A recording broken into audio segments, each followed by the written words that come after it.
Hey there, night owls and mystery lovers. Before we dive into tonight's story, drop a comment letting me know where you're reading from and what time it is in your corner of the world. And if you enjoy these tales that keep you up at night, don't forget to subscribe to Sleep Theories for more mind-bending stories that blur the line between fiction and reality. Now, settle in as we explore what might be lurking beneath those peaceful cornfields. The radio transmitter hummed to life with a familiar electric wheeze, its vintage dials glowing amber in the dimness of the shed. Mattie Connors wiped dust from the frequency display, her fingers leaving clean trails across the aged panel. Her father's ancient ham radio equipment had sat untouched for nearly a decade, but tonight, on her 25th birthday, seemed like the perfect time to resurrect it. "Come on, old friend," she whispered, turning the tuning knob delicately. "Let's see if you still work." Outside, beyond the weathered walls of the equipment shed, cornstalks whispered in the summer night. The Connors farm stretched for 40 acres in all directions, a modest plot by Iowa standards, but enough to keep her father in business after her mother passed. Enough to keep Mattie trapped in Granger when her engineering scholarship fell through. Enough empty space to broadcast music that no one would hear.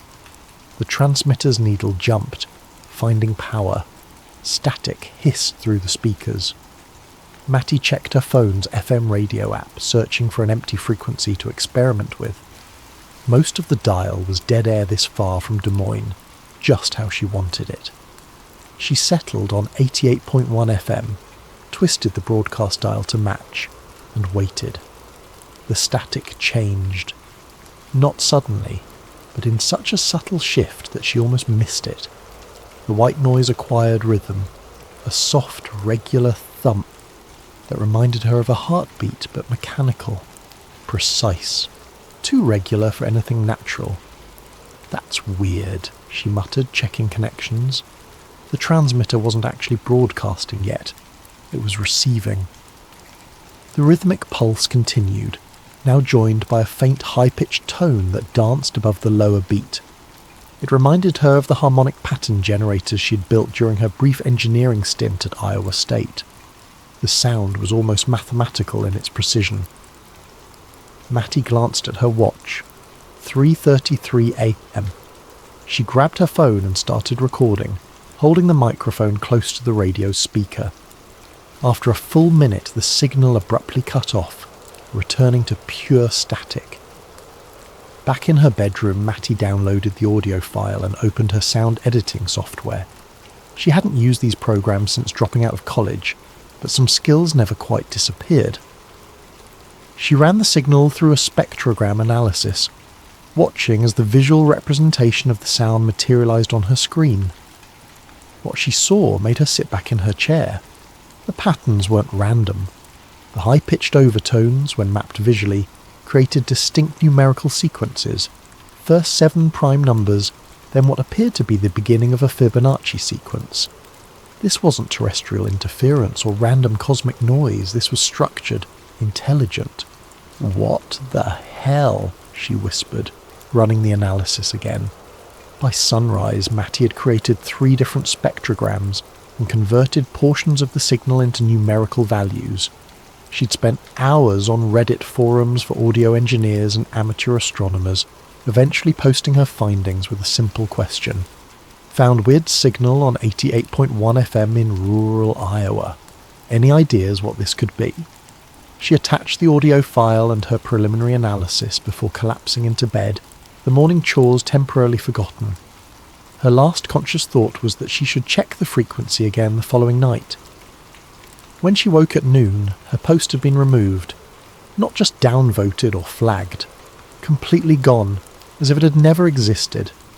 Her browser history showed she'd visited the site, but the post itself had vanished. More disturbing still, the audio file she'd uploaded to her cloud drive was gone too. "Dad," she called, heading downstairs, "did you use my computer this morning?" Walter Connors sat at the kitchen table, his weathered hands wrapped around a coffee mug. At 63, he maintained the stoic demeanour of someone who had spent a lifetime watching seeds grow into crops, only to be harvested and planted again. Patience lived in the creases around his eyes. Didn't touch it, he replied, not looking up from his newspaper. Why?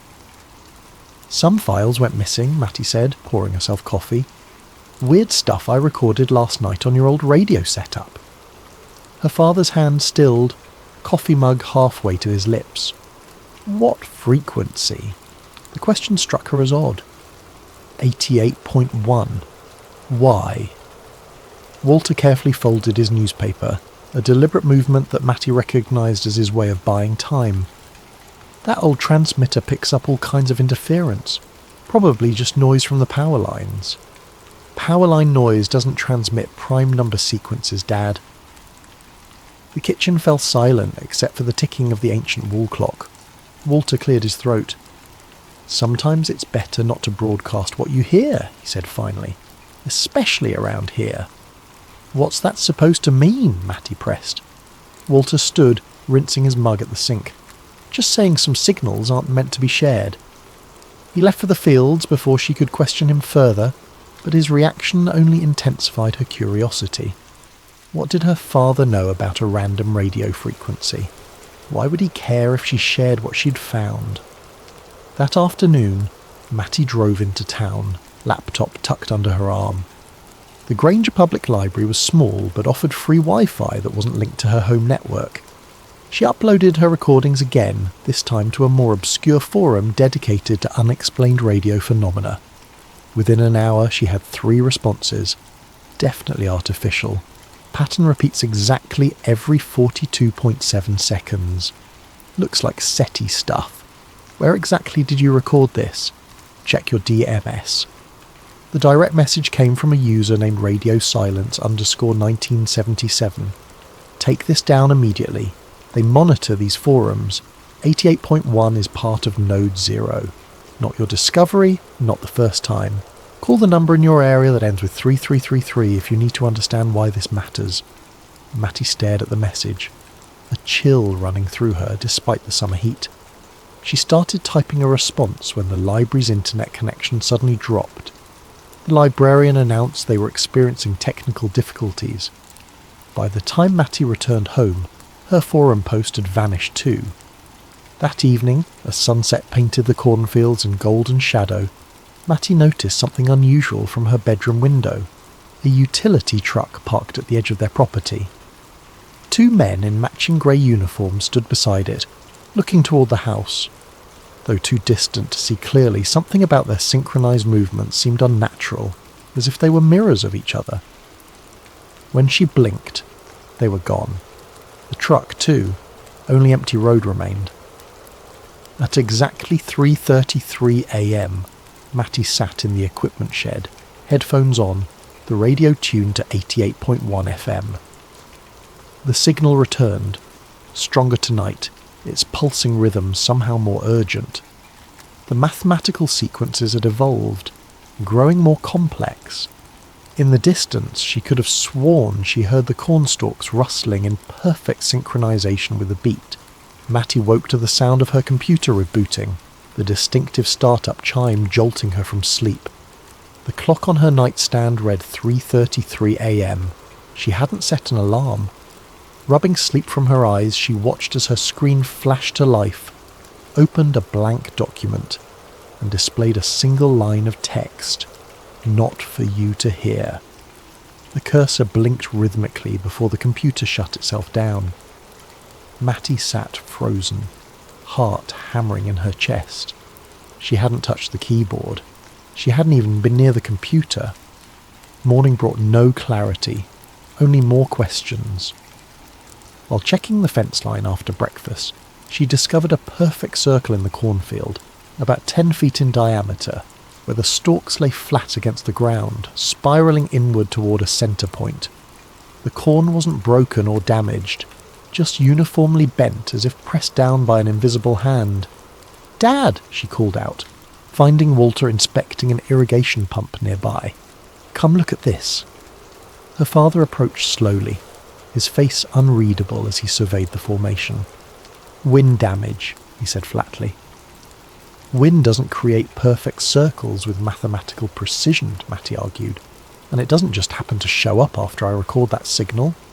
Walter sighed heavily. Leave it alone, Matty. Please. Why won't you tell me what you know about this? She gestured toward the flattened corn. This isn't normal, and you're acting like it's just another Tuesday. Her father removed his cap, running a hand through thinning grey hair. I worked radar systems before I inherited this farm. Air Force, 1985 to 1991, stationed up at the North Dakota border most of that time. This wasn't news to Matty, but his tone suggested he was building to something important. There were frequencies we were told never to acknowledge, he continued. Signals that appeared on our scopes that we logged as equipment malfunction, even when we knew better. The brass called them ambient anomalies. We called them visitors. Matty stared at him. Are you saying you detected UFOs? I'm saying some things in this world speak in ways we're not meant to understand. And answering back, he paused, looking directly at her. That's when trouble starts.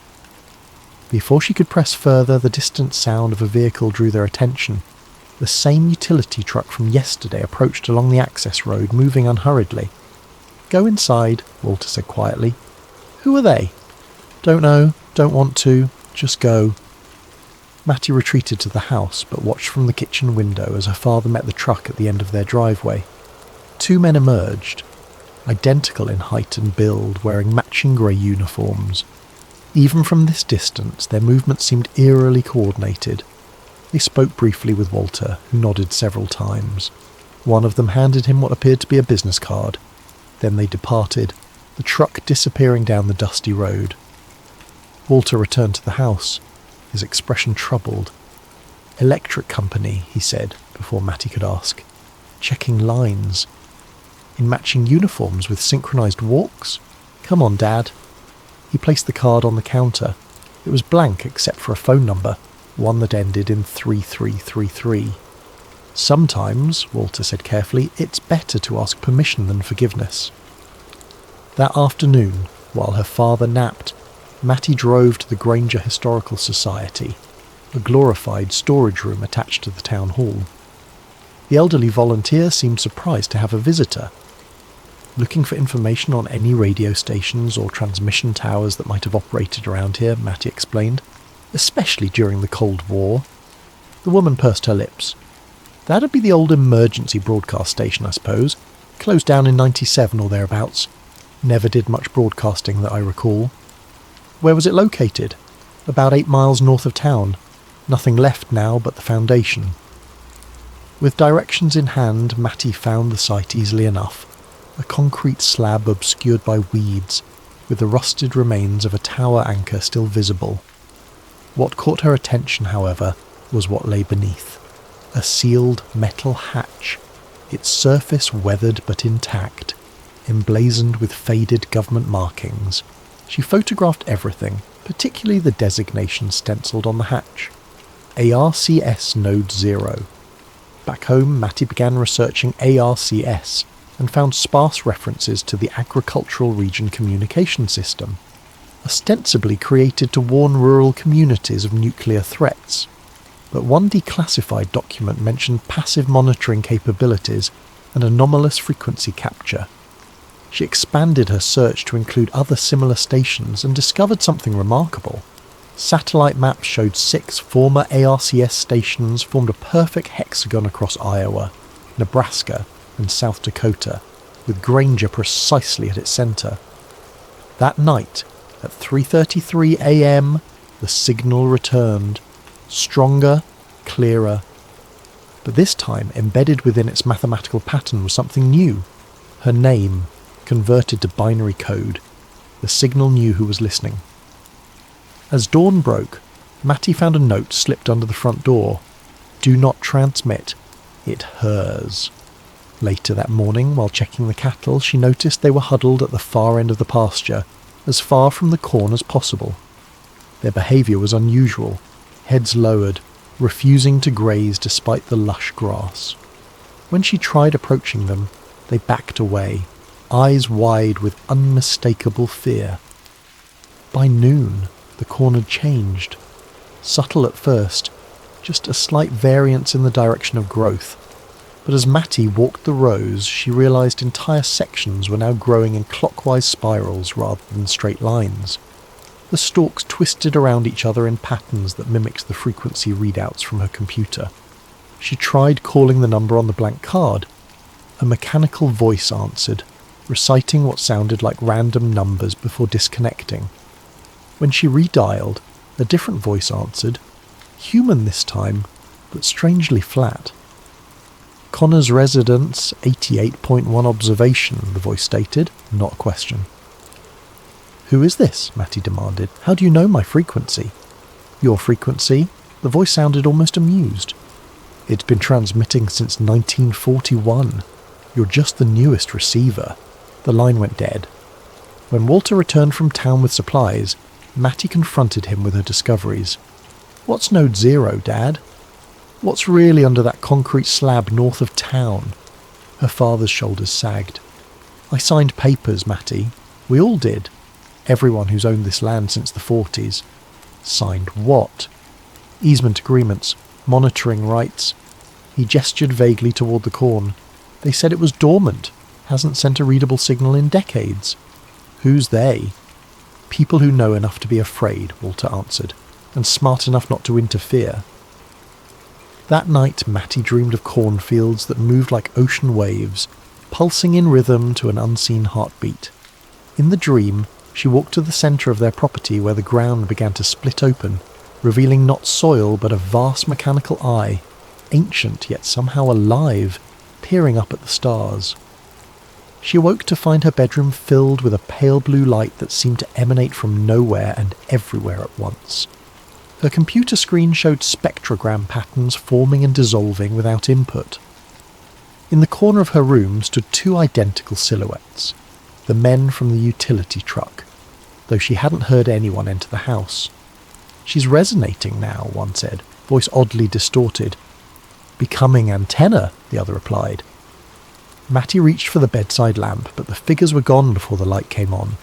The locals called it pressure front weather, that peculiar stillness before a storm when the air feels charged with anticipation.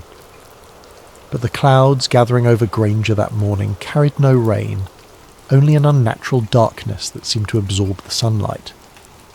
Matty stood on the porch, watching Barnes swallows dart nervously across the sky before disappearing entirely. Even the insects had gone quiet. The corn, however, hadn't stopped its strange transformation, now growing nearly 6 inches taller than normal, with stalks that twisted toward the centre of the property instead of reaching for the sun. Her phone vibrated with a text from an unknown number. The pattern completes today. Stay indoors after sunset. She tried responding, but the message bounced back as undeliverable. Walter had left before dawn for a farm supply auction in Des Moines, leaving Matty alone with her mounting questions and the increasingly alien landscape of their once familiar farm. She decided it was time to find answers elsewhere. The Granger Public Library's local history section was modest, but contained yellowed newspaper archives dating back to the 1930s. Matty requested everything they had about the founding of the emergency broadcast station. Funny you should ask, the librarian said, retrieving a dusty folder. Someone else was looking into those old stations just last month. Left this research behind. The folder contained photocopied articles about the station's construction in 1941, alongside what appeared to be handwritten research notes in Cyrillic script. Clipped to these was a faded black and white photograph showing 7 men in military uniforms standing before the partially constructed radio tower. On the back, someone had written, Joint Monitoring Initiative, US-USSR, 1941. This can't be right, Matty muttered. The Americans and Soviets weren't allies until months after Pearl Harbor, which happened in December 1941. Yet this photo was dated April 1941, 8 months earlier. Stranger still was the diagram that fell from between the pages, a technical schematic labelled Receiving Configuration, Subterranean Frequency Capture. The drawing showed the radio tower's foundations extending far deeper than necessary, connecting to what appeared to be a pre-existing underground structure, As she photographed these documents with her phone, Matty noticed a sealed envelope tucked into the folder's pocket. Inside was a handwritten letter, the paper brittle with age. August 15th, 1982. To whoever finds this account, my name is Alexei Baronov, formerly captain of Soviet Air Defense Forces. I am what your government calls a defector, though I did not leave for politics or freedom. I left because both our nations lie about what sleeps beneath your American heartland. In 1982, I was assigned to a joint monitoring project, officially designated as atmospheric research, but our true purpose was to track signals from an object discovered in 1926. American farmers found it after a meteorite impact, except it was no meteorite. The object was manufactured, ancient, and buried far deeper than any natural impact could explain. Neither government wished to acknowledge it publicly. Instead, they built a network of listening posts disguised as rural radio stations. 6 stations to triangulate, with Granger at the centre.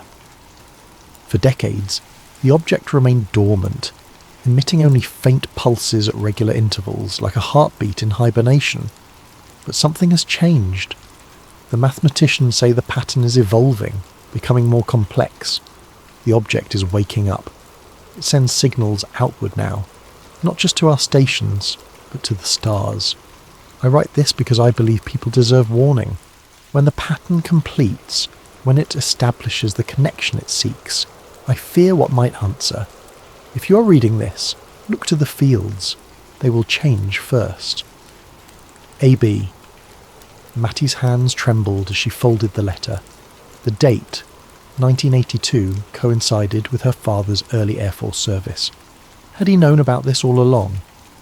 Outside the library, the strange weather had intensified. The sky had darkened to a greenish copper hue that typically preceded tornadoes, yet the air remained perfectly still. Her phone showed no service, and the town seemed eerily deserted for a weekday afternoon. As she drove back toward the farm, Matty noticed something impossible. The cornfields along the highway had changed direction since morning. Miles of crops that had previously grown in conventional rows now formed elaborate spiral patterns visible even from ground level. The effect was disorienting, creating optical illusions that made the landscape appear to breathe. The utility truck waited at her driveway, the identical men standing motionless beside it. This time Matty didn't avoid them. She parked directly in front and got out. "Who are you really?" she demanded. "What's happening to our farm?" The men regarded her with identical blank expressions. Up close, their similarities were even more unsettling. Not just their builds and uniforms, but their faces shared the same flat affect, as if emotions were concepts they'd only recently encountered. "Resonance testing," one said. "Calibration complete," added the other. "That doesn't tell me anything," Matty pressed. "What's underneath our farm? What's ARCS Node 0? The first man tilted his head. "Not what? Who?" "It was always listening," said the second. "Now it's answering." "Answering what?" The question it was sent to ask. They handed her another blank card, this one containing only geographic coordinates. Without another word, they returned to their truck and drove away. Matty entered the coordinates into her phone's map application. They matched the exact centre of their property, a spot where the corn grew tallest, where the spiral patterns converged. By the time she reached the house, the sun had nearly set, casting long shadows through the twisted cornfields. The coordinates led to a section they rarely farmed, a slight depression that tended to flood during heavy rains.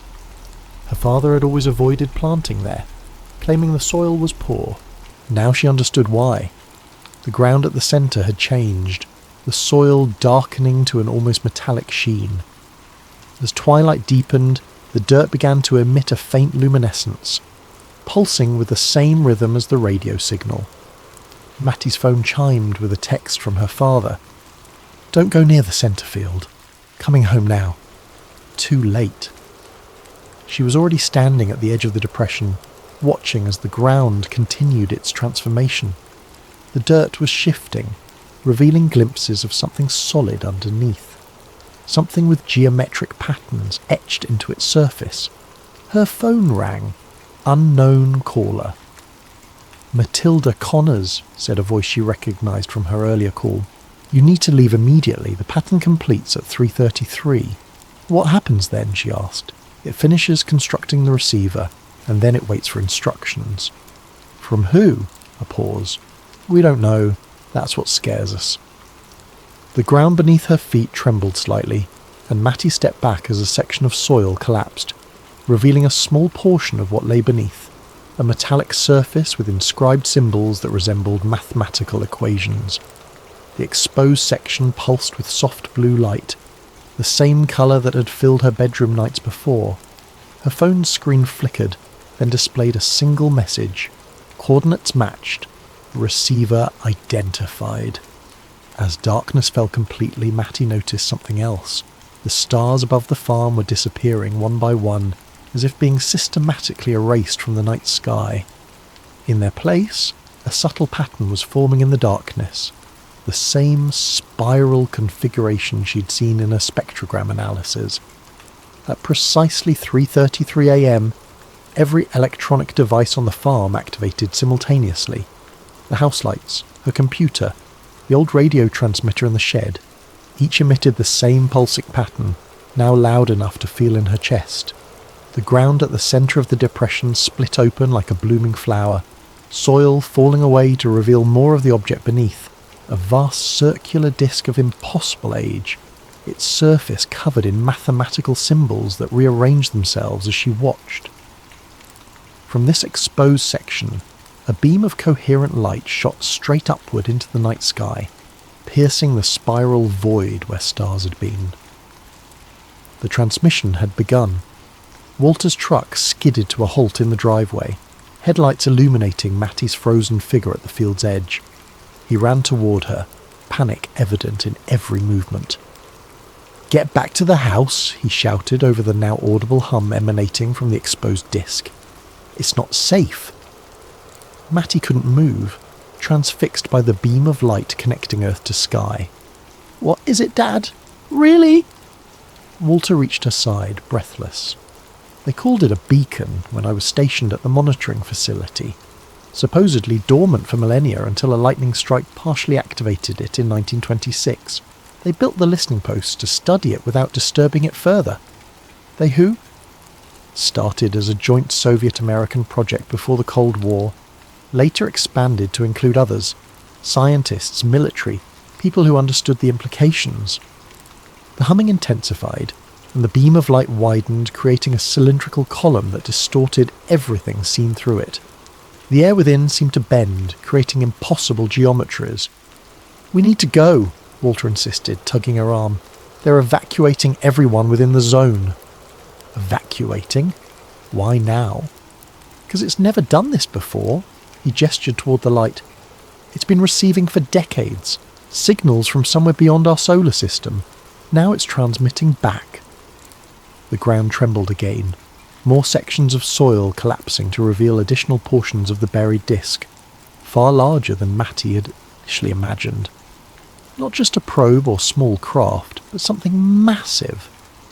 As they retreated toward the house, the utility truck returned, accompanied now by 3 identical black SUVs. Men in dark uniforms poured out, carrying equipment Matty didn't recognise. One approached them directly, older than the rest, with the bearing of someone accustomed to authority. "Walter," he acknowledged with a nod. "Ms. Connors." "This is Director Chambers," Walter explained tersely. "He oversees the monitoring program." Chambers gestured toward the activity behind him.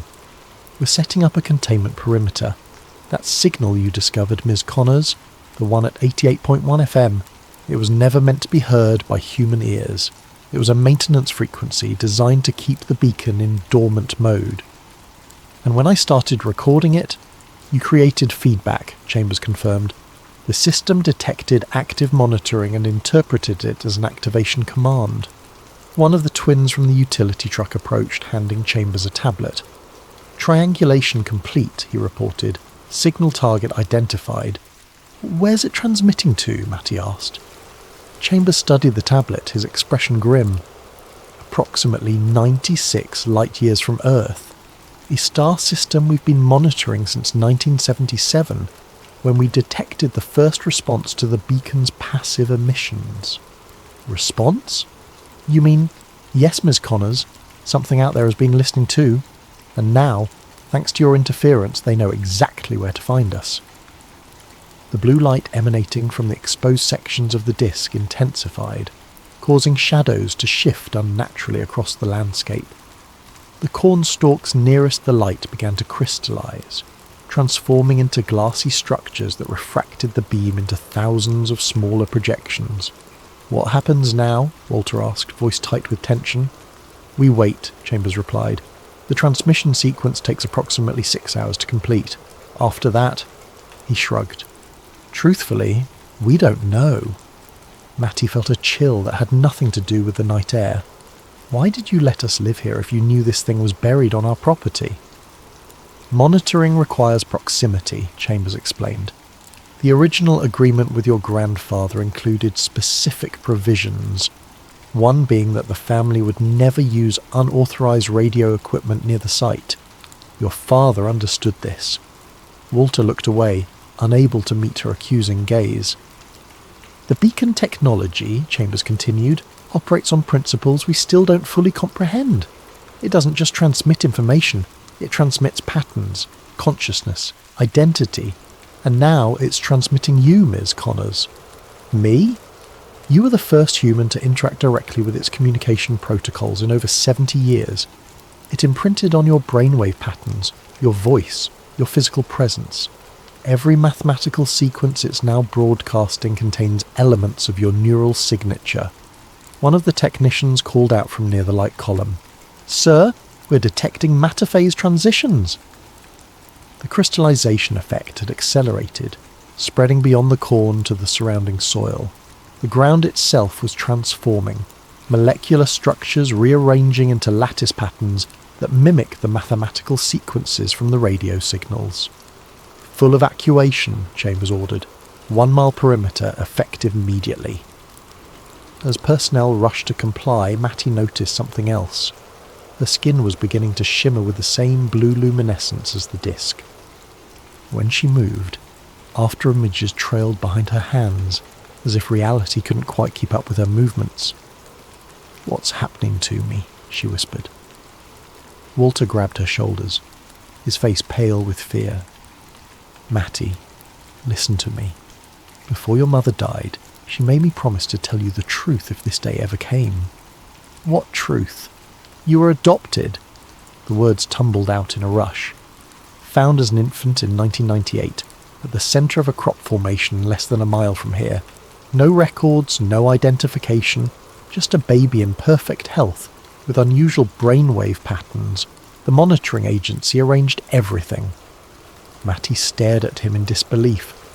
You're saying I came from this? She gestured toward the disk. Not exactly, Chambers interjected. More accurately, you were sent in response to it. The beacon has been sending passive signals since its partial activation in 1926. In 1977, something responded, a brief pattern that our scientists interpreted as acknowledgement.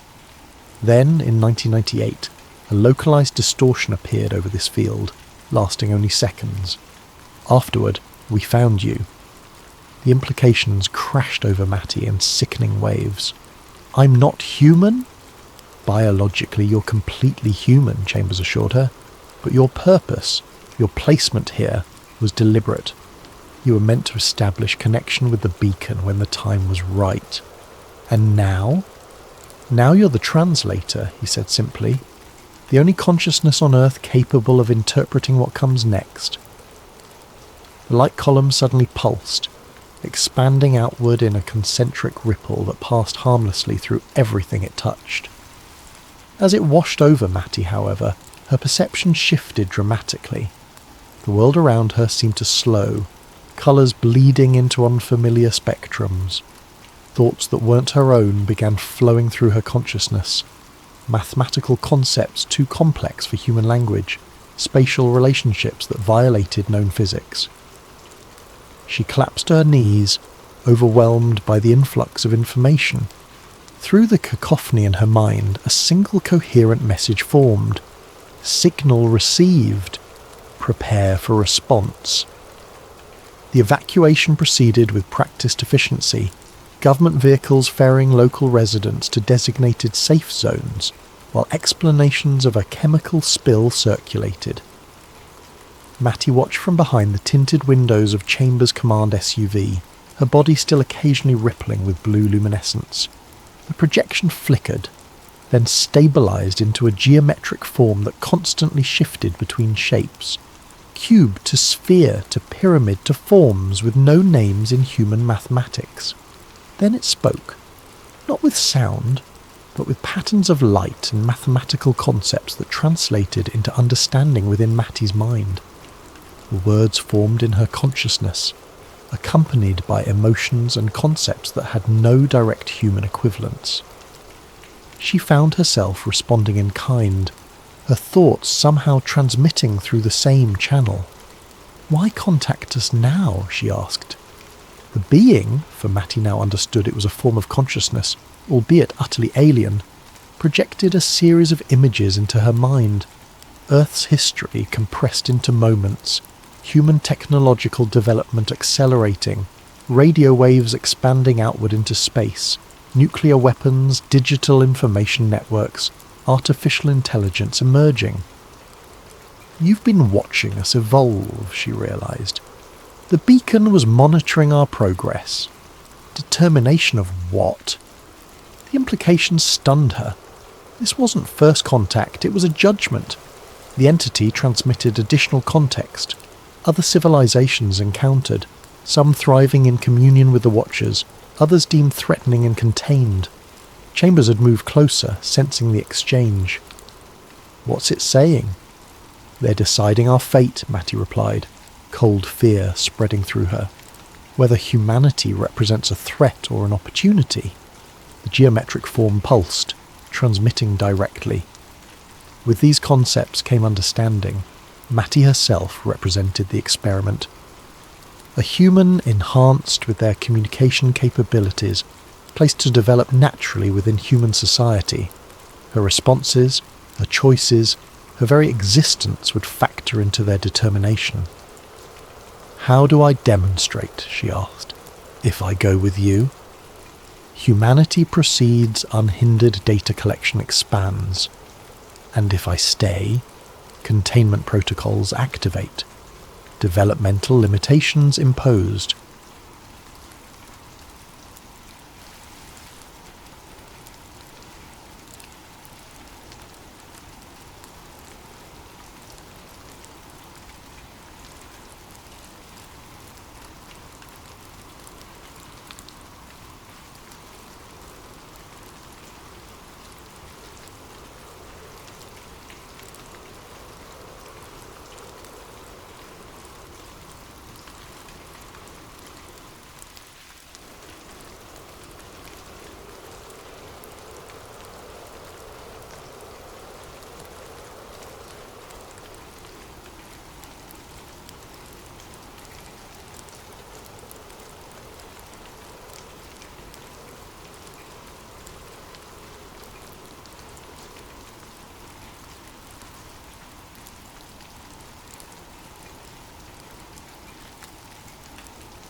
This is your space to relax and unravel a story that might just leave you questioning the next thunderstorm you see. Now let's begin. May you find both rest and wonder in this tale about secrets hidden behind towering clouds, in a world where not all storms are as natural as they seem. Nathan Cole had never considered himself a whistleblower. At 36, he was a meticulous scientist with a passion for analysing cloud formations and weather systems, working for a government-funded climate agency in a mid-sized city. He spent his days among swirling data sets and satellite imagery, focusing on how storms evolve and how the atmosphere changes across the globe. He believed wholeheartedly in the agency's mission, understanding climate shifts to protect communities from environmental disasters. It was Tuesday morning like any other when the first crack in his reality appeared. Nathan was poring over satellite data from the North Atlantic, a swirling mass of clouds that was intensifying into what meteorologists expected to be a mild tropical storm. Yet, in an older, theoretical predictive model, stored on an internal server, Nathan saw something odd, an exact projection of the storm's path that deviated significantly from the official forecast. More bizarrely, the model was labelled Cirrus Class Tier 4, a classification he'd never encountered, and it showed the storm making a sharp, unnatural turn, intensifying into a Category 3 hurricane. Curiosity piqued, Nathan cross-referenced live data. The real-time satellite feed indeed showed a suspicious shift in the storm's trajectory that aligned perfectly with the model's predictions that no one was publicly citing. If the storm turned out to be as strong as the Tier 4 model suggested, entire coastal regions would be unprepared. He tried to mention it to a senior colleague that afternoon, a data specialist named Ingrid. She gave him a polite smile, then stiffened when she saw the model's label. "Where did you get that file?" she asked quietly, her tone suddenly guarded. "It was in the archived server folders," Nathan replied. "But I've never seen references to Cirrus class in our usual forecasting. We should alert the hazard management department if this is accurate." Her face grew pale. "Nathan, I suggest you delete that file and forget about it. Sometimes old simulations are just mislabeled or inaccurate. If you talk about it publicly, you'll cause a panic." Something in her eyes told him she was terrified. He nodded numbly, though the numbers in that model were too precise to be accidental. As Ingrid walked away, he felt a chill creeping up his spine. Later that evening, still uneasy, Nathan delved into the server again. He found an entire folder labelled Project Cirrus, restricted behind multiple passwords. He managed to bypass some security protocols, partly out of curiosity, partly out of mounting concern. Inside were numerous references to stratospheric aerosol injections, ionospheric heating, and artificial precipitation triggers. The documentation included scheduling for weather events in regions that, according to official narrative, had been hit by natural disasters. These logs dated back years, some referencing wildfires, others referencing drought patterns in farmland-rich nations. All of it implied a deliberate hand in steering or intensifying these phenomena. His heart pounded. This couldn't be real, could it? The possibility that the government or some clandestine branch was actively engineering weather events for undisclosed purposes defied everything he believed in. The sense of moral betrayal was overwhelming. He scanned more files, discovering reference after reference to manipulations that matched major storms of the past decade. Could it be a hoax or a conspiracy hidden inside official channels? But the data was too consistent, the language too methodical. Each major unpredictable storm, each bizarre drought anomaly, correlated with logs describing successful atmospheric seeding. He realised with dawning horror that he might be looking at evidence of the government's capacity to weaponise the weather. Struggling with the magnitude of it all, he decided to approach his immediate superior the next morning. That was Dr. Malcolm Ashcroft, the director of the Climate Research Division. Ashcroft was a disciplined, no-nonsense official with top-tier security clearance. If anyone could confirm or deny these findings, it would be him. Nathan scheduled a private meeting in Ashcroft's corner office, heart in his throat. The next day, upon entering the office, he felt the tension. The blinds were closed, giving the space a claustrophobic feel. Ashcroft listened to Nathan's account, flipping through the printed examples of the data, his face expressionless. When Nathan finished, Ashcroft leaned back, eyes cold. Coal? We're a climate agency, not a secret weather manipulation outfit, Ashcroft said with practiced calm. Those files must be mislabeled or part of some out-of-date project that never got off the ground. I'll have them archived properly. In the meantime, I suggest you focus on your assigned tasks.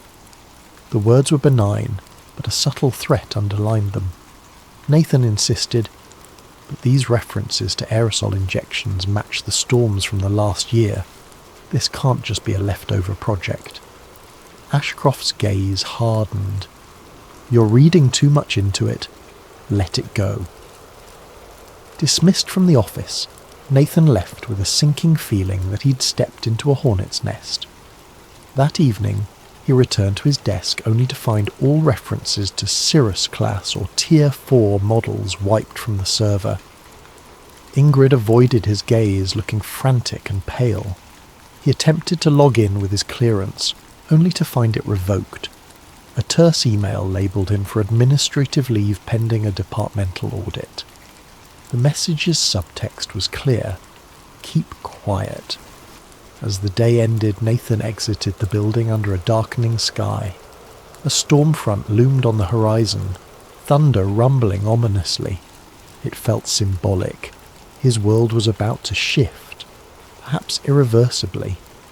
Searching the online world from home that night, he discovered countless conspiracy theories about weather control, but none that matched the systematic detail of Project Cirrus. Some articles mentioned HAARP or cloud seeding, but all were dismissive. Yet Nathan knew the truth might be hidden in plain sight. The real question was, how far would the perpetrators go to keep it hidden? And could he, an ordinary scientist, find the courage to expose it? 2 days of enforced idleness left Nathan Cole in an anxious whirl. Officially on leave, he was barred from the climate agency's premises. He spent his time combing through personal backups, notes, old research proposals, weather anomaly charts. Tucked among them, he found earlier versions of the Cirrus-class references, not labelled as such, but hinting at advanced geoengineering. The idea weighed heavily on him. Maybe Project Cirrus had roots in the agency's past under different names. Huddled in his small apartment with a mug of coffee gone cold, he typed weather manipulation into countless search engines. The results were mostly sensationalist. Wild claims of chemtrails, HAARP conspiracies, or microwave weapons used by shadowy groups. He had always dismissed such theories as fringe paranoia. Now he suspected they might contain grains of truth. He opened a new email with an attached data set, wrote a short message, and addressed it to Jade Ramirez, an underground investigative journalist he'd read about. Jade was known for exposing corporate cover-ups, mainly big pharma or environmental disasters. She had a reputation for chasing suppressed stories, ignoring official denials. But contacting her carried risks. If she proved untrustworthy, he'd be handing explosive info to the wrong hands. If she was legit, she might become his only lifeline.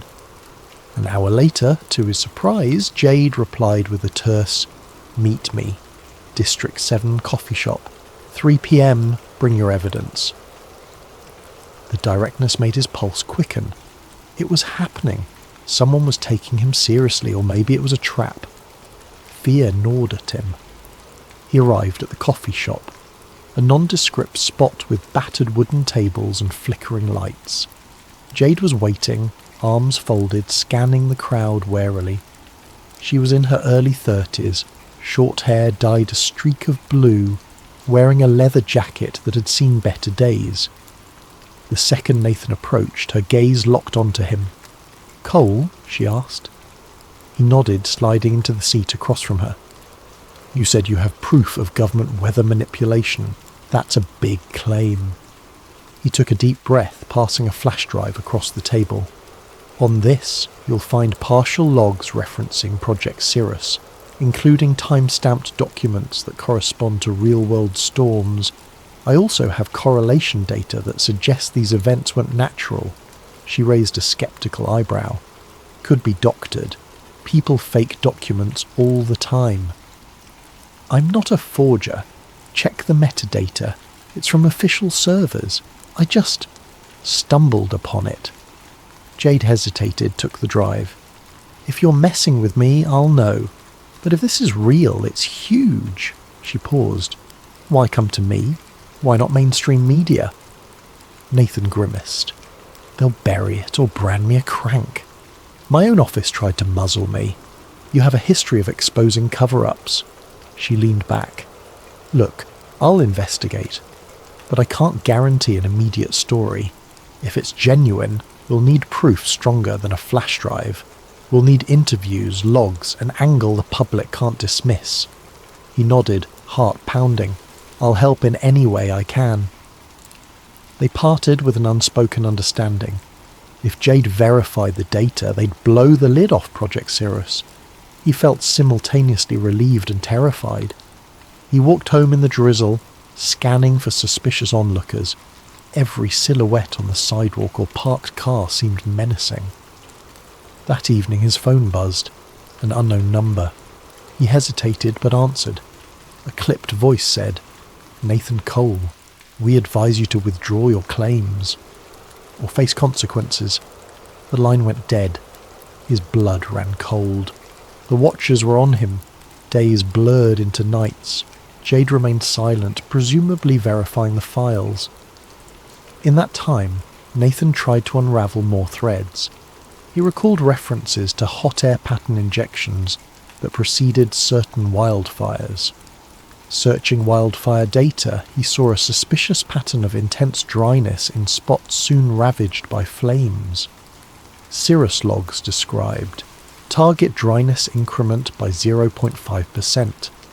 He found that a 0.5% shift might be trivial except in the critical moment of spark ignition, enough to tip a region from safe to tinderbox. He also remembered seeing mention of economy disruption tests. Scouring open-source shipping data, he noticed how a large hurricane had ravaged ports in underdeveloped nations right when they were poised to export vital resources. Could Project Cirrus be a covert economic weapon? The notion was horrifying, yet logically consistent with a conspiracy to manipulate global markets. Finally, Jade called. "Meet me, same place, 2 p.m. We have a problem." That phrase hammered his anxiety. He arrived earlier than planned. She showed up, expression grim. "I cross-checked your files. They match official formats. I also found references to offshore cloud seeding stations owned by shell companies. I tried contacting a few meteorologists who might confirm. Within hours they retracted statements, claiming they never said anything about manufactured storms. They were spooked. Some phone lines went dead. This is bigger than I imagined." They sat in tense silence for a moment. Jade went on. "It's reminiscent of old Cold War projects rumoured to manipulate the weather for strategic advantage. But the scale here is monstrous, modernised, global. Could the government be orchestrating storms to destabilise nations? That's bigger than a one-article scoop. We might be dealing with a militarised operation at the highest level." Nathan's face paled. "What do we do?" "Expose it, carefully. We'll gather unassailable proof, on-site photos, whistleblowers inside the operation. I can't publish half-baked data because they'll label it conspiracy nonsense. We need more, but once we have it, we'll go big. Make it impossible for them to bury." He inhaled slowly, bracing himself. "That means infiltration, or a direct link to the agency. They locked me out. Any attempt to re-enter is dangerous." She clenched her jaw. "We find another lead, someone inside, or we break in somewhere else. This story, if true, changes everything about how we see natural disasters."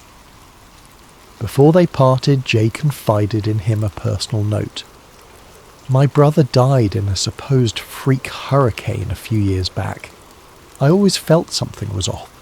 This might explain it. I want the truth as much as you do." Her resolve mirrored his. They left the cafe more determined, less alone.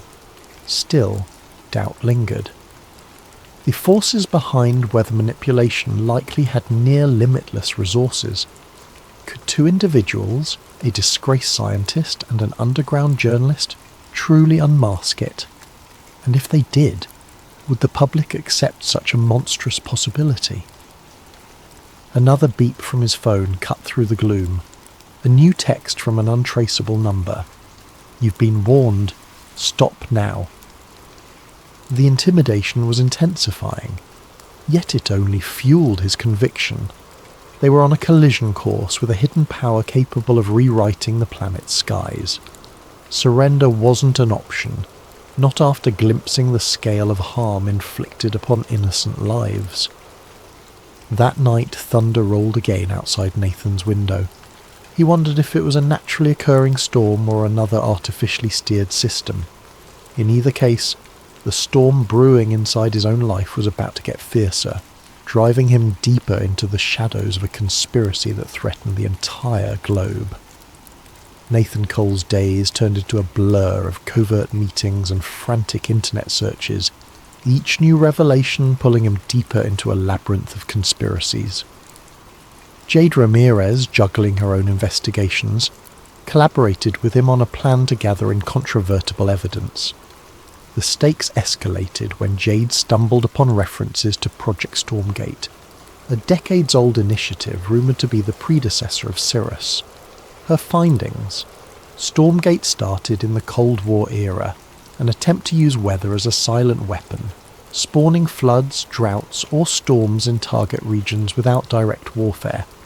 It was tested in small-scale scenarios, but never publicly acknowledged. Now it seemed Project Cirrus had modernised Stormgate's mission with advanced technologies like ionospheric heating and aerosol deployment. As Jade pieced together old FOIA, Freedom of Information Act documents, Nathan found corporate ties, shell companies that owned private cloud seeding stations in remote oceans. The trail led to a nondescript facility near the coast. Eyewitness accounts from local fishermen described unmarked planes releasing chemicals into the sky at night. Jade's eyes glinted. That might be our key, vantage point to capture them in the act. Their plan was risky. Slip onto the restricted coastline, photograph or record the planes, and cross-reference flight data. Jade had the gear: a high-zoom camera, a drone for overhead shots. If they caught a plane in action, it could corroborate the logs describing ChemLab 7 deploying aerosol injections. But infiltration carried the risk of immediate arrest or worse, especially if armed guards patrolled. Yet neither Nathan nor Jade hesitated. The storm battered the region, ironically providing them with a cover of gloom and thunder. One drizzly night, they navigated the coastline by a battered off-road vehicle, headlights off. Each minute that passed felt like an eternity. Rain battered the windshield. Jade skillfully drove, guided by the GPS coordinates from local rumours. Eventually they reached a chain-link fence topped with barbed wire. Beyond it lay a row of hangars and a short runway. Faint lights glowed from within. Jade parked behind a natural dune, pulling out a pair of binoculars. "We see if anything moves. If a plane takes off, we record. This is the only runway for miles. If they're launching secret ops, it's gotta be here." Nathan's nerves were raw. Hours ticked by in the humid darkness, hearts pounding with each new lightning flash. At around 2 a.m, they spotted activity. Hangar doors slid open, revealing a cargo plane with no visible markings. Workers wearing hooded raincoats hustled about. Through the binoculars, Jade glimpsed canisters being loaded into the plane's cargo hold. She snapped pictures, leaning forward with hushed excitement. As the plane taxied out, Jade launched a small drone. The drone soared up, capturing thermal signatures. A live feed on her laptop showed the canisters inside the hold. The plane took flight, slicing through storm clouds overhead. Jade followed with the drone as best she could, capturing aerial footage of suspicious aerosol jets spraying from the plane's underside. The night vision feed revealed a chemical trail dispersing into the storm. They had proof that matched the Cirrus documentation referencing mid-storm aerosol seeding. Suddenly, warning lights blared on the drone's interface, some kind of jamming signal. The drone feed cut out, the device spiralling. Jade cursed as the laptop screen flickered to static, but they'd already recorded a few minutes of incriminating footage. Gritting her teeth, she saved the partial data to multiple drives. Then came the wail of sirens. Spotlights erupted across the runway, scanning the perimeter. "Time to go," Jade muttered. Nathan nodded, adrenaline surging. They retreated, hearts pounding, water splashing underfoot. They reached the off-road vehicle and sped away. The swirling storm overhead a testament to the operation they'd just witnessed. In the rearview mirror, flashing lights and distant shouts indicated the facility was on high alert. But for now, they were free, with precious evidence in hand.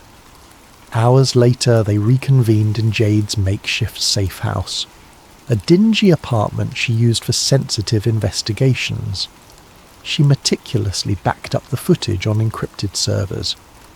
"We have them in the act," she said, breath trembling with excitement. "No official markings, but definitely a plane deploying chemicals into a storm system. The question is, how do we tie it to a government directive?" Nathan rummaged in his bag, pulling out a snippet of log referencing a night ops flight from Hangar 15. The date matched that night. "We link it to that schedule. We still need a direct chain to Director Ashcroft or whomever is behind Project Cirrus. Otherwise they'll claim it's rogue actors or deny the authenticity." A sudden beep from Jade's laptop drew their attention. An intrusion warning popped up. A hacking attempt. Jade hastily scrambled to cut internet access. "They're trying to track us down," she hissed. "We have to move. This place isn't safe anymore." Frantic tension spurred them to pack their gear. Jade stuffed the drives into a sealed bag. They left under the pre-dawn sky, the city's neon glow a silent witness. By sunrise, they'd relocated to an abandoned storage unit on the outskirts. Nerves rattled but resolve firm. From there, Jade made contact with a fellow journalist known for secure data handling. They arranged a possible large-scale leak to multiple independent outlets. Meanwhile, Nathan discovered deeper references in the logs. Storm weapon test, drought expansions, wildfire expansions, hurricane targeting. The text explicitly mentioned impacting global commodity markets, resource control and political leverage. The scope of it was monstrous, pitting entire nations into chaos under the guise of natural disasters. A final piece of the puzzle emerged when Jade hacked into an older database containing Stormgate archives. The archived documents described how initially it was about sabotage, flooding enemy farmland or parching rival economies. Over decades, it evolved. Now, under Project Cirrus, it extended to forging or intensifying storms for strategic advantage across the globe. The authors rationalized it as maintaining global equilibrium, a twisted justification, but the powers behind this operation had no intention of letting them reveal everything. That day, Jade's phone lit up with an unknown text. "We see you. Enough." Then the lights in the storage unit flickered. Nathan's phone rang, the same menacing voice from before. "Hand over your data or face the consequences. We maintain Earth's balance, not you." Shaken, Jade clutched her phone. "They are calling it balance? More like playing gods with innocent lives. Nathan's face hardened. We leak it now, or we lose the chance, but we must go big, or they'll just bury it again. Yet they also sensed that a direct leak might provoke a catastrophic distraction. More than once, Nathan had read references to false flag storms. If cornered, Project Cirrus might create a massive weather event to overshadow the news or discredit their revelations. Could it be done? All the data suggested yes. That realization weighed heavily on them as they prepared to risk everything for the truth. The decision was made. Nathan and Jade would hold a live-stream press conference revealing the existence of Project Cirrus, accompanied by a data dump across multiple independent platforms. The plan: go public at a set time so that even if their feed was cut, many mirrored sites would have the files. Over the next days, they arranged a safe location for the broadcast. A concealed studio belonging to one of Jade's contacts in the alternative media scene. Every hour that passed felt like waiting for an explosion. They received more threats. Online harassment escalated, with trolls labelling Nathan a climate kook, attacking his credibility. Jade's background was smeared with rumours of criminal activity, the typical discrediting tactics. Meanwhile, they fine-tuned the evidence. The Redwood documents, flight footage, satellite patterns, internal logs referencing spiked wildfires, even personal testimonies from 2 ex-technicians who refused to appear on camera but provided voice-distorted statements. During a tense planning session, Jade's phone buzzed. She glanced at it, then shared a sobering look with Nathan. A new storm was forming in the Atlantic, unexpectedly. Meteorologists were baffled by its rapid intensification. Forecast agencies predicted it might reach Category 5 within mere days. Jade's eyes darkened. This is it. They're launching a major event to overshadow our story. Or to threaten the entire region if we proceed. Nathan's throat constricted. The storm's projected path included a major city on the east coast. If they are steering it, they might time it to strike exactly when we go live, he said bleakly. They'll claim all resources must focus on evacuation, making our data release look irresponsible or overshadowing it completely. Jade exhaled slowly. We can't let them turn this into a black hole. We move forward but expedite. The public needs to see the link between the storm's unnatural path and these documents. Maybe we can turn the storm into proof rather than a distraction. A day before the planned broadcast, trouble arrived. Jade's contact at the alternative studio called, voice trembling. Men had shown up asking about her, threatening staff. The studio was compromised. They'd need a new location. Tension soared. Time was running out. The monstrous hurricane, now named Bronte, was intensifying. Official announcements labelled it unprecedented warming anomalies fueling a freak acceleration. But Nathan suspected advanced ionospheric pulses were funneling energy into the system. Desperate, Jade found a last-minute solution. A small basement in a friendly journalist's home with a decent internet link and a backup generator. They'd rig up a camera, a laptop and start streaming. They just needed the final hours to hold together. If the broadcast reached enough eyes, maybe the settled scandal would be too big to ignore. The chosen night arrived. Thunder rumbled outside ironically. Hurricane Bronte churned ominously off the coast, barreling toward landfall. In that cramped basement, Jade tested the camera feed, ensuring encryption. Nathan paced restlessly, triple-checking the data. Both were drenched in anxiety, hearts pounding with each lightning flash. Midnight neared. The broadcast was set for 12:30 a.m, a prime time for online watchers worldwide. 12:29 a.m, countdown. Jade's contact signalled readiness. The live feed commenced. Jade introduced herself, welcomed viewers, then turned the camera to Nathan. He swallowed hard, launching into an explanation. Who he was, his credentials, how he discovered the hidden files. He presented the evidence, documents from Redwood, the suspicious flight footage, references to decades-long weather warfare operations. Jade then interjected with cross-checks, verifying the logs, and describing the shell companies and infiltration attempts. They explained that at this very moment, a massive hurricane was being manipulated off the coast. We have reason to believe Hurricane Bronte's path is not just a result of random climate variables, Jade said. It aligns with newly uncovered data from Project Cirrus, indicating a strategic intensification. This is weather warfare happening in real time. Viewers began flooding the chat with shock, skepticism, outrage. Some called them heroes, others called them frauds. But the numbers soared, thousands, then tens of thousands. They posted the data links, telling watchers to mirror it, share it on every platform. The momentum built until the feed abruptly cut to static. Panic seized them.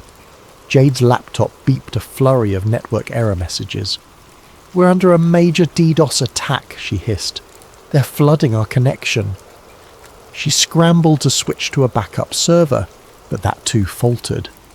Meanwhile, pounding footsteps echoed upstairs. The door above them rattled. In a burst of fear, Nathan realized their location had been compromised. "We have to get out now," Jade nodded, grabbing the drives. The feed was partially restored for a moment, just enough for Jade to shout, "Share the data! Spread the word!" Then static again. The basement door smashed open, men in dark tactical gear rushing in, gunshots cracked. Jade cried out as a bullet grazed her arm. Nathan dove behind a table, terror flooding him. The men advanced, ignoring the computers, focusing on them. One demanded, "Stop resisting, surrender the data," and a sudden swirl of wind buffeted the small basement window, a sign the hurricane's outer bands might be hitting the coast sooner than predicted. The timing was no coincidence. Jade, bleeding and gasping, managed to throw a flash drive into a small backpack, then shoved it at Nathan. She whispered, "Go. Expose them. Don't let it die here." Heart thudding, he nodded. Through the confusion, he spotted a back window leading into an alley. He pried it open, crawling out. Shouts followed him. He ran through torrential rain, the city's streets nearly deserted. Sirens blared in the distance as emergency services braced for the monstrous storm. In a reflection across a puddle, he glimpsed the swirling clouds overhead, lightning flickering. Nature or manipulated chaos? Frantic, he found temporary shelter in a battered shed behind a closed shop, mind spinning. Jade was likely captured or severely wounded. The broadcast was cut, but if even a fraction of viewers saw it, the data might have spread. He clung to that hope, yet powerful forces would do everything to discredit or bury it. Exhausted and soaked, he sat with the backpack, cradling the last surviving copy of raw data. The hurricane roared closer. He saw news alerts on his phone, describing Bronte's escalation to a Category 5 hitting land in record time. Government statements said, no one could have predicted such an abrupt intensification. He realized with heartbreak that if Jade was right, this was a deliberate cataclysm to overshadow the story or punish a rebellious coastal region. Innocent lives treated as collateral damage. He had one option left. Get out of the city, find a stable internet connection, and upload everything again. The question, would he manage before the storm or the men in black found him? Time was short, and the storm surge unstoppable.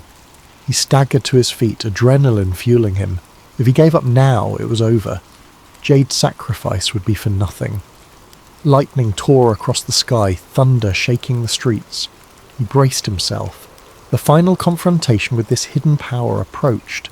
The storm was here, and the truth might be drowned unless he found a way to break through.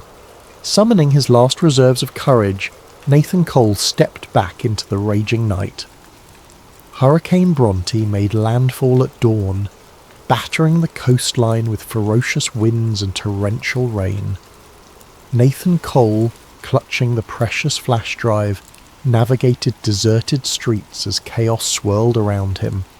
Fallen power lines crackled, storefronts lay shattered, and floodwaters rose with terrifying speed.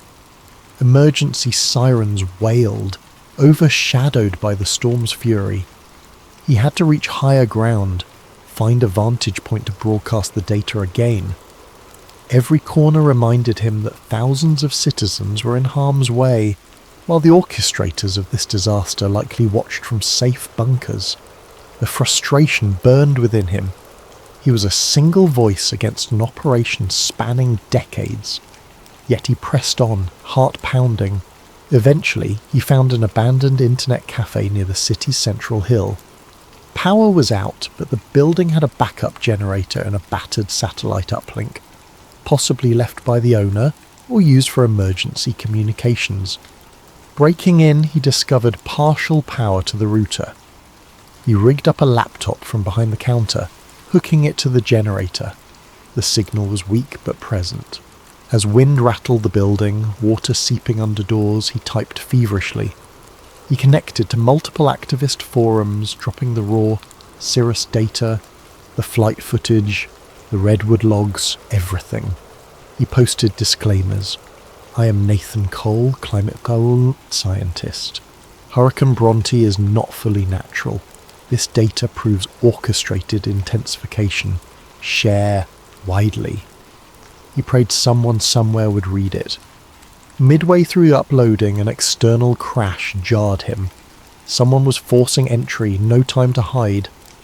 The door splintered, revealing two black-clad figures, guns raised. They must have tracked his phone or spotted him. He dove behind the desk. Bullets ripped through monitors. Sparks flew. He glimpsed the upload progress. Still at 60%. He needed to buy time. One soldier advanced. Nathan grabbed a loose metal bar, swung it in desperation.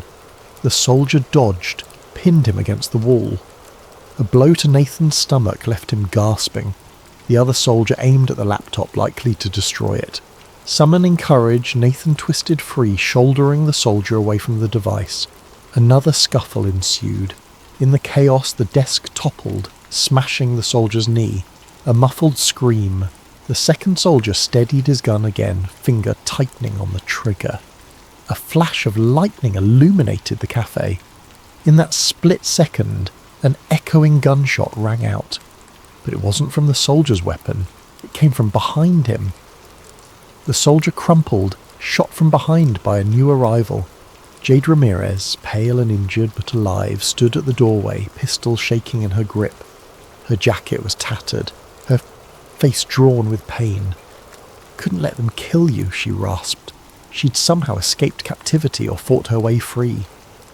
The first soldier crawled away, cursing, but Jade's aim pinned him. The second soldier lay still. Outside, hurricane winds howled, rattling shattered windows.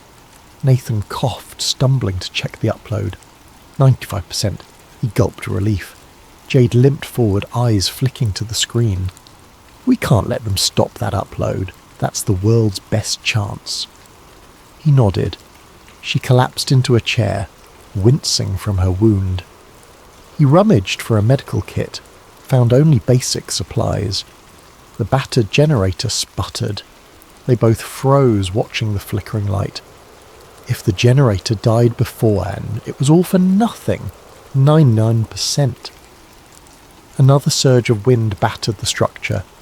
A portion of the ceiling collapsed near the entrance. Water gushed in. The soldier pinned by Jade struggled, but Jade glared. Don't! The soldier froze, cursing under his breath. Ding! 100%. Upload complete, the screen read. The data was out, mirrored across activist sites, cloud storage platforms, social media. Possibly unstoppable now. A wave of exhausted triumph pulsed in Nathan's chest. They'd done it! Jade gave a weak smile. The soldier scowled, presumably knowing their secret was laid bare. You fools, he spat. Doesn't matter. The media will discredit it. Our people are everywhere. Suddenly, the cafe's front collapsed inward with a crash. The swirling storm poured in. The soldier used the distraction to lunge at Jade. She fired, but her aim wavered. He knocked the gun aside, grappling her to the floor. Nathan, ignoring the chaos, tackled the soldier off her. They tumbled across broken glass. Another gust tore through the building. Water rushed around them, threatening to submerge the entire lower floor. In the final struggle, Jade seized the pistol again, pressing it to the soldier's helmet. This time he froze, eyes wide with genuine fear. "Enough!" Jade wheezed, tears in her eyes. Nathan saw how close she was to crossing a moral line, but the soldier slumped, raising his hands in surrender. She exhaled, dropping the gun, letting him live. They turned to see the laptop battered by debris.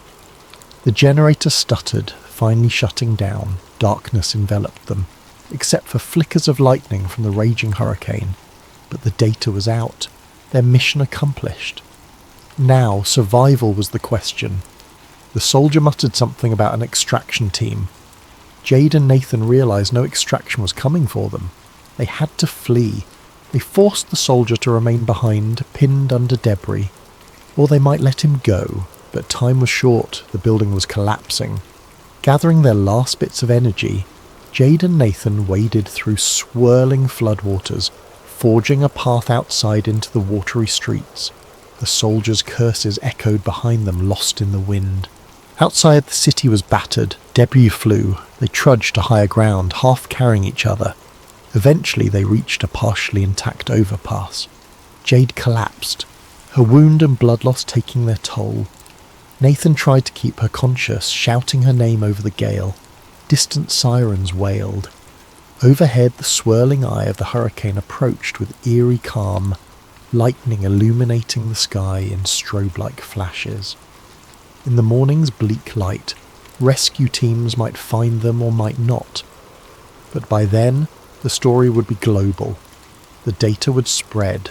Some outlets would dismiss it as a hoax or AI fabricated. Others might investigate deeper. The public might question why storms are intensifying in strange patterns, why entire weather fronts shift unpredictably. Maybe more whistleblowers would step forward, or maybe the mainstream would bury it. Nathan could only hope their evidence was strong enough. In the final hour before exhaustion took him, Nathan gazed at the watery horizon.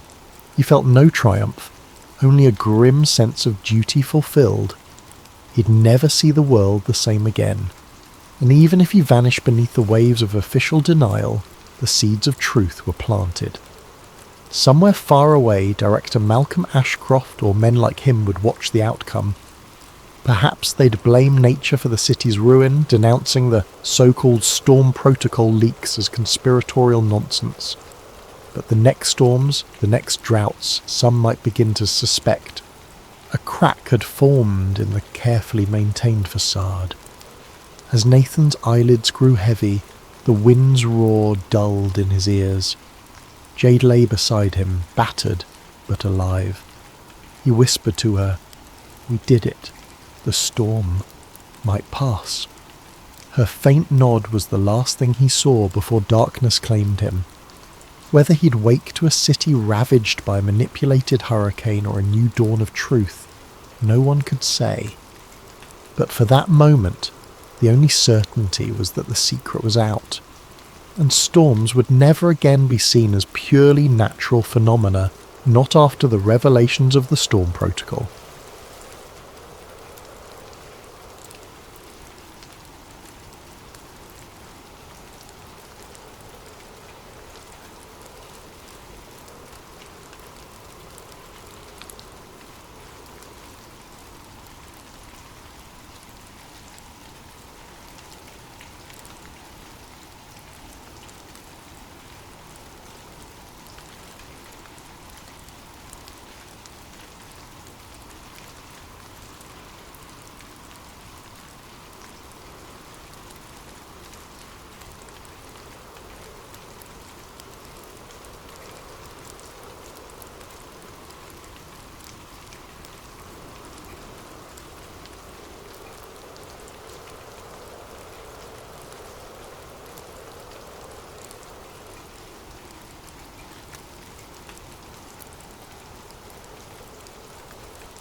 Then settle in, let your breathing slow, and imagine the flicker of old computer screens, top secret binders, and a few missing pages that change the course of entire nations. This is False Skies told in 5 parts, each revealing a deeper rung of the labyrinth. Listen closely. The greatest secrets often hide in the quiet corners of official stories.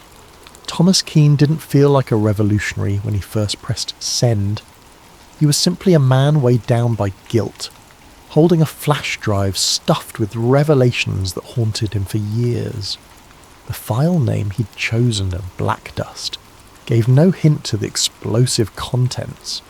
A trove of classified FBI memos, shipping manifests and encrypted communications that, if authenticated, would confirm every darkest rumour about the worst terrorist attack in modern memory.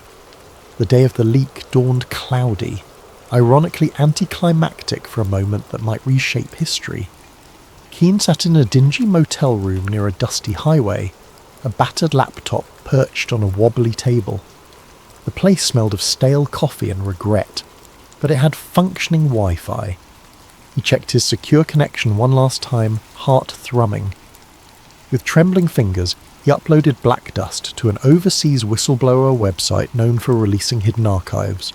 He paused, typed a short note, for the thousands who died and the millions misled. Then he pressed send. Within the hour, that file reached multiple journalists and a global news outlet with a reputation for defying government censors. The outlet's editorial board pored over it, verifying bits of data in a hush of excitement and alarm. By the end of the day, the first breaking story appeared online, overshadowed by disclaimers. Unverified documents claimed to reveal inside plot behind 20-year-old attack. Skeptics rolled their eyes. Conspiracy theorists hailed it as the smoking gun they'd always wanted. Most mainstream media initially dismissed it, an editing glitch, a potential hoax, or AI-generated forgery, the official line insisted. Yet some found the content too consistent to be random fakes. A set of typed memos from high-level intelligence briefings dated months before the attack, discussing the necessity of a catalytic event to unify public support for indefinite overseas campaigns. Detailed logs showed insurance policy expansions on certain tower floors days prior. Even stand-down orders for certain war games suspiciously matched the real timeline. Keane watched from his motel room's flickering TV as a breathless anchor tried to explain the leak, disclaiming that the White House calls it foreign propaganda. He sighed. The official denial had begun. Next would come the manhunt for the leaker. He closed his laptop, stuffed it in a bag and left the motel. Time to vanish. He'd served in the FBI's data analytics wing for nearly a decade, compiling anomaly reports around that fateful day. Step by step, he realized too many coincidences tied private defense contractors, intelligence heads, and financial bigwigs, all who profited from the subsequent wars. He quietly copied reams of old files, awaiting the day he had the courage to blow the whistle. That day had come. Elsewhere, powerful forces mobilized. The intelligence community's upper echelons recognized the name Thomas Keane from previous security audits. They suspected him. Within hours, calls went out from a hush-hush division to find him, brand him as a threat to national security. The director of an ultra-secret agency, Eldridge Shaw, personally oversaw the containment plan. He believed the official story must remain unchallenged, or the entire post-attack order might unravel. By midnight, bulletins labelled Keane suspected hacker and domestic threat. Agents started combing digital footprints, scouring camera feeds from near the FBI building. Shaw himself made a call to a contact at the large media conglomerates, instructing them to bury coverage of the story until further notice. The compliance was near instant. Mainstream news gave minimal airtime to the leak, overshadowing it with other headlines. But the genie was out of the bottle. On social media, the hashtag #BlackDust soared, with amateurs dissecting every memo line. a few data experts cross-referenced the IP addresses in the communications, linking them to known government subdomains. Even the partial revelation stunned the public. If the documents were genuine, it implied that some element within the US establishment not only predicted but abetted the terror event, ensuring maximum casualties for maximum political effect. The phrase false skies emerged, referencing how the public's reality had been manufactured like a painted ceiling above them, concealing the real orchestrators. Within a day, small protests flared outside federal buildings in major cities. People demanded clarity. The government's official statement repeated the forgery or foreign propaganda claim.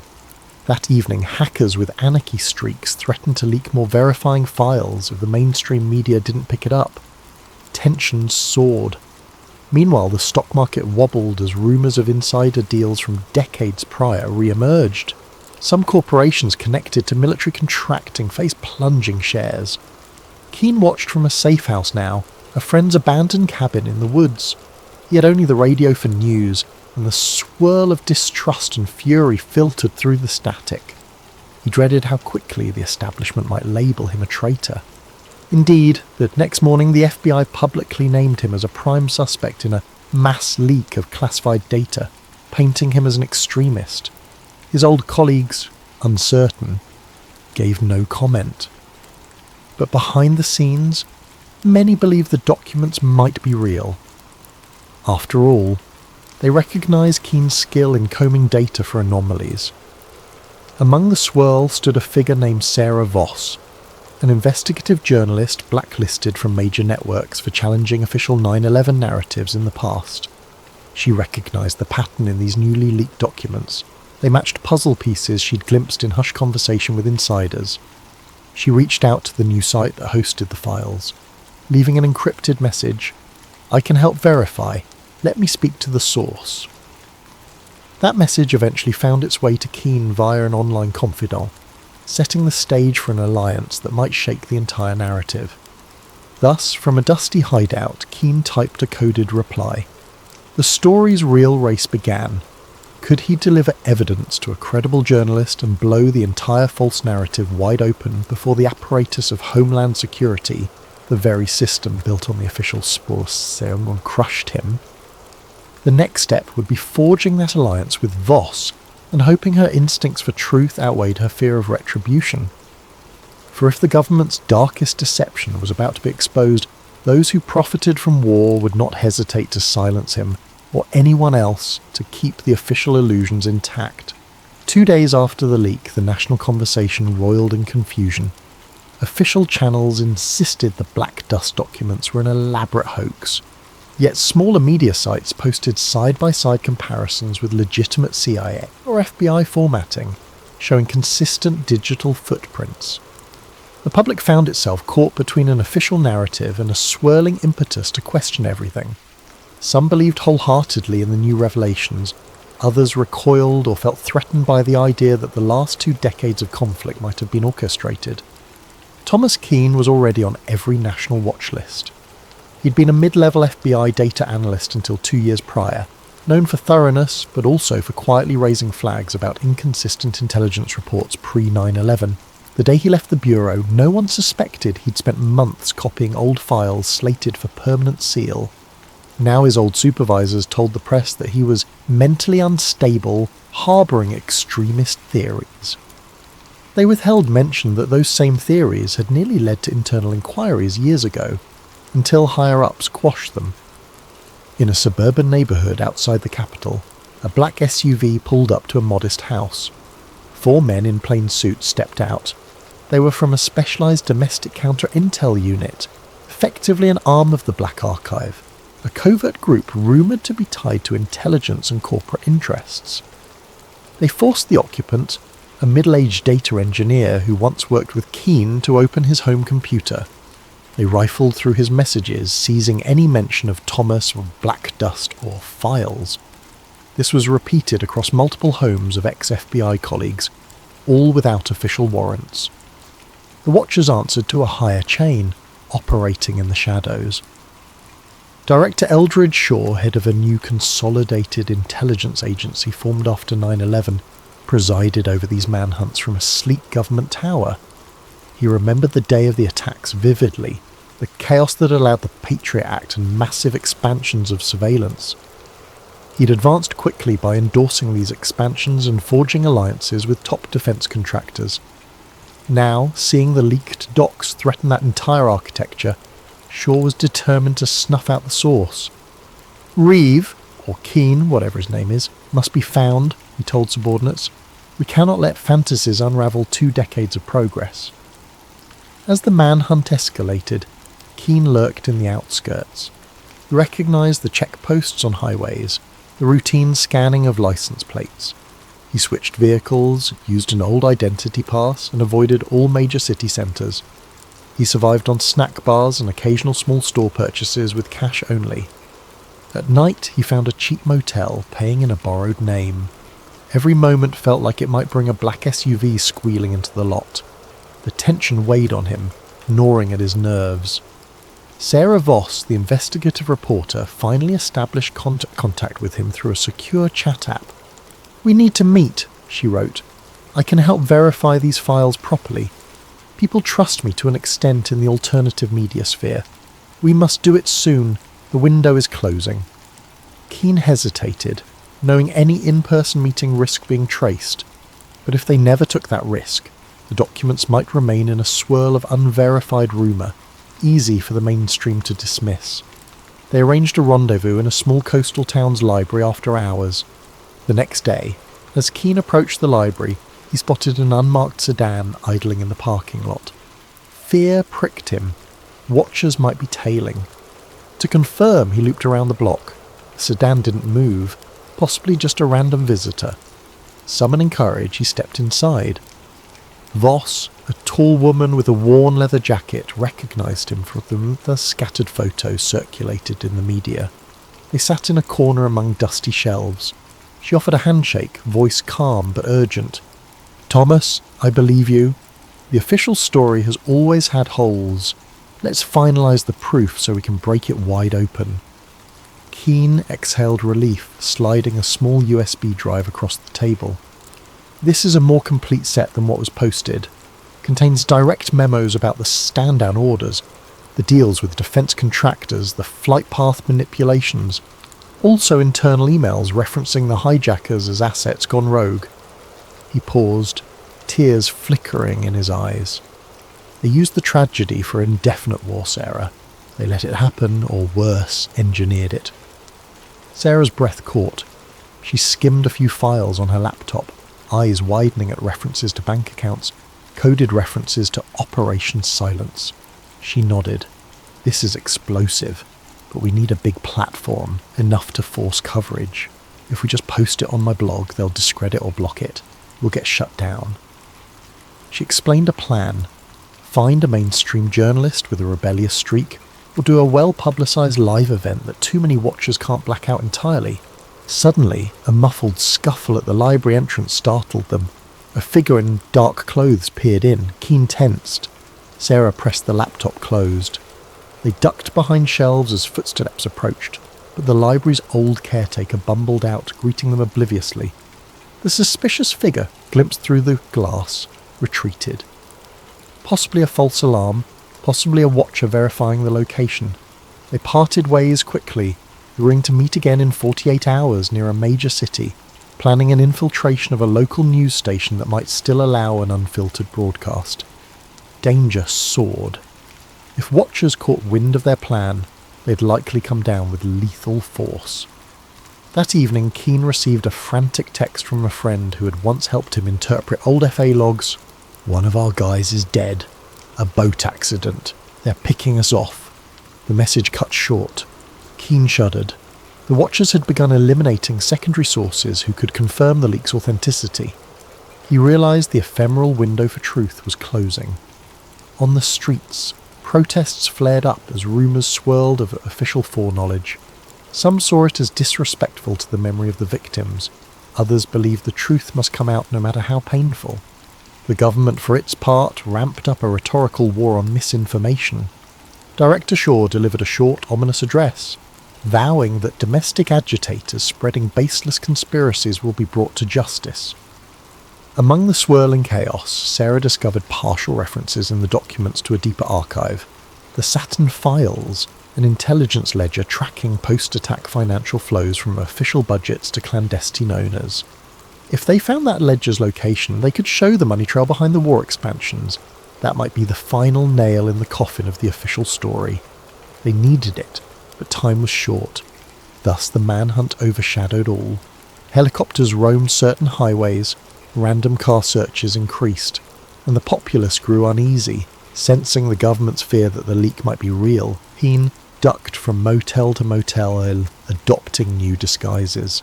Soon, though, his luck would run out, or he'd have to risk a direct showdown, trusting the thunder of public outrage to keep him alive. Little did he realise, the Watchers were about to tighten the net, deploying a Black Ops team to ensure the leak never reached unstoppable momentum. If Keane couldn't outmaneuver them long enough to break the final evidence, the official illusions would remain intact. If he did, though, the entire structure of post-attack governance might collapse. The next moves would determine everything. The following week saw Thomas Keane evading Watchers by day and collaborating with Sarah Voss by night, each meeting more urgent than the last. They discovered references to the Saturn Files scattered in older CIA memos. Allegedly, it was an encrypted database that meticulously traced the money funneling to defence contractors, oil conglomerates and political campaigns in the immediate weeks after the catastrophic event. If authentic, it would confirm the real motive behind the orchestrated false flag: indefinite war and profiteering. At a safe house borrowed from an old contact of Sarah's, they pored over these hints by lamplight. Among the digital shards was a location clue: a retired NSA facility on the outskirts of a southwestern desert, defunct but rumoured to store old backups. "We find that offline archive," Sarah said. "We can copy the Saturn Files in raw form. That's the smoking gun." Keane nodded, though dread of infiltration weighed on him. Between them, they had minimal resources: a battered car, a few $1,000s in cash, and a handful of laptops. The Watchers, on the other hand, had near limitless means: drones, infiltration teams, access to every camera feed in the nation. But the Watchers didn't fully expect them to attempt to break in at a presumably abandoned facility, so maybe the element of surprise worked in their favour. Director Eldridge Shaw ramped up the clampdown. The official narrative shaped the public mind. A rogue ex-FBI analyst has unleashed foreign-forged documents aimed at undermining national security. Many believed it, but a growing minority saw government overreach, especially after multiple suspicious accidents claimed the lives of other potential whistleblowers. People asked, if it's so false, why chase and kill so aggressively? In one instance, a known data archivist was found shot in his home, with the press labelling it a botched robbery, ignoring the data archivist's link to the leaked material. On social media, had black dust soared. Some city squares erupted in protest, carrying signs that read "We deserve the truth" or "Stop killing our whistleblowers." The Watchers responded by intensifying arrests, calling them rioters. Keane tried to remain focused. He realised that if the Saturn Files were real, it might show direct bank transfers from major corporate boards into the pockets of certain officials, all tied to legislation passing huge war budgets after the false flag. That would upend the entire post-attack establishment. "No wonder they're stopping at nothing," Sarah murmured. Securing fake IDs, they travelled cross-country by back roads. Each motel they used for a single night, paying cash. They dodged major highways, suspecting licence plate readers. The Watchers likely guessed their aim was to expose more data, but might not know the exact target. Meanwhile, the tension between them soared. The climate was near police state. Newscasts repeated that the domestic terrorist Thomas Keane must be turned in. Civilians were promised big rewards for tips. Billboards with Keane's face popped up along highways. He wore a baseball cap and used tinted glasses, but each day was a dice roll. A near encounter. On a lonely stretch, a black SUV sped behind them. They recognised the pattern. Sarah swerved onto a side route, forging through a small farmland path. The watchers gave chase. Shots rang out, blowing a tyre. The car careened into a ditch. They scrambled out, hid among tall corn. The watchers searched, but eventually gave up, presumably to avoid a big scene. This brush with violent capture left them rattled, but also more resolved. "We're obviously on the right track if they're that desperate," Sarah said, breath shaky. Finally, after days, they reached the deserted perimeter of the old NSA outpost. It was ringed by a crumbling fence, a few rusted signposts. By the look of the cracked asphalt and weed-choked yard, it had been abandoned for over a decade. Perfect place to bury secrets. Under twilight, they found a corner of the fence cut open by looters. They slipped inside quietly. The main building rose in silhouette, windows boarded up. A stray coyote howled in the distance, wind carrying a faint metallic whistling from open vents. Inside, dust-coated floors. Old cubicles sat in disarray. They used flashlights to navigate. Eventually they located a sub-basement with battered computer racks. A few beeped faintly with emergency power. "There's power? That's suspicious," Keane muttered. Indeed, it suggested the watchers might still be pulling some data from here. They approached a locked door labelled Server Vault Archive 6. With Sarah's phone, they scanned a partial code from the documents, generating a bypass sequence that might override older system locks. After multiple tries, a green light flickered. The vault door clunked open. Inside the vault, rows of drives and reels lined metal shelves. Dusty but humming with minimal climate control. They sifted through labels: Operation Cast Peak, Post-K-War Roster, Saturn. That was it. A battered cluster of servers with the word Saturn FSV. They carefully powered one terminal, hooking it to a laptop. Sarah typed a root command. The screen glowed. Restricted. Saturn 1, 2, 3. Enter pass. They tried typical keywords from the docs. On the third attempt, a beep. Access. They were in, files scrolled, each referencing massive funding authorizations, building demolitions, insider trading, logs dated within days of the big attack. The scope was monstrous. It implicated high-level bureaucrats, big banks, and even a few journalists. They orchestrated the tragedy to galvanize fear, pass endless war budgets, feed the arms economy, Sarah whispered, stunned. All hidden under national security drapery. Some lines suggested hijackers were known assets used as a controlled ignition. The betrayal was staggering. In that hush, footsteps upstairs. The watchers had arrived, no doubt detecting the power usage. "We must copy this now," Keane said, launching a data transfer to multiple external drives.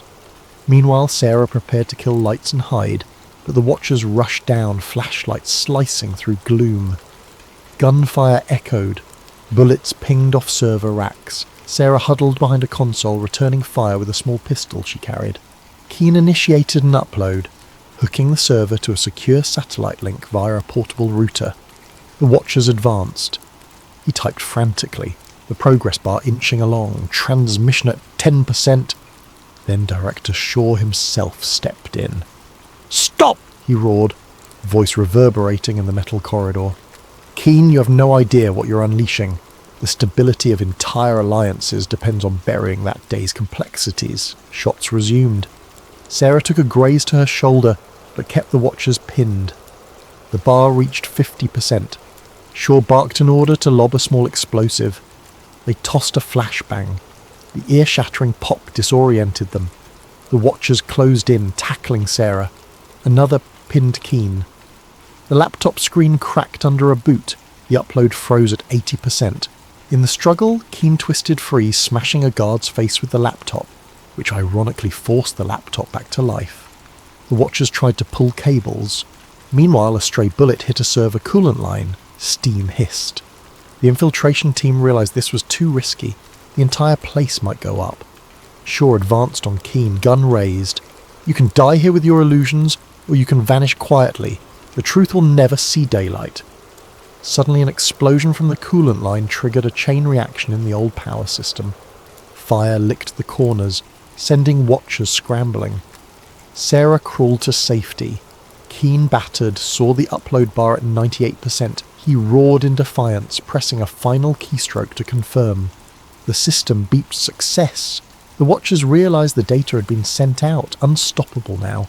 Furious, one aimed at Keen's chest. A final shot rang out. Darkness overcame him. The watchers yanked the cable, but it was too late. The Saturn files had presumably reached a safe node on the open web. Alarms beeped. The facility's meltdown forced a hurried retreat. In the swirling smoke, Sarah was dragged away by an explosion's concussive wave. The watchers grabbed shore, retreating.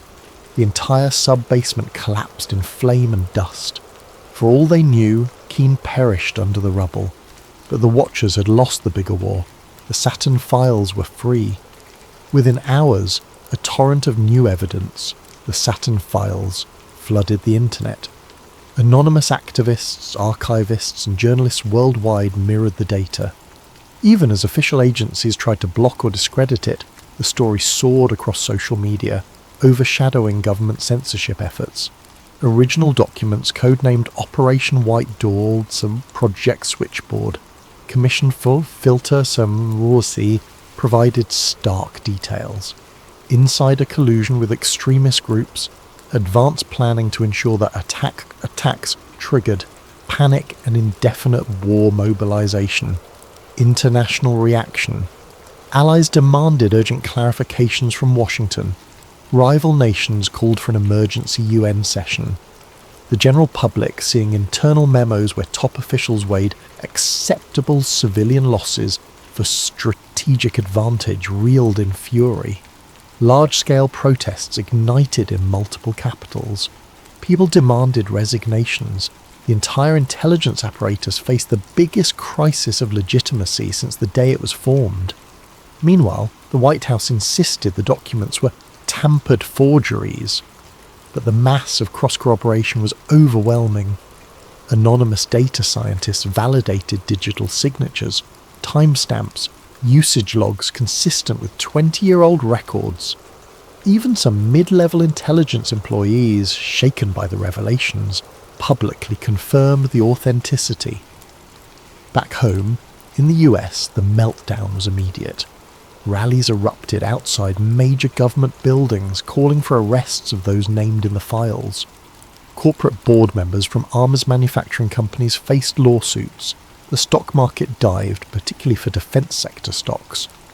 Over time, entire boards resigned, some fleeing the country. Various retired generals disclaiming involvement or giving partial confessions fueled headlines. The public found itself torn between anger, betrayal, and heartbreak, reliving the trauma of that fateful day under a horrifying new lens. Media torn. Some mainstream outlets quickly pivoted, acknowledging the new data as genuine after initial attempts to bury it. High-profile anchors apologised for previously parroting the official story. Others doubled down on patriotic narratives, ironically fueling further distrust. The swirl of disinformation versus actual data soared, but the raw evidence was too extensive to suppress. "You can't close the barn door after the horses fled," a commentator said. "The entire architecture of post-attack policy is under question." Director Eldridge Shaw attempted a grand press conference to reassert authority, but the crowd drowned him in jeers. Calls for congressional hearings soared. In a last-chance effort, Shaw's office declared a national security emergency, urging martial law to keep order. That, ironically, only inflamed dissent.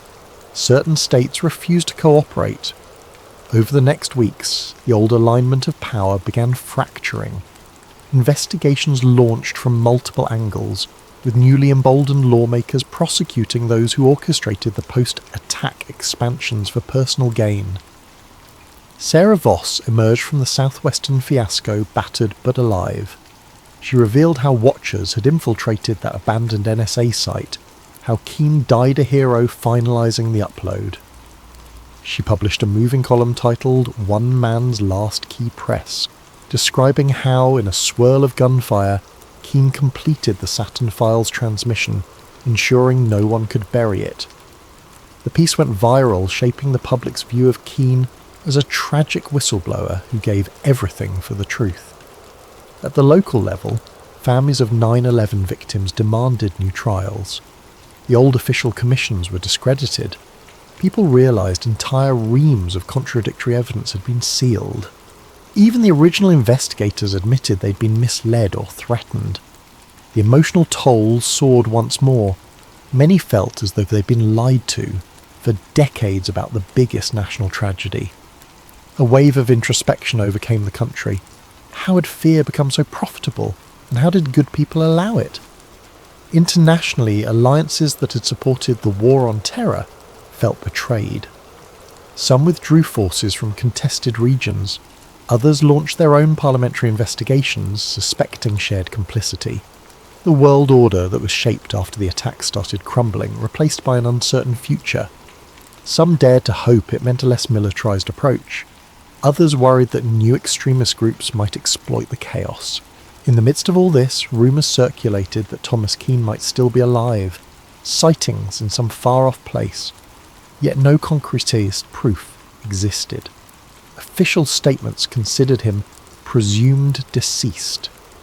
If he survived, he might have chosen the anonymity of an unknown identity, having done what he set out to do.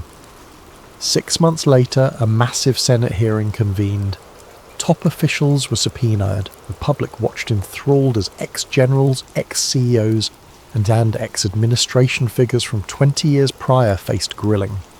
Some invoked national security, others pled the fifth, while a few confessed partial roles.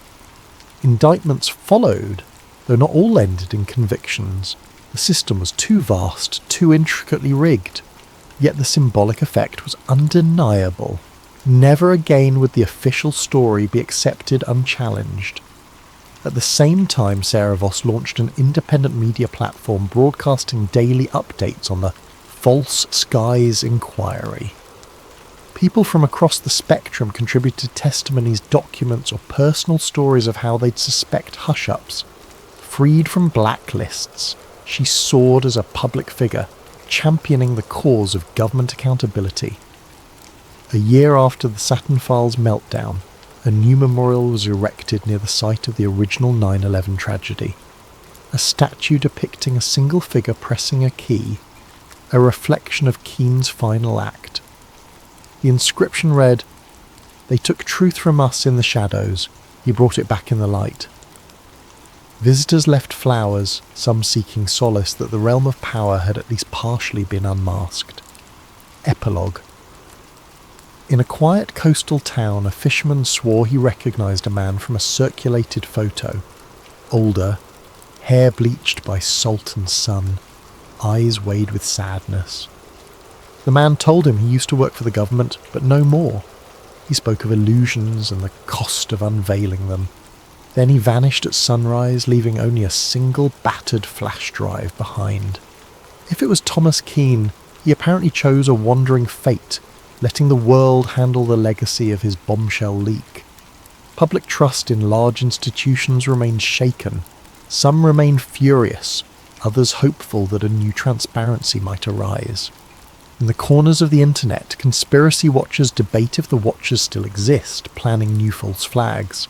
But for now, the greatest deception in modern times has been laid bare. The name Black Dust stands as a testament to the unstoppable power of truth once it's unleashed. In the hush that follows, the final note, they used fear to shape the world, but one day fear lost. The truth soared free, and the illusions that once cloaked the skies were shattered in a single day.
Tonight we're delving into a conspiracy thriller titled Dark Side of the Truth, a moon landing conspiracy thriller. It's set in the year 2025, yet it digs into events that occurred more than half a century ago, or so the official history says. Our protagonist, Elliot Graves, isn't the typical tinfoil hat conspiracy theorist. He's a rational investigative journalist who's built his reputation on skepticism and fact-checking. But his life takes a sharp turn when he receives a mysterious reel of 16mm film, suggesting that one of humanity's greatest achievements, the 1969 moon landing, was staged on a secret set. As we progress through the story, you'll meet characters with their own moral compasses, locked in a deadly dance. There's Sam Reyes, a sharp-witted former NASA engineer who knows more about the organization's secrets than is probably safe.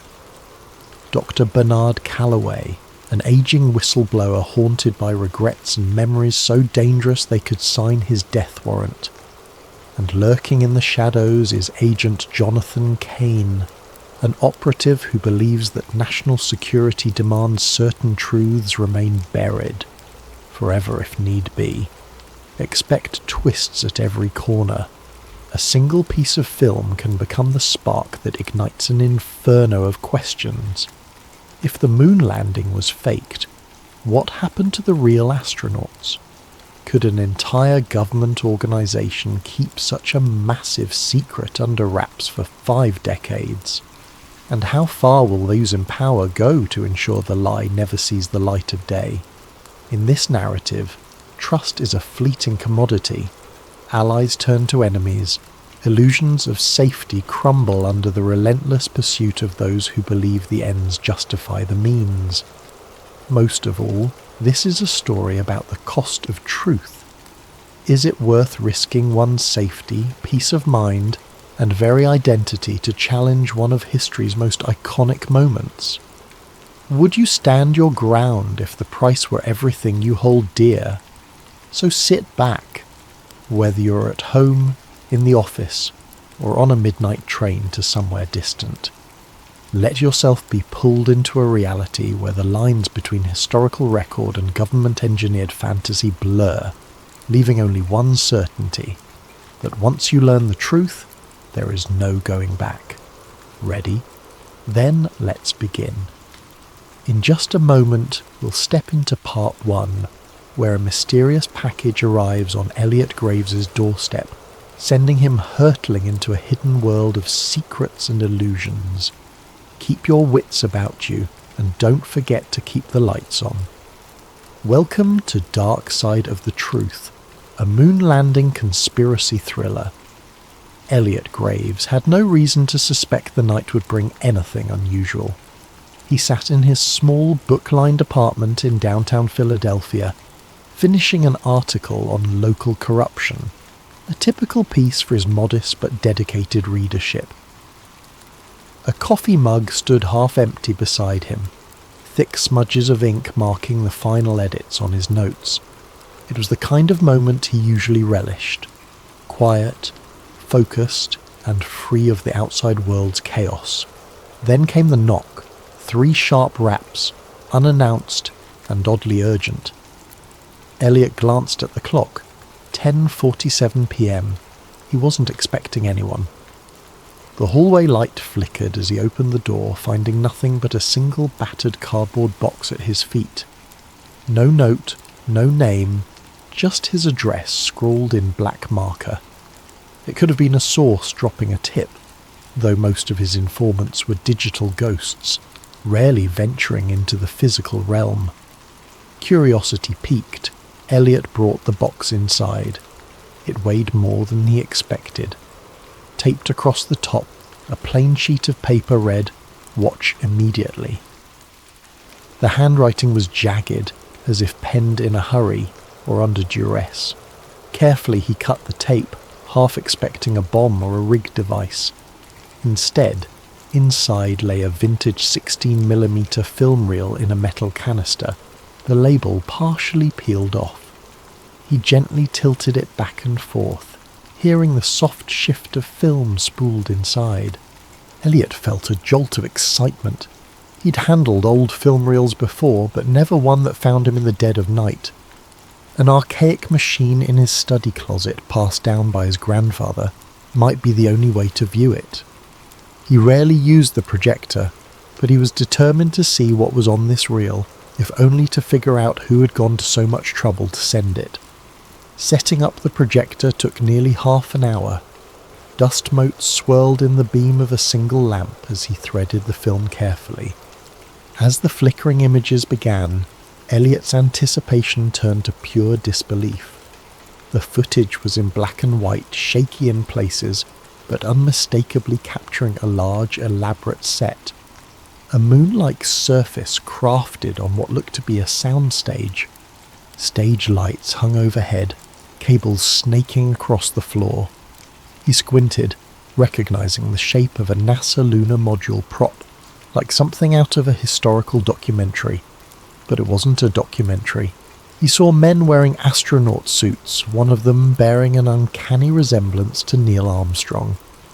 Off to the side, a group of technicians hovered, adjusting cameras that weren't from 1969. They looked older, yes, but not quite from the era. A man stepped into view clapping a film slate. On it was scribbled, Apollo 11, Take 3.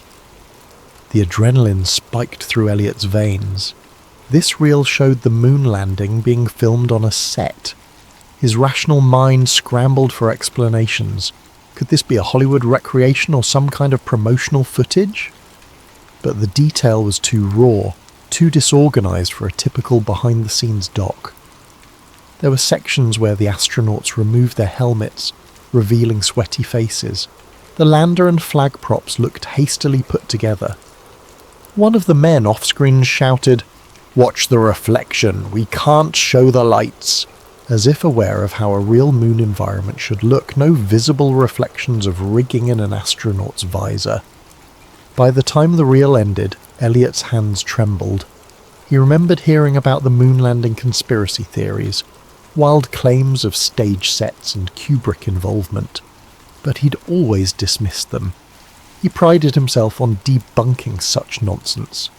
Yet here was tangible evidence, or the best fake he'd ever seen. A single question throbbed in his mind. Who would send this to me, and why now? He reached for his phone, intending to call a trusted colleague, only to find the screen black. No power. He was sure it was charged. Strange. He tried to boot up his computer to search for any reference to lost Apollo footage, but the internet connection was dead. He felt his chest tighten in a wave of paranoia. Was he imagining things, or was this more than a coincidence? Deciding to do a quick external check, Elliot gathered the reel, locked up his apartment, and headed for the elevator. As he stepped out onto the street, a hint of movement caught his eye. A black SUV parked at the curb, lights off. Its windows were tinted, impossible to see in. The hair on his arms rose. Philadelphia had plenty of SUVs, but why did this one feel like it was there for him? He took a breath, telling himself not to jump to conclusions. Still, his heart hammered as he walked 2 blocks to an all-night coffee shop known for its reliable Wi-Fi. Inside, the smell of espresso and donuts steadied him a bit. He found a corner table connected to the cafe's network and tried searching for any references to moon landing staged film reel. Thousands of hits, mostly conspiracy websites. Nothing verifiable. Minutes later, he typed a cautious email to a colleague, attaching a single grainy screenshot from the reel. He pressed send. An error message blinked back. Message undeliverable. He tried again. Same result. He wondered if his phone or laptop had been compromised or if there was a bigger net around him. The idea of being watched in real time chilled him. Returning to his apartment would be a risk, but he had nowhere else to analyse this film. As he left the shop, the black SUV was gone. Instead, a grey sedan sat across the street, engine running. Elliot inhaled sharply and hailed a cab. If someone was tailing him, best to lose them in traffic. The entire ride he cradled the film canister on his lap, heart pounding. He found himself muttering under his breath, "It can't be real, it can't be real." Yet some buried part of him whispered that it might be. If so, everything he understood about American history was about to unravel, and he was holding the thread that could unspool it all. Little did he know that before sunrise he'd be a fugitive in his own city, hunted by forces who had protected this secret for over 50 years. And the package was only the beginning. Elliot's morning came too soon, and with far more chaos than he could handle. He hadn't slept. Fear and excitement drove him to sift through every frame of the film reel, making notes, snapping photos with a spare camera he'd found in an old drawer. Perhaps he could create a digital copy, but his attempts to digitize the reel via his laptop repeatedly failed. Some hidden glitch kept corrupting the files. He cursed under his breath. Was it sabotage or just outdated hardware? At first light, he ventured to his usual contact for obscure intel, a quiet archivist named Harriet, who worked at the local historical society. He hoped she might authenticate the film's physical materials. Harriet was meticulous with details, and if anyone could confirm the reel's age, it would be her. The society's building was a grand relic, all marble floors and dusty exhibits. Elliot found Harriet in a back office, squinting through a magnifying glass at a centuries-old map. She looked up, alarmed by his frantic posture. Without preamble, he passed her the film canister. "I need to know if this is genuinely from 1969, he whispered, glancing around as if the walls had ears. Harriet frowned at his secrecy but began her inspection. She murmured something about the film's brand markings, the chemical composition of older film stock, and how certain colour-coded edges could pin down the manufacturing date. Within half an hour she had her verdict. "This reel does appear to be from the late 1960s.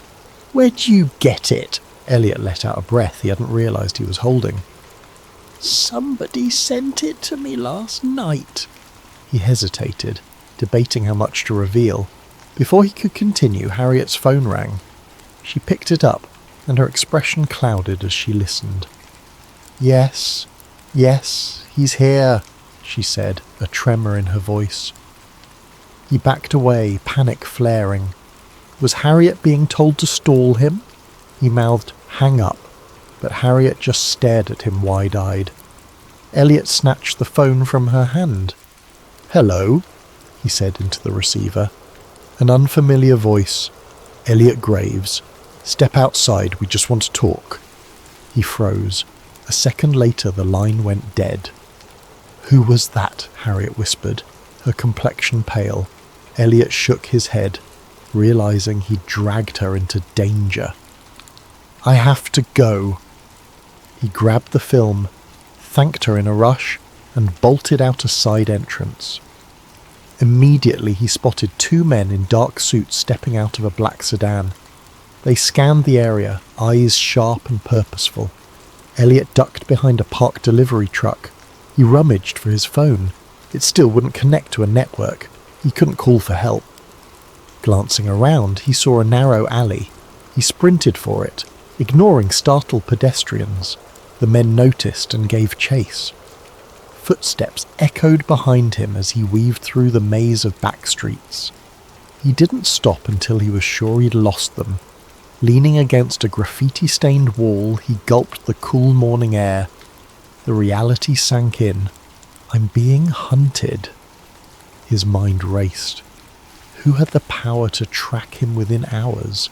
Some fraction of NASA, the FBI, or an even more clandestine outfit? He remembered Harriet's stunned face and felt a pang of guilt. Was she safe? With his phone compromised, Elliot needed a secure communication line.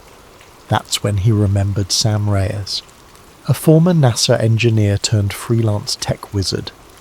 They'd crossed paths a year ago when Sam leaked documents exposing flawed satellite software. She'd proven resourceful and cautious, someone who operated in the grey areas of government secrecy. He rummaged through his wallet for her old business card, typed the number into a borrowed flip phone he'd bought for emergencies. 2 rings, then Sam answered with a wary, "Who is this?" "Elliot Graves," he said quietly, trying to steady his voice. "I need your help. It's urgent." Sam let out a short laugh. "You're the reporter who debunked that UFO fiasco. Are you calling to do another piece?" He glanced around to make sure no one was listening. "This is bigger than UFOs. I have an old NASA film that suggests the moon landing was not what we think." Silence on the line. Then Sam hissed, "Don't say another word. There are ears everywhere. Meet me at the Redwood Garage, level 3, in an hour." She hung up. He had no time to question her abruptness. He made his way to Redwood Garage, a concrete structure on the outskirts of the city. Ducking beneath security cameras, he took the stairs to level 3. Only a few cars were parked, the area echoing with the hum of overhead fluorescent lights.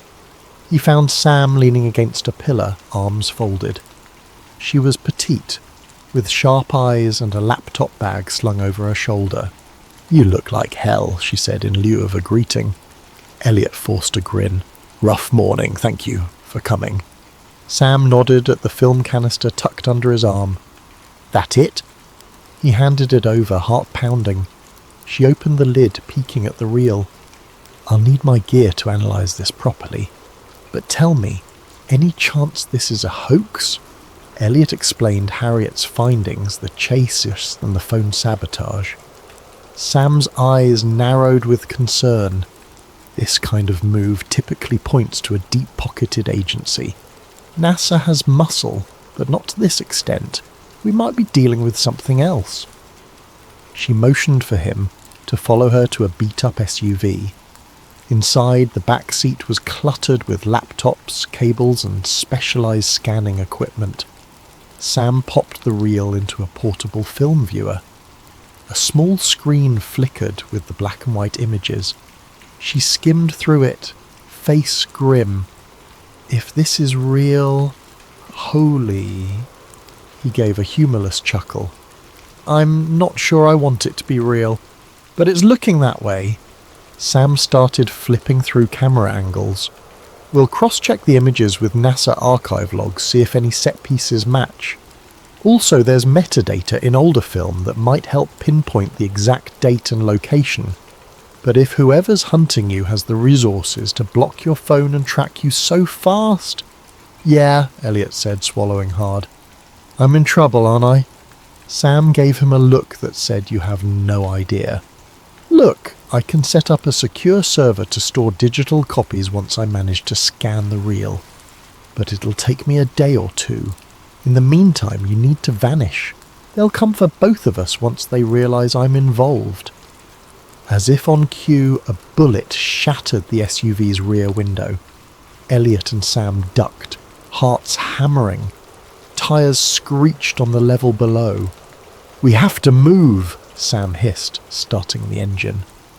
Elliot curled into the passenger seat, pressing the canister tight against his chest. Another shot rang out, pinging off the concrete pillar. The SUV lurched forward, screeching around corners, headlights glaring on dull grey walls. Behind them, at least 2 dark sedans roared up the ramp. The chase was on. Elliot felt the cold sweat on his brow. This was no longer about verifying a piece of film. This was survival. More bullets clanged against the SUV's metal frame. Sam cursed under her breath, twisting the wheel. The exit ramp loomed ahead, a single security arm blocking the exit. Sam ploughed right through it, leaving splinters behind. They burst into daylight, weaving into the city traffic. Horns blared. The sedans kept pace, engines revving. As Sam careened down a busy street, Elliot realised just how far he'd fallen into this conspiracy. He'd started the night as a skeptic receiving a curious package. Now he was on the run, uncertain if he'd live to see the next morning. The real question: was the truth worth this cost? He clenched the film canister as if it were his lifeline. Maybe it was. Once they lost their pursuers, thanks to Sam's clever shortcuts and the chaotic labyrinth of city streets, Elliot and Sam took refuge in a deserted warehouse by the river. It was a space Sam sometimes used as a safe house, its electricity powered by a makeshift generator. Old crates littered the corners. The air smelled of dust and stagnant water. They parked the SUV inside, headlights slicing through the gloom. Elliot exhaled shakily, stepping out and checking his jacket for bullet holes. Miraculously, neither of them was injured. Sam followed, film canister in hand. "We have to lie low," she said. "I'll do what I can with the real. But first we need to figure out who can confirm or deny the authenticity. Some old NASA folks might still be around, or people from the Apollo era." That jogged a memory for Elliot. "I know someone, Dr. Bernard Callaway. He was part of the Apollo program. Wrote a few obscure papers on lunar orbit complexities. I interviewed him years ago for a piece on NASA bureaucracy. He might know if any of this is real." "Let's hope he's still alive and willing to talk," Sam replied grimly, setting up her scanning equipment. "Meanwhile, I'll start digitizing. Go call your guy." She tossed Elliot a burner phone, a cheap flip phone with no internet capability, just voice and text. "Keep conversations short, we don't want to leave a trail." Elliot nodded, stepping away for some privacy. He dialed a number he hadn't used in years. The call rang on, and just when he thought it would go to voicemail, a gravelly voice answered. "Yes? Who is this?" "Dr. Callaway, it's Elliot Graves. Remember me?" A tense pause. "Graves? The journalist? Why are you calling me?" Elliot cut straight to the point. "I have a film reel suggesting the Apollo 11 landing was staged. I need your perspective." He expected outrage or disbelief, but Callaway only muttered a soft curse. "Damn it, you kids never learn. Where are you?" "Too dangerous to say over the phone," Elliot replied. "Can we meet?" Another heavy silence. "You must be insane. Do you have any idea who might be listening to our conversation right now?" Callaway let out a shuddering breath. "Look, there's a small diner off Route 47 near a truck stop. Tomorrow, noon. If I don't show up, assume I got spooked." Elliot thanked him and hung up, anxiety coiling in his stomach. The man's reaction was more dread than disbelief. That alone spoke volumes. He returned to Sam's makeshift workstation, where the reel was half fed through a specialized scanner. The process was laborious, each frame captured in high resolution. "How's it looking, Elliot?" Elliot asked. Sam frowned, studying the images on her laptop screen.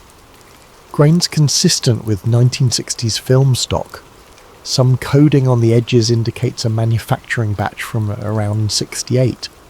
Also, I've spotted certain NASA emblems in the background that weren't publicly revealed until the mission ended. And see that console there? She zoomed in on a screenshot.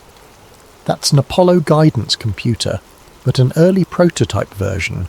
Only a handful existed. This is not your average hoax. It's either the most elaborate one in history or it's real, Elliot finished, his voice hollow. Sam gave a grim nod. I'm leaning towards real. Our next step is to confirm. If your Dr. Callaway can give us any leads, we might find definitive proof. They spent the rest of the day in anxious waiting.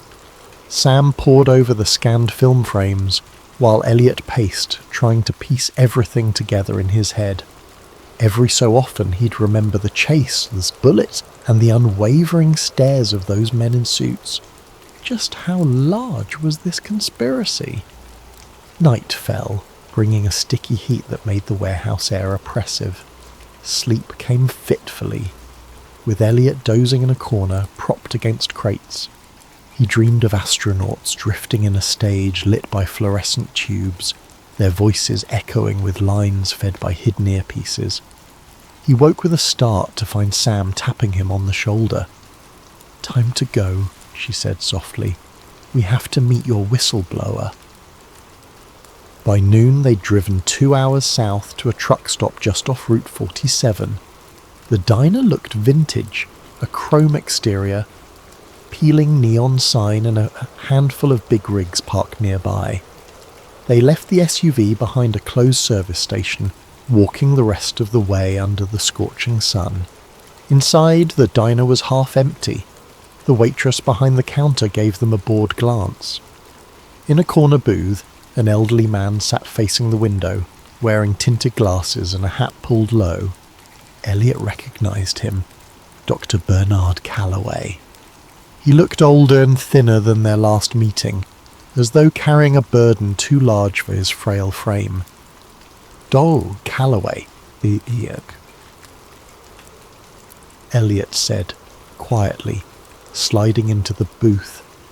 Sam took a seat beside him. Callaway's gaze flicked to them, fear etched in the lines around his mouth. "You brought someone else. I told you to come alone." "This is Sam Reyes. She's helping me verify the film." "Film?" Callaway's voice trembled. He removed his tinted glasses, revealing tired eyes. "I hoped I'd go to my grave without seeing it again. Lord knows I was done with those days." Elliot swallowed. "You've seen it before?" Callaway exhaled a long, shaky breath. "I was part of Apollo 11's operations team, unofficially. My real job was ensuring the broadcast feed from the moon looked authentic. We had technicians in a secret studio, capturing angles that would pass as lunar footage. It was a matter of national pride and also, ironically, fear. Needed to beat the Soviets. When the actual craft encountered catastrophic issues, NASA and the government decided it was safer to fake the landing for television. The real rocket never made it out of Earth's orbit safely. The astronauts eventually landed in the Pacific under the pretext of returning from the moon, but what the public saw was a carefully crafted illusion. Elliot's head spun. There it was, spelled out. The conspiracy in all its horrifying clarity. Sam leaned forward. "Why have you stayed silent all this time?" Callaway closed his eyes. "They threatened my family. I was briefed that revealing the truth would be an act of treason. Others who tried to speak up, well, they disappeared. I've lived under watch ever since, exchanging my silence for a quiet retirement. But I always knew this day might come." Elliot retrieved the film canister from his bag. "So the footage we have?" "It's partial," Callaway said, scanning the diner nervously. "There's more. Hours of outtakes, behind-the-scenes planning. Enough to destroy decades of NASA's legacy if it got out. That reel is probably what was stolen from the archives in the 70s. I thought it had been destroyed." A lump formed in Elliot's throat. "So it's authentic? And NASA? Or whoever's controlling this? They're hunting us to bury it again." Callaway nodded. "They'll kill you, no question. They've killed for less." He glanced around, lowering his voice. "I can direct you to someone else who was there. A colleague named Walter Pierce. He escaped overseas, but you might track him down. He has a copy of the mission logs." Sam and Elliot exchanged looks. Every new piece of evidence upped the stakes. If they could find Pierce and get those logs, they'd have undeniable proof. Suddenly the diner's door swung open. Agent Jonathan Kane stepped in, though Elliot didn't know his name yet. The man wore a crisp suit and surveyed the room calmly, his gaze lingering on each patron. Elliot's heart seized. Callaway's face turned ashen. "That's one of them," he whispered, voice trembling. "We have to go."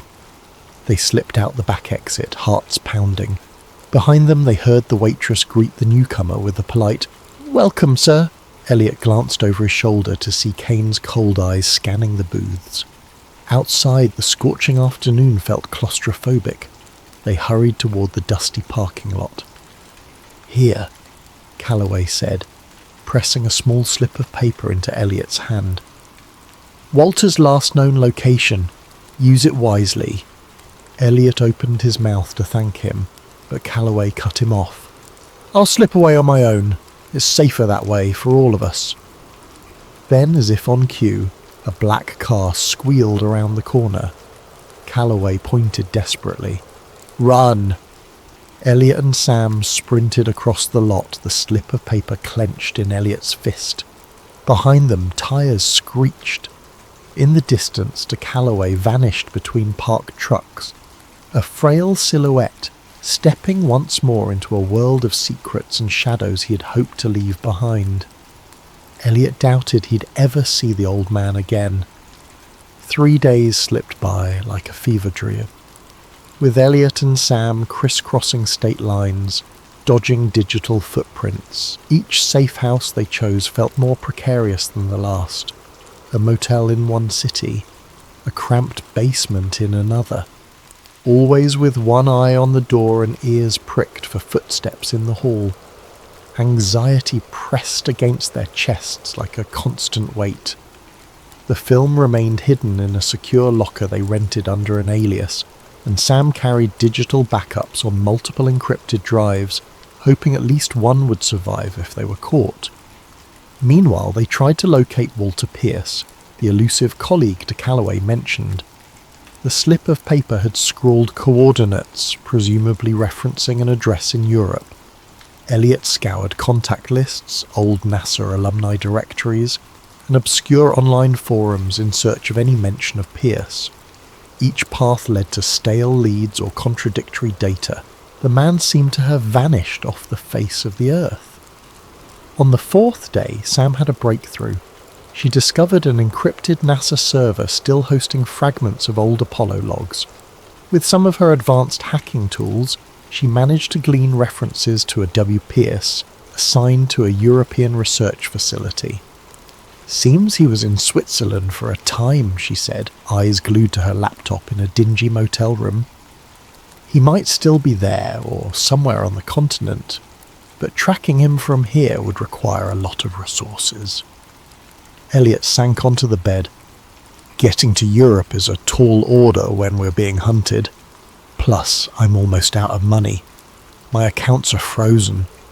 He paused, rubbing his temples. "Is there any chance you can crack NASA's main archive for further leads?" Sam shot him a sideways look. "That's risky. The deeper I dig, the easier it is to trace me. But let me see what I can do." She tapped rapidly on her keyboard. While she worked, Elliot's phone buzzed. The burner phone. He answered carefully. "Yes?" A shaky voice on the other end. "Elliot, it's me." He recognized Dr. Callaway's voice immediately. Relief and dread mingled in Elliot's chest. "Doc, where are you?" Callaway exhaled, the sound crackling over the poor connection. "Somewhere remote. Listen, there's a private airfield near Hardwick County. I have an old acquaintance with a plane. He's flying me out of the country tonight. I can't stay here. They've already tried to corner me twice. I'm calling because I don't want to leave things unfinished." Elliot's pulse kicked up. "What do you mean?" "I have a file, a partial logbook detailing the faked segments of the Apollo broadcast. Coordinates of the set, code names of the staff, enough to corroborate the film. Meet me at the airfield before midnight. I'll hand it over." Elliot mouthed to Sam, "Dr. Callaway he wants to meet." She nodded and started packing up. "We'll be there," Elliot promised. "Don't be late," Callaway warned. Then the line went silent.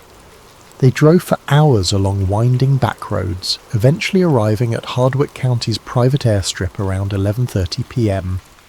The air was thick with the chirp of crickets.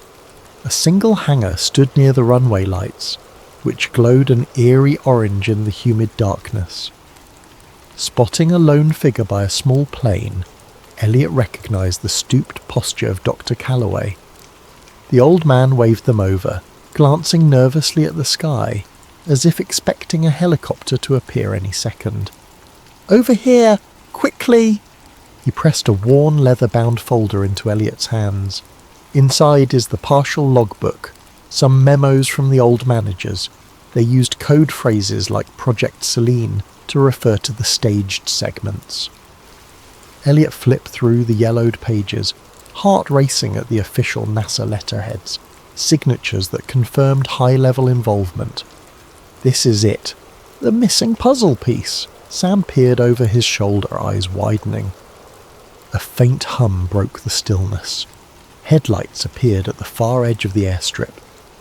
"We need to go," Callaway urged. "I'll be taking off in minutes." He nodded at the plane. "There's room for one more if you want out, but they'll likely track it. Better you remain hidden." Elliot hesitated. Part of him wanted to leave, fly away from the danger, but his journalist instinct screamed that he needed to stay to expose the truth. "Doc, are you sure you'll be safe?" Callaway's gaze dropped. "Safety is relative now. I just can't watch them bury the truth again. Promise me you'll find a way to make this public. People deserve to know." He shook Elliot's hand firmly. "And watch your back." With that, he turned to board the plane. Elliot and Sam stepped away, scanning the runway lights. The headlights from earlier grew brighter, revealing a black SUV. Elliot's stomach clenched. "We need to hide." They sprinted behind a cluster of fuel barrels, watching as the plane's engines roared to life. The black SUV screeched to a halt, doors flying open. Men in suits scrambled out, guns drawn. "Look," Sam whispered. Another figure emerged, Agent Jonathan Kane. He barked an order, and his men raised their weapons at the plane. Fear seized Elliot's gut. No, they wouldn't shoot down a plane, would they? Time seemed to slow. Callaway's plane began rolling down the runway. The men shouted into radios. A couple of them sprinted along the tarmac, weapons at the ready. Suddenly a muzzle flash lit the darkness. Elliot wasn't sure which side fired first, but a bullet tore through the plane's rear engine, trailing sparks. The plane lurched off course, its nose angled skyward, straining to lift. Another round of gunfire thundered, and the plane's landing gear buckled. In a horrific screech of metal, the plane careened off the runway, flipping onto its wing. Then came a blinding flash, followed by an explosion that rocked the airfield. Elliot felt the heat wave even from behind the barrels. Instinctively, he ducked, heart hammering. A column of fire consumed the wreck, the roar mingling with the anguished crackle of burning fuel. Sam had to clamp a hand over her mouth to stifle a scream. Agent Kane and his men stood at a distance, seemingly unfazed by the carnage. One of them spoke into a handheld radio. Then Kane turned to the SUV, slipping inside without a backward glance. Within moments they were gone, leaving behind a fiery wreckage and the smell of scorched metal. Shock paralysed Elliot. Dr. Callaway was gone, killed for trying to flee with the truth. A wave of guilt and nausea hit Elliot.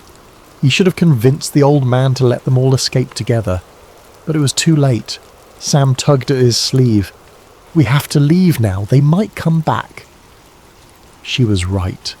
With adrenaline pumping, they skirted around the blaze, searching for any survivors in the dark.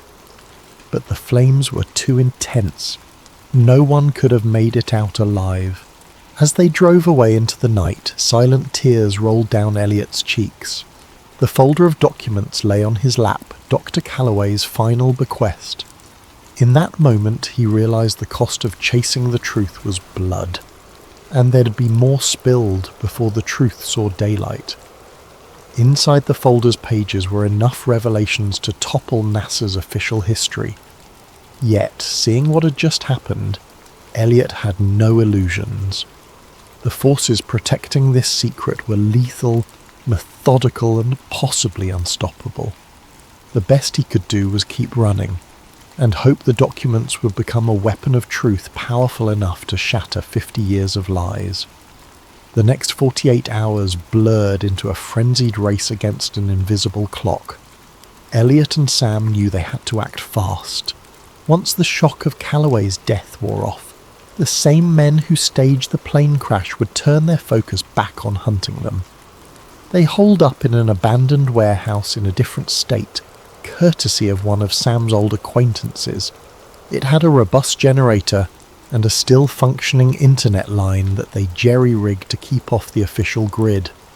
While Sam continued scanning the folder's contents, Elliot penned an expose with trembling hands, a document that collated all the evidence they had, the reel, the NASA memos, and de Callaway's logbook. Word spilled onto the screen, forming a tapestry of government deceit dating back to 1969. Every paragraph made his heart pound. He knew once released these revelations would shock the world, if anyone believed them. But how to ensure the story remained live? They suspected mainstream media outlets were either compromised or too afraid. Elliot decided they had to go public directly, a massive data dump onto every social media platform and multiple anonymous websites. Even if their accounts got taken down, the leaked files might scatter across the internet faster than sensors could react. Their plan set, Sam double and triple checked the digital backups, layering encryption upon encryption, storing copies on servers overseas. Once we hit upload, they'll come for us, she warned. We can't be traced if we do this right, but they'll suspect it's us. Are you ready? Elliot hesitated, recalling the bullet that shattered the plane's engine, the explosion, and de Callaway's last moments. Then he nodded. We can't keep running forever. The only way to survive is to shine a light so bright they can't snuff it out. Sam tapped a few keys, launching their carefully orchestrated mass upload. Thousands of files began cascading into the digital ether. Elliot's expose triggered alongside, complete with images from the 16mm reel, still frames of the behind-the-scenes moon set, and NASA-coded logs referencing Project Selene. Within minutes, the hashtags Apollo hoax and #Project Selene started trending across lesser-known forums. Users demanded answers. The first wave of adrenaline gave way to anticipation. Elliot and Sam hovered over their screens, watching the data spread. It was working. Mirror links popped up everywhere. For a brief moment, triumph washed over them. Maybe they'd done it. Then the pushback began. Major social media sites flagged the content as misinformation. Accounts posting the files got suspended en masse. A swirl of news headlines labelled the footage a deepfake conspiracy. Rapidly, official NASA spokespeople took to major news outlets, denouncing the fabricated film and urging the public to ignore baseless rumours. Eerily polished articles appeared online, discrediting Elliot Graves personally, a fringe journalist with a history of sensational claims. Sam's name surfaced too, portrayed as a disgruntled ex-employee with an axe to grind against NASA. The disinformation machine roared into overdrive. Elliot's phone buzzed with hateful messages. Threats poured into the websites hosting the data, calls for them to remove the fake uploads. Some complied. Others got hacked or taken offline. It was a digital war zone. Still, thousands of people downloaded the files, discussing them in hushed corners of the internet. A portion believed, many more scoffed. The mainstream narrative ridiculed the so-called Apollo conspiracy, saturating the headlines with dismissals. Amid the chaos, a thought jolted Elliot. The original reel. They still had the physical film, the ultimate piece of evidence. If they could get it to a neutral scientific body, someone who could run chemical tests live on air, it might be indisputable. They realised there was one place that might agree to test it openly: the National Historical Archives. Under normal circumstances, the archives were government-run, but there were staff members who prided themselves on transparency. The question was whether they'd even allow Elliot past the front doors. Sam argued it was worth a final gamble. They might be forced to test it in front of witnesses. If the results match 1969 manufacturing, no one can claim it's a modern forgery. Elliot agreed. Time was running out. They had to try. They set off under cover of darkness, planning to slip into the city near dawn. If they could persuade an archivist to examine the reel, maybe the truth would gain unassailable ground. The roads were nearly empty. Nervous silence filled the SUV. Elliot sensed they were heading into the lion's den, but there was no alternative. When they arrived at the National Historical Archives building, an imposing limestone structure, Elliot's instincts screamed danger. The plaza felt too quiet. He parked a block away. They approached on foot, film canister in hand. The first sign of trouble was the locked main entrance. Normally, the lobby opened early. Now it was sealed, the lights dim. A faint crackle of static reached Elliot's ears. He motioned for Sam to get down, but it was too late. Armed figures stepped out from the shadows, men in tactical gear. At their centre stood Agent Jonathan Kane. Cold determination etched on his face. A single lamppost cast harsh light over the scene. "Elliot Graves," Kane said softly, voice echoing in the empty plaza. "And Samantha Reyes. I believe you have something that belongs to the United States government." Elliot clutched the canister, adrenaline surging. "This belongs to history, not your lies." Kane raised a hand in a mocking gesture. "Let's be reasonable. That footage is a national security issue. Hand it over." Sam stiffened. "National security? It's a decades-old deception. People deserve to know." A sneer curled Kane's lip. "Your children playing with matches in a powder keg. The global ramifications of revealing this lie, you have no idea.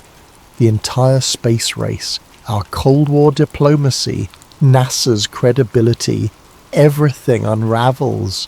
America's standing in the world collapses. This is bigger than you." "Then maybe it needs to collapse," Elliot retorted, stepping back. Sam discreetly slid a small flash drive from her pocket, likely containing a digital copy of everything. She slipped it under her foot, hoping to crush it into the pavement if needed, anything to keep the evidence from being seized intact. Two men lunged forward. Elliot flung himself aside. Sam tried to break free, but strong arms pinned her.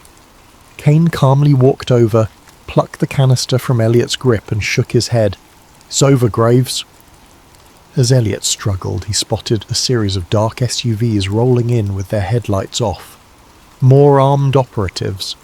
Sam's eyes met his, fear and resignation mingling. They had played all their cards. Bile rose in Elliot's throat as he realised they were powerless here. A blow to the side of Elliot's head blurred his vision. He heard Sam screaming, then darkness. Elliot came to in a dimly lit room, strapped to a chair. A harsh fluorescent bulb buzzed overhead. Agent Kane stood by a metal table reviewing files. A small camera recorded from the corner. Elliot's mouth felt like cotton, a dull ache radiating from his temple. Kane sighed, setting a folder aside. "Your data is gone. The networks hosting your uploads have been systematically shut down or drowned in disinformation. As for you, well, let's just say the world will remember you as a troubled conspiracy theorist who vanished." Elliot's heart pounded, but he forced a shaky grin. "You can't erase the truth forever." Kane smirked. "We've done it for 50 years. Another 50 won't be hard." He turned away, leaving Elliot alone in the cold, silent room, a prisoner of the same hidden apparatus that had consumed a Callaway. Years passed. Officially, Elliot Graves remained missing, presumed dead. Samantha Reyes vanished from every public record, her life story buried under falsified documents. The film canister and the physical logs from Dr. Callaway were never mentioned again. Media coverage of the so-called Apollo hoax faded into rumour and ridicule. Government spokespeople labelled it the digital conspiracy of the decade, pointing to doctored footage and cyber scams. The narrative solidified in the public mind. The moon landing was real, and any claims otherwise were pure fantasy. But in the hidden corners of the internet, whispers persisted. Anonymous forums traded screenshots of frames from the original reel. Some claimed they possessed fragments of the logs, while others insisted they had personal accounts from NASA insiders. Most people dismissed these stories as hoaxes, but a small group of truth seekers dug deeper, their curiosity refusing to die. And somewhere in a locked private server under an array of pseudonyms, the data backup Sam Reyes had created still existed, protected by advanced encryptions that no government agency had yet cracked. Then one quiet afternoon, a new video surfaced online. It was low resolution, filmed in a stark room with a pale white wall as a backdrop. The speaker's face was gaunt, eyes hollow, but unmistakably Elliot Graves. He spoke in a subdued voice as though aware he had limited time. "If you're watching this, it means I failed to stop them from suppressing the truth. But the truth can't be drowned forever. The footage is real, the documents are real, and the men who hid it still walk free, rewriting history as they see fit. I beg you, look deeper. Don't accept their narrative. The cost of ignorance is the freedom to shape our own reality." He paused, voice trembling with resolve. "They'll deny this again. They'll call it a forgery. I expect nothing less. But ask yourself why they are so desperate to bury this story. Ask yourself who benefits from keeping the lie alive. Then follow the money, follow the fear, and you might find what Dr. Callaway died for." The video ended abruptly. Within hours, it was removed from major platforms, relabeled as a doctored clip. Yet it circulated among those who'd never stopped believing. They dissected every pixel, matching the contours of Elliot's face to older interviews, analysing background sounds for clues. Some insisted it was the real him, that he'd somehow managed to record a final message before captivity or worse. Others scoffed, claiming advanced AI deepfakes. But the seed of doubt was planted anew. In a suburban basement halfway across the country, a teenager named Marisol pored over these re-uploads. Fascinated by conspiracies, she set out to investigate further. She tracked the old forum posts, uncovered half-buried references to the digitized reel. Her nights blurred into early mornings as she pieced together the puzzle. Her heartbeat quickened each time she realized her IP address might be flagged by someone watching. But the idea of unveiling a 5-decade lie thrilled her more than it frightened her. Eventually, Marisol found an encrypted link that held partial keys to Sam Reyes' hidden server. She couldn't crack it, not yet, but she was persistent, learning new hacking techniques, fueled by the same unstoppable curiosity that once drove Elliot Graves, and so, in the quiet churn of digital frontiers, a new generation picked up the torch he'd been forced to drop. Behind locked doors in a facility that didn't officially exist, an aging agent Jonathan Kane kept watchful eyes on online chatter. He noted every rumour, every fleeting reappearance of the evidence. He reported to the same shadowy division that policed these secrets. For now, the official narrative remained intact, but he knew better than most how resilient truth could be. He read about Marisol's posts in a flagged report one day, and he felt a tremor of recognition, a familiar pattern. Another curiosity seeker on the horizon. He closed the file with a grim set of his jaw. The cycle continued. The best he could do was stave off the next wave for as long as possible. Somewhere out there, the battered 16mm reel remained in a locked vault. The ledger of NASA's staged footage waited in the hush of sealed archives, and the ghostly face of Elliot Graves lived on in clandestine recordings, whispering a warning to any who would listen that illusions become reality when no one is brave enough to question them. The moon still shone in the night sky, silent witness to humanity's ambitions. It carried our footprints, or didn't. No one could be absolutely sure anymore, but the question lingered, smouldering like an ember that refuses to die. What if the biggest moment in modern history was just a staged performance on a dusty set? And in that question lay a truth still waiting to be revealed, or buried, depending on who told the story next.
Over the next half hour, we'll introduce you to Agent Silas Rourke, Doctor, Liana Suresh, and Director Vance Halcor.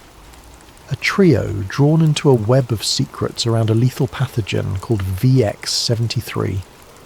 As tensions mount and paranoia spreads, you'll witness how fear can become a powerful tool of control, and how a single whistleblower might spark either liberation or a deeper descent into conspiracy. Now close your eyes, or let them wander across these words, and follow me into the first moments of this dark, suspenseful odyssey. It started with a single headline: Mysterious respiratory illness detected in Port Maxwell. Within days, similar stories crept across the country, quiet at first, overshadowed by routine politics and everyday noise. Then, all at once, everything changed. The virus, designated VX-73, emerged as a swift-moving spectre, triggering coughing fits that escalated into respiratory failure for many. In a matter of weeks, schools were shut, businesses locked their doors, and entire metropolitan areas were quarantined under what officials described as temporary emergency protocols. For Agent Silas Rourke, a 42-year-old operative at the Bureau of Federal Integrity, BFI, life became an endless string of directives and dispatches. His daily uniform was a crisp suit layered beneath a bulletproof vest and a standard-issue respirator mask that itched at his face. He'd spent over a decade tackling threats deemed subversive to national security, from financial sabotage to espionage. Yet no training had ever prepared him for watching entire city blocks fall silent overnight. He walked the corridors of the BFY with practiced composure, scanning the myriad bulletins pinned on corkboards. The walls hummed with fluorescent lights that gave everything a stark, sterile glow. Digital screens listed the latest infection rates, projected mortalities, and newly declared red zones where infections raged unabated. Over the PA system, a recorded female voice repeated the same instructions every half hour. Stay indoors, maintain social distancing. All citizens must comply with the National Stabilization Bureau's guidelines. The National Stabilization Bureau, NSB, led by Director Vance Halcor, had been formed to centralise the government's emergency functions. Some called it necessary response. Others whispered about the creation of an all-powerful agency with little oversight. Halcor himself was a tall, imposing figure who frequently appeared on screens throughout the BFI complex, delivering updates about mandatory daily biometric scans and the development of a new vaccine, Unity Serum. Silas had known Halcor only in passing, enough to catch glimpses of a man driven by unwavering conviction. He recognised in Halcor that sense of unstoppable momentum, as though the security of the entire nation hinged on following his blueprint. Silas tried to set aside his personal misgivings. He was a loyal agent, bound to uphold the Bureau's mission. If the vaccine provided the solution to stop VX-73, so be it. Then one morning, Silas was summoned to a high-clearance briefing. He expected a new assignment along the lines of standard public compliance checks. Instead, he found himself in a cramped conference room, facing a handful of BFI higher-ups who spoke in hushed, clipped tones. The gist was simple. Alleged disinformation campaigns were circulating, claiming that VX-73 was not naturally occurring but lab-engineered. These rumours, the brass said, were fueling panic, turning citizens against the government's measures. Silas's job was to investigate any potential insiders leaking such nonsense. At first, he believed the directive to be legitimate. Disinformation in a crisis could be lethal, prompting civil unrest and undermining official responses. Yet as Silas pored over digital logs and tapped into encrypted chat rooms, he stumbled across an unencrypted file labelled simply Project Paragon, Preliminary. The file wasn't supposed to be on the BFI's server at all. It appeared as though someone with high-level credentials had hidden it behind labyrinthine subdirectories. Intrigued, Silas pried open the document. Inside were sanitised references to VX 73 months prior to the earliest official detection date. The language read, "Field tests planned in controlled sectors. Monitor subject compliance and social response." A chill rippled through Silas. The deeper he delved, the more he found that pointed to a private biotech lab with direct ties to the Department of Defense. Another set of documents discussed funding from major corporate donors, massive pharmaceutical conglomerates that had a vested interest in vaccines, testing kits, and biometric devices. Confusion turned to a subtle dread. If these partial records were real, then the official narrative was incomplete at best, or outright deceptive at worst. Silas secured the files on a flash drive. Over the next few days, he quietly cross-referenced the data, trying to confirm whether Project Paragon existed. He took caution, covering his digital tracks with proxy servers. Even so, he noticed the BFI's internal security channels seemed abuzz with mentions of an internal breach, Fear knotted in his stomach. Someone else was on this trail too. He found short references to a doctor, Liana Suresh, apparently a virologist who once worked at a biotech facility codenamed Cerulean Labs. Her name popped up in correlation with antigen research and compliance metrics. The wording was bizarre. Since when did a vaccine program revolve around compliance? Yet there it was. VX73 antigen trials show 62% compliance rate. Additional modifications required. The date? Nearly a year before the current outbreak. By the time Silas realised how incriminating his findings were, the hair on his arm stood on end. His imagination conjured scenarios he'd previously deemed paranoid. A virus unleashed intentionally. A vaccine designed not just to inoculate, but to control. He forced himself to remain calm. Conjecture was easy. Proof was everything. So he resolved to gather more. That night he left the BFI building with the flash drive tucked in the lining of his jacket. He tried to banish the creeping sense that eyes were trailing him. Outside, the city's main avenues lay deserted. Army trucks patrolled at intervals. Overhead drones whirred, scanning for curfew violators. Digital billboards displayed a single message across a black background. Unity Serum, your key to tomorrow. From a payphone booth, one of the last still standing, Silas called in a favour from a fellow agent he trusted. Someone adept at hacking behind the Bureau's firewall. The friend agreed to help, no questions asked, but Silas could sense tension in his voice. Everyone was on edge, unsure who was truly friend or foe. Silence had become a survival tactic. As he hung up the phone, the city's gloom pressed close, neon lights flickering across shuttered storefronts. In that moment, he wondered if the official explanation, VX73 as a random mutation, was a purposeful lie from the start. If so, then the so-called Unity Serum might be more than just a vaccine. A wave of dread consumed him. The next steps would determine whether he stayed a loyal operative or became a traitor to the system he'd served for half his life. At the next corner, a spotlight from a drone settled on him, scanning his face. He forced a neutral expression. The device beeped and swiveled away. Good. No red flag. Yet. As Silas ducked into the underground metro, he realised with grim certainty that he had stumbled onto something monstrous.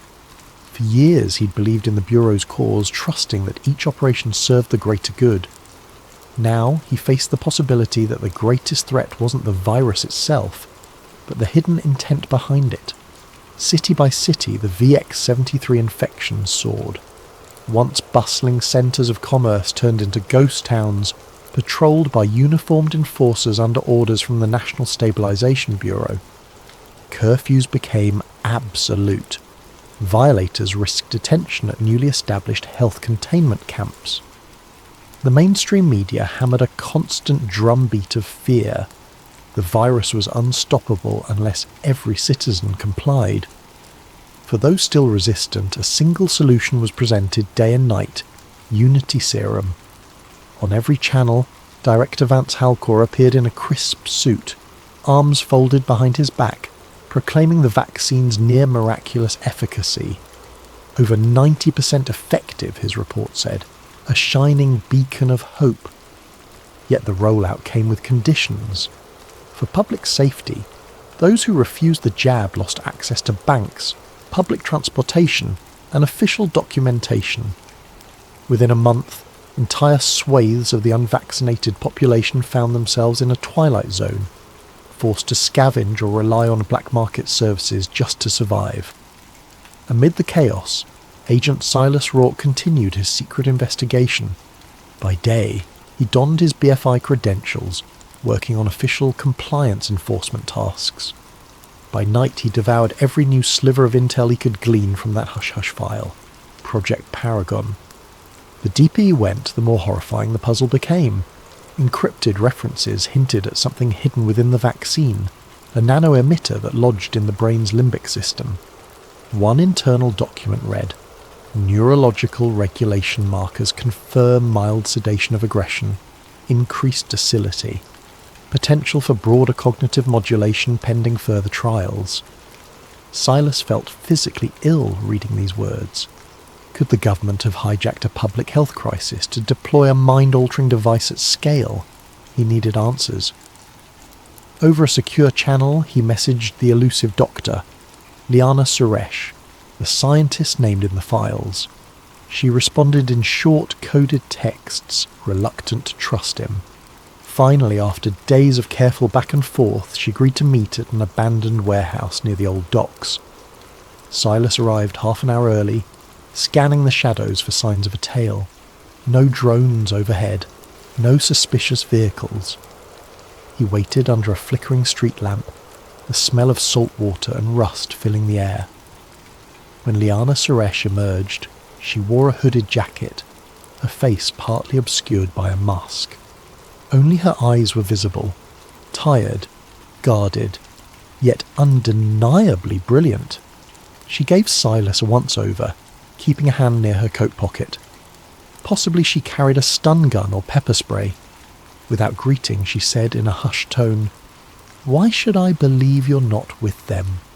Silas replied with the only currency that mattered, truth.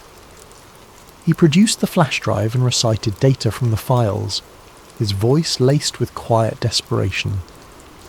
Liana's expression shifted from suspicion to grim acknowledgement. "I was part of the early design team for VX-73, she confessed.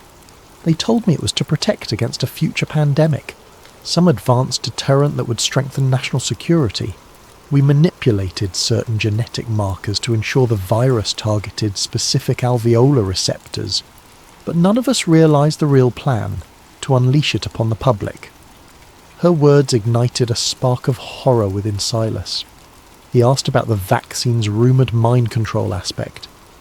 Liana hesitated, inhaling a shaky breath. "It's not mind control, at least not in the sense of puppet strings. It lowers inhibitions, fosters compliance, makes people more susceptible to suggestions. Over time, it can dull critical thinking. They want a populace too numb to resist." Tremors ran through Silas. Even with his suspicions, hearing it plainly stated felt like a blow to the gut. They spoke in hushed tones for another hour, Liana finally handing him a battered thumb drive containing her original notes, the unredacted version that proved VX-73's artificial origin and the presence of a compliance mechanism in the vaccine. "If they find you with this, you won't get a trial. They'll vanish you," she warned. From the surrounding gloom, a rat scurried across the broken concrete. Silas realized how precarious everything was, the squeaking rodent in the dark, the quiet lapping of the tide behind them, his own racing heartbeat. Danger lurked behind every shadow. Sensing they could stay no longer, the pair parted ways, promising to regroup soon. Back at the BFI, Silas carefully compartmentalized his roles: obedient agent in the daylight, clandestine researcher after hours. Meanwhile, the nation's capital sank deeper into fear-driven militarization. Propaganda played ceaselessly on loudspeakers. Stay safe, stay indoors, trust the cure. Curfew drones soared over empty streets, shining bright beams to catch anyone outside after sundown. Social media platforms became inundated with pro-government messages, while dissenting posts vanished, labelled as threatening misinformation. Those who complied enjoyed a semblance of normalcy. Restaurants reopened for vaccinated patrons, businesses resumed for employees who presented a scannable immunity pass. Yet they all seemed more subdued, less likely to ask questions about privacy intrusions or the ever-increasing powers of the NSB. It was as though a hush had fallen over society, as if curiosity had been collectively tranquilized. Within government circles, Director Vance Halcor emerged as a national hero. Public polls, at least those broadcast on official channels, showed near universal support for his bold measures. He'd saved millions of lives, the anchors repeated. He'd stabilised the economy. He was proof that unwavering resolve could defeat chaos. Not a single mention of the billions in profits the corporate donors raked in, nor a hint about hidden modifications to the Unity serum. As the days passed, Silas found it harder to hide the turmoil in his gaze. He saw colleagues in the hallway, wearing forced smiles, praising Halcor's leadership. He noticed how many had begun to project a certain eerie calm, like their personal anxieties had evaporated. Could it be the effect of the serum? Silas tested a co-worker with a subtle question. Ever wonder why the lockdown measures ramped up so fast before the outbreak peaked? The man's eyes glazed momentarily, then he simply shrugged. Doesn't matter, O'Rourke, they keep us safe. He returned to his desk, more convinced than ever that Halcor's master plan was in full swing. The virus was the perfect storm to usher in sweeping surveillance and push a mind-numbing serum to the masses. And the BFI was part of it, or at least complicit in bearing the truth. He could keep quiet, or he could do the unthinkable and blow this wide open, risking everything in the process. One evening, Silas found a sealed envelope slipped beneath his apartment door. Inside, a single typed line. This is bigger than you think. They see all. The bottom edge was marked with an obscure symbol, a circle with a diagonal slash, like a stylized zero. He'd seen it once in a classified file referencing an underground resistance network. If these rebels wanted to contact him, it meant they believed he might be an ally. The tension hammered in his chest. He was dancing on a razor's edge, his loyalty to the Bureau, his conscience the unfolding nightmare. Taking a shaky breath, he powered up his laptop. A series of pings indicated a new assignment in his BFI inbox. Track down a subversive known for smuggling contraband medical supplies. Silas realised with a jolt that the suspect's name had been flagged in Dr. Liana Suresh's notes. Another piece connecting the puzzle, and another reason the Bureau might soon brand him a traitor. He closed the laptop.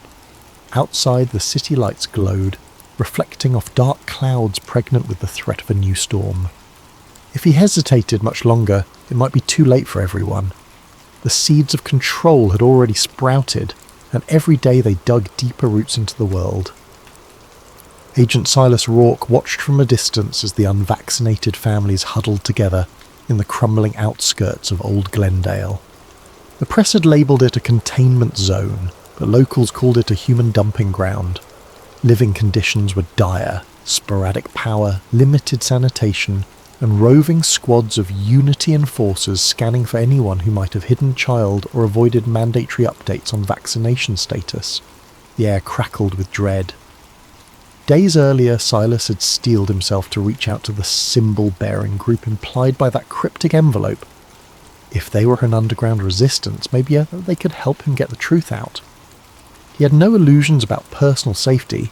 Once he exposed the deception behind VX-73 and Unity Serum, the entire apparatus of the National Stabilization Bureau would come crashing down on him.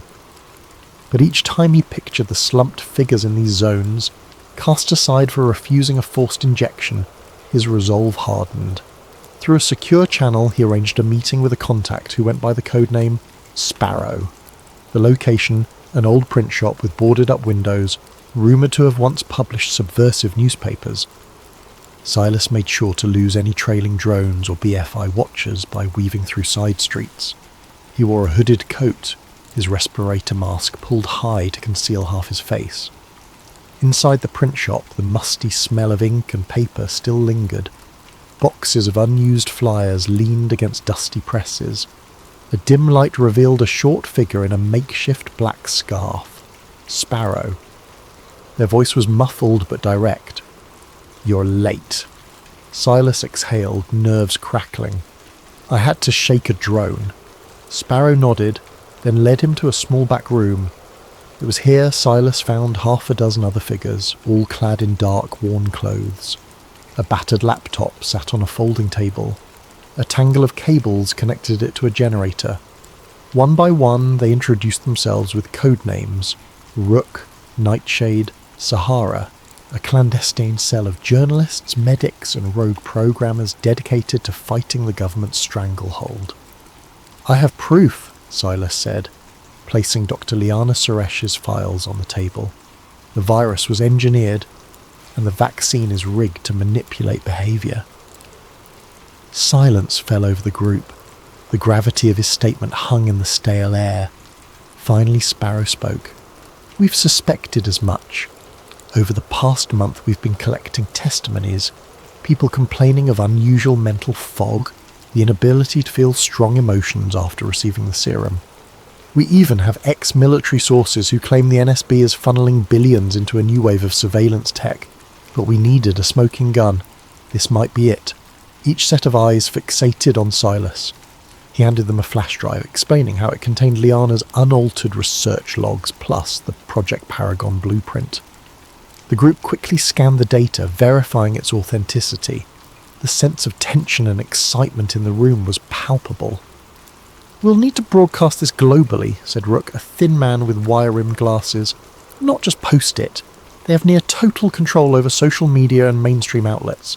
We have to do something, Bligberg, something they can't shut down in seconds." Nightshade tapped a map pinned to the wall, indicating a location in the Sierra Mountains. "This is an old radio tower with shortwave capabilities. We can piggyback on a communications satellite if we rig the hardware just right. It's off-grid, but the area's crawling with patrols. If we can get there, we can push the entire data set to thousands of independent radio operators around the globe. Within minutes it'll be mirrored 100-fold. Sparrow turned to Silas. "We'll need you, your credentials, your knowledge of infiltration routes. We can't pull this off alone. Are you in?" Silas hesitated only a moment, the weight of countless nights of doubt pressing him forward. "Yes," he breathed, "I'm in." They set the plan in motion. Step 1. Connect with Dr. Liana Suresh. She alone could validate the data on air, lending credibility to the leak. Step 2. Slip past the increased security net. The BFI had ramped up its internal manhunt for domestic threats, with Silas among the top suspects. Step 3. Drive cross-country using an underground route, flipping vehicles and forging new IDs along the way. Step 4. Ascend to the tower, circumvent security drones, and broadcast the files before the NSB realised what was happening. It sounded near impossible. Then again, they had no alternative. If they failed, the public might never learn the truth. The entire world could sink deeper into a docile acceptance of government decrees, enslaved by illusions of safety. Before dawn the following day, Silas discreetly left the BFI headquarters for the last time. He burned the few personal belongings that might link him to known associates. He carried only a go-bag stuffed with his essentials, a sidearm, extra ammunition, false IDs, basic medical supplies, and a small encrypted drive. Meeting Sparrow's team in a secluded alley, they set off in a nondescript cargo van toward Dr. Liana Suresh's hidden location. When they found her, she was in a state of near panic. One of her old lab colleagues had just been found dead, officially from VX-73 complications, though Liana suspected a targeted assassination. She greeted Silas with trembling relief, and after a brief rundown of the plan, she agreed to come. The group moved swiftly, forging through back roads, switching to new vehicles at safe houses. They travelled by night, resting in abandoned barns or shuttered motels. Each day brought fresh headlines about subversive infiltration, plastering Silas's BFI photo on every digital screen with the label "Wanted for Treason." One by one, the safe houses fell under assault. Word reached them that many in the resistance network were disappearing. The official story had exposure incidents, but they knew the truth. The government was eliminating anyone who dared challenge the status quo. Then tragedy struck within Silas's own group. On a rainy evening they were ambushed by a special ops squad while crossing through a ravine. 3 of their companions, Sahara, Nightshade and Rook, were gunned down amid the blackened mud and pouring rain. Silas, Sparrow and Liana barely escaped with their lives, forced to leave everything behind. The heartbreak of losing them nearly paralysed the survivors, but there was no time to grieve. The mission had to continue. Battered and exhausted, the trio found refuge in a remote cabin belonging to an off-grid doctor sympathetic to the cause. They tended each other's wounds and mourned in sombre silence. Liana said in a trembling voice, "They died believing in something real. We can't let their sacrifice be in vain." Outside, the wind howled across the dark pines, as though the forest itself lamented the world's descent into madness. Silas stared at the flickering lantern light on the cabin wall, a single question echoing through his mind. Was it even possible to succeed against such overwhelming power? Only one path remained: press forward or let tyranny reign unchallenged. When dawn came, grey and cold, Silas Rourke, Leanna Suresh and Sparrow prepared for their final push. They had enough fuel and supplies to make it to the Sierra Mountains, the site of the old radio tower. The plan was desperate: break into the facility, override the station's analog systems, and beam the unredacted Project Paragon files across multiple frequencies. If they managed even a few minutes of broadcast, it could be enough to spark a chain reaction of revelations around the globe. But the National Stabilization Bureau and the BFI were done playing cat and mouse. The day Silas had fled, DRISIN Director Vance Halcor had activated something called the Silence Protocol, a draconian directive that authorized lethal force against any suspected misinformation agents. The official pretext: they threatened public safety and national security. That morning, the NSB seized control of the entire state media apparatus. They declared a level 3 lockdown in all areas believed to harbour conspirators. Through a stolen feed, Silas watched Halcor's latest broadcast. The director stood at a podium flanked by stern-faced officers. "We are at war against a virus, both biological and ideological," he intoned. "We cannot allow a small band of anarchists to undermine our unified response. The new protocol is for the safety of us all." In the background, the NSB insignia shone ominously, a stylized eagle clutching a syringe in one talon and a shield in the other. Undeterred, Silas, Liana and Sparrow set out. They avoided main roads, weaving through Forest Service trails and dilapidated back routes. Sometimes they passed small clusters of houses with boarded windows, the silent inhabitants too frightened to emerge. Overhead, the skies held the threat of storm clouds, as though nature itself braced for a final confrontation. Midway through their journey, they encountered an unmanned checkpoint with an automated turret. The device scanned for vehicle transponders that matched authorized vaccine IDs. Of course, their stolen car carried no such ID. The turret activated. Bullets shattered the windshield, forcing them to abandon the car. They scrambled for cover in the nearby woods. Although Sparrow took a grazing shot to the shoulder, they managed to disable the turret by hacking its circuit box from behind. Out of breath, pulse hammering, they continued on foot, forging a path through the thickening forest. By dusk, they reached the slopes leading to the old radio tower. The structure loomed on a ridge above the tree line, its silhouette like a jagged sentinel against the darkening sky. Silas knew from stolen schematics that the tower's broadcasting equipment still functioned, albeit on emergency power. The next challenge: the cluster of heavily armed drones swirling overhead. Huddled behind a large boulder, 3 conspirators surveyed the scene. The tower stood behind a chain-link fence lined with razor wire. A single guard post at the main gate bristled with sensors. Several black SUVs were parked by the facility's entrance. This was no ghost station. The BFI or NSB had anticipated their move. Lights glowed ominously in the windows. They'd walked into a trap. Sparrow's face, partially shadowed by a hood, was stoic. "We can't just walk away now. We'll never get another chance." Liana, her trembling hands betraying her fear, nodded. "I can handle the tower's interior systems. If you can keep them off my back, I'll get the broadcast live." Silas clenched his jaw. He could feel the weight of the fallen friends who had fought and died for this. "Let's do it," he said, chambering a round in his sidearm. They timed their approach to slip between drones, scaling a rocky outcrop behind the fence. Once in position, Sparrow used wire cutters to snip through the chain link.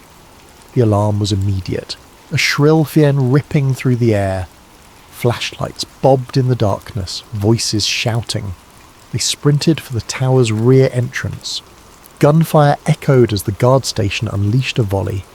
Their hearts thundered. Slivers of bullet impact sparked off the metal scaffolding.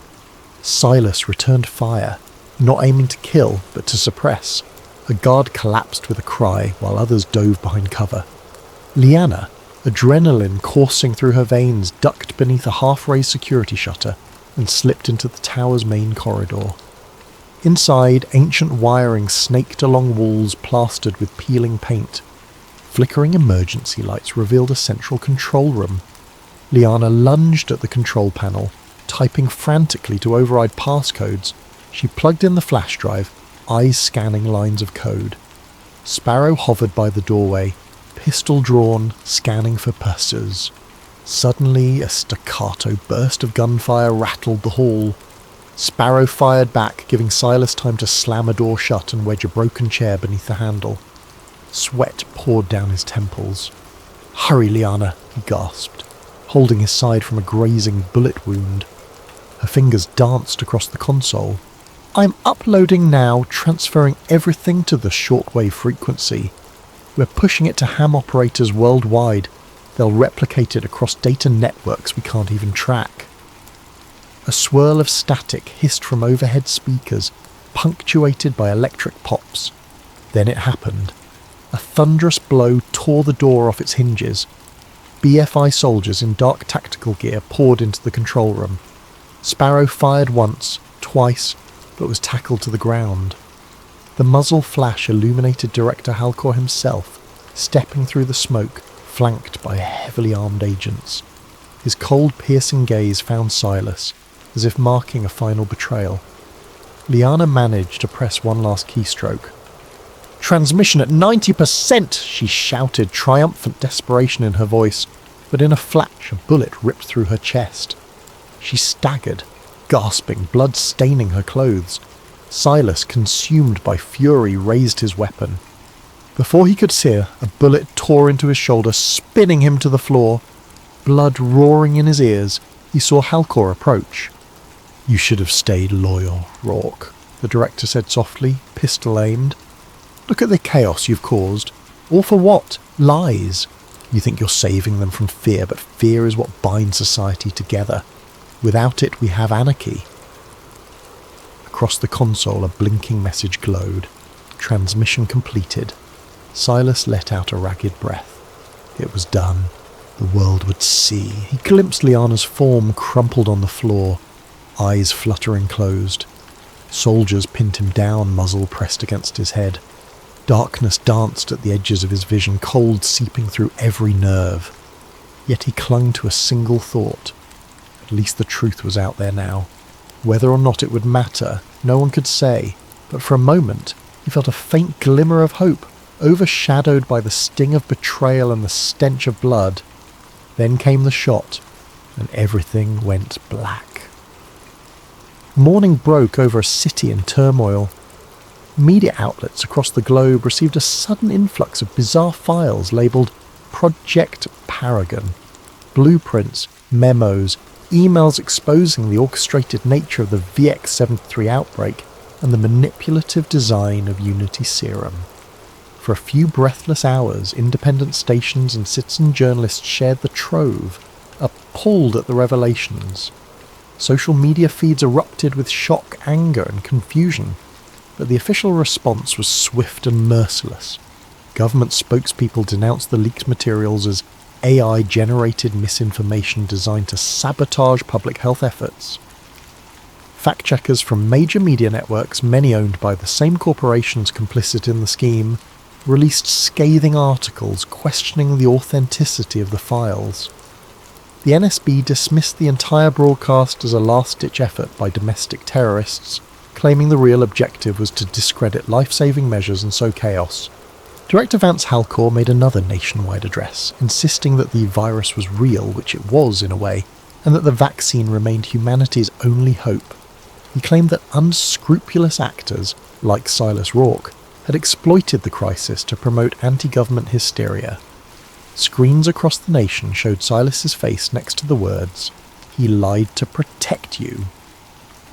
The tagline implied that Rourke's so-called evidence was not only fraudulent, but a dangerous attempt to undermine everything the people had sacrificed for. Within hours, mainstream platforms scrubbed all references to Project Paragon. Accounts that posted the files were suspended or banned. The media repeated a unified refrain. The single source of truth is the NSB. Large swathes of the public, already terrified and half sedated by the vaccine's compliance mechanism, swallowed the official line. Protests flared in a few cities, but they were quickly quelled by an emboldened security apparatus. Drones circled overhead, delivering gas canisters that dispersed any crowds. Some corners of the internet, especially fringe communities in the dark web, continued dissecting the files, finding them alarmingly consistent with known events. A handful of renegade journalists tried to publish stories or host live streams with doctors who'd seen the side effects firsthand, but each digital channel soon vanished, labelled a threat to national stability or hammered by bot armies that drowned the truth in spurious disclaimers. Meanwhile, in the hush of a suburban neighbourhood, a woman wearing a black armband stepped out of a government vehicle to deliver condolences to Silas's next of kin. The official story: he had died in a terrorist shootout while attempting to sabotage vital infrastructure. No mention of the bullet that ended him with Director Halcor standing overhead, or of the battered body of Dr. Liana Suresh found nearby. The Bureau of Federal Integrity updated its internal logs, listing Silas Rourke as deceased, traitor to the state. And that was that. The world churned on, battered by more virus mutations. The vaccine was rebranded with updates, Unity Serum Plus, promising an even safer tomorrow. New mandates required that all children receive the serum upon turning 5 years old. Biometric scanners became ubiquitous. One needed only a palm scan or retina check to buy groceries, open bank accounts, or pass through transit gates. Privacy, it seemed, was a distant memory from a more innocent age. Yet pockets of doubt refused to be extinguished. Whispers spread in the hush of hidden gatherings, in hushed basement chats or encrypted group threads. Some had witnessed the brutal arrests of those who dared question the system. Others recalled loved ones who changed after taking the serum, becoming pliant, losing the spark of curiosity. They recounted flickering glimpses of the Project Paragon files before everything was shut down. The question lingered: had Silas Rourke and Dr. Liana Suresh exposed the greatest deception in modern history, only to be discredited by a well-oiled propaganda machine? In a small classroom on the outskirts of a major city, a teacher stood before rows of young students, all wearing mandated masks. Posters on the walls depicted a bright, sanitized-toned future, each featuring the NSB emblem and the phrase, "Order through unity, safety through silence." The teacher's gentle monotone instructed the children on the virtues of cooperation and the dangers of subversive thought. She tapped a touchscreen that displayed short videos praising Director Halcor's heroism against the dreaded VX-73.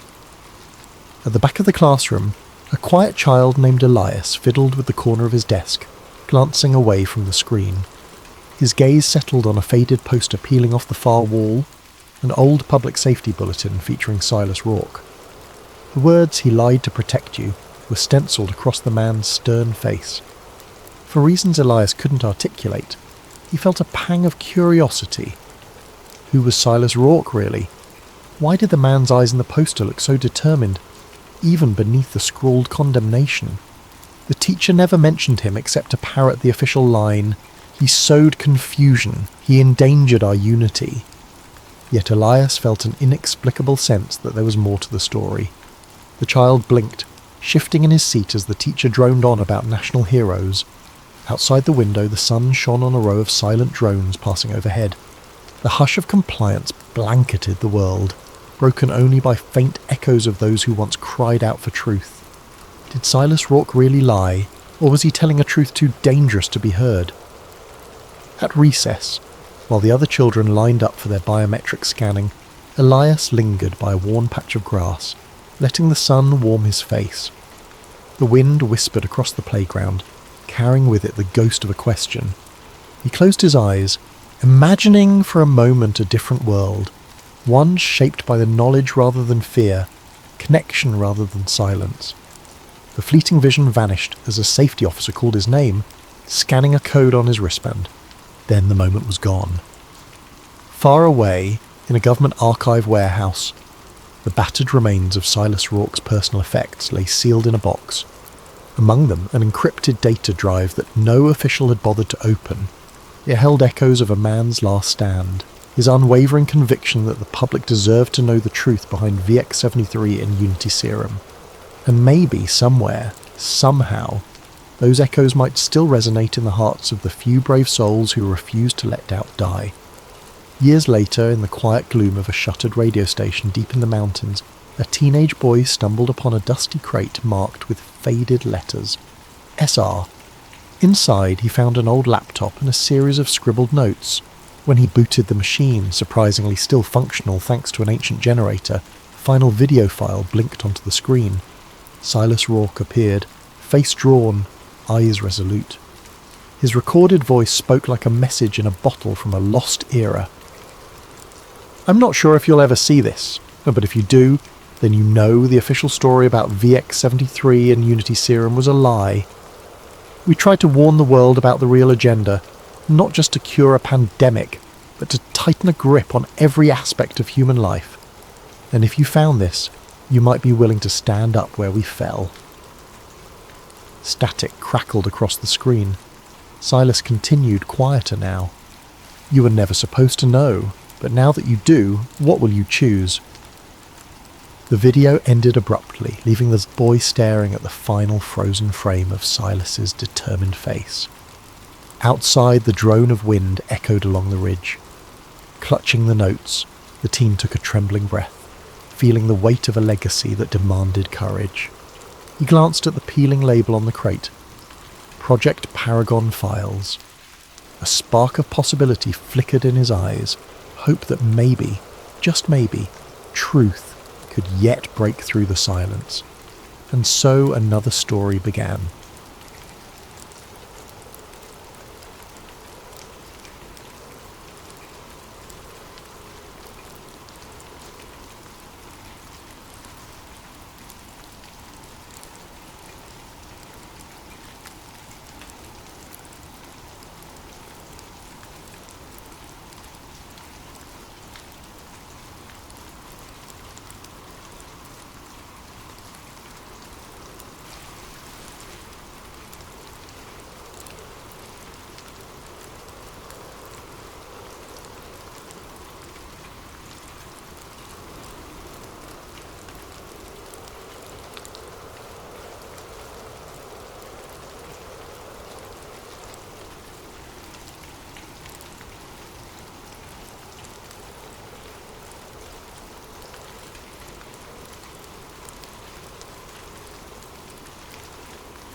In Bloodline, the boy who exposed the light, that someone is Elias Vance, a child of wealth, fated to challenge power so old it feels eternal.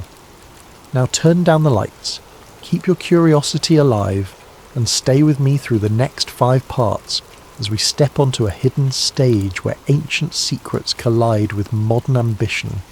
And if your mind begins to drift into that liminal space between waking and sleeping, let the story gently guide you there. Because sometimes, the best truths are the ones we find in the quiet hours when the rest of the world is fast asleep. From an early age, Elias Vance learned that his world was not like other children's. While classmates talked about weekend movie outings and beach trips, Elias's weekends might involve stepping onto a private jet for a family retreat in a centuries-old chateau. The hush that enveloped these retreats was as thick as the old tapestries on the walls. Murals depicted robed figures offering cryptic symbols under moonlight.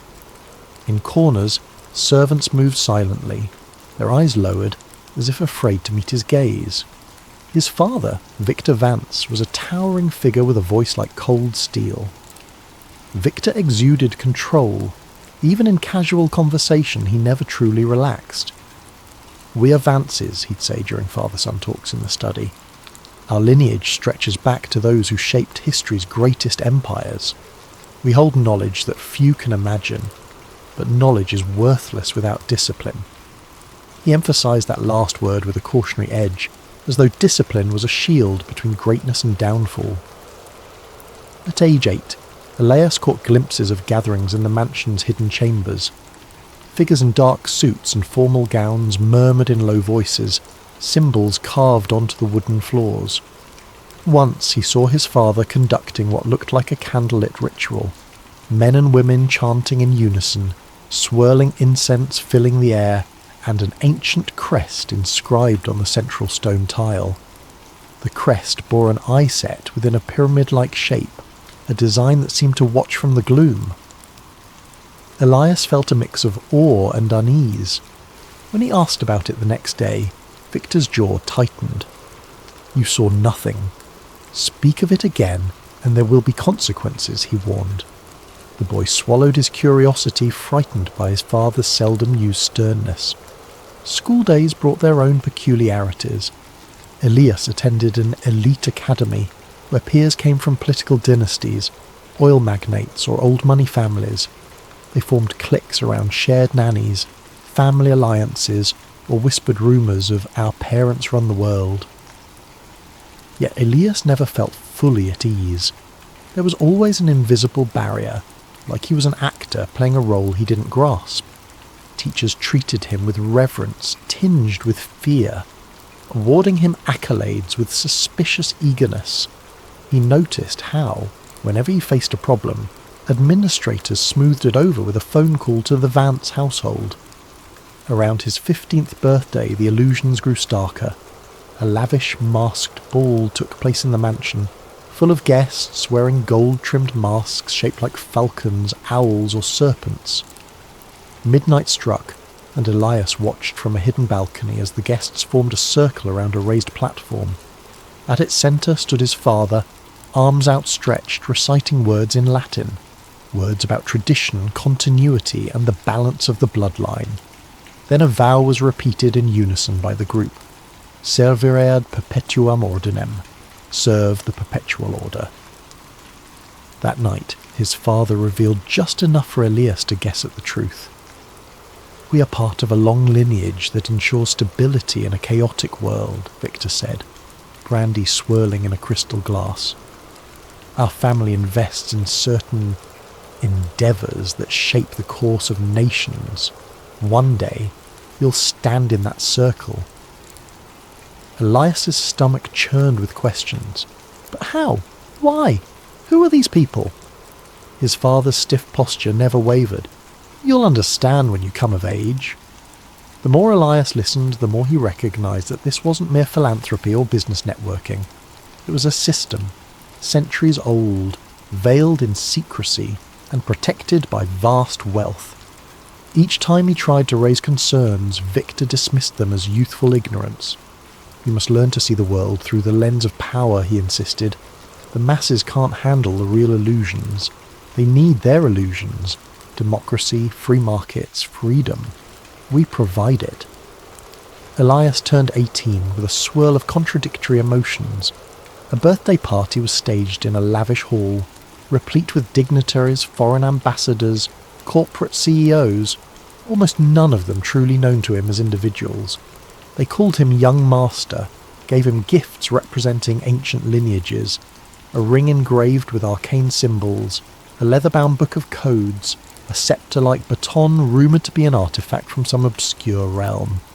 Instead of joy, Elias felt overshadowed by the legacy they projected onto him. Late that evening, as the last guest departed, Victor summoned him to the old library.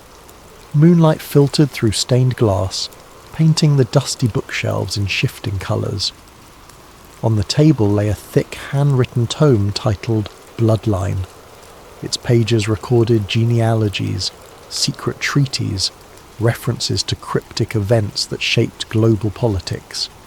Elias thumbed through them, stumbling upon references to wars manipulated from behind the scenes, markets crashed or propped up with hidden funds, elections swayed by strategic leaks. The tome reeked of conspiracy come alive. Victor placed a hand on Elias's shoulder. "You're no longer a child. Today, you join the ranks of those who guard humanity from itself. This is the truth, Elias. The world is run by illusions. Our family is among the illusion's caretakers. It's a burden, but also a privilege." He paused, letting the gravity of the words settle. "Should you betray these secrets, you betray our entire lineage." Elias gazed at the swirling text, heartsick. The illusions he'd glimpsed as a child now crystallized. They were the illusions that shaped governments, economies, and technology itself. But how much suffering had these illusions wrought? The library walls pressed in, heavy with the hush of ancestral watchers, as if the paintings and old busts were silently judging him. He exhaled, nodding his acceptance outwardly, but a kernel of doubt took root. Could a single family, indeed a single global circle, truly claim the right to manipulate billions of lives? Even if they believed it was for stability, who decided how far was too far? That night, Elias tossed in bed, haunted by the vow he'd effectively taken. The sense of destiny weighed on him, yet so did an unspoken conflict. Would he be a caretaker of illusions, or a breaker of them? He drifted off to dreams of shadowy gatherings and puppet strings controlling entire nations. Somewhere in that swirling dreamscape he resolved, "I have to learn more. I have to see how deep these roots go, before I can decide my own path." Years passed in a blur of refined academia and stealth training. Under the watchful eye of his father, Victor Vance, Elias mastered the art of measured speech, network building, and clandestine negotiation. He studied finance at an exclusive university, though study was a loose term, given how the professors bent over backward to accommodate him. In parallel, private tutors introduced him to off-the-books lessons, infiltration, cryptography, crisis economics, and psychological manipulation. By age 25, Elias had become a rising star in the family's conglomerate, Vance Global Holdings. He was admired for his visionary approaches, but behind the scenes, he was fulfilling tasks orchestrated by the Circle, the Illuminati and a council. They assigned him missions, quietly cornering a foreign telecom market to ensure data control in a strategic region, or engineering public opinion through a chain of media acquisitions. Elias performed with efficiency, but each success left a bitter aftertaste.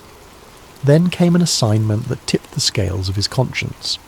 The Circle demanded the sabotage of a philanthropic foundation's energy project, which threatened to disrupt the established oil market. The technology offered a cheap, renewable source of power that could empower developing nations, cutting ties to the current global framework. The Circle viewed it as a risk to balance. Elias recognized it as beneficial to humanity. They insisted, stifle it, use lawsuits, smear campaigns, bribed inspections, shut it down. He carried out the sabotage with chilling precision, yet the guilt gnawed at him. Over weeks, the Foundation's labs were raided on spurious legal grounds. Their funding dried up overnight, their lead scientist discredited. Watching bright-eyed innovators turned into pariahs twisted Elias's stomach. He saw how easily the Circle's weight could crush hope. One evening, Elias rummaged through a sealed archive in the Vance Mansion's depths, a place he'd been warned never to approach. There he found an old digital repository labelled with an innocuous name, Global Project Summaries. Once opened, it revealed hundreds of files referencing orchestrated wars, rigged elections, suppressed cures for diseases, and financial bubbles manufactured then burst at will. Some files dated back decades, others centuries. The earliest ones were accounts of secret alliances that shaped entire dynasties in Europe, coded references to Masonic subgroups, and diaries of men who believed themselves custodians of civilization's destiny. Elias felt as if the ground under him had cracked wide open. The foundation for so many tragedies, famines, conflicts, diseased economies, lay documented in these pages. Each heartbreak in the public sphere might have a hidden impetus traced back to these halls. It was bigger than just his father or one family. This was a multi-generational machine fueled by the arrogance of "we know best." Over the next months, Elias feigned loyalty while quietly copying data onto encrypted drives. He needed someone to confirm the authenticity. That led him to an investigative journalist named Ava Monroe.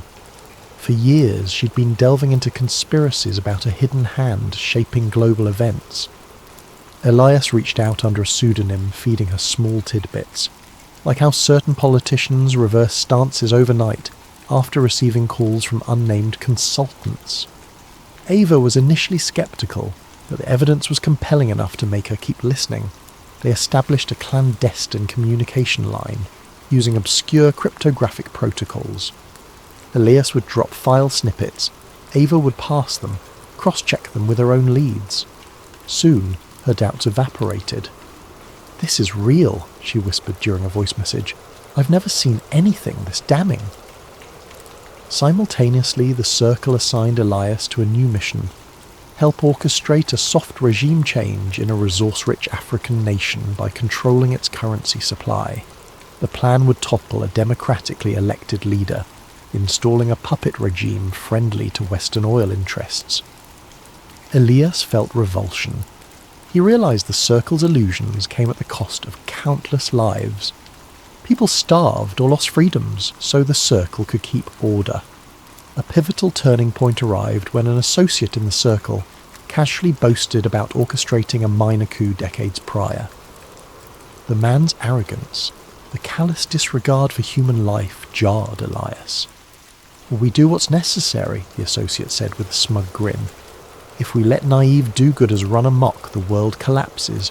We're the watchers on the wall." That was the final straw. Elias decided to not just leak minor details, but to lay bare the entire truth. A complete reveal. He confided in Ava more directly. Though they never met in person, a mutual trust formed through their coded chats. "I'm going to blow the lid on everything," he told her. "I have the archives. Decades of conspiracies, proof of global manipulation. Once the world sees it, they can't unsee it." She warned him. "They'll come for you. They may kill you." Elias's jaw clenched. "I know, but it must be done." As his father's next big ceremony approached, a final step in grooming him for a seat on the Circle's inner council, Elias pretended compliance. Meanwhile, Ava quietly enlisted other journalists and whistleblowers, planning an online drop of data timed with Elias's personal video confession. The risk was monumental. The Circle's intelligence networks were vast, but Elias believed in the unstoppable power of truth once unleashed globally. During a private dinner, Victor Vance made a toast to Elias's upcoming induction. "Son, I've never been prouder. Soon you'll stand among the elders, shaping tomorrow." Elias raised his glass, forcing a smile. Beneath the table, his palms sweated. He pictured the thousands of families torn apart by manipulated wars, the innovators silenced, the great leaps in technology withheld for decades. He realized he was about to betray all he was raised to be, and yet it felt like a liberation. That night, alone in his suite, he recorded the first draft of a confession video. He spoke plainly. "My name is Elias Vance. My family leads part of a global network that has influenced history's darkest chapters, but I no longer believe in their cause. Here's the evidence." He carefully enumerated key documents, naming names, explaining how resources were controlled, how illusions of democracy were propped up. When he finished, he stared at the camera, heart pounding. This was his truth, laid bare.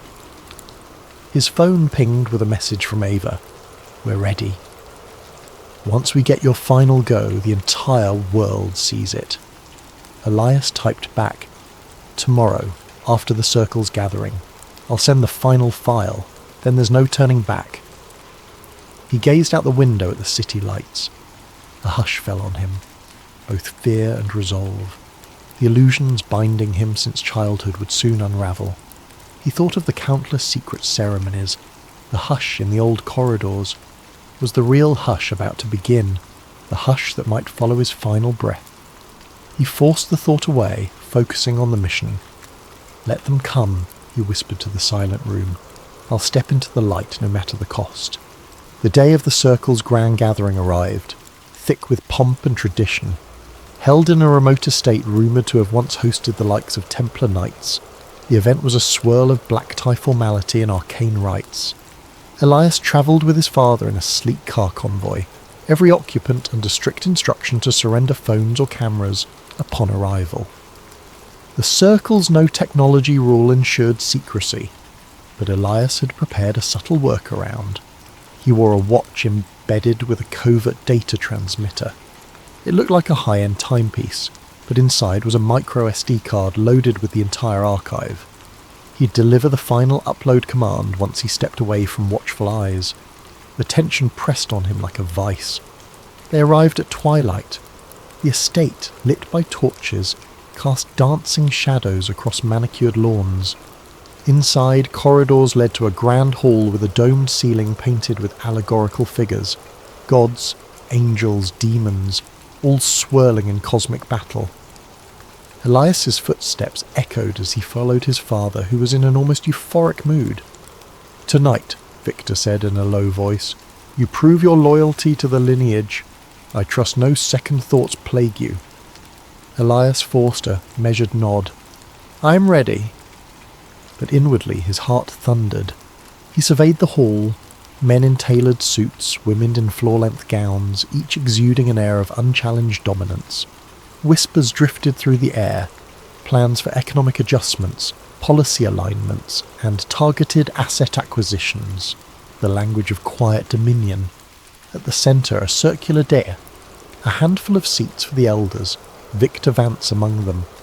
Once everyone settled, the ceremony began. Elias watched as the High Elder led a ritual invocation, chanting about guardianship of the grand design, referencing an archaic oath that signified their ancient lineage. Then came the moment for Elias's induction. He stepped forward, forcing composure as the High Elder placed a ring etched with the eye in a triangle onto his finger. Applause followed, polite, measured, and ever so final. He bowed. On the outside, a dutiful scion accepting his inherited role. Inside, a rebel who was about to push the nuclear button of truth.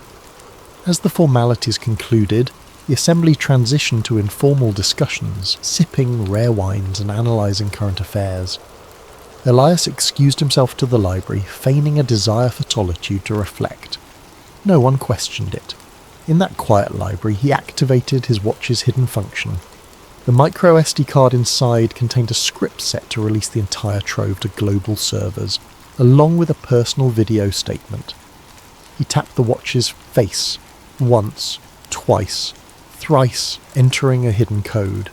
A small LED blinked. A jolt of adrenaline ripped through him. It's happening. The data was beaming to multiple fail-safe servers.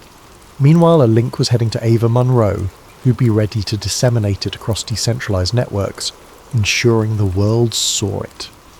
Within minutes, the illusions of the Circle would be laid bare. He took a trembling breath. No turning back now. He pictured the stunned faces that would soon realize the unthinkable betrayal. Pictured also the countless innocents who might awaken to the manipulations overshadowing their lives.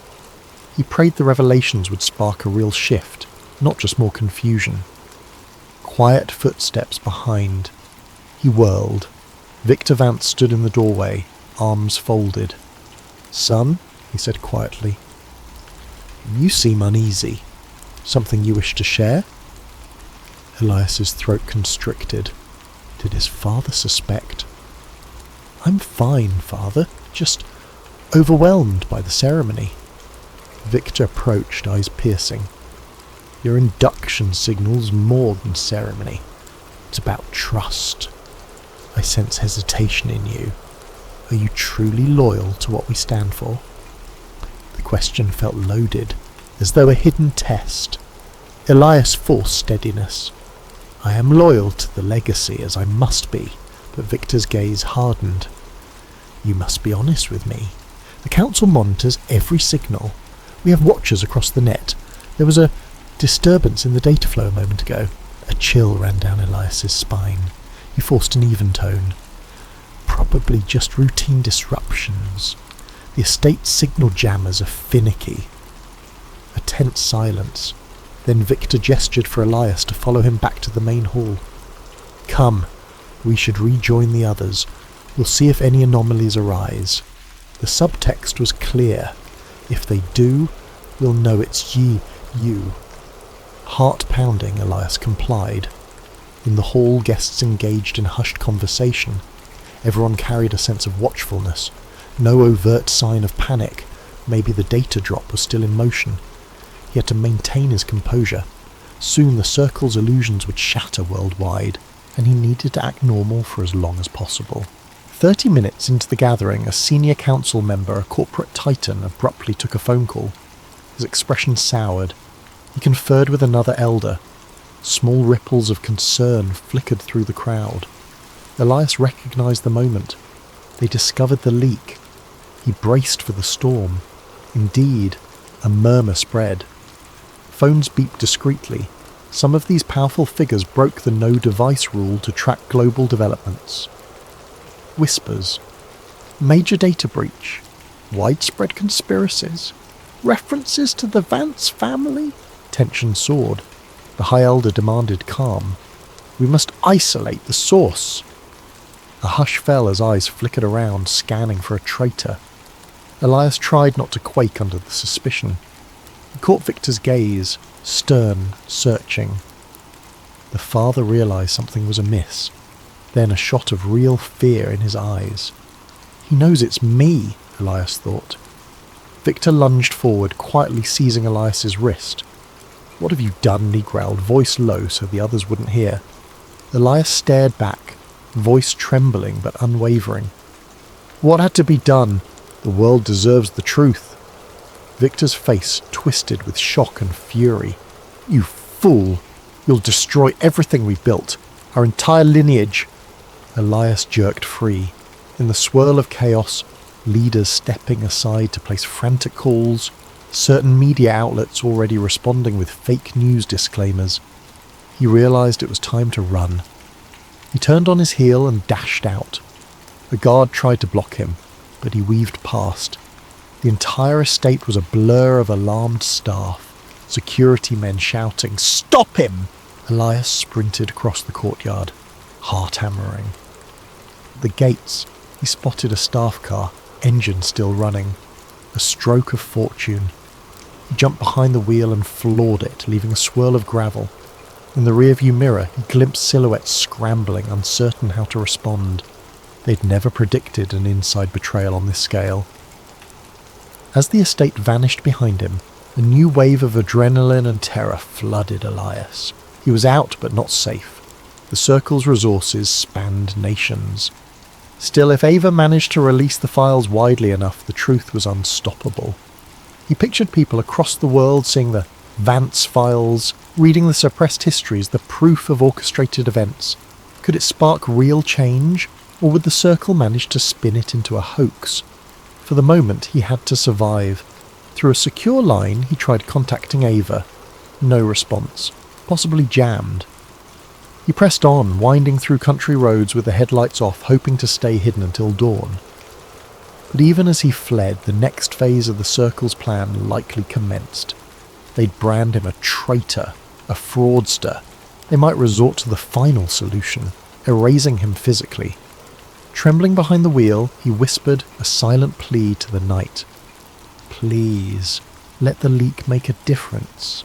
Because if the Circle caught him, all that awaited was an unmarked grave, and the illusions would persist unchallenged. Elias spent the next week in frantic motion, ducking from safe house to safe house. Contacts he once trusted fell silent, presumably coerced or threatened by the Circle. Only Ava Monroe remained a faint lifeline, exchanging messages through dead-drop emails and burner phones. She confirmed the data was out, but mainstream media was calling it an elaborate hoax. Meanwhile, certain government figures were quietly investigating. The crack was there, but the Circle was patching it fast. A swirl of rumours erupted online. Some claimed to see the leaked files, grainy screenshots of documents linking the Vance name to covert war funding. Others declared the entire scandal was deep fake mania. Troll armies labelled Elias a disgruntled black sheep. The Circle's spin machine roared into full gear. The public sphere turned into a battleground of confusion. During a hushed phone call, Ava revealed an attempt on her life, a suspicious car accident she narrowly avoided. She believed it was no coincidence. They were cleaning up. Don't trust anything. Elias steeled himself, fully aware the Circle would hunt him next. He resolved to finalise an in-person meeting with Ava, away from prying digital eyes, to strategise the next wave of leaks. But the Circle anticipated that. Late one night, a coded text arrived from an unknown number. Escape route secured. Plane to Iceland. You'll be safe. Elias recognised a trick.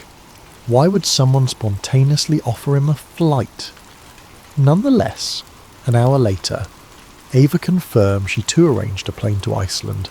Coincidence or infiltration? Time was too short to be sure. He had to risk it. Iceland was rumoured to be a stronghold for data activists, out of the Circle's immediate reach. He arrived at the private airstrip under darkness, greeted by a lone pilot who addressed him by name. No sign of Ava, but she had indicated she'd join him. The plane, a sleek jet with minimal marking, seemed in order. Perhaps the plan was for her to meet him at the secure location. Warily, Elias boarded, scanning the cabin for any hidden threats. If this was a trap, he'd have limited recourse at 35,000 feet. The engines roared to life, the pilot offering clipped responses. The takeoff was smooth, the city lights receding below. Elias tried to calm his civils, remembering that once he reached Iceland, he could coordinate a bigger push for the files. Freed from direct Circle influence, maybe the story would catch global traction. He peered at his phone. No signal, as expected. He typed an offline note to Ava. If we're parted, keep fighting. I'll find you. A pit formed in his stomach. A sense of finality creeping over him. An hour into flight, turbulence rocked the plane. Elias strapped in. The pilot's voice came over the intercom. Mild weather front ahead. Shouldn't be an issue. But the shaking intensified. Then came a sharp beep from the cockpit. Elias stood, heading forward to see what was wrong. The pilot looked tense, fiddling with controls. We're losing instrumentation, he muttered. Systems glitch. Possibly sabotage. Elias's blood ran cold. A sabotage at 20,000 feet spelled doom. Outside the window, lightning flashed across swirling clouds. The plane rattled dangerously. We have to land, Elias said, panic rising. The pilot nodded, broadcasting a mayday. But the radio cuttered with static. No response. It's like our comms are jammed. Another quake shuddered the fuselage, and an alarm blared. The pilot tried adjusting altitude, but the plane veered starboard, losing stability. Elias's mind raced. Was this the Circle's final solution? Crashing the plane under the guise of mechanical failure? He could almost see Victor Vance's stoic face, pronouncing, "No traitor shall live." The pilot cursed, fighting the controls, sweat pouring. We're going down, I can't regain flight systems. Elias seized the emergency radio, repeating the mayday on different frequencies. Silence. A flicker of hope came when a scratchy voice responded, some distant air traffic controller. Then it cut off abruptly, possibly jammed again. The plane pitched downward, engines whining in protest. Time slowed. Elias's heart hammered in his chest. He braced himself in a seat, fastening every belt he could. A series of jarring lurches, the lights flickering. The altimeter spun wildly. A horrifying thought. Even if I survive the crash, the circle might finish me anyway. But no time for that. The pilot shouted, "Brace! Brace! Brace!" Then everything dissolved into a cacophony of shrieking metal and sashing impact. A swirl of chaos overtook Elias, searing pain, the sense of tumbling, seatbelts constricting, an explosive noise. Darkness swallowed him, though he vaguely registered the plane tearing into what felt like open water. Water flooded the cabin, freezing cold. Bizarre hush followed. Am I alive? For a moment he drifted in watery oblivion, lungs burning. Something in him refused to surrender. He fumbled, found a breach in the fuselage, forcing himself out. The sharp edges cut into him. His vision blurred with salt water and the strobing light of a single emergency beacon. Then blackness again. Hours later, maybe minutes, maybe days, he woke on a scrap of drift material battered by ocean waves.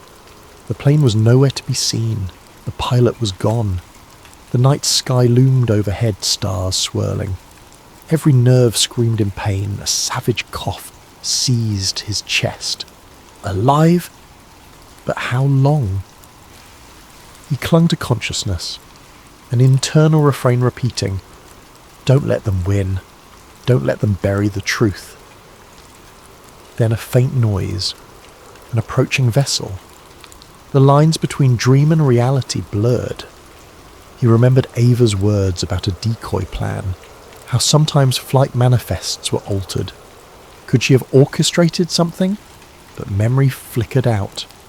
Next time he stirred, morning light glinted on rolling waves, and no sign of rescue. This is it. With what little strength remained, he mentally recited the conspiracies he'd exposed. Even if he died now, the data was out. Someone might keep it alive. The final thought that flickered. Ava, she must live. She must carry on. Then darkness overcame him again. In the official news cycle, reports surfaced. Private jet crash, business air, Elias Vance presumed dead. Coverage was fleeting.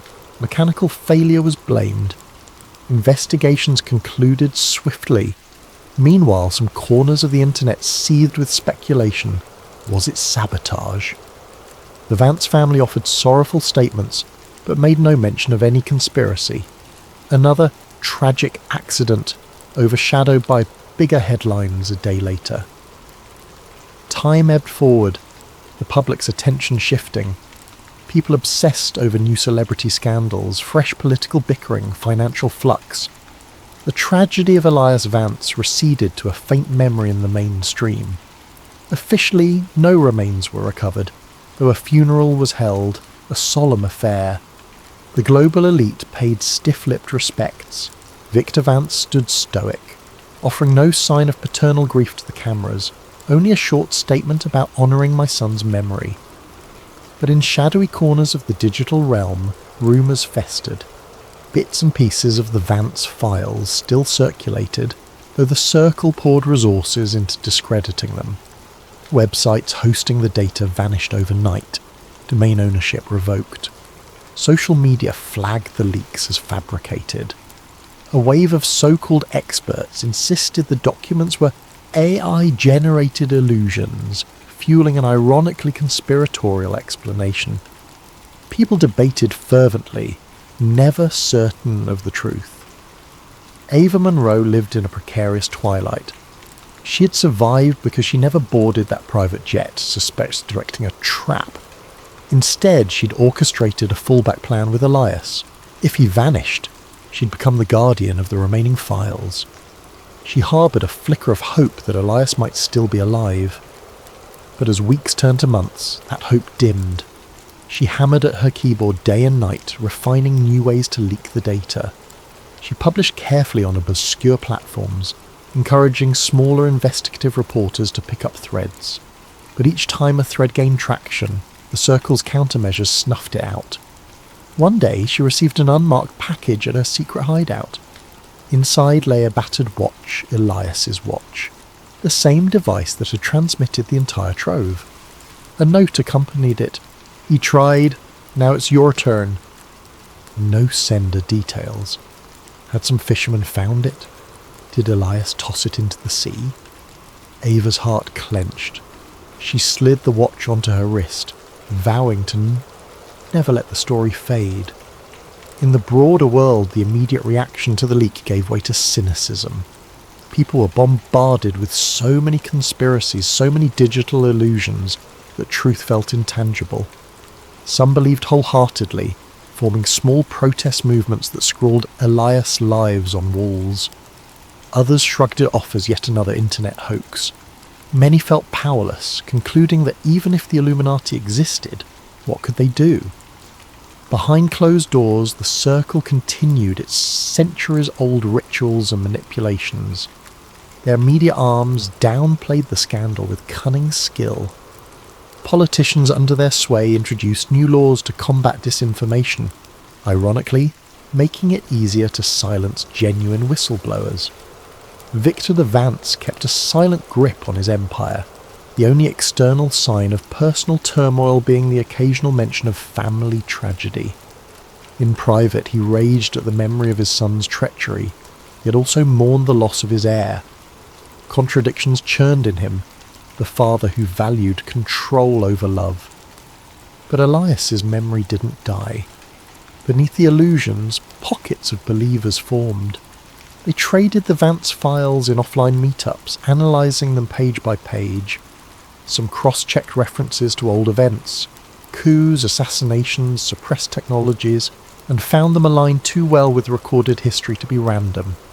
The seeds of doubt in the official narrative sprouted, watered by the memory of Elias Vance. Months later, in a distant city's graffiti-laced alley, an artist painted a mural. Elias's face with an outstretched hand holding a candle flame captioned, "He exposed the light." Social media posts about the mural popped up, promptly overshadowed by cat videos or trending hashtags. Yet some paused to admire it. They'd heard the conspiracies swirling about him, the boy born into power who dared to blow the whistle. Even if they remained uncertain, the mural reminded them that sometimes power is indeed challenged from within. Ava Munro quietly made contact with a growing circle of independent journos. She slipped them curated subsets of the data, forging alliances with cryptographers, historians, and ex-intelligence folks. Little by little, a mosaic formed that was too compelling to ignore, too persistent to bury. In certain academic circles, these revelations sparked cautious debate on how global events might have been manipulated by an elite. A few dared to reference the Vance phenomenon, linking it with centuries of rumoured secret societies. In the end, the world didn't erupt in immediate revolution. But fissures in the facade deepened. Governments found themselves under pressure, forced to deny or deflect. The Circle pushed back with heavier propaganda. People felt the tension, but couldn't quite name the puppet masters. The hush around Elias's story ironically gave it a spectral power. He became an almost mythical figure who might have been the only scion to risk everything for the truth. Some called him misguided, others deemed him a hero. And in an unremarkable house hidden on a quiet coastline, Ava stashed a final hard drive labelled Eve Legacy, containing the unedited transcripts of Elias's confession. She penned a note. "If you find this, you hold the future.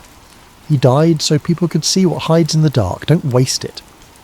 Occasionally she flipped through old messages from Elias, his sense of humour, his sincerity, and the heartbreak in his voice when describing the Circle's manipulations. She'd wonder if, in another timeline, he survived and they triumphed together. But real life seldom grants neat endings. The fight continued, messy and uncertain. Still, she pressed on, because once you peer behind the curtain of illusions, you can't pretend ignorance. Elias Vance had gazed upon centuries of orchestrated power and decided to break the chain. They silenced his body, but not the echoes of his truth. And though the Illuminati might remain formidable, a small but determined fraction of humanity now carried the spark he lit. The hush in the corridors of power might never vanish fully, but it quivered under the growing weight of knowledge that refused to be caged. That is the story of the boy who exposed the light. He inherited a destiny meant to keep the world in a hush, yet he chose to speak, and in that choice gave the world a glimpse of the grand illusions shaping their lives. His memory lingers in coded forums, whispered meetings, rebellious art and midnight reflections, and perhaps in time the illusions will crumble. Until then, the name Elias Vance stands as a candle in the darkness, a testament to the price of truth and the resilience of those who dare to speak it.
Jack Callaway was never one to stay up late.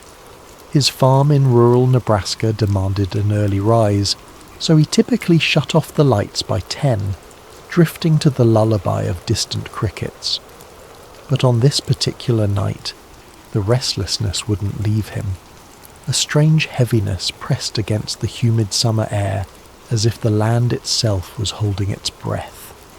Shortly after midnight, Jack found himself on the back porch, sipping lukewarm coffee and staring at the star-studded sky. Clouds drifted over the moon, turning the farmland into a patchwork of shifting shadows. He almost retreated inside, deciding he was imagining the tension in the atmosphere, when a sudden glow flickered above the distant treetops. At first, Jack assumed it was an airplane. He lived near no major airports, yet small planes occasionally passed overhead. But the glow brightened too quickly, blossoming into a searing white flash that tore across the sky. Within seconds the light streaked overhead, trailing wisps of fire, lurid reds and oranges crackling with sparks. A shock wave rattled the windows strong enough to make the porch rails tremble. Jack's heart pounded. That can't be normal. Grabbing his phone, he sprinted off the porch and into the cornfields. Fear coursed through him. Fear of what might be falling from the heavens, and fear for the crops he'd nurtured all season. The farmland's rows felt endless as he ran, phone light dancing across towering cornstalks. Above, the once starry sky was obscured by swirling smoke. Just when it felt like his lungs would burst, Jack reached the far edge of the field. Beyond it was a wide clearing he used for storage, tyres, rusted equipment. Something had crash-landed there, slicing a ragged trench through the earth. Sparks popped and fizzled along twisted shards of a silvery metal half buried in the ground. The craft was about the size of a large truck, shaped in a way that defied immediate description. It wasn't a plane, helicopter, or any design Jack recognised. Part of it glowed with an eerie internal light, bright enough to illuminate the orchard in flickering pulses. Jack's first instinct was to film. He raised his phone, pressing record. The footage captured the craft's warped hull, the shimmering heat waves pouring off it. He tried to speak, narrating that something had crashed, that it wasn't an airplane, but his voice shook so badly the words jumbled. Then, from within the shattered metal, a sliver of movement caught his eye. He inched closer, phone at arm's length. Steam hissed. An acrid smell like scorched wires choked the air. Something was definitely inside, a shape contorting behind the half-melted panels. Jack's heart hammered so loud he thought his chest might explode. Still, he crept forward, bracing himself for any sign of life. A sudden jolt of electricity arced across the debris, snapping him to a halt. He didn't want to risk stepping into a live current. Instead, he circled around, capturing angles of the crash from every side. The phone screen displayed a perfect shot of the wreck. Chunks of metal that glowed white-hot, unearthly symbols etched along the edges. In the distance, a twisted piece of plating flared with colour, like a neon hue that shimmered between purples and blues. Jack whispered to himself, "No one's going to believe this." But he had the footage, and that alone sparked hope that the truth might come to light. Suddenly the craft's lights dimmed. The field fell silent, except for crackling flames. The shape inside retreated deeper into the wreckage. Unsure what else to do, Jack took a few steps forward, balancing caution with curiosity. Then an unexpected surge of static flared from his phone, the screen going haywire. He cursed, stepping back as the phone beeped in protest. He managed to steady the device just as the screen returned to normal. Thank God, he thought. He hit stop on the recording, preparing to call 911, but the phone read, "No service." Jack wasn't surprised. His farmland sometimes struggled for signals. He jogged back through the corn rows, returning to the house. Once inside, he used the landline. It rang once, then cut off. He tried again. Same thing, a dead line. Tapping at his smartphone, he noticed the Wi-Fi icon flicker, then vanish. Confusion twisted in his gut. The night was calm, no storms. Was the crash interfering with signals? Possibly. He rummaged for his laptop, fired it up and attempted to connect. Nothing. Even the router's usual blinking lights were locked in a static glow. A pit of dread sank in his stomach. If he couldn't call out or upload the video, how would he get help? He decided to drive into town. Maybe from there he could call authorities. But as he stepped onto the front porch, headlights appeared at the far end of his dirt driveway. 2 black SUVs rolling up with their beams off. They advanced silently, an ominous presence cutting through the dark. Jack's pulse raced. Normally, unannounced visitors after midnight might be drunks or lost travellers, but these vehicles looked official. Tinted windows, standard government plates. He took a step back, adrenaline spiking. The feeling of being trapped rose in his chest. The SUV stopped, engines humming. Doors opened and figures in dark suits spilled out. They carried flashlights that cut across the yard. One man, tall with a military-like bearing, stepped forward. "Mr. Callaway," he called, voice calm but unnervingly authoritative. Jack didn't answer. He realized they might want his phone, the precious footage. Even if they were from the government, something about their arrival felt sinister. He slipped inside, locked the door and sprinted to the kitchen. Peeking through the window, he saw the men fan out across his property. Another SUV arrived from the other direction, sealing any easy escape. The man in charge barked orders in a low tone. Despite the distance, Jack caught snippets. Secure the perimeter, search the barn, find the subject. Subject. As if he were some kind of criminal. A surge of defiance lit inside him. They're here for the crash. The pieces clicked. They must know about the fallen object. They wanted to contain it, hide it from public knowledge. Jack clutched his phone tight, sinking into a corner. Think, Jack. Don't let them seize that video. The file was his only proof that something extraordinary had landed in his fields. If these agents got it, the truth might vanish forever. He peered out again, noticing more men stepping around the side of the house. In that moment, Jack made a choice. He would not surrender the footage. Summoning courage he never knew he had, he pocketed the phone, grabbed a flashlight and hurried toward the back door.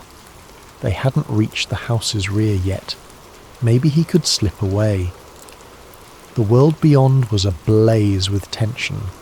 He sensed it wasn't just about a crashed craft. It was about a revelation bigger than anything he'd ever imagined. Now, forced to stand alone against these black-suited strangers, Jack felt a spark of determination. He was a simple farmer, but he'd stumbled upon something that defied reason. And come what may, he would not let it be buried. Jack Callaway's heart hammered as he ducked out the back door, creeping into the shadows behind his farmhouse. The night air clung to him, heavy with the echo of distant engines idling. He had no illusions about outrunning a team of trained agents, but desperation fueled him. Keeping low, he skirted along the fence. The farmland behind him was vast, miles of cornfields broken by a scattering of outbuildings. If he could disappear into the rows, maybe he'd have a chance to slip past these intruders. He peered back at the house. Two men in suits hammered on the front door, demanding Jack open up. Another pair circled around, shining flashlights across windows. Anxiety churned in his gut. They'll figure out soon enough he's not inside. With shaking hands, he pulled out his phone. He swiped to open the video he'd recorded earlier in the field. For a moment, relief. The video thumbnail appeared, showing the glowing metal debris. He tapped play. The screen flickered, a swirl of static. Then an error message. File corrupted. No, Jack muttered, panic rising. He tried again, but the same glitch repeated. Next, he attempted to upload it to a social media site, forgetting that his signal was gone. The upload bar stuck at 0. Offline. He closed his eyes, fighting the wave of helplessness. The only thing that gave him hope in this impossible situation was the video, now apparently worthless. But maybe the file could still be salvaged. He retreated deeper into the farmland, aiming for the rickety old barn he used for storing equipment. Inside the barn, dust motes drifted in the faint glow of his flashlight. Jack rummaged for an old laptop he sometimes used for tractor diagnostics. It was battered, but it had a functioning USB port. If he could move the footage off his phone, maybe he could fix it. The laptop booted up with a grinding whir, making Jack cringe at how loud it seemed. Every second counted. In the barn's gloom, the beams overhead creaked, and outside he caught the faint silhouettes of flashlights sweeping across the property. The agents were close. At last, the laptop loaded. He plugged the phone in, frantically clicking to access the video file. The software recognized the phone, but the video thumbnail displayed a warning icon. Corrupt file. Even the laptop spat out an error. Jack cursed. Trying a half-dozen times, the footage refused to open. He sat back, trembling. So that's why they're so confident. Something about the crash or the craft's energy had garbled the data. For all he knew, it might be salvageable, but he didn't have the technical know-how. I need an expert. Remembering the commotion outside, Jack eased a peek through a gap in the barn wall. The black SUVs sat near the farmhouse, headlights illuminating part of the yard. Agents combed the area, scanning with thermal gear. Fear pinched his chest. If they had advanced tech, he'd be as visible as a heat signature behind these wooden walls. Quietly, he powered down the laptop and stuffed it into a battered tool bag. He had to get out of here. He grabbed an old hunting rifle from a rack just in case and made for a side exit. The moment he stepped outside, he heard footsteps crunching on gravel. Instinct kicked in. He darted behind the barn. A voice, low and commanding, called out, "Hold! Show yourself!" Jack froze, pressing himself to the barn's rough wooden planks. He recognized that voice from the man who had called his name earlier. Footsteps drew closer. Jack's mind raced. If he surrendered, they'd likely confiscate everything. He'd be black-bagged or simply vanish. No one would ever see that footage. Not that it was playable right now. He forced himself to move, slipping between the barn and an old tractor with rusted wheels. The flashlight beams swept over the ground. One agent hissed, "He was here." Thermal picked him up.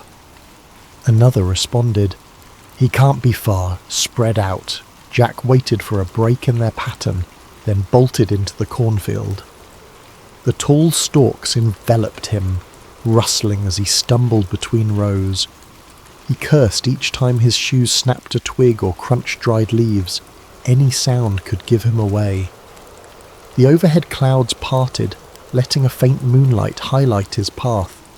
Behind him, the agents' voices grew more distant. They were branching out, but the field was vast, and Jack knew its layout intimately. He used that knowledge to navigate a diagonal path, eventually emerging by a narrow dirt road at the far edge of his property. Breathing in ragged gasps, he paused behind a tree. The phone in his pocket remained lifeless. No signal. The laptop in his bag was all but useless if he couldn't fix the corrupted video. He needed someone with hacking or data recovery skills, someone who understood digital forensics. But who? A memory surfaced. During a county fair last year, Jack overheard a rumour about a reclusive tech wizard who lived 2 towns over. A woman named Olivia Carter, though folks called her Liv. She had once worked for the government in cybersecurity, then left under murky circumstances. Maybe she could salvage the footage. Deciding that was his only shot, Jack took the dirt road leading away from the farm. He hopped into his old pickup truck, which he'd parked out near the tree line for hauling feed earlier. The keys were still in the ignition. Country living had made him lax about locks. The engine sputtered, then roared to life.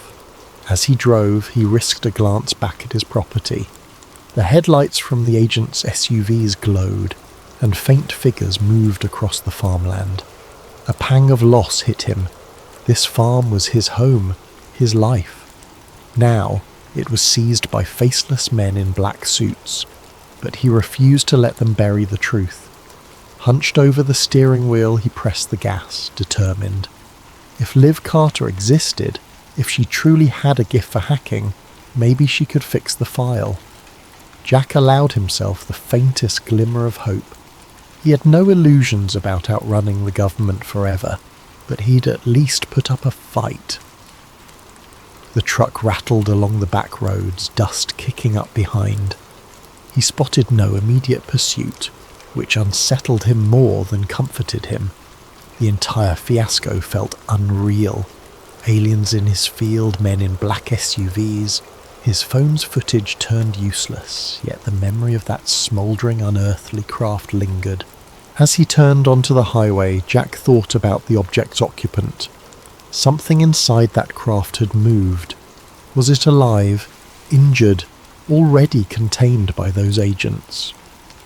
The questions multiplied in his mind. He clenched the steering wheel, jaw set. One thing at a time, he told himself.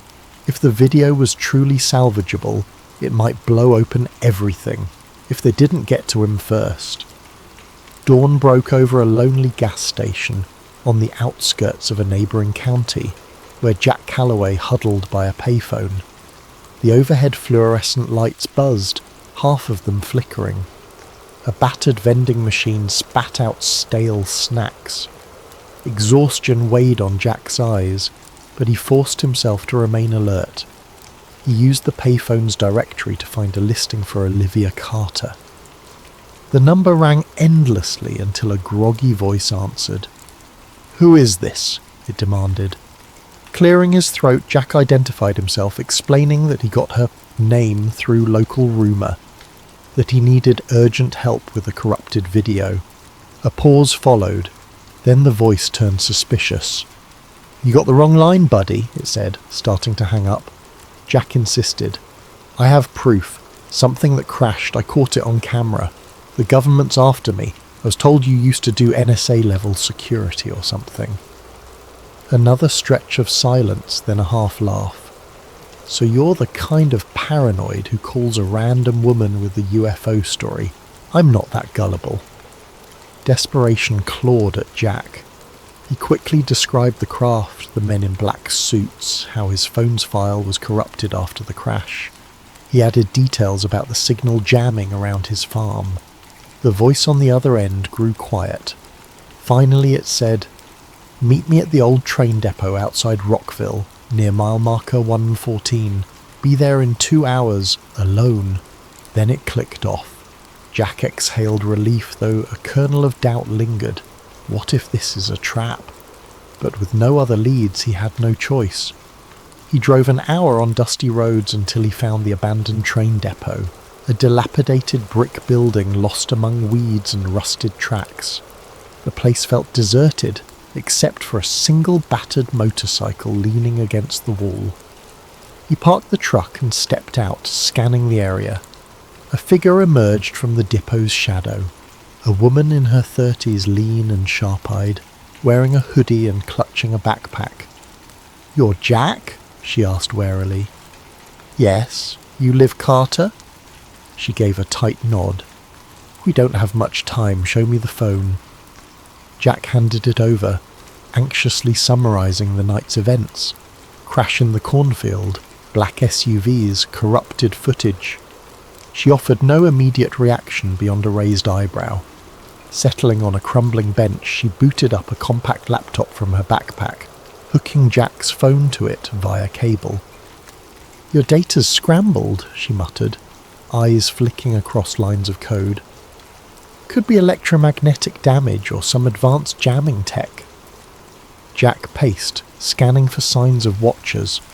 The old train tracks vanished into the horizon, no other vehicles in sight. Liv typed furiously, occasionally murmuring about header corruption or audio anomalies. After a tense half-hour, she said, "I can see partial frames, indistinct shapes, bright lights. This is definitely not a normal glitch." A flicker of hope ignited in Jack. "Can you fix it?" Liv sighed. "I might restore enough to see something, but I can't promise clarity. The real kicker is these weird signals embedded in the data, like some kind of layered frequency." I've never encountered anything like this in normal phone footage. Jack's stomach tightened. Something about the crash evidently messed with the electronics. Before he could respond, the roar of engines drew their attention. Down the deserted highway, a convoy of black SUVs approached, just like the ones at his farm. Liv snapped her laptop shut, eyes widening. Who the hell are they? Jack's pulse surged. FBI, CIA, I don't know, he said. But they're after Maul. Liv snatched her gear. We have to move. The two sprinted to their vehicles. Jack scrambled into his pickup. Liv revved her motorcycle. As the SUVs closed in, they sped off from opposite sides of the depot. The agents split, some pursuing Liv, others tailing Jack. Gravel sprayed beneath Jack's tyres as he lurched onto the highway. He glimpsed Liv in his mirror, weaving her motorcycle off-road in a cloud of dust, outmanoeuvring the black SUVs behind her. Jack's own pursuers kept tight, lights flashing. Suddenly a siren whooped, and a different set of lights flared in the distance, local county sheriff vehicles. They blocked the road, forcing Jack to swerve. He recognised the lead patrol car's driver, Sheriff Wade Mitchell. The older man stepped out, arms raised in a calm down gesture. One of the black-suited agents hopped from his SUV, flashing a badge at Mitchell. Though Jack couldn't hear their exchange, it was clear the agent demanded Mitchell to stand aside. Mitchell frowned, glancing at Jack's truck. He motioned for Jack to pull over. Faced with no immediate path to escape, Jack braked, wheels skidding on cracked asphalt.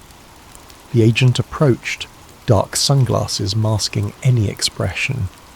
Jack Callaway, we'd like you to come with us.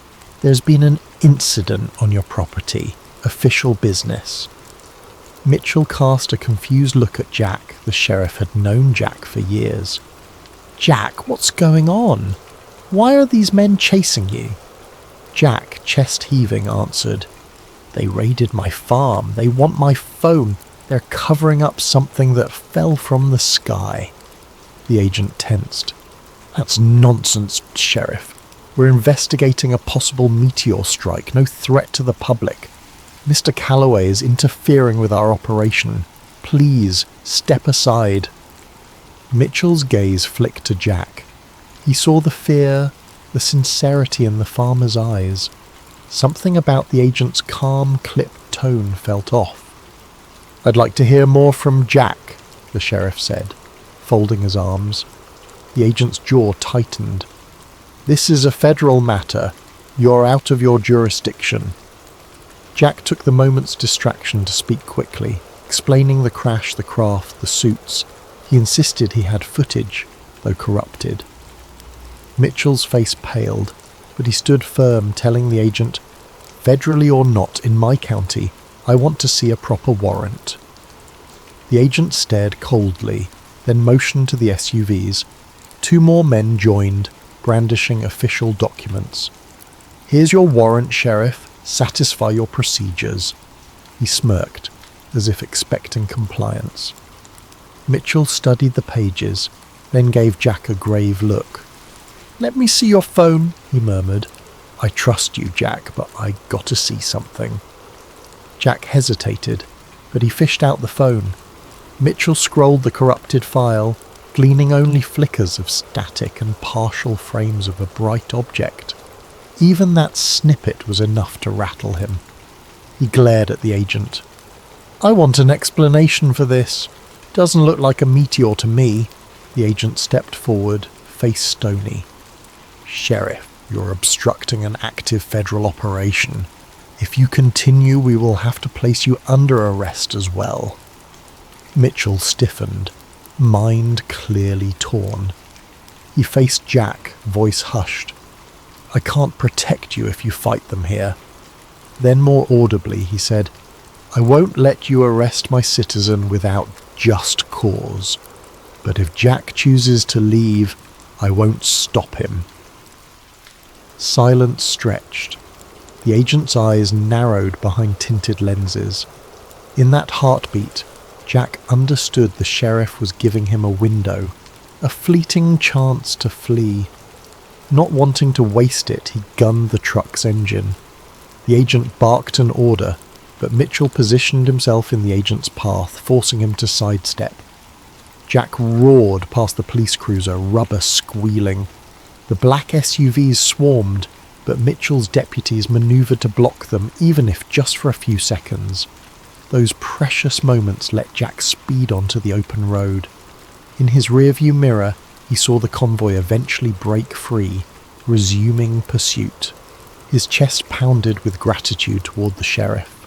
Though uncertain how long that little defiance would protect him, he pressed on, scanning for any sign of Liv. She'd vanished on her motorcycle, presumably escaping the other cluster of agents. He prayed she'd regroup with him soon. The battered phone on his passenger seat was his lifeline, and also his greatest curse. If the FBI or whoever these suits truly were got their hands on it, the crash evidence might be erased forever. Jack gritted his teeth. I won't let them bury it. Pressing the pedal harder, he raced into the horizon, unsure where he was going, only that stopping meant capture. The morning sun climbed higher, lighting fields that had once seemed peaceful. Now they were a battleground of secrets and unstoppable pursuers. Jack had become a fugitive, all because he had witnessed the impossible. Dust trailed behind Jack's pickup as he careened down a rural highway, adrenaline surging with every mile. The black SUVs were relentless, their distant headlights a grim reminder that he was hunted. His mind spun with possibilities. Find Liv, fix the footage, and broadcast it somehow. But how could they outrun a government that seemingly controlled everything? He tried calling Liv's number again, still no service. The phone's reception flickered in and out as if jammed. Approaching a fork in the road, he decided on a route that led toward deserted farmland, hoping the pursuers might lose track. Half an hour later, he spotted a single motorcycle parked off to the side near an abandoned diner. Jack pulled up, heart lifting at the sight. Sure enough, Liv Carter emerged from behind the crumbling building, scanning the horizon. She raised a hand in a signal. Jack hopped out, forcing a smile. You okay? Liv brushed dirt from her jacket. Barely. They nearly boxed me in, but I took a side route through a field, dumped my phone's SIM card, hopefully it slowed their tracking. She eyed Jack's truck. And you? Jack exhaled. Sheriff Mitchell gave me a chance to escape. Now I'm out here. Liv nodded, a flicker of regret crossing her face. The government doesn't mess around. If they want to bury this, they will. She gestured to her laptop bag. Let me see your phone again quickly. I made some progress at the depot but had to bail. They ducked behind the diner's weathered walls. Liv opened her laptop and typed commands with practiced speed. Jack hovered anxiously, trying to keep watch for approaching vehicles. Liv's expression grew focused, eyes flicking between lines of code. I've recovered partial frames, she murmured. If I can reconstruct them. There. This is definitely not a normal aircraft. Maybe a chunk of the footage is salvageable. Jack saw glimpses on her screen. A bright metallic curve, swirling smoke, and a distortion that might be an alien symbol etched in hull plating. Even half-broken images were enough to confirm it was no meteor. His pulse quickened. Proof. Liv frowned. There's an embedded data pattern. Could be encryption or some weird frequency. If we had better equipment, I might decode it. Before Jack could respond, a roar of engines made them jump. 2 black SUVs roared into view on the diner's main road, dust clouds rising. Liv slammed her laptop shut. We need to move. Like now. Jack sprinted to his truck, Liv to her motorcycle, but as they revved engines, another SUV blocked the diner's exit. Doors flew open, men in suits rushing out with firearms drawn. Jack's hands tightened on the wheel. They were pinned. Then unexpectedly, A brown pickup truck barreled in from the side, smashing into the blocking SUV. Metal crunched, sending the black vehicle spinning. Jack recognized the driver. Sheriff Wade Mitchell. The sheriff yelled, "Go! Get out of here!" Seizing the moment Jack floored his truck, Liv roared off on her motorcycle. The sheriff's daring intervention had scattered the agents, giving them enough of a gap. They didn't waste it. Within seconds, they were back on the highway, engine screaming. Jack's phone buzzed with an incoming call. Somehow he had a signal. He put it on speaker. "Hello?" Mitchell's voice crackled. The line faint. "Jack, I can't hold them off for long. Look, I don't trust them. They've got federal muscle behind them, but you can't keep running forever." Jack's throat tightened. "Sheriff, I'm sorry I dragged you into this." The sheriff snorted. "You didn't drag me. Listen, I saw enough on that phone to know you're not crazy. If this is real, the public deserves to know. Keep that footage safe. I'll do what I can, but they might come after me next." Suddenly gunshots rang out over the phone, followed by a crash. Mitchell cursed. There, the line cut abruptly. Jack's gut twisted with guilt and fear. The sheriff might pay dearly for helping him. Beside him, dust parted as Liv's motorcycle matched speed. She waved him down, indicating a turnoff. He followed her to a narrow road that cut through a wooded area. They rumbled along until they reached a concealed path leading down into a ravine. There, half hidden by vegetation, lay an old hunting cabin. Liv parked, gesturing for Jack to do the same. "A friend of mine used to use this place. Should be off-grid enough to avoid trackers." Inside the cabin, the air was stale, but the walls were sturdy. Jack slammed the door behind them, adrenaline surging. Liv pulled out her laptop and a portable router from her bag. "I can try to connect here, maybe upload what we have, but the speeds might be abysmal." As she set up, Jack's nerves kept him pacing. Every shadow outside felt like an approaching agent. "We have to get the truth out somehow, publicly," he said. "If we just run, they'll catch us eventually. But if the entire world sees the crash footage..." Liv nodded. "That's the idea, but we need a robust channel or a known platform, and the moment they sense us uploading, they might jam it." She typed away, establishing a signal. The portable router's lights blinked green. Surprisingly, they had a minimal data connection. A hush fell as Liv attempted to upload the partially repaired video. The progress bar crawled painfully. Then the entire window froze. A wave of curses spilled from Liv's mouth. She hammered keys, only to find the connection forcibly dropped. "They're jamming it," she hissed. "They have insane coverage." Jack glowered. "We can't do this pieceways. Maybe we physically bring the data to a big news station." Liv considered that, scanning the glitching laptop. "Possibly, but who can we trust? The men chasing us might have infiltration in major networks. They'll kill the story." Before Jack could reply, the door rattled. Both froze. Jack snatched up an old shotgun that hung on the cabin wall.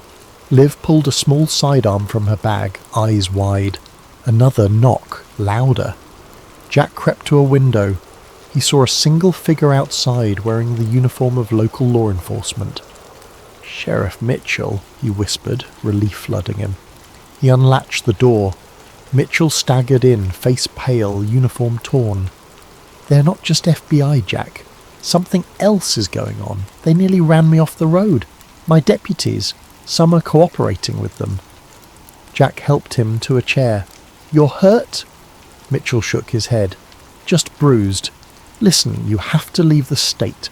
They'll roadblock every main highway. Word is, they labelled you a domestic threat, claims about anti-government extremism. Ridiculous.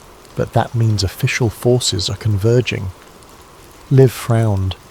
"We have evidence. Footage of an extraterrestrial craft. They're burying it." Mitchell let out a heavy breath. I've spent my whole career in small-town policing. I never expected to see this." He pinned them with a determined look. "Jack, I won't chase you, but this is bigger than me. Get out of Nebraska. Find a safe place to blow the lid on this." Jack nodded, throat tight. "I'm sorry they came after you." The sheriff forced a grim smile. "Just promise me, if you succeed, you'll let the world know I tried to do right." Then he rose, stumbling. "I'll try to throw them off your trail as best I can. Now go. They'll track me here soon."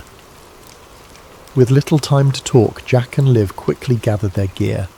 Before stepping out, Jack clasped the sheriff's hand, gratitude etched in his face. "Thank you."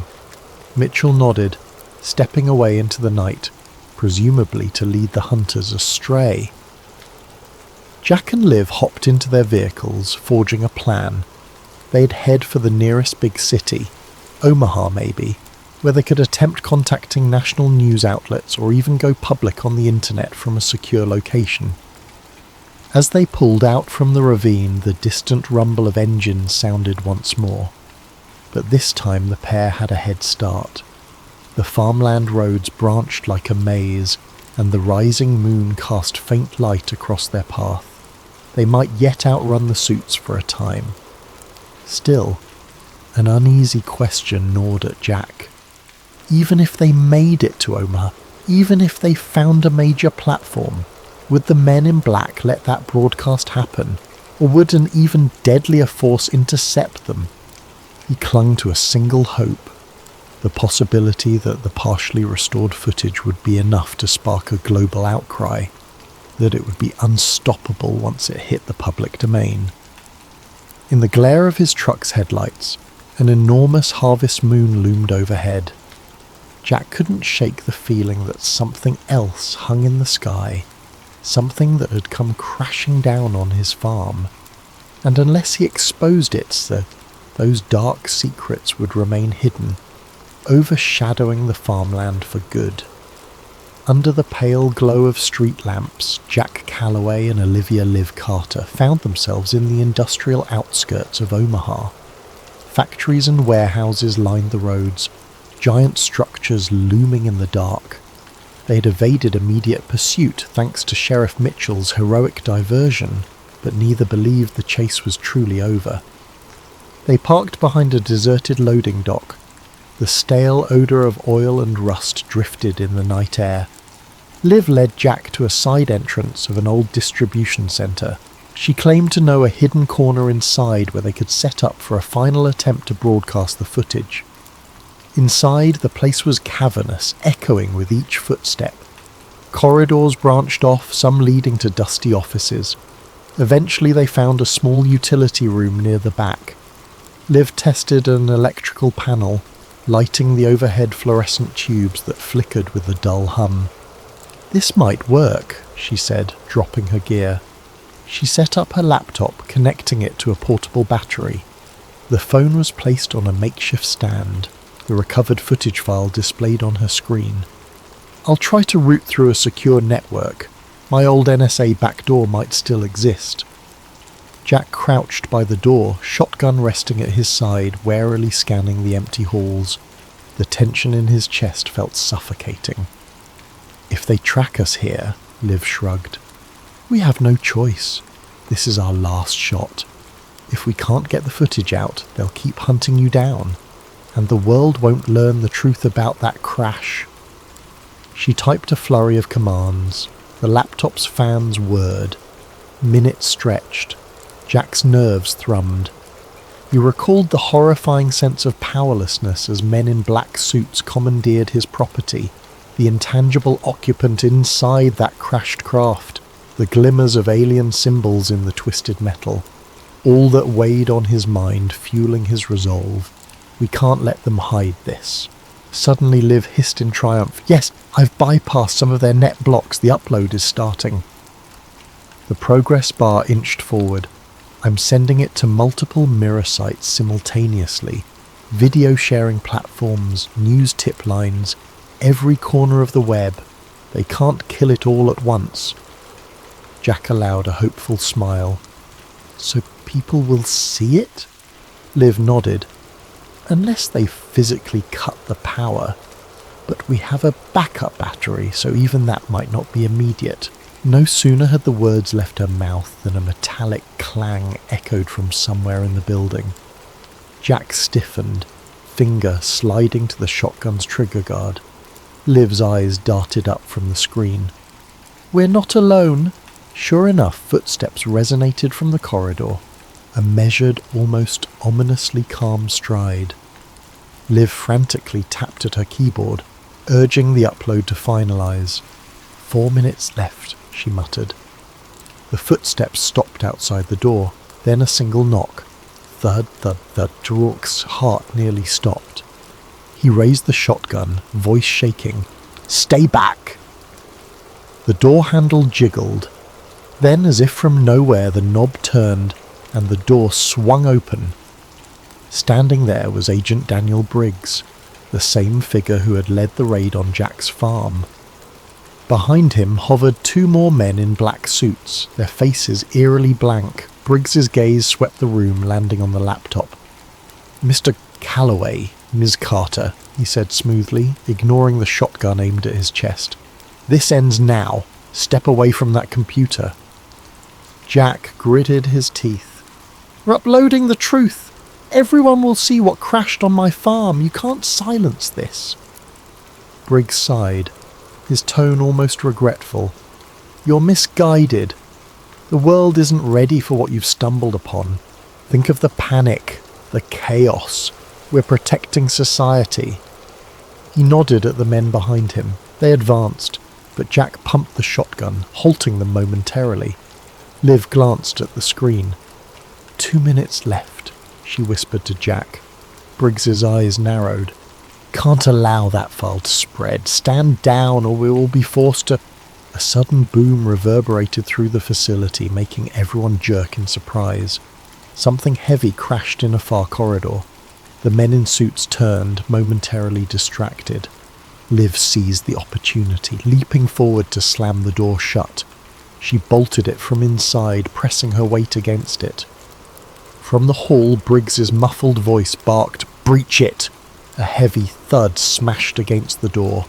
Jack knew they had seconds. He joined Liv, pushing a nearby crate to barricade. "How long?" She checked the laptop. 1 minute. But they'll smash through any second. Already the door's metal buckled under repeated blows. Desperately, Jack rummaged for anything else to stall them, discarded shelves, debris. They piled it against the door, hearing the men outside coordinate. Another blow rattled the frame. "We're nearly there," Liv muttered, knuckles white on her keyboard. Then a final crash. The door burst open, flinging the makeshift barricade aside. Briggs and 2 men advanced, guns drawn. Jack raised the shotgun, but the men in black suits moved unnervingly quickly, disarming him with a blow that knocked him to the ground. Pain flared in his shoulder. Liv tried to shield the laptop. One suit forcibly yanked it away, slamming it to the concrete floor. Sparks flew as the screen cracked. With an impassive stare, the man crushed the device underfoot. Liv cried out, horror-stricken. Briggs approached the battered computer, verifying it was destroyed. Then he turned to Jack, who lay gasping on the ground. "You can't fight the entire apparatus, Mr. Callaway." A flicker of pity, or was it scorn, crossed his features. "You were never supposed to see that crash." Jack coughed, agony shooting through his ribs. The upload, it might have finished.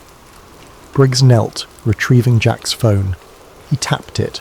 Somehow it was still connected, though a fractal of static danced on the screen. "We'll see." With a swift motion, he pressed something on the device. The phone screen went black. "Get them out of here," Briggs ordered. The men in black suits dragged Jack upright. Another grabbed Liv, forcing her arms behind her back. She spat curses, tears of frustration in her eyes. The upload might have been seconds from completion, but had it finished or not? Neither could be certain. As they were led away, stepping through the corridor, Jack glimpsed open warehouse doors. Rows of black SUVs were parked outside, red and blue lights flickering. A helicopter circled overhead. Any thought of escaping again felt impossible. Once outside, the men in black parted to let Briggs pass. He gestured for them to deposit Jack and Liv into separate vehicles. Jack fought weakly, shoulders screaming in pain, but there was no breaking free from these silent, relentless operatives. In the hush of the SUV's interior, the door slammed shut. Jack was alone, the windows tinted so dark he couldn't see out. A cold dread enveloped him. He realized they'd likely vanish him, just as they might do with Liv. The knowledge weighed heavily, but a flicker of uncertain hope remained. What if the upload had reached the internet in time? Could the truth slip out somewhere, unstoppable? But deep down, he feared the men in black might still find a way to erase everything. The SUV's engine rumbled to life. Jack sat pinned between two stiff-suited men, neither speaking. The vehicle sped off, disappearing into the night. Days later, the farmland of Jack Callaway lay silent, owned by a newly arrived family who claimed no knowledge of any Jack. The local records listed the property transfer as routine, with no mention of seized assets. Neighbours who once greeted Jack at the feed store shrugged, uncertain if they even recalled his face. Sheriff Wade Mitchell was suspended following allegations of misconduct. He refused to discuss the events publicly, haunted by glimpses of the footage that flickered on Jack's phone. Rumours circulated that Mitchell faced an internal investigation by federal authorities. Some claimed he was forced into early retirement. And Olivia Liv Carter vanished without a trace, her last known address found empty. Official statements offered no explanation. Some rumoured she fled the country. Others swore they saw her in a black car with tinted windows flanked by men in suits. Her online presence vanished, as if wiped clean. Yet in distant corners of the internet, obscure forums buzzed with rumours. Some users claimed to have seen a video snippet, a blur of silver wreckage, a swirling haze, and strange markings. The clip was incomplete, riddled with corruption. Each time it surfaced, it disappeared again. Accounts banned, threads deleted. But occasionally a screenshot survived, fueling endless speculation. One day, a user named FarmTruth4 posted, "I am Jack Callaway. I'm alive. Keep digging. Look to the sky." The post vanished within an hour, replaced by an error page. No one could verify its authenticity. Still, a handful believed. They whispered among themselves that somewhere, the truth about that fallen craft was out there, possibly slumbering on a server in some forgotten corner of the web, waiting to be rediscovered. And so the question lingered. Did the final transmission slip through the net of secrecy? Or did the Watchers quietly crush every trace? For those who glimpsed the evidence, the answer was obvious. The sky had indeed fallen that night in Nebraska. But for the rest of the world, life carried on in blissful ignorance, never suspecting that on one quiet farm, the biggest secret in history had touched down and then been swept away.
Hello night owls and curious minds. Welcome to Sleep Theories, your sanctuary for immersive tales designed to accompany you into late night reflection, or even lull you into slumber. Before we journey into tonight's story, I invite you to share something in the comments. Where in the world are you watching or listening from? And what time is it in your corner of our ever-shifting reality? It's always fascinating to see how a single story can connect people across different zones of the globe. And while you're here, don't forget to subscribe to Sleep Theories. By doing so, you'll join a growing community of dreamers, truth seekers, and lovers of the uncanny. We delve into themes both cosmic and intimate, weaving narratives that brush against the unknown. Tonight's story is titled The Displacement, a sci-fi conspiracy thriller about shifting timelines, the so-called Mandela effect, and a quiet man named Miles Wren who notices reality warping around him. We'll follow him through 5 parts, each revealing deeper layers of confusion, paranoia, and revelations about a secret project that may have fractured reality itself. Let the hush of late evening, or the calm of pre-dawn, envelop you as we begin. Feel free to let the tension build, or to simply drift along with the unfolding events. Whether you remain awake, analysing every clue, or find yourself dozing, this story is yours to experience in the manner that suits you best. Now, let us step into the world of The Displacement. Miles Wren's morning began the way it always did, in a cramped and neutral-toned apartment that smelled faintly of stale coffee. His day started with a quick shower, a single mug of black coffee and a half-eaten bagel. He scrolled aimlessly through news sites as he waited for the bus to work. It was precisely the life he'd grown used to. Consistent, routine, and unremarkable. But something nagged at him that day. The same unsettling sense of discrepancy he'd been feeling for the past month. It started small. Halfway through the bus ride, he noticed the brand logo on a passing billboard was different from how he remembered. The colour scheme seemed off. At his mundane IT job, he corrected his co-worker Maria about a movie quote, only for her to look confused. She insisted the quote had always been the way she said it, not how Miles remembered. He tried to laugh it off, chalking it up to memory slip, except these slip-ups were happening more frequently. One evening, Miles rummaged through a storage box and found an old grocery receipt that listed a cereal brand spelled differently than what was on the shelves today. He double-checked online. No alternate spelling existed in any official record. But there in his hand was a physical artifact bearing the old spelling. He stared at it for an hour, heart pounding. If not for that piece of paper, he'd have thought himself crazy. Things escalated when he visited his mother for dinner that weekend. She recounted a family event from his childhood, how they'd once taken a trip to Washington, D.C. to see a solar eclipse. Miles corrected her, recalling vividly that the family trip had been to Yellowstone, and the solar eclipse had happened years later. His mother grew agitated, insisting he was mistaken, brandishing old photos that seemed to show them in DC during an eclipse, photos Miles had never seen. That's when a swirl of panic threatened to rise in his chest. The sense that reality was rewriting itself under his feet. Returning home with a mild headache, Miles fired up his laptop, typed Mandela Effect Difference Timeline Memory into a search engine, and stumbled onto a small corner of the internet. There, he discovered a forum dedicated to anchor memories. People posted about brand logos, historical events, and quotes that they recalled differently. A handful of them insisted reality had changed, that the universe had shifted somehow. Some members were quickly dismissed as trolls or conspiracy nuts, but a few shared meticulously documented proofs, photographs, scanned diaries, mirroring Miles's serial receipt. There were references to anomalous merges, quantum overlap, and Project Lattice. The name rung no bells, but curiosity gripped him. He lurked on the forum, reading post after post. One user in particular, Heart Awake, wrote, "If you're noticing these changes, you might be an anchor. The rest of the population, for reasons we can't fully explain, can be overwritten by the new timeline. But some of us keep our old memories intact." Another user cautioned, "We're seeing more changes than ever. People who question them vanish. Keep your head down, document everything." Miles began scribbling in a notebook, labelling it discrepancies. He listed the brand name changes, the misquoted lines from well-known movies, historical events that seemed off.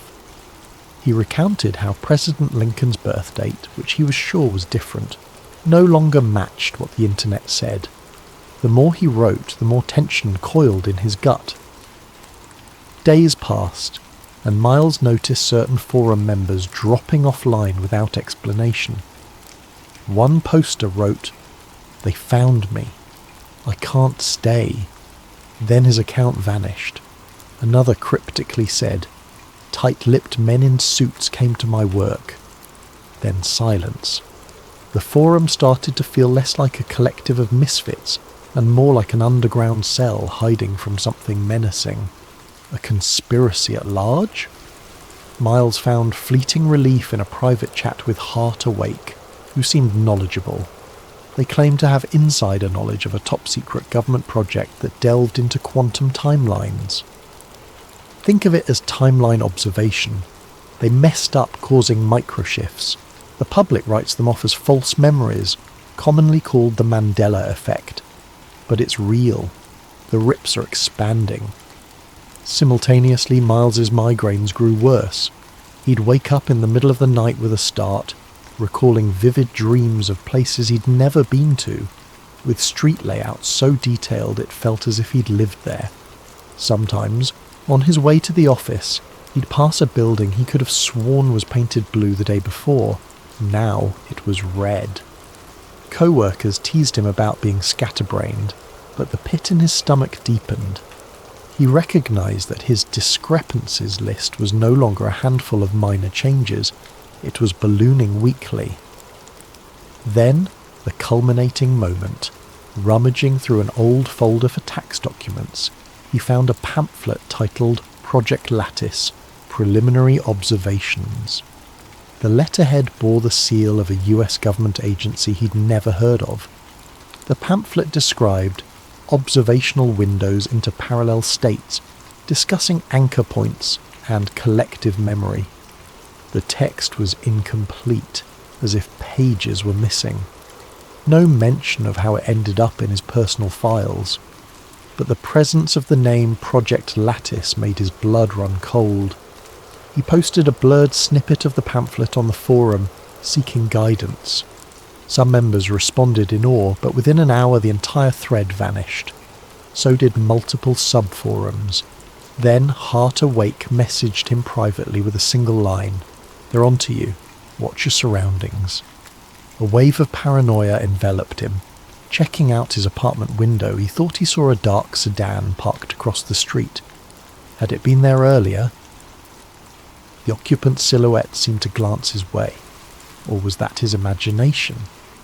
Suddenly, he questioned everything. Was he just spiralling into mania? Nerves aflame, he decided the only rational move was to keep searching, keep documenting. Something was happening, and ignorance would not protect him. He told himself that if no one else would notice or care, he had to do it alone. The puzzle pieces were on the table. The near-constant timeline discrepancies, the ephemeral forum that kept losing members, the suspicious pamphlet referencing Project Lattice. He felt like a man stumbling onto a tapestry of illusions. For the first time in years he was wide awake, and terrified of what he might uncover. Little did he know, these small epiphanies were the first tremors of a larger quake. In just a few weeks, everything stable in his life would be undone. Because reality, it seemed, was not as stable as people believed. And Miles Wren's mind, anchored to a truth the world was determined to forget, stood at the epicenter of a cosmic rift that threatened to unravel everything. Miles Wren sat in his living room, the curtains drawn. Outside, traffic hummed in the late afternoon gloom, but inside, the hush felt like a barrier between him and the shifting world. After nearly a week of scouring the internet for references to Project Lattice, he had come up with precious little. Government records didn't mention it. Conspiracy sites sometimes invoked the phrase, always in fragmentary, half-lucid posts. He suspected the project was so classified that no official mention existed. The only real clue was from Heart Awake, the forum user who'd gone silent after cryptic warnings. Then, out of nowhere, Miles received a private message with an encrypted link signed HA. He wasted no time decoding it, his heart thumping as he typed in an older forum password that HA had provided. The link revealed a single PDF file, Eliza Hart, Lattice Log 03. The name made him inhale sharply. Dr. Eliza Hart. Could she be Heart Awake? Inside the PDF were fragments of a scientific report. Subject, parallel observations are interfering with baseline reality. Anchor individuals remain aware. Evidence of memory overwrite in 99% of population. We must secure the anchor subjects or face unstoppable merges. Miles's face flushed hot. This was no idle talk. The data was official, stamped with an outdated government insignia. The log alluded to quantum bridging events, unintentional merges, and a classified facility. Dr. Eliza Hart had apparently led the project that studied these phenomena. The final lines read, "We cannot remain silent, the bleed will intensify." That day, he took off from work, claiming a headache. He felt compelled to chase the next lead. Hours of online searching led him to a ghost site with partial references to an Eliza Hart PhD, a physicist who vanished 5 years ago under suspicious circumstances. She'd once published papers on quantum wave function collapse, then abruptly left academia. The next mention of her was a missing persons notice. No resolution, no public record since. Miles's mind reeled. Could DeHart have tried to blow the whistle on a secret experiment that caused the Mandela effect? And if so, had she been forcibly silenced? His phone buzzed, interrupting his thoughts. The caller ID was unknown. He hesitated but answered, tension coiling in his gut. Mr.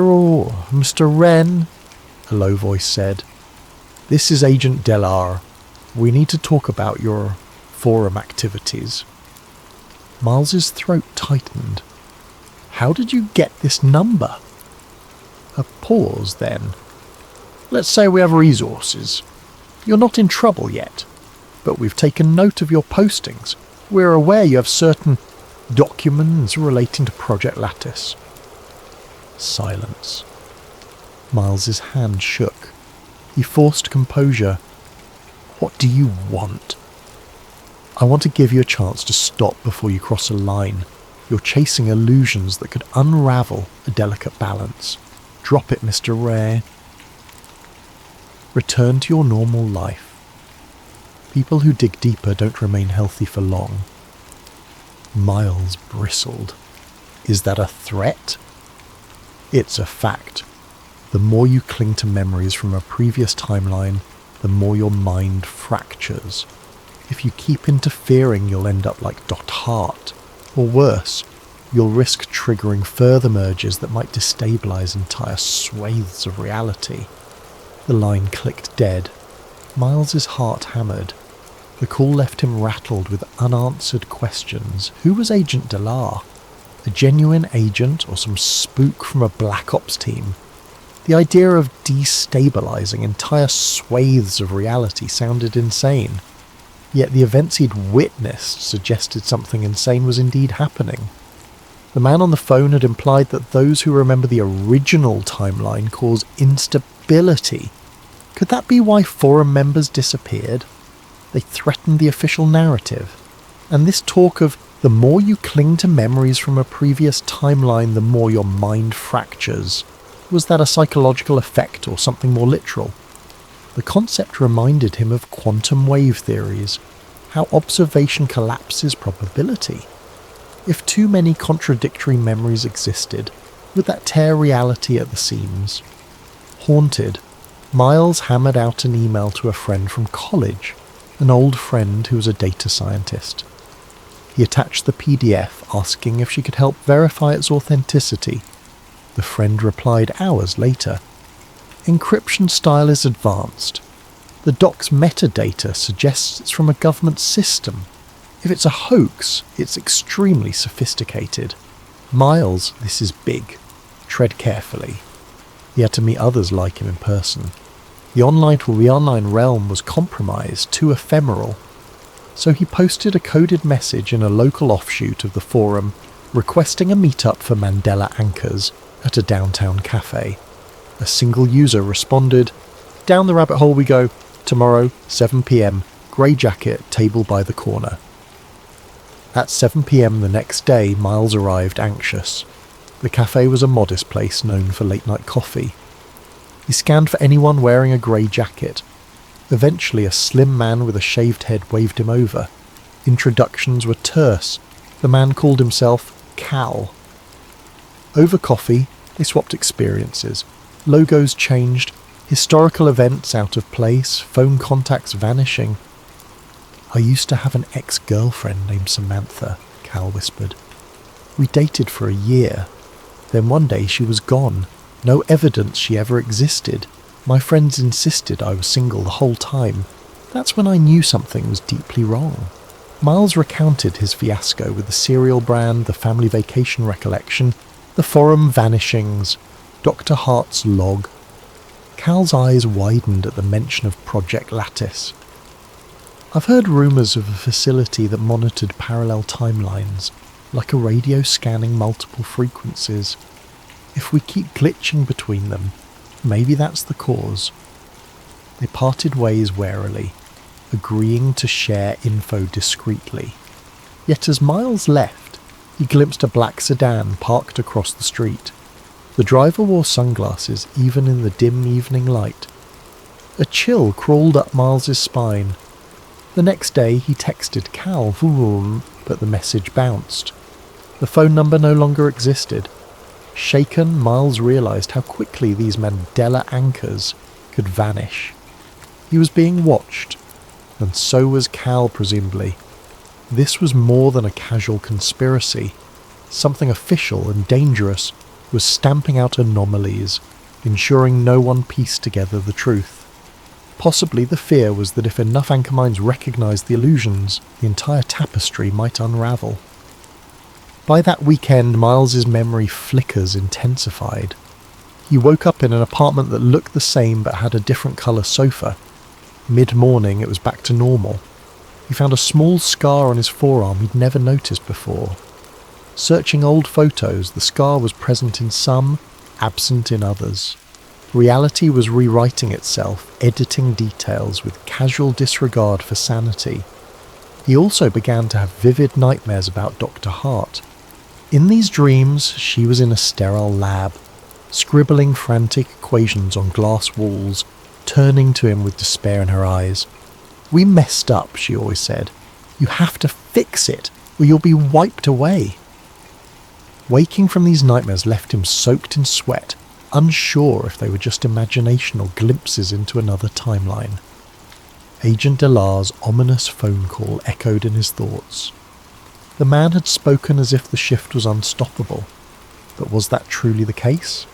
Dr. Hart's log suggested a meltdown scenario if left unchecked. Could Miles somehow mend the damage? Every step forward put him in deeper danger, yet turning back felt impossible. So he pressed on, scouring every corner of the internet, scanning library archives for references to Lattice. He discovered scraps of conversations, a now defunct corporate R&D group that once specialised in quantum computing for the government. A mention of temporal data anomalies. The puzzle was maddeningly incomplete, and so alone in his living room with laptop in hand, he braced for the next phase. The stage was set for a deeper confrontation. If the reality around him was a precarious tapestry, he had begun pulling at the threads, determined to see what lurked behind the fabric, even if it meant unravelling himself and the world along with him. Another restless night found Miles hunched over a desk lamp at 3 a.m, skimming old microfilm copies of the local newspaper's archives. His limbs felt jittery from too much coffee and too little sleep. He'd discovered a library that still kept microfilm records dating decades back, hoping to find some sign of Dr. Eliza Hart's involvement with the city's tech or research labs. An unassuming article from 5 years ago caught his eye. Local lab receives federal grant for advanced quantum studies. The article mentioned a Dr. E. Hart heading a small team. The lab, located near the city's industrial outskirts, apparently disbanded soon after. No reason was given. That detail might have slipped under normal circumstances, but now it seemed like a signpost. The address was listed. 1822 Redwood Drive. Miles closed the microfilm viewer, heart thumping. Redwood Drive. That could be the location where Project Lattice took place. The one place he might find tangible proof. If Dr. Hart had vanished, perhaps her notes, her equipment, or something else remained. He set out early the next day in a beat-up sedan he borrowed from a friend, not wanting to use his own car in case Agent Della was watching. Redwood Drive led to a run-down industrial zone of rusted fencing and empty warehouses. Building number 1822 was a squat, windowless structure with a chain-link gate. A weathered sign read, "Restricted Area, Federal Property." Weeds sprouted through cracks in the pavement, suggesting the place had been abandoned for years. Adrenaline kept him focused. He snuck around the side, found a rusted door, and discovered it was locked with a heavy padlock.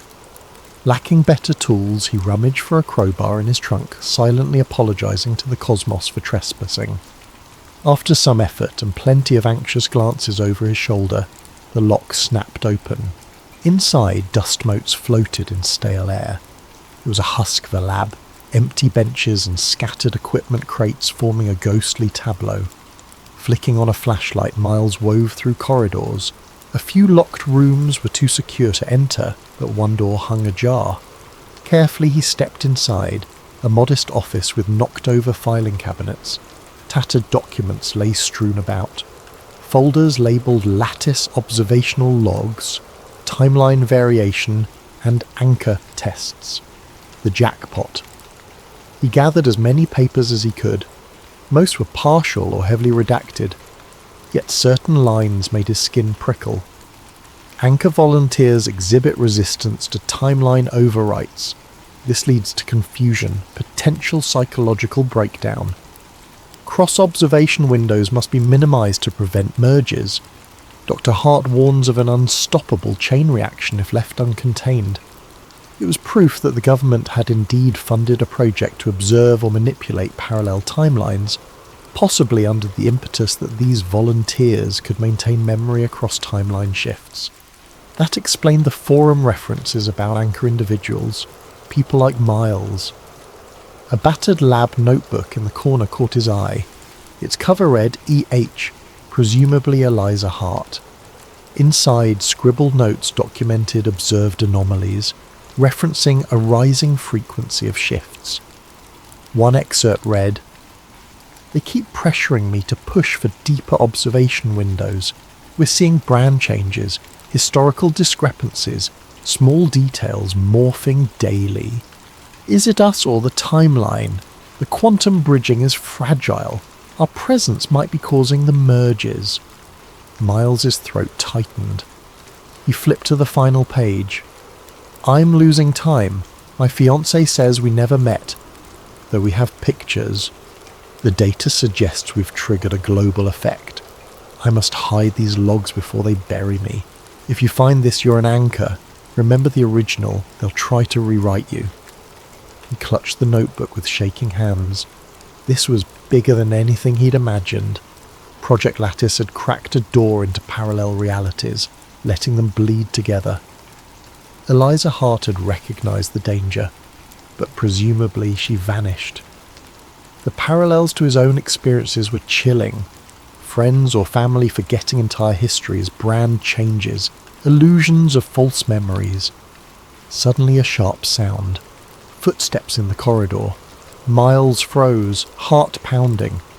The beam of a flashlight illuminated dust motes. He ducked behind an overturned cabinet. A voice, male, brusque, spoke into a radio.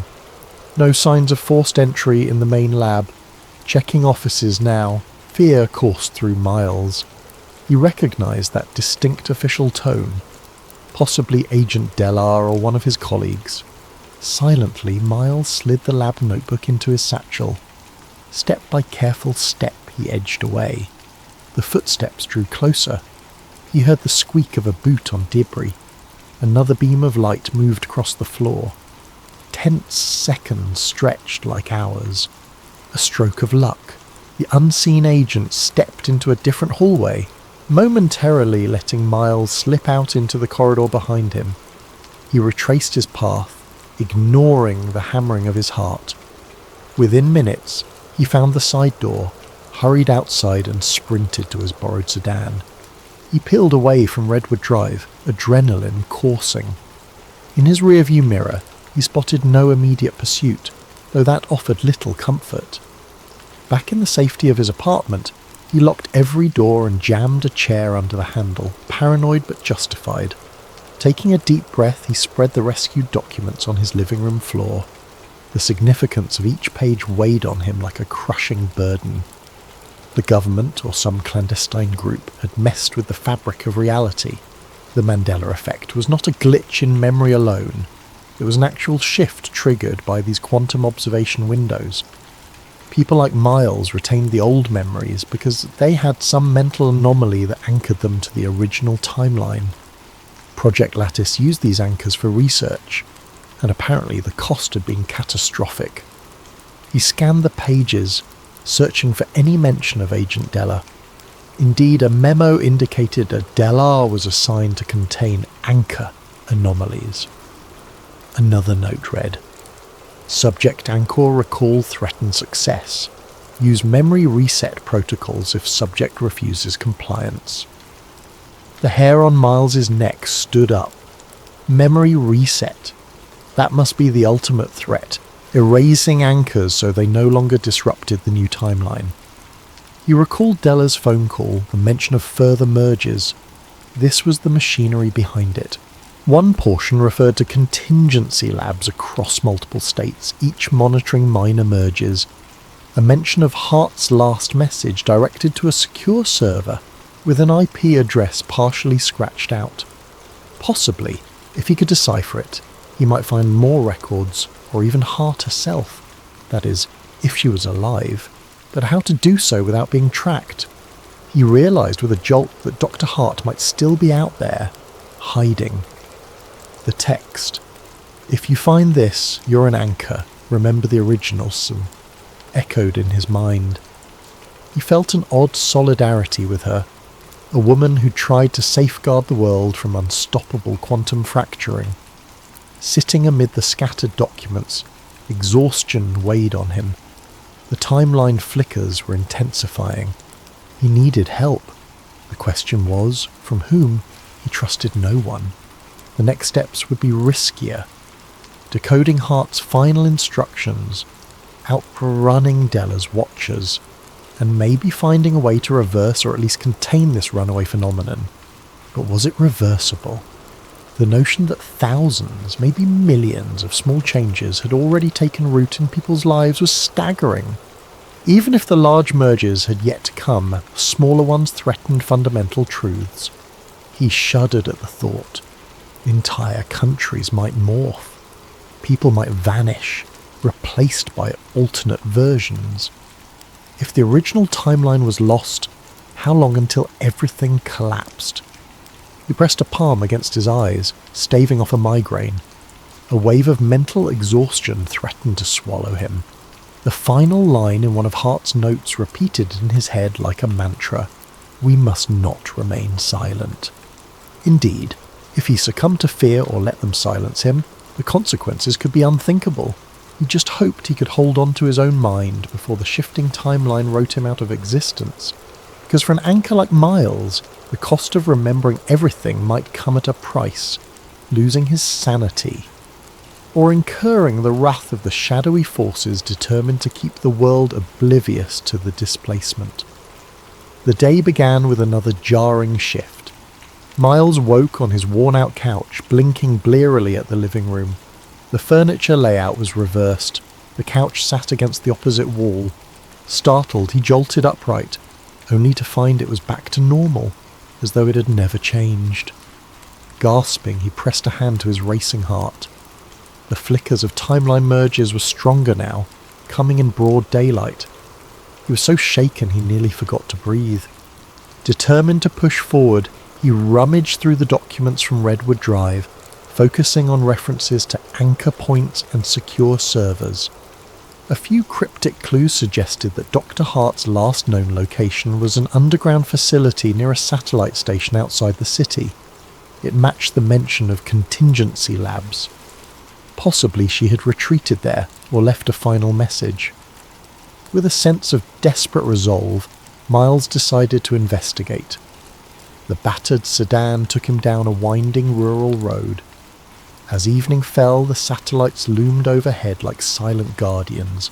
Giant metal dishes pointed skyward. Past a locked gate and a barbed wire fence, he saw a squat building with minimal lighting. He parked the car out of sight, then approached on foot through patches of tall grass.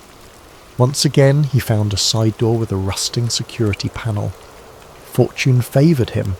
The security system was old, easily bypassed with a trick he'd learned in his IT days. Inside, the air felt cool, tinged with a faint hum of servers. Dim emergency lights illuminated a corridor that led underground. After descending a few flights, he emerged into a sterile hallway of metal walls. Posters with cryptic instructions about temporarily sensitive data hung lopsided, a sure sign of abandonment or minimal staff presence. He entered a control room lined with monitors, some black, others displaying streams of code or static-laced images. The largest screen flickered with a partial readout, timeline residue analysis. Heart-pounding, Miles realised this must be where they monitored merges, collecting data from multiple realities. On a console, he spotted references to Hart's uplink. Bingo! He rummaged in the desk drawers and found a small device, a specialised USB-like drive labelled Anchor Module.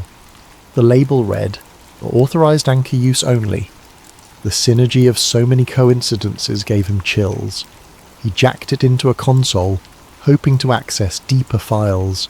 The screen displayed a prompt. "Please confirm anchor ID." Confusion struck.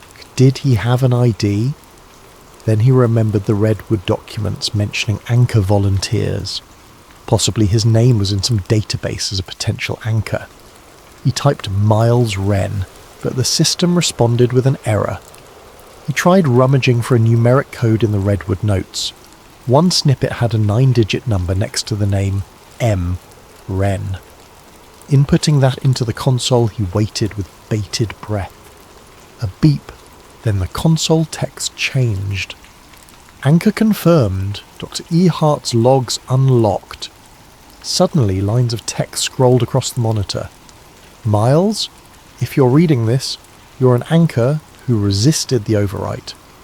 Project Lattice was designed to observe alternate timelines, but we triggered collapses. Merges accelerate each time we open a new observation window. I suspect the final meltdown is imminent. The only chance we have is to localize the anchor field and forcibly unify all drifting timelines, preventing further fracturing. I tried building a stabilizer, but I was cut off. I can't do this alone. If you're hearing me, please, help. Miles's eyes brimmed with emotion. She'd left this message specifically for an anchor. For him. The text continued. We discovered that only anchors can finalize a stable timeline. Non-anchors adapt to each shift, forgetting the past. If enough anchors unify an agreement on a single version of events, that version might collapse the wave function, but the government sees that as a threat. They'd rather let the mergers continue invisibly than face the truth, or they want to harness the mergers for power. He paused reading, heart pounding. So a large-scale meltdown threatened to rewrite reality entirely. The repeated mergers left the fabric of existence wearing thin. Possibly humankind would wake up to an alien tomorrow, or entire continents might blink out.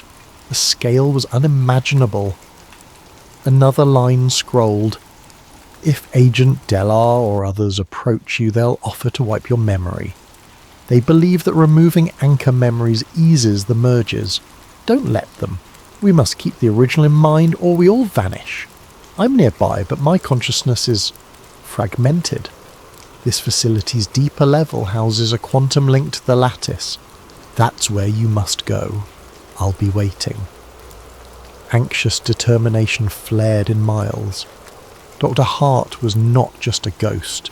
She might still be physically or mentally present, albeit in a compromised state. He had to find her. The meltdown was happening. Even the small flickers in his daily life were signs of a larger cosmic shift. He took the anchor module from the console, following a map displayed on the screen that led to a lower level. Treading carefully, he made his way down an echoing corridor. A low hum filled the air, intensifying with each step. At the end, he found a locked steel door with caution signs. Inside was a lab filled with a labyrinth of equipment reminiscent of Redwood, but more advanced. In a glass chamber, a figure lay motionless on a reclined chair, head wired to an array of sensors. It was a woman, her features gaunt, eyes half-lidded. Recognition pulsed in him. Dr. Eliza Hart, the woman from his nightmares. She was alive, connected to machines. Approaching, he saw faint flickers across the monitors. Brainwave patterns soared in chaotic spikes. On a screen was a 3D rendering of multiple timelines, overlapping. Strings of data spun in fractal patterns, each labelled variance ratio. She had apparently jacked her consciousness into the lattice, observing countless realities at once. Her physical body might be near catatonic, but her mind was hyperactive in the quantum realm. Without warning, a voice from behind, "Stop! Step away!" He whirled to see Agent Delar, gun drawn. The agent's face was etched with tension. Dr. Hart is the keystone of these mergers. We keep her in stasis, monitoring her. If you wake her, the mergers intensify. We're trying to manage this. Miles swallowed. Manage it by letting the world slip away. People vanish, timelines break. That's not management, that's destruction. Della's gaze flickered with complex emotion. You anchors complicate things. It's easier if no one notices. Now that you're this close, you must let us reset your memory. It's the only way to maintain stability. The agent advanced, gun unwavering. Miles's hand clenched around the anchor module. He realized the next steps would define everything. Either accept memory erasure or fight for the chance to unify reality. Dr. Hart's words about forcibly unifying timelines rang in his mind. If he could awaken her and combine anchor memories, maybe the meltdown could be halted or a stable timeline established. Della pulled the hammer back on the gun. Don't do anything rash. We can fix you, then you can go back to living a normal life, ignorant of all this. It's not so bad. Miles considered the cost. A false normalcy at the expense of the entire world's continuity, or the risk of a universal meltdown if he tried to save it. The decision loomed, fraught with cosmic consequences. His mind flashed with images of changed cereal brands, misquoted movies, entire people erased. That wasn't living. That was sedation. He exhaled. I can't let you bury the truth. Agent Delar's eyes narrowed. Then you're forcing my hand. The next moment a shot rang out, echoing in the metallic chamber. Fear coiled in Miles's gut. The final confrontation had begun, and reality itself hung in the balance. The gunshot reverberated, shocking the quiet air, but Della's aim wasn't for Miles's head or heart. It was a warning shot into the metal floor, sparks flying. The agent's voice wavered with tension. "I won't kill you unless I must. Stand down. You can't comprehend the bigger picture." Miles's pulse pounded. Over Della's shoulder, Dr. Hart remained in her glass cocoon, oblivious or locked in some mental battlefield. Her monitors spiked with each passing second. The data suggested her mind was bridging multiple timelines simultaneously, like an engine revving past redline. If she crashed, the mergers might intensify beyond control, or if she was awakened incorrectly, the meltdown might become unstoppable. Yet if they did nothing, the slow unravelling would continue. He took a shaky breath. "Look around, Della. The meltdown is happening. Timelines are colliding daily. I see them. People vanish, reality changes, and we call it the Mandela effect. This can't go on." The agent's expression flickered, with something akin to regret. "Our superiors tried to contain it. We minimize public panic, fix minor timeline illusions, quietly reset anchors who might disrupt the mergers. We believed it's safer than letting the masses know reality is broken." "Safer, maybe," Miles retorted, "but it's failing. Dr. Hart wrote that only anchors can unify a stable timeline. She's trying to do that from inside the lattice. That's why you keep her locked up, because if she succeeds, your hush-hush approach collapses." Della's jaw clenched. "We fear what unification might do. Merging contradictory timelines can produce paradox. Millions could die, or existences might flicker out. At least our method keeps society afloat, no matter how frayed the tapestry gets." From behind the glass, a faint moan sounded. Dr. Hart stirred. The monitors beeped wildly. She mouthed something inaudible. Miles realized they had no time. Carefully, he sidled near the control panel, anchor module in hand.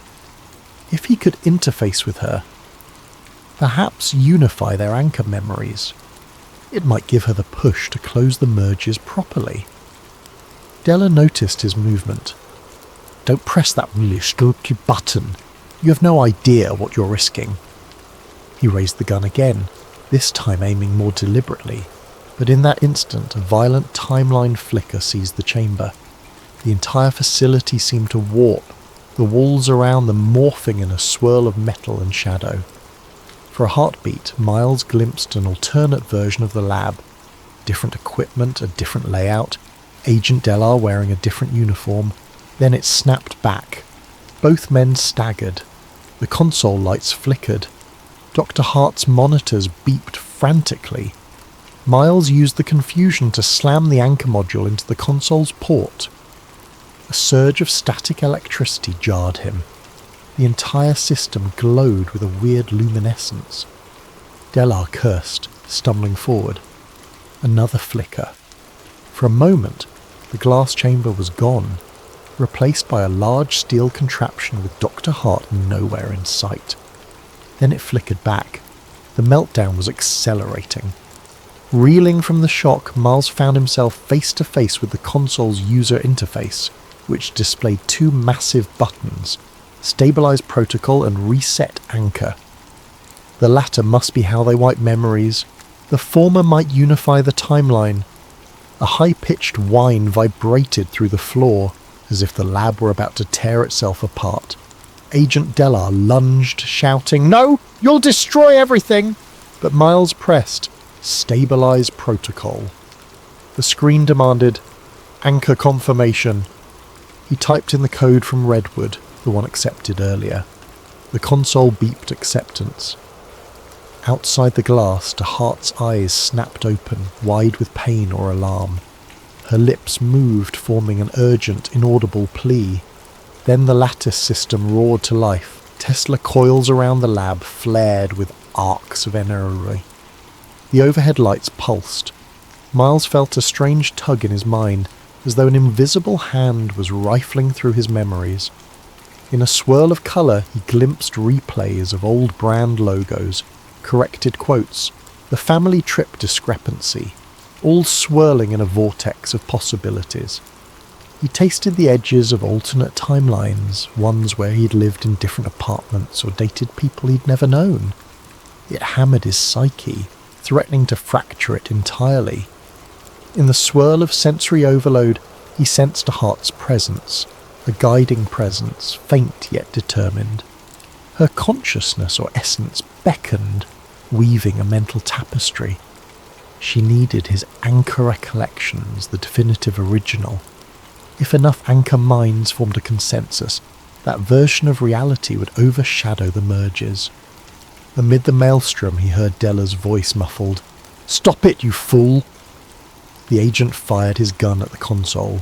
Sparks erupted. Half the lights exploded. A wave of electromagnetic force knocked them both to the ground. The glass chamber cracked, releasing Dr. Soot's heart's limp form onto the cold floor. She convulsed, still half in the lattice. Summoning the last of his will, Miles crawled to her, ignoring Della's frantic shouts. He pressed a trembling hand to her temple, feeling the psychic hum. Fragments of her memory poured into him, the day she discovered the first merges, the guilt of unleashing them, her attempt to stop the government from weaponizing timeline control, her fear that she was losing herself. He responded with his anchor, recollections, a stable thread of the original timeline. The synergy was excruciating, a mental collision of tens of thousands of data points. The overhead arc lamps in the lab sparked, releasing an aurora-like glow. With a final desperate push, the heart channeled the Unifier command. A radiance engulfed them, unstoppable. It pulsed outward from the lab, presumably spanning miles, maybe the entire planet, bridging every timeline. The meltdown reached its apex.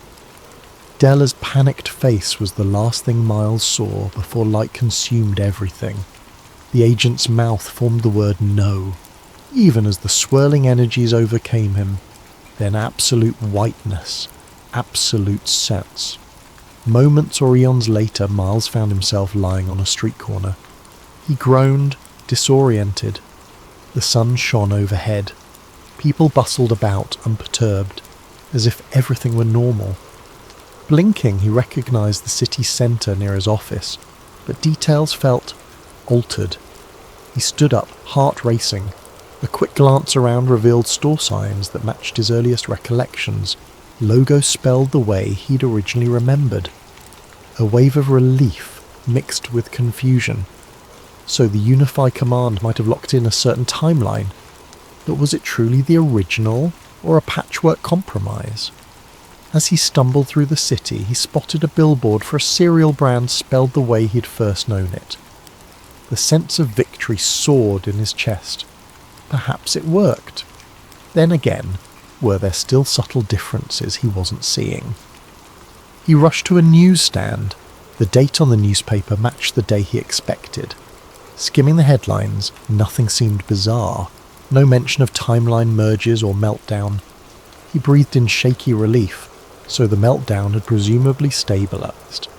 He was still an anchor, remembering the chaos that had led here. But no one else showed any sign of noticing.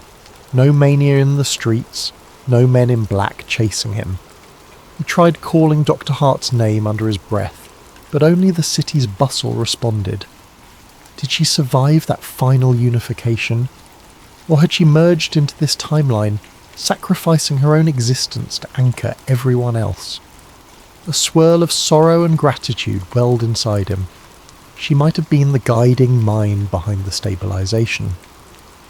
That evening, Miles returned to his apartment, finding it precisely as he'd always known from his earliest recollection. Yet the boxes of half-remembered artifacts were gone. The receipt with the old serial spelling was absent. Even the redwood documents vanished. All physical evidence of the fiasco had dissolved in the unification wave. Days slipped by. The forum for anchor memories no longer existed. Searching Project Lattice yielded nothing. No references to Dr. Eliza Hart in missing persons archives. It was as if reality had sealed the cracks, forging a consistent tapestry, but deep in his mind Miles remembered the merges, the Redwood Lab, the meltdown. No one else did. He was alone in that knowledge, or so he believed. The final clue arrived in the mail a week later. A small padded envelope with no return address. Inside was a toy figurine from that serial brand, one that in the original timeline had never existed as a freebie. The toy was a miniature version of Miles himself, in the clothes he'd worn that day in the lab, complete with a tiny laptop bag. Painted on the underside was the cryptic text, "We made it, E.H." Tears pricked his eyes. Dr. Hart had found a way to send a final sign. She'd survived in some capacity, or left this message from within the newly stabilized reality. He set the figurine on his desk, letting it stand as a quiet sentinel. A testament that he wasn't mad, that the meltdown really happened. Still, questions lingered. Did Agent Delar also remain in this unified timeline, possibly with no memory of the mergers? Could the mergers reignite under new circumstances? And was the stable timeline truly stable, or a temporary respite?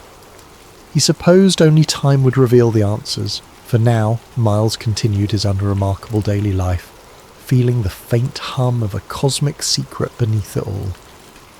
He'd become the man who remembered too much, but that memory no longer threatened to unravel the world. If anything, it was the glue that kept it from fracturing anew. Occasionally he'd catch a subtle difference, a fleeting sign that the world was not absolutely locked. But these glimpses were small and ephemeral. Perhaps the meltdown had ended, but the potential for future displacements remained. And so each evening he'd gaze at that small figurine of himself, reminded that the anchor's burden was a lonely one, but crucial. Because the greatest conspiracy was to ensure no one realised reality itself had nearly shattered. And he, Miles Wren, was the quiet guardian of that truth, even as the world slept peacefully in the newly minted timeline. Tonight's narrative is titled Deep Silence, the Titanic Deception. Imagine the year as modern day, and we have all grown up hearing one definitive story about the Titanic's tragic end. A collision with an iceberg, an unsinkable ship that proved otherwise, the sorrowful loss of life. But in this retelling, a new voice steps forward. Doctor. Nolan Reeve, a dedicated marine biologist who stumbles upon a startling discovery on the Titanic's wreck that contradicts the official version of events. There's evidence of an explosion, or sabotage, hidden among the rusted metal and barnacle-clung beams, suggesting that the tragedy of 1912 might have been orchestrated to eliminate certain powerful individuals. As Dr. Reeve digs deeper, searching old shipping records and deciphering coded telegrams, he finds himself up against forces that have spent over a century ensuring no one ever questions the iceberg narrative. Tension rises as strange warnings appear, suspicious accidents claim the lives of those close to him, and the unstoppable juggernaut of a conspiracy that crosses generations threatens to silence him forever. In the 5 parts that follow, we'll dive into Dr. Reeve's step-by-step investigation, from the first glimpses of abnormal structural damage on the Titanic's hull to the frantic final hours, where he attempts to broadcast the truth before shadowy agents can destroy both him and the evidence. If you're ready to uncover a hidden piece of maritime history, at least in this fictional reimagining, read on and let the swirl of ocean currents and midnight conspiracies guide you deeper into the hush of night. Please, make yourself comfortable.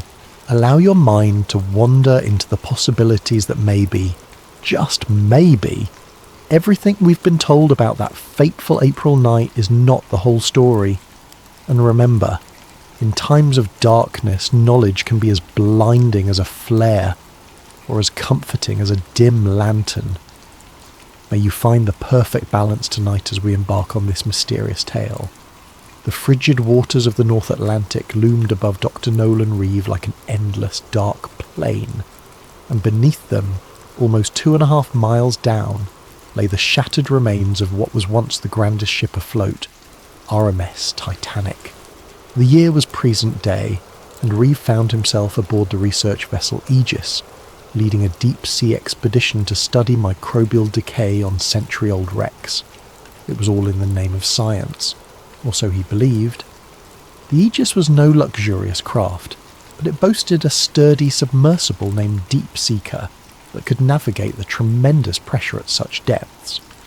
Reeve's focus was to gather data on the rusticles, those icicle-like formations of iron-oxidizing bacteria slowly consuming the Titanic's hull. Alongside him was a small crew of marine scientists, including Isla Grant, a skilled submersible pilot and camera operator with a knack for zeroing in on small details. The funding for this expedition came from a wealthy institute run by Andrew Calder, a rather enigmatic financier who seldom gave interviews but had a keen interest in the maritime heritage.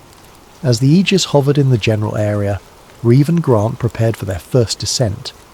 Their mission's outward goals were straightforward: collect microbe samples from various compartments, photograph structural integrity, and produce a documentary charting the wreck's gradual dissolution. But Reeve felt an odd stirring in the back of his mind. Something about Calder's deep pockets, and the near-obsessive interest he showed in the Titanic, unsettled him. Calder insisted on daily updates, demanded high-resolution close-ups of specific hull sections, as though searching for something more than just rust.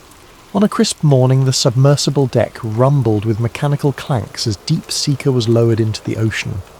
Reeve and Grant strapped into the tiny sphere that formed the sub's cockpit, oxygen humming through portable lines. Once submerged, the watery gloom swallowed them. Dials glowed green, and the hull's thick glass offered a restricted but haunting view.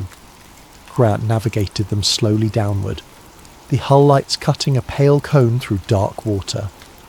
After about 2 hours of descent, the sub's external beams finally caught sight of the Titanic's bow. Even after a century submerged, the shape was unmistakable. The ghostly hulk loomed from the gloom, broken in half, the once proud prow half buried in silt. Reeve felt his heart clench with awe and sorrow. It was a tomb and a monument, a silent testament to a night that changed history. They inched along the starboard side. Coral, fish, and anemones colonised the iron plating. Grant guided the sub's manipulator arm to gather small fragments of rusticles. Reeve carefully stored them in sample tubes. They progressed deeper, filming rooms that once bustled with first-class passengers and cherubs in grand staircases, now lying collapsed or entombed in sediment. These swirling detritus gave everything a dreamlike haze. Midway through the session, while scanning the lower hull near the stern, Grant noticed something peculiar on her camera feed.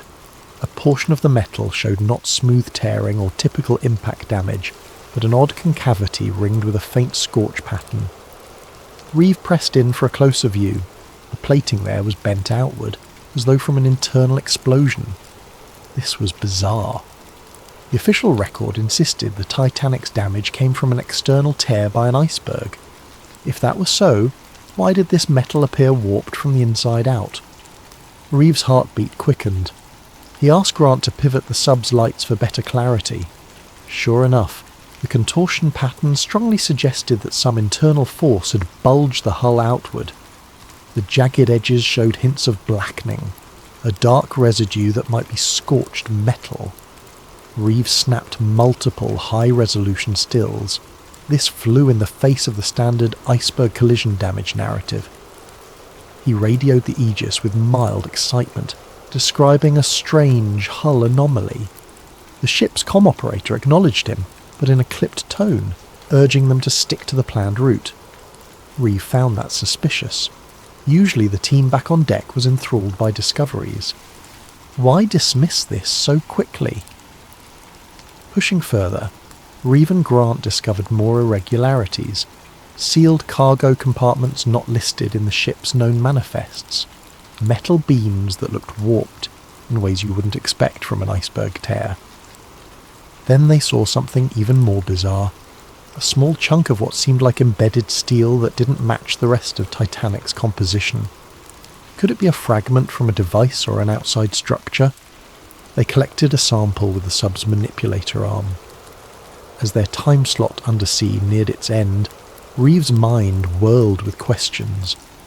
When they returned to the surface, Calder was on the deck to greet them, a faint smile on his lips. "Any interesting finds?" he asked casually. Reeve hesitated, glancing at Grant. "We saw some unexpected hull damage patterns. Might deviate from the standard historical account."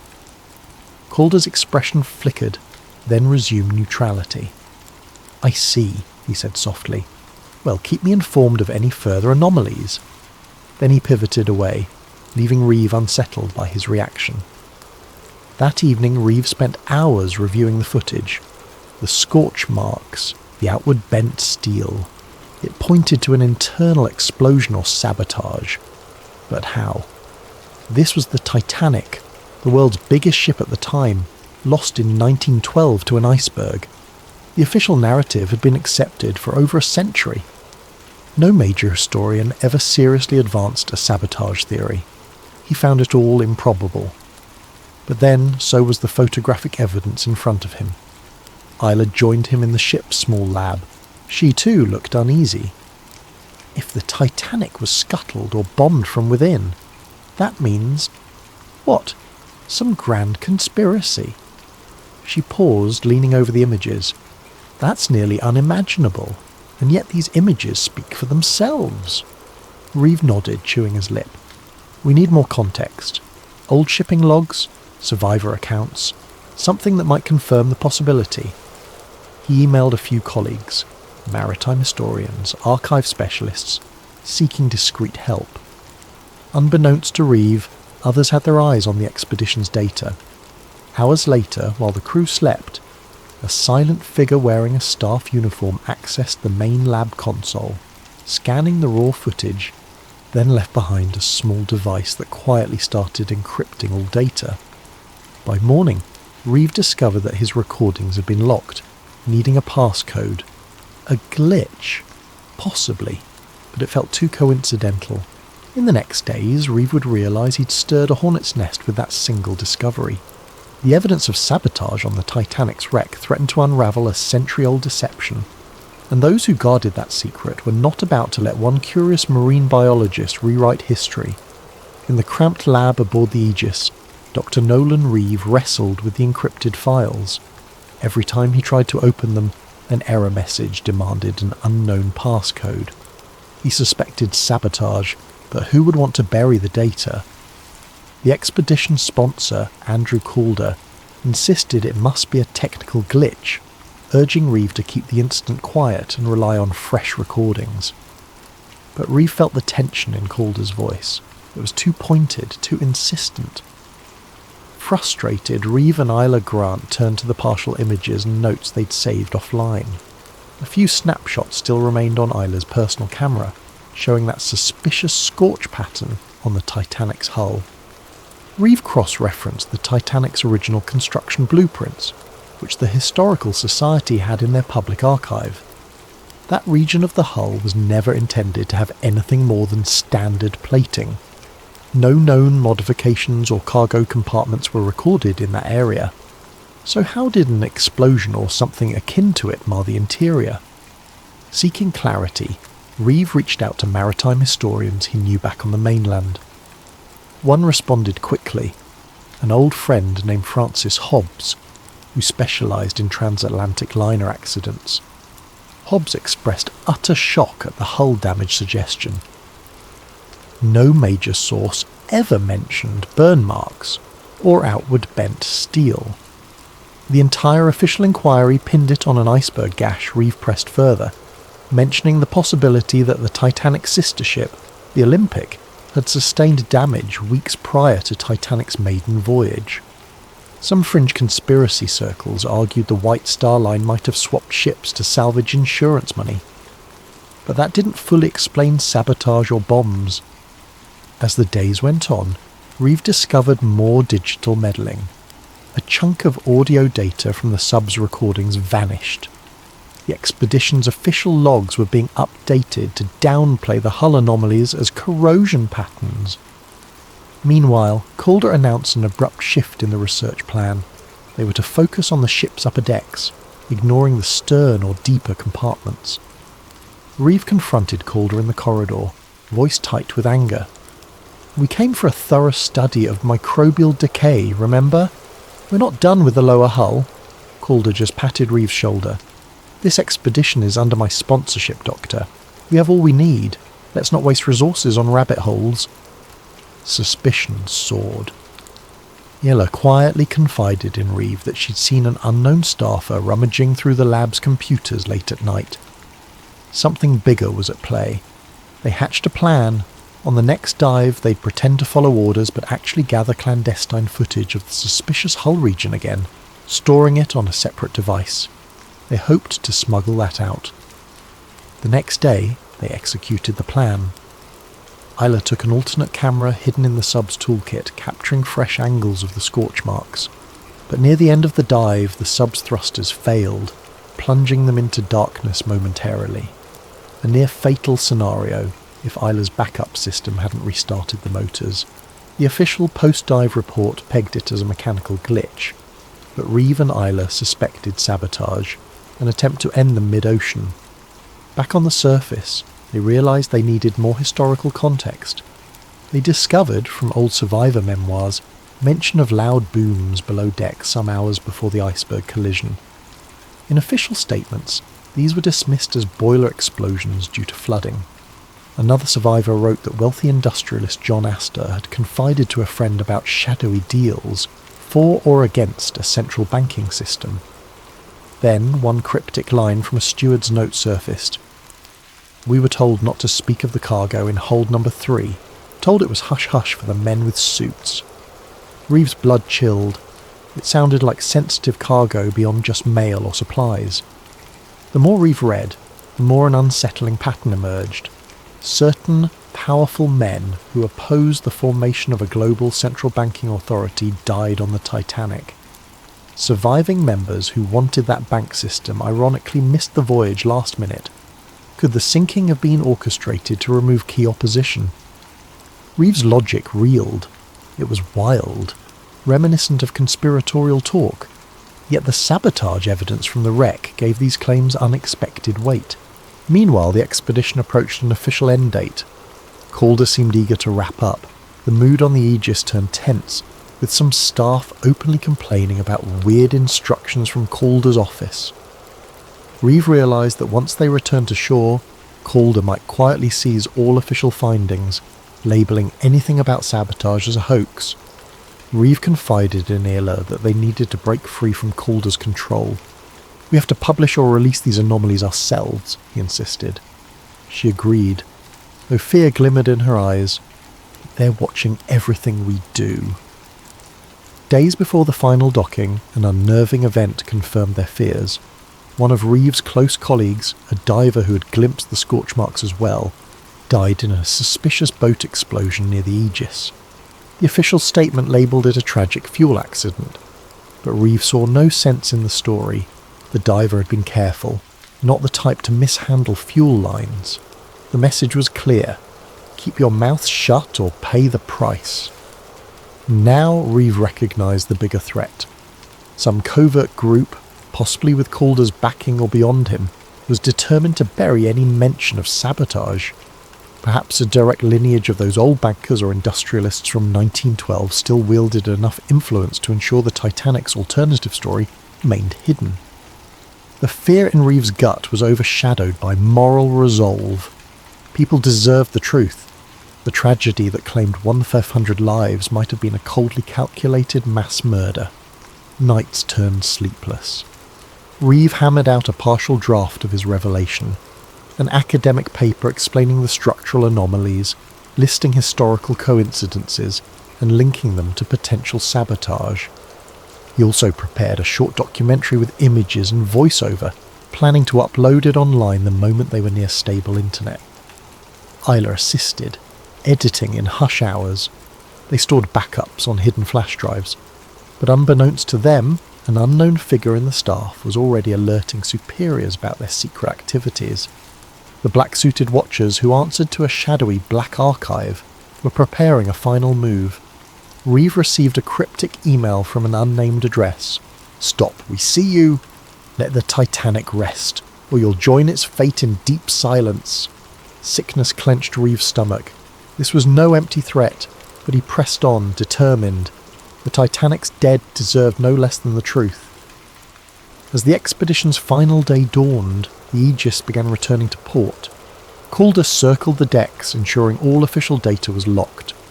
Reeve and Isla, with their clandestine files, awaited the perfect moment to slip away or go public. Tension crackled through the sea air.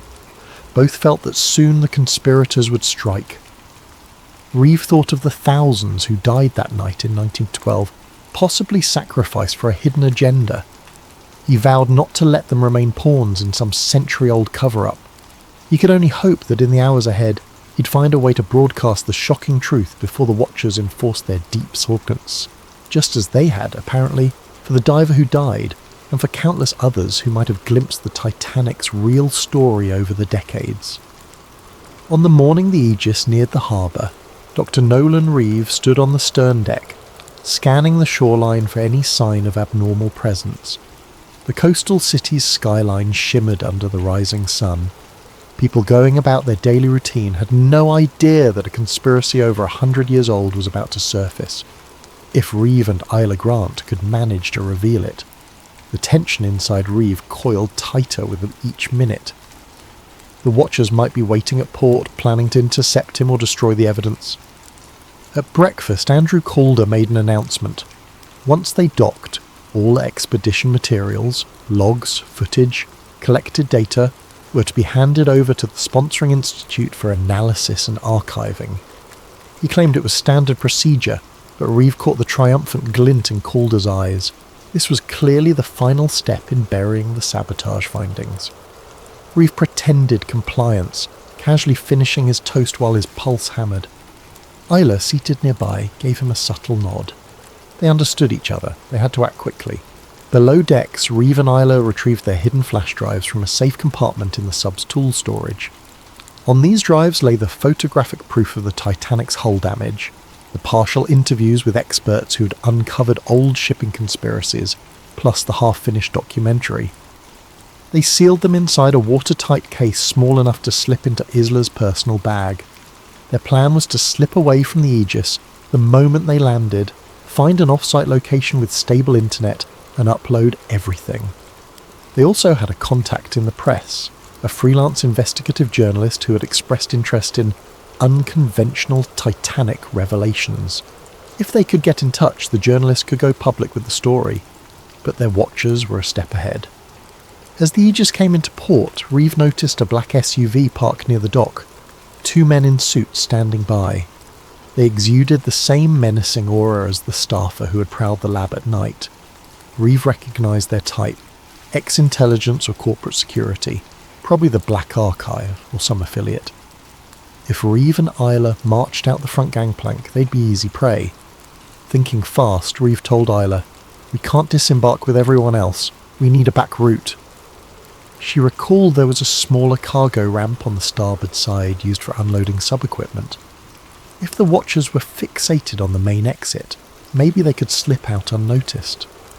They bided their time until docking was complete, the bustle of the harbour overshadowing the usual procedures. Then, with anxious hearts, they made their move. Slipping on plain jackets and carrying minimal gear, they snuck to the starboard cargo area. The usual guard was absent, likely assisting with the main disembark.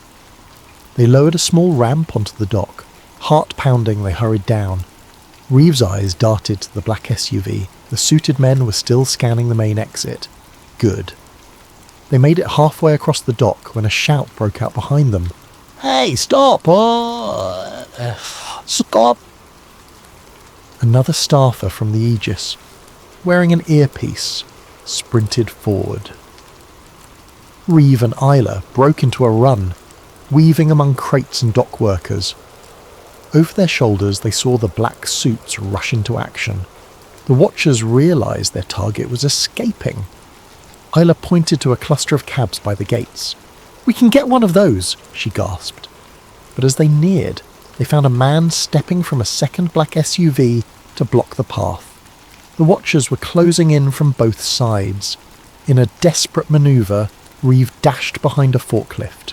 The driver, startled, nearly dropped his cargo. Isla jumped aboard, urging the forklift driver to swing around. The watchers hesitated, not wanting to cause a scene with bystanders. The forklift jerked forward, awkwardly separating them from at least 2 pursuers. Reeve spotted a side alley leading away from the harbour. "That way!" he yelled. They tumbled off the forklift and sprinted into the alley, footsteps echoing on wet concrete. The watchers gave chase. Adrenaline pounded in Reeve's veins.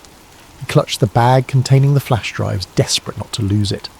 They twisted down side streets in a labyrinth near the harbour's industrial zone, the watchers cursing behind them. Once they found a small metal door leading into an old warehouse. They slipped inside, the watchers' footfalls receding briefly. In the dim interior, crates of fish meal or old maritime supplies reeked of stale salt. Isla quickly typed a text on her phone to the journalist contact. "Need immediate pickup. Coordinates near old warehouse. Being chased." She pressed send, praying the signal went through. They heard footsteps outside, no time to hide further. Moments later, the watchers kicked in the door. A short scuffle ensued. Isla brandished a wrench from a table, swinging it as a deterrent. Reeve ducked behind a crate, but one watcher advanced, gun drawn, muzzle fixed on Reeve. "Drop the bag," the watcher growled. Reeve's mind whirled. If they took the evidence, everything was lost. Then headlights sliced through a window. A van screeched up, brake lights glowing. Another door was forced open from the building's backside. The journalist contact, a wiry man named Carl Dawson, burst in, brandishing a camera flash that momentarily blinded the watchers. In that flash, Reeve and Isla dove behind crates. Shots rang out, hitting metal and wood. Carl roared, "This way!" They fled through the hole in the back wall. The watchers tried to close in, but the trio scrambled into Carl's van. Tyres squealed as the van sped off. Another bullet shattered the rear windshield, but by then they were rounding the corner. Breath heaving, Reeve clung to the precious bag. "How did you find us so fast?" he gasped. Carl, weaving the van through narrow roads, barked, "Your text was urgent. I was close, investigating a lead. Now mind telling me what's so important that men with guns want you dead?" Isla quickly explained. Sabotage evidence from the Titanic wreck. A cover-up that had spanned a century. The watchers belong to some shadow group that wants it suppressed. Carl's eyes widened in the rearview mirror. "All right, let's get somewhere safe. Then we blow this wide open." They ended up at a battered warehouse outside city limits. Ironically, another hideout, but with better vantage points. There, behind locked doors, they rummaged for an old generator and a battered laptop Carl used for field research. Reeve and Isla plugged in the flash drives, relieved to find the data intact. Crisp photos of the scorch marks, the best frames from the sub, transcripts referencing suspicious hull compartments, enough to at least raise the question of sabotage, if not prove it conclusively to the world. Carl started uploading to a secure server, intending to publish an exposé on the dark side of Titanic sinking. But the progress bar crawled at a snail's pace, the warehouse's Wi-Fi connection weak. Reeve paced nervously. They had no illusions that the watchers might be scanning for digital footprints. Time was short. Sure enough, minutes later, a dreaded beep. The connection severed, the screen flickering. Isla cursed. Someone was actively jamming them or messing with the local network. They tried a backup phone hotspot only to find it locked out. The watchers, or their affiliates, had massive influence. Carl realised they had no choice but to do a more direct approach. They'd broadcast the proof as a live stream if possible. directly linking to multiple mirror sites so that once it started, it would replicate too quickly for the watchers to block. Reeve grimly agreed. But we need a stable vantage to do it from, maybe out at sea again or somewhere they can't jam us as easily. As the day turned to dusk, the plan formed. They'd charter a small boat, head out beyond close-range jammers, and run a live video feed revealing the sabotage evidence. It was a huge risk. But at least on open water, the watchers couldn't corner them so easily. They'd attempted at dawn. Unbeknownst to them, another black SUV had found the old warehouse, men stepping out with lethal calm. In hours, a final showdown would unfold, whether or not the Titanic's true story would see the light of day. Pre-dawn light tinted the sky a steely grey as Dr. Nolan Reeve, Isla Grant and Carl Dawson crept onto a rickety dock. They'd spent the night evading watchers, switching cars twice and bribing a half-awake fisherman for use of his battered old boat named Sea Pearl. The watchers' net was tightening, but the trio's resolve stood firm. They would attempt a live broadcast from beyond the nearshore jamming radius, unveiling the Titanic sabotage theory once and for all.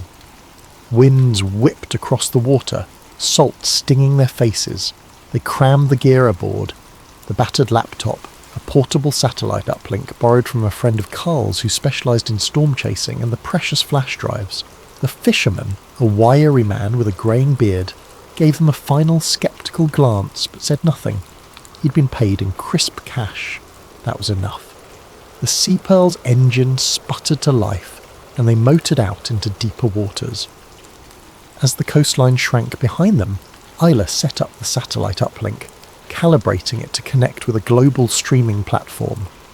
The plan was to push the feed to multiple mirror sites, letting watchers or sensors remove one but not kill the story entirely.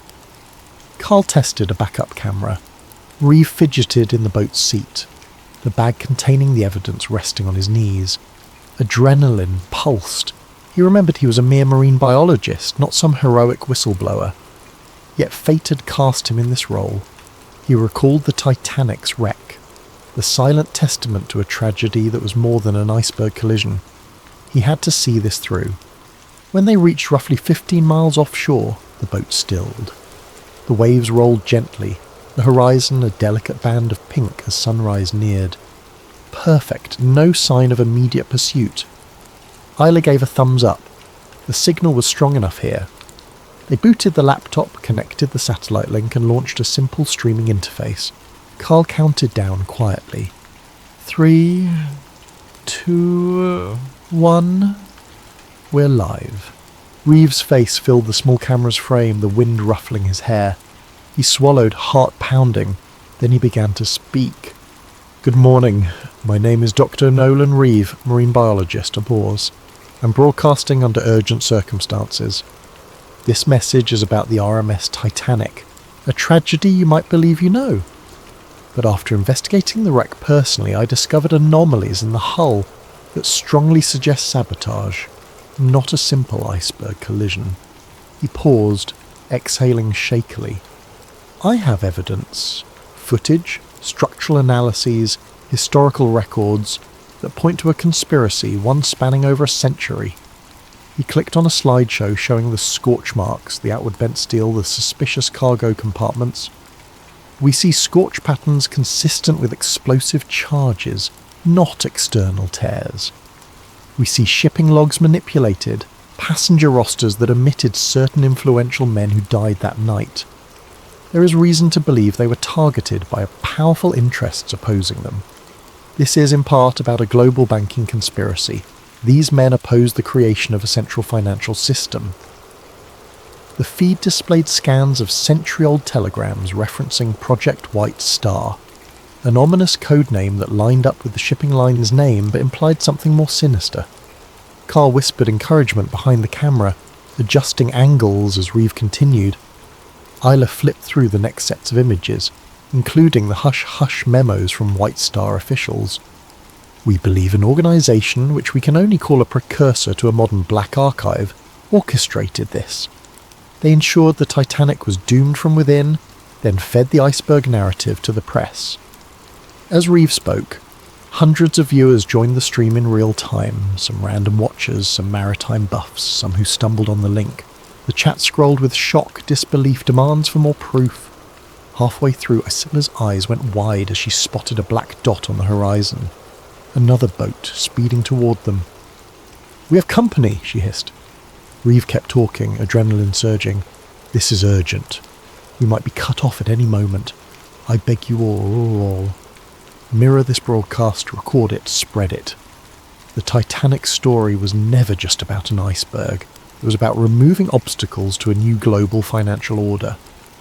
In the distance, the incoming craft grew larger. A sleek speedboat. Black hull. Figures on board. They brandished something, possibly firearms. Carl typed frantically, embedding the feed's link on multiple forums. The watchers, it seemed, were near.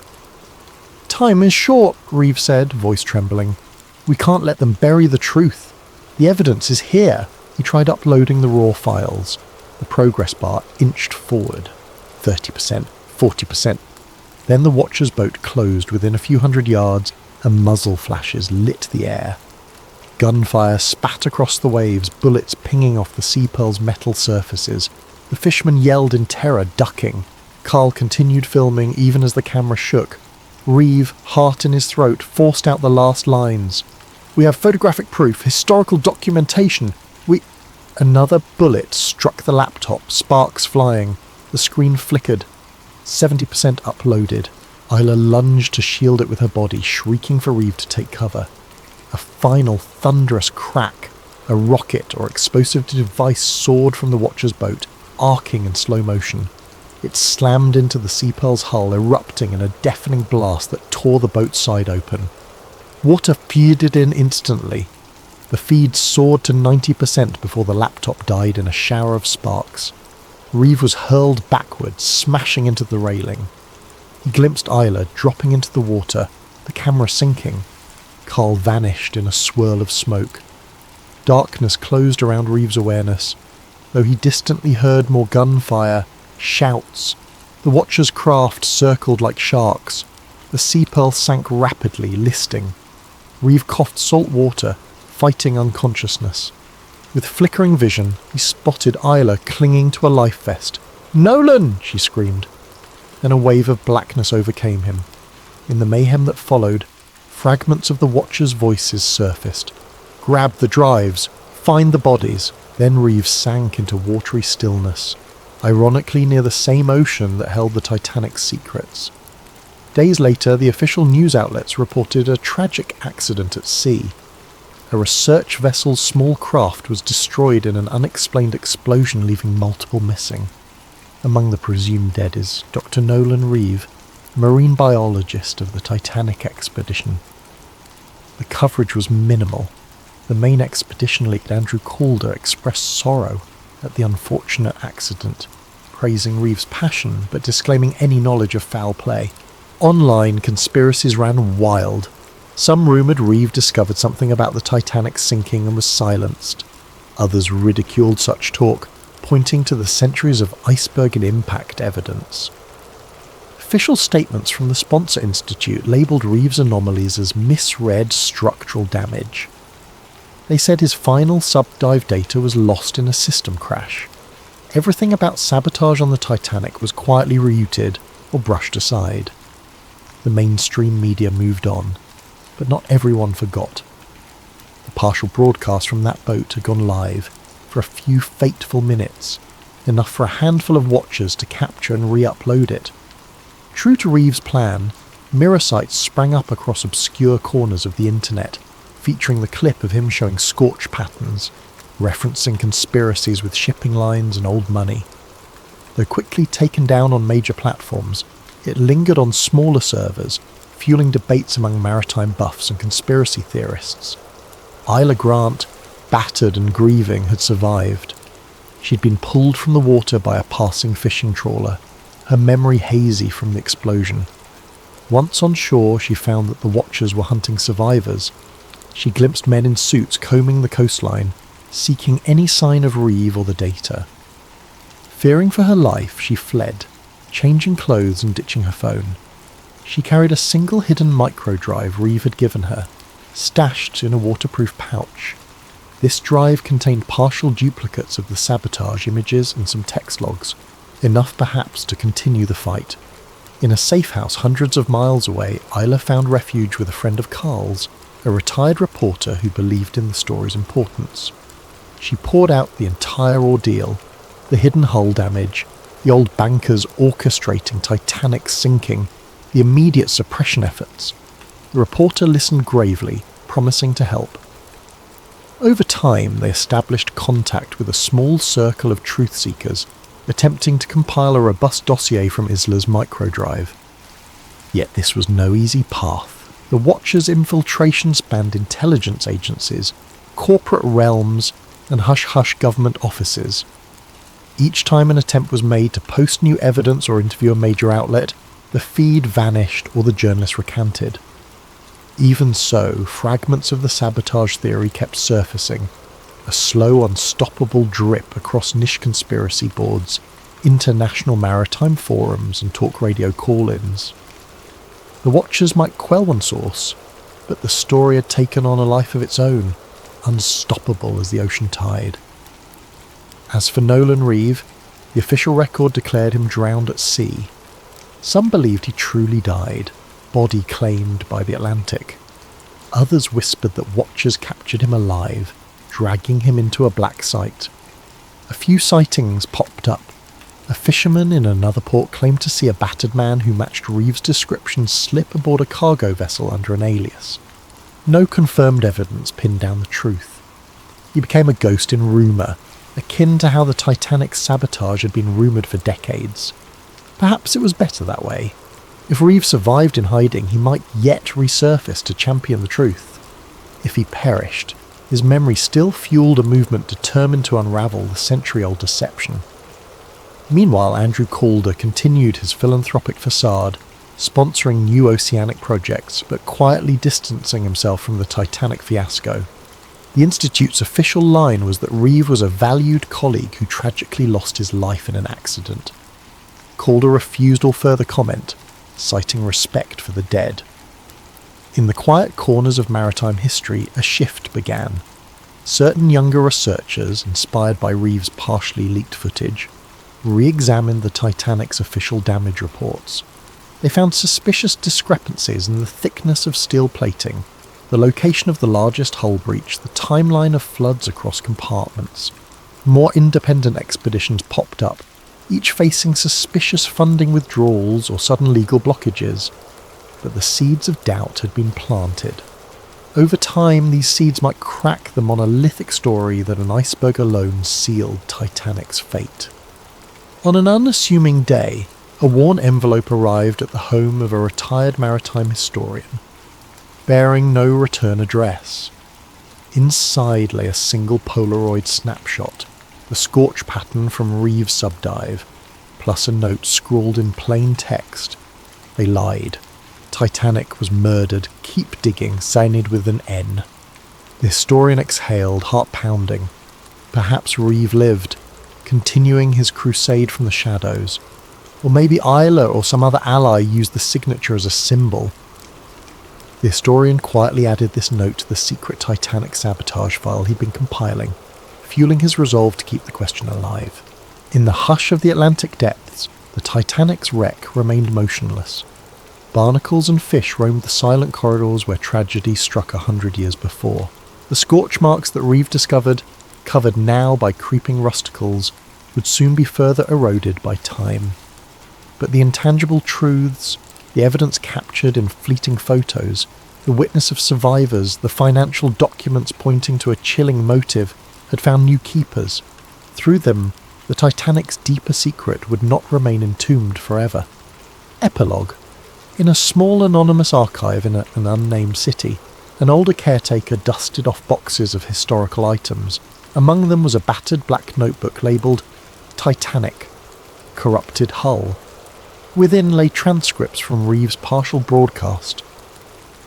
A few photos of that suspicious hull breach. A timeline of 1912's financial expansions, and a scrawled sentence. Truth is deeper than you think, and it always surfaces. The caretaker smiled grimly. The Watchers might bury a man, they might bury data, but as with the unstoppable ocean currents, the truth found ways to flow. And so, the final word in the caretaker's notes read simply, "Someday someone will finish what Reeve began."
Hello, night owls and fellow seekers of truth. Before we descend into the unsettling depths of Project Echo, the Doctor who tried to undo MK Ultra, I'd like to ask, where are you right now in the world, and what time is it for you as you embark on this journey? Feel free to share in the comments. It's always fascinating to see how a single story can unite people across countless time zones and places. Also, if you appreciate narratives that linger at the edges of secrecy and the human psyche, I invite you to subscribe to Sleep Theories. It's a safe and curious space, perfect for those midnight musings when your mind craves both rest and revelation. Our story begins in the hush of classified hallways, where a program reminiscent of the real-life MK Ultra is in full clandestine swing. The term MK Ultra once dominated whispered conversations about CIA-led experiments in mind control during the 1950s through the 1970s. LSD, hypnosis, electroshock therapy. All these manipulations found their ominous place under the banner of national security. In that era, certain individuals were treated less like humans and more like lab specimens, subjected to psychological torment to test the boundaries of the human mind. In this retelling, you'll meet Dr. Elliot Voss, a brilliant neuroscientist initially enamoured with the idea of unlocking the brain's hidden capabilities. But once he steps into the labyrinthine research facility, known only as Project Echo, the illusions of noble science start to crumble. He sees sedation wards where detainees mumble to themselves, the aftermath of near-endless LSD runs, the blank stares of men and women forcibly parted from their own memories. Realising that the line between experiment and torture has been crossed, Voss chooses the perilous path of quiet rebellion. His antagonist, Agent Monroe Thatch, the stoic operative tasked with ensuring Project Echo remains undisturbed. Thatch views the program as a necessary evil in the arms race for psychological supremacy, and he's willing to bury any traitor who jeopardizes it. Meanwhile, among the catatonic subjects is Mara, once a sharp-witted journalist, now a disoriented test subject fighting to piece her identity back together. With Voss's help, she might just reclaim her mind and bring the truth to light. Across 5 parts, we'll trace how Voss moves from compliance to conscience, from naive fascination to outraged horror. We'll witness him sabotage experiments, forge documents, and orchestrate escapes. But each step he takes invites deeper suspicion from the Watchers who guard Project Echo's secrets. At stake is not just his life, but the remnants of Mara's stolen memories and the fates of countless unnamed victims. Ultimately, Voss stands at the crossroads. Vanish into the shadows forever, or blow the whistle on an atrocity that has no place in any civilization. Both choices carry lethal risks, so settle in with your blankets and your cautious curiosity. We're about to peel back the layers of a conspiracy that merges technology, psychology, and a ruthless government's quest for absolute control. May this story remind you that even in the darkest corners, a glimmer of empathy can ignite and transform. Grab a late-night snack or a soothing tea, and let's open the locked doors behind which Project Echo lurks. Dr. Elliot Voss first glimpsed the Project Echo compound on a drizzly autumn morning. He'd been flown in on a battered twin-prop plane, landing at a disused airstrip far from any major city. A black sedan awaited him, its driver silent as he whisked Voss down roads so winding that even the day's faint sunlight seemed lost. At last, the car halted before a nondescript concrete building fenced by barbed wire, security cameras angled on every approach. A discreet sign read, Department of Psychological Research, Federal Program 17. But the rumour mill called it something else. A black site where boundaries of science and morality dissolved in the name of defence. Once inside, Voss was greeted by a perfunctory handshake from Agent Monroe Thatch, an older man with close-cropped grey hair and a near-permanent scowl. "Welcome to Echo," he said, voice devoid of warmth. "Your credentials speak volumes, Doctor. We trust you'll find your calling here." Voss forced a polite nod. Months earlier, he'd been approached by government contacts praising his neurology research, claiming they needed innovative strategies for advanced interrogation and memory therapy. Even then, he'd sensed the undercurrent of something sinister, yet his curiosity and a sense of patriotic duty had led him to accept, perhaps too eagerly, he now thought. They stepped into an elevator that sank deep underground, well below the building's official levels. The corridor that welcomed them looked more hospital than dungeon. Sterilised floors, white walls, overhead fluorescents humming. But as they proceeded, Voss spotted armed guards at certain doorways, and the tension in the air was palpable. Thatch introduced him to a small cluster of lab-coated staff, who each nodded in clipped greetings. The orientation took the form of a restricted briefing. Project Echo was studying the interface between psychoactive substances and forced conditioning techniques. On the surface, they used the language of legitimate research, personality reformation, deep memory reprogramming. But as Voss scanned the faces of these staffers, he saw flickers of discomfort in some, while others seemed unnervingly at ease with such manipulations. Agents in suits hovered at the edges, ensuring no one forgot that everything was both top secret and mandatory. Before long, Thatch ushered Voss into a conference room. A dull projector displayed slides, images of men in straitjackets, eyes wide with confusion, graphs charting sedation levels for cooperative compliance. This was the first explicit hint that the subjects here were not volunteers. "We have various populations," Thatch said matter-of-factly. "Some from prisons, some who can't be officially recognised as detainees, subversives, potential traitors, or undesirables. We measure responses to LSD variants, isolation stints, hypnotic triggers." Each phrase rang alarm bells in Voss's conscience. Voss tried to keep his expression neutral. "And my role?" he asked. "How do I fit into the existing protocols?" Thatch tapped the slides. "We need your expertise to refine the memory disruption procedures. Our prior staff had trouble achieving stable amnesia in certain subjects. We want them to forget everything or reshape their personalities entirely. You are, from your academic work, well versed in neural plasticity, yes?" Swallowing a surge of unease, Voss nodded. Indeed, he'd studied how neural pathways could be altered or overwritten, but never had he imagined applying this knowledge in forced experiments.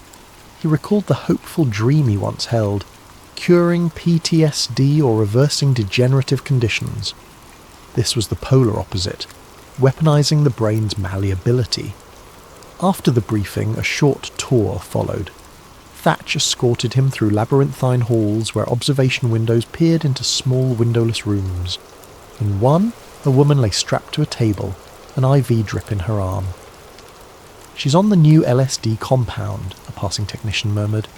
"Round-the-clock infusion for 3 days now. We're observing the break in her sense of time." Voss's stomach churned. The woman's vacant gaze signalled mental devastation. Indeed, her identity, her sense of reality, was being shredded systematically. They continued to a sealed chamber. Through the one-way glass, Voss saw a figure in a corner, rocking back and forth, muttering a phrase. A guard whispered that this man repeated the phrase, "I am safe, I am safe," for 72 hours under forced wakefulness. The staff measured at which point the mind caved. Voss felt his hand tremble on the doorknob. This was beyond any ethical boundary he knew. The final stop was a small lab assigned to Voss. Tidy. State-of-the-art machinery for EEG scans, chemical mixers and sedation equipment lined the counters. "Your workspace," Thatch said. "You'll liaise with lead researcher Dr. Klein on the next steps. Our aim, refine memory erasures so the subject retains basic function but loses prior allegiances. Field operable assets, so to speak." He gave Voss a near smile, vile in its sincerity. After Thatch left, Voss sank into the lone office chair. He exhaled shakily. This was a realm of nightmares turned real, the hushed side of psyops he'd only read about in declassified rumours. Could he back out now? The door to the corridor was locked from the outside. Even if it wasn't, the entire facility was under watch. He was effectively a captive too, albeit a well-treated one. In that moment, part of Voss wanted to sabotage everything. Another part rationalised.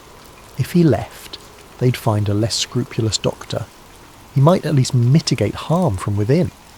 Thus, he resolved to remain, observe carefully and decide how to protect these victims, if possible. He sensed that playing along for now was the only immediate recourse, but his heart hammered with the realization that each day in Project Echo threatened to stain his conscience forever. Thus began his first evening. After an oppressive dinner in a staff cafeteria where conversation was stifled by suspicion, Voss retired to a Spartan dorm room. He stared at the overhead light, mind replaying the images of hollow-eyed subjects. He opened a small notebook, writing, "Day 1 at Echo. Real, or is it a waking nightmare?" He paused, pen trembling, then added, "I must help them. I can't be complicit in this horror." The vow took shape in those lines. A vow that would soon pit him against the entire apparatus, and dangerously close to losing his own mind in the process.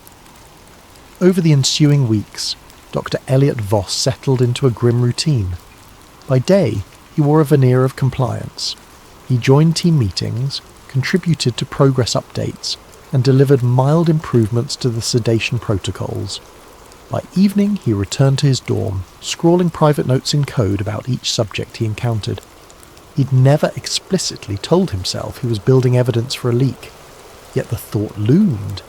If any chance arose to blow the whistle, these notes and data might be invaluable. One of the earliest glimpses of his moral rebellion emerged in the sedation labs. He discovered that a single LSD variant caused catastrophic neural collapse in half the test subjects. The lead researcher, Dr. Klein, considered that a necessary risk, but Voss quietly replaced that batch with a milder compound during an overnight supply swap. The next day's tests yielded lower compliance rates, incensing Klein, but no catastrophic breakdowns. The staff remained puzzled, blaming supply chain inconsistencies. Meanwhile, a cluster of subjects escaped the worst of LSD's ravaging effect. This small subversion boosted Voss's resolve.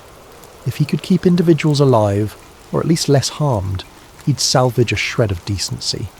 Soon, he seized further chances. In the psychological reprogramming ward, the official logs demanded daily electroshock of certain subjects to keep them pliant. Voss tampered with the voltage calibrations in the machines. The staff, trusting the readouts, believed they were delivering the full jolt, but in reality the shock was far lower. Enough for the outward show, but sparing vital neural tissue. Some subjects began to regain flickers of their personalities, though the guards or lesser staff seldom noticed these subtle awakenings.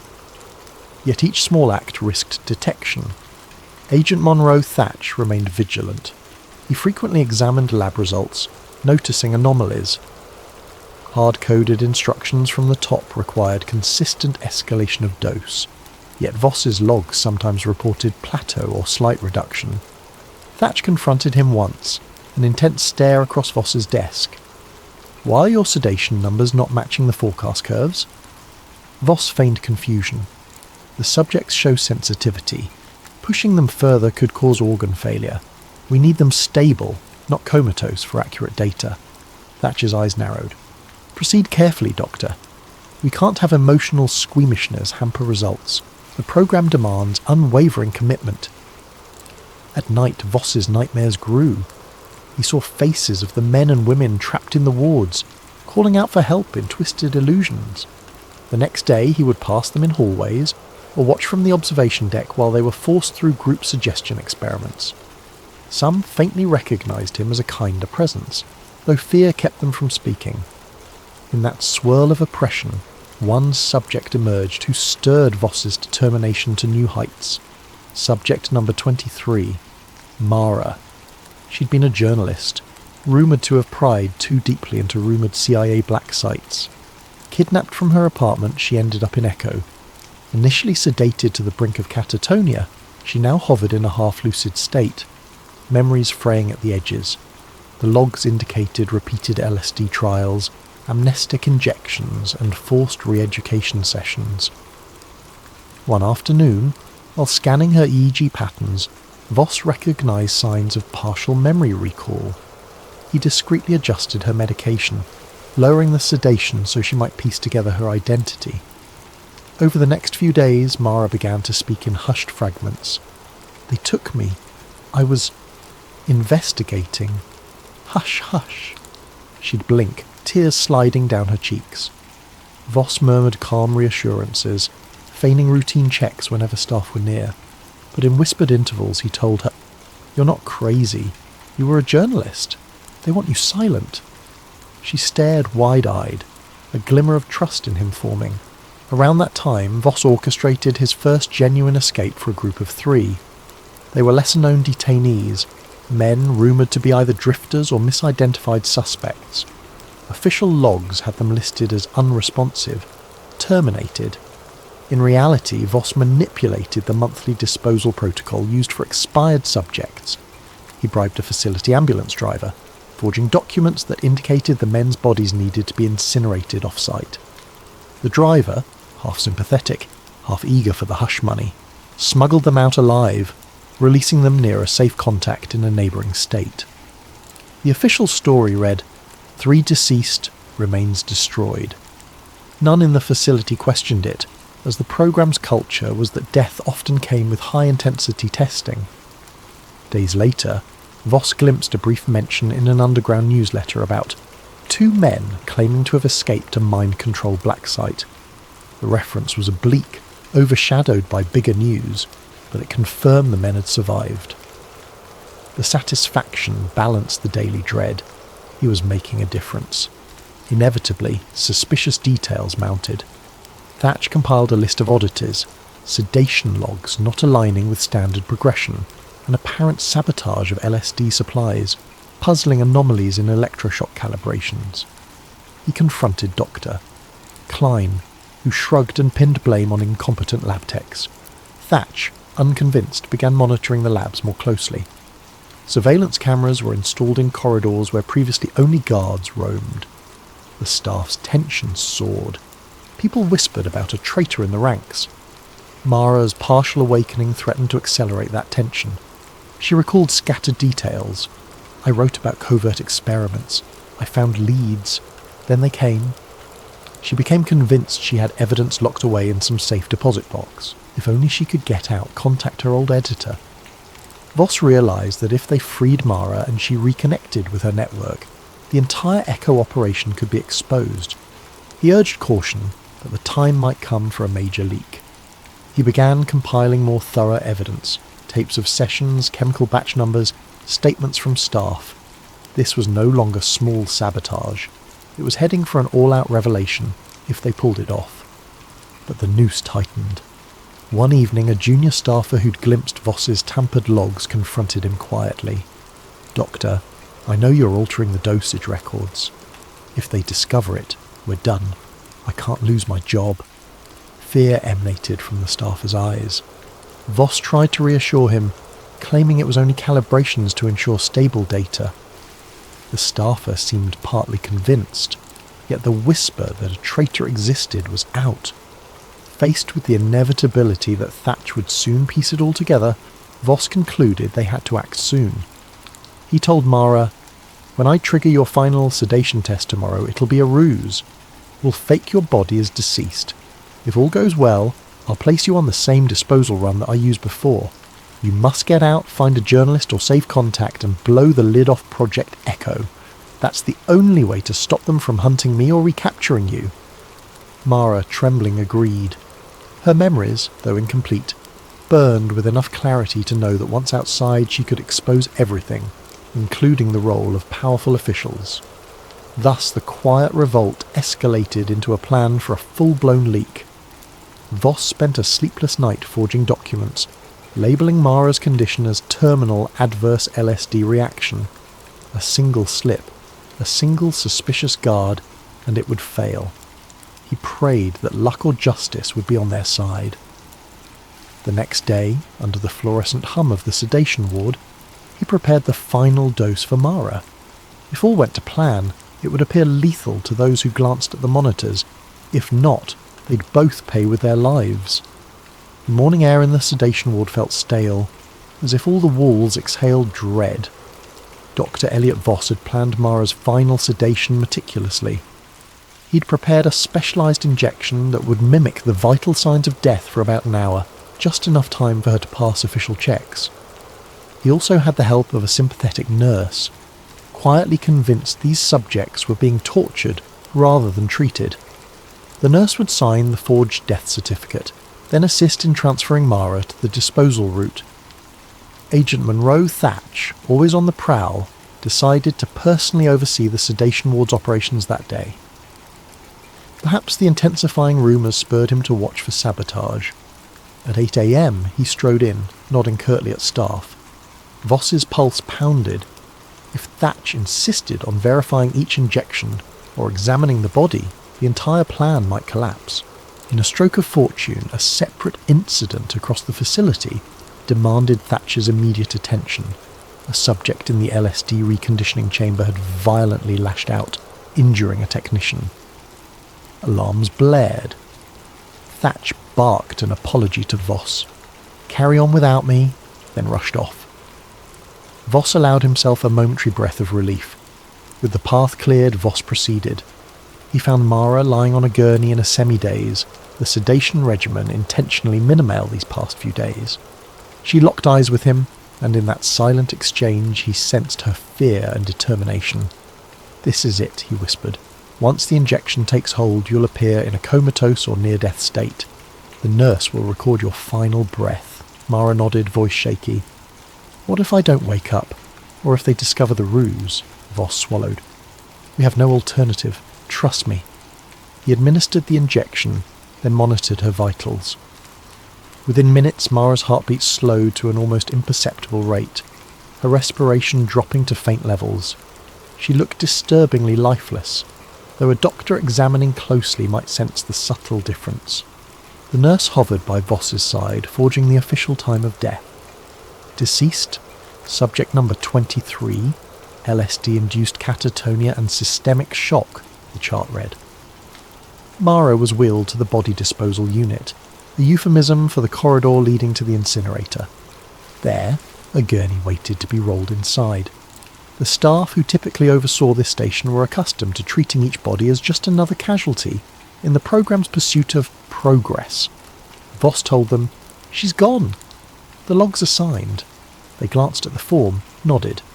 No further questions. It stung him that human life had become so trivial here. But in their numb acceptance lay an advantage. None suspected deception. A short while later, a security alarm beeped at the disposal gate. An ambulance was inbound to handle off-site incineration for multiple bodies that had piled up. One of them was Mara. This was the route Voss had used before to free detainees. He parted from the nurse with a subtle nod, hoping to see Mara again, but uncertain. The plan demanded that once out, she find the safe contact, blow the whistle, and vanish. Voss felt both terror and hope swirling in his chest as the ambulance rolled out of the facility gates. But fate had a twist. Within an hour, Agent Thatch returned to Voss's lab. The earlier incident was resolved, yet Thatch's mood bristled with suspicion. He asked, "So, Doctor?" "Voss, I see you had a death this morning. Another LSD complication?" Voss feigned sorrow. "Yes, subject number 23. She'd been on advanced trials." The data spiked unpredictably. She passed quickly. Thatcher's gaze drilled into him. "I find it odd. 23 was stable just days ago with talk of new protocols. What changed so drastically?" A wave of anxiety threatened Voss's composure. The final LSD variant proved lethal in her case. "I regret we couldn't intervene. She collapsed swiftly." He managed to keep his voice steady, though Thatcher's posture indicated mistrust. "Show me the logs. All details," Thatch demanded. Together they pored over the sedation records, ECG readouts, all forged or manipulated by Voss. The reading seemed consistent on the surface. Thatch narrowed his eyes. "We're losing an unusual number of subjects to adverse reactions lately. Doesn't that hamper your data?" Voss contrived a clinical tone. "Yes, it does. We're pushing the boundaries of LSD derivatives. Mortality is high." A moment of tension. Then Thatch grunted. "I'll be investigating further," and stepped out. The door slid shut with a whisper, leaving Voss trembling. It was only a matter of time before Thatch demanded a more thorough autopsy or recheck number 23's body. By then, though, the ambulance would have disposed of the corpse. At least that was the official story. With luck, Mara would be far from here. Sure enough, the next day, Thatch tried to confirm number 23's remains. He encountered only an empty incinerator schedule slot. The staff told him it had gone out in the morning run. Thatch demanded the driver's route logs, but the driver was back with the vehicle. Everything in standard order, none the wiser. Thatch's frustration soared. "A body disappears too conveniently," he said, glaring at Voss. "Coincidence? Or are you playing me?" Voss feigned indignation. "Agent, do you suggest I orchestrated a false death? For what purpose?" Thatch's silence was telling. Meanwhile, outside the facility, the nurse's contact was supposed to rouse Mara from her artificially induced near-death state. She would then slip away to meet the journalist or safe house. Voss could only hope all went well. The entire plan hinged on her regaining enough clarity to recall the horrors she endured. If her memory was still patchy, the leak might falter, but it was a risk worth taking. Back inside Echo, a storm brewed. Thatch intensified background checks on staff, scanned data meticulously. The higher-ups demanded results from the memory wiping trials, yet logs showed uncharacteristic anomalies. Soon, an emergency staff meeting was called. All scientists, doctors and technicians had to attend. Voss recognised the gravity. This was likely Thatch's tactic to corner the saboteur publicly. Sure enough, at that meeting, Thatch revealed new security protocols. Cameras would be installed in the labs, sedation wards, even staff hallways. "Too many irregularities have plagued us," he said icily. "No more. We suspect an insider facilitating leaks or faking data. Any who conspire will face immediate repercussions." The room fell into anxious silence. Some staff, not complicit, still had known nothing about the recent escapes, but their fear soared. Meanwhile, Voss watched Thatch's gaze linger on him a beat too long. The message was clear. "I'm on to you." Still reeling, Voss retreated to his dorm that evening. He realised Mara's rescue was the high point. With security tightening, he might not manage another extraction. The next big step was a direct leak, one that pinned the entire operation to the public eye. Could he do it alone? Did Mara truly escape, or had something gone wrong? The swirling questions tormented him, but time was short. If Thatch pinned evidence on him, it was over. If he fled, they'd hunt him.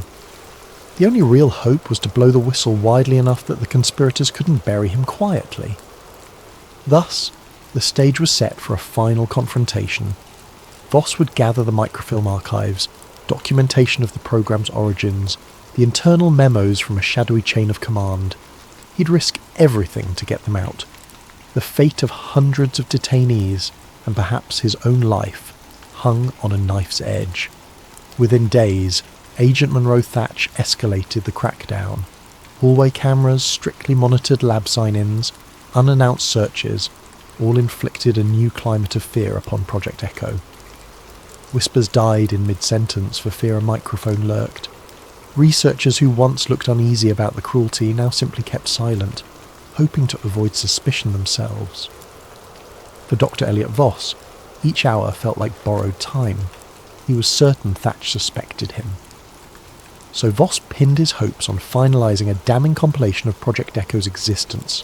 Coded references to their LSD experiments, video transcripts of detainee re-education sessions, personal diaries from staff who'd once believed in the patriotic cause.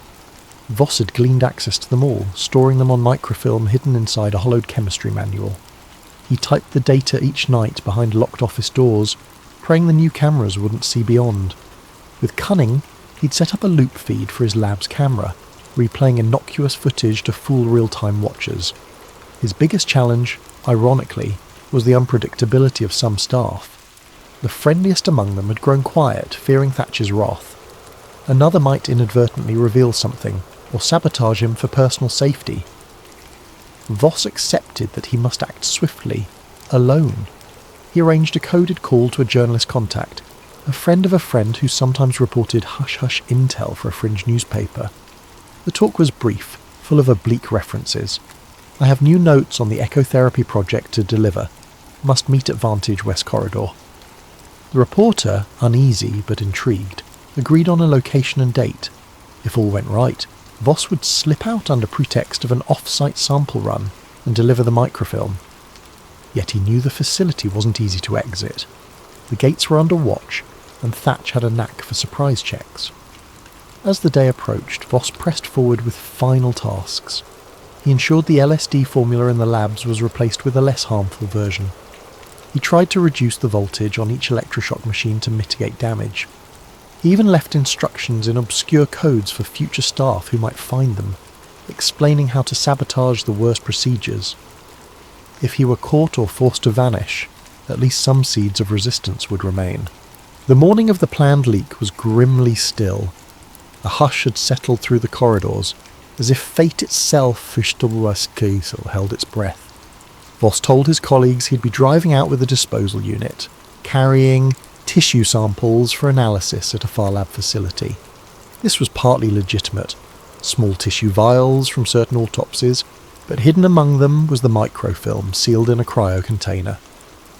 The guard at the vehicle bay gave a cursory check, seeing only typical lab gear.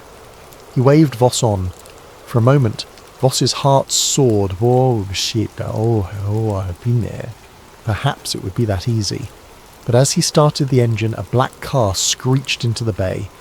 Thatch stepped out, an armed subordinate behind him. He signalled the guard to stand aside, then approached Voss's driver window. Going somewhere, Doctor? Thatch's tone was ice. Voss forced a calm smile. Yes, the usual tissue disposal run plus some off-site analysis. You know the routine. Thatcher's eyes scanned the interior. Mind if I ride along? I'd like to see these labs for myself. His expression made it clear this was no polite request. Voss's pulse hammered. If Thatch rode with him, he'd discover the microfilm. Of course, Voss managed, summoning a neutral voice. Thatch climbed in the passenger seat, the subordinate in the back. They drove out from Project Echo's gate, the morning sky heavy with clouds. Tension thickened in the silent car ride. Voss tried to maintain composure, his mind racing for a plan B. A direct confrontation would be suicidal. Midway down a secluded forest road, Thatch spoke at last. We found evidence you manipulated sedation logs. Several detainees who died show no trace in the incineration records, Dr. Voss. I suspect you've been playing a dangerous game. Care to admit it? Voss's knuckles whitened on the steering wheel. He tried a bluff. If there are discrepancies, it must be the staff's mistakes, not mine. You know how incompetent some have been. Thatcher's glare indicated disbelief. Spare me, I've heard the rumours. The missing LSD shipments, the lower shock intensities. You've grown a conscience. They reached a deserted stretch of highway. Thatch ordered Voss to pull over. The subordinate brandished a sidearm. Once parked, Thatch commanded Voss to pop the trunk. Let's see what you're really transporting. Voss stepped out, half resigning himself to the inevitable. Inside the trunk, the cryo container with tissue samples lay in plain view. Thatch motioned the subordinate to open it. At that instant Voss lunged, not for the guard, but to slam the trunk shut, nearly smashing the subordinate's hand. The gun fired a wild shot. Voss ducked, adrenaline roaring. If he could just grab the microfilm and run. Thatch seized Voss by the collar. The two grappled. Another shot rang out, grazing Voss's shoulder. He cried out. Blood spattered the ground. Thatch, face twisted in fury, pinned Voss. You think you can leak our secrets? He spat. We'll bury you in a black site deeper than Echo.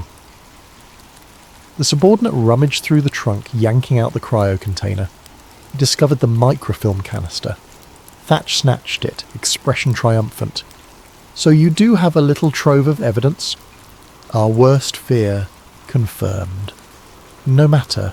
It ends now. Voss, panting, stared at the muzzle aimed his way.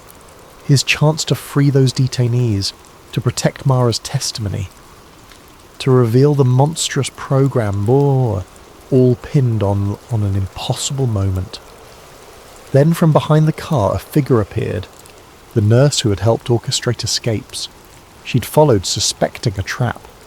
She brandished an old revolver with trembling hands. "Drop the weapon!" she hissed at the subordinate. Thatch turned, firing swiftly. The nurse was no marksman. Her shot went wide, but Thatch's bullet struck her square, dropping her instantly. Voss's eyes widened in horror. In that split second, the subordinate was momentarily distracted. Voss lunged for the microfilm canister in Thatch's grip. They struggled over it, arms locked in mortal tension. A single shot thundered again. This time it was the subordinate's gun, finishing off the nurse.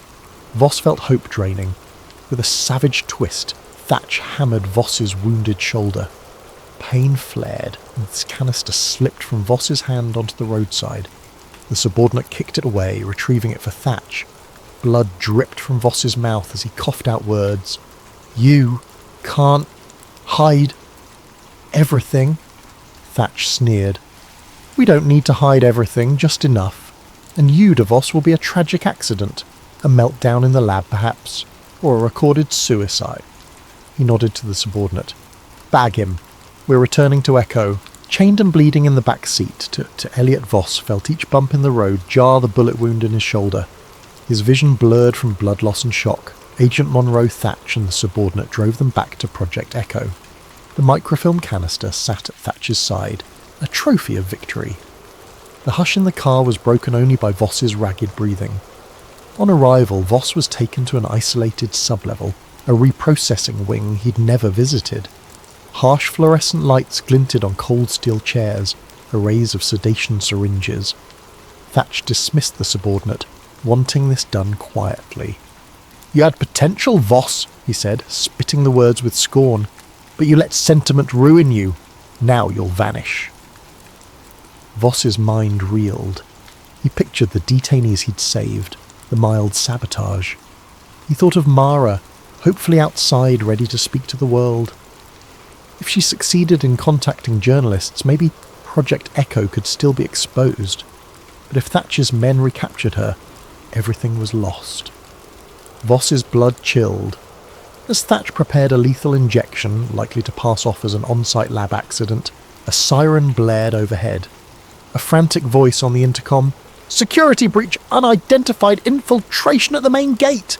Thatch froze, cursing. He shoved the syringe into a tray and stormed out to address the alarm. Voss slumped, battered but not quite dead, cuffed to a gurney. The minutes crawled. Eventually, a trembling lab assistant approached. She recognised Voss and mumbled, "I can't believe this. They said you're a traitor, but you always were kind to the subjects." Summoning the last shred of empathy, she unfastened his cuffs. "Go. If they find me, I'll say you overpowered me." Voss, eyes brimming with gratitude, mustered enough energy to stand. He grabbed a lab coat to stanch his wound and stumbled through deserted corridors. The facility was in partial lockdown, but the sudden infiltration at the gate seemed to have drawn most guards there. Flickering overhead lights cast an eerie gloom. Up ahead, echoing footsteps, Voss ducked into a storeroom. He discovered some unmarked personal protective gear, a face mask, a battered cap. Slipping them on, he limped toward the exit he used for the ambulance route. If he reached that door, maybe he could slip away in the chaos. Near the ambulance bay, however, he found a half-dozen armed men scurrying about. They wore suits, not standard security gear, possibly CIA watchers responding to the infiltration. Hiding behind crates, Voss overheard scraps of chatter. "We have the microfilm. We can't let the infiltration succeed. Thatch has Voss in custody." They seemed uncertain if the infiltration was a decoy for Voss's breakout or something else. Voss realised with sinking dread that he had no chance to pass here unnoticed. He pivoted back into the labyrinth. The alarm klaxon reverberated. Doors slammed, the facility's auto-lock mechanisms sealing entire wings. Voss's only option was to climb upward via the service stairs. Each step flared agony in his shoulder. Nonetheless, he pressed on, mind swirling with a single impetus. Get out, ensure the truth emerges. If the infiltration was Mara, or someone allied with her, that might buy him precious time. On the upper level, he discovered chaos.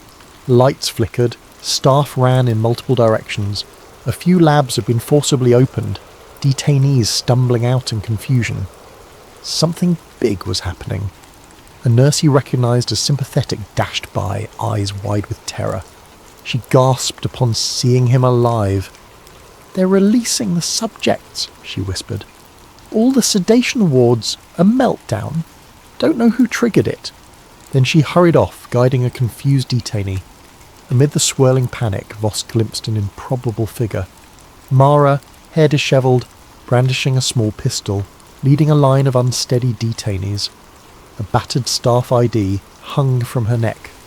She caught Voss's eye across the corridor, relief flooding her face. Somehow she'd come back inside. "Doctor!" she called. He staggered over. She explained in breathless words. After the ambulance escape, she made contact with a covert group determined to rescue more detainees. They'd planned a covert infiltration. Freed from sedation, her memories consolidated enough to rally them. Her presence here was a miracle, if a dangerous one. "We must get out, with evidence," Voss said. She grimaced. "I found some documents, but no sign of the microfilm. Thatch has it, right?" He nodded, bitterness surging. All their collected proof was in enemy hands. But a partial record might still suffice. The large group of detainees, though traumatized, could testify to the horrors. "Let's go," Voss urged. They wove through trembling corridors, stepping over debris. Sirens wailed anew. Occasional gunshots rattled the air. Some detainees, in a frenzy, attacked guards, others cowered. The building's hush had become pandemonium. At an emergency exit, they found Thatch blocking the way, pistol drawn, his face a mask of cold wrath. "This ends now," he spat. "Voss, you have no idea the forces you're up against." He aimed at Voss, but Mara levelled her gun in return, unsteady but determined. A standoff formed. Thatcher's men advanced from behind. Voss realised time was up. If they captured the detainees, everything was undone. Mara squeezed the trigger, a shot that nicked Thatcher's arm. He hissed in pain, returning fire. Bullets shattered glass. The detainees scattered, some fleeing through the partially open door. Voss shoved an overturned desk for cover. Another bullet hammered into the metal, sparks flying.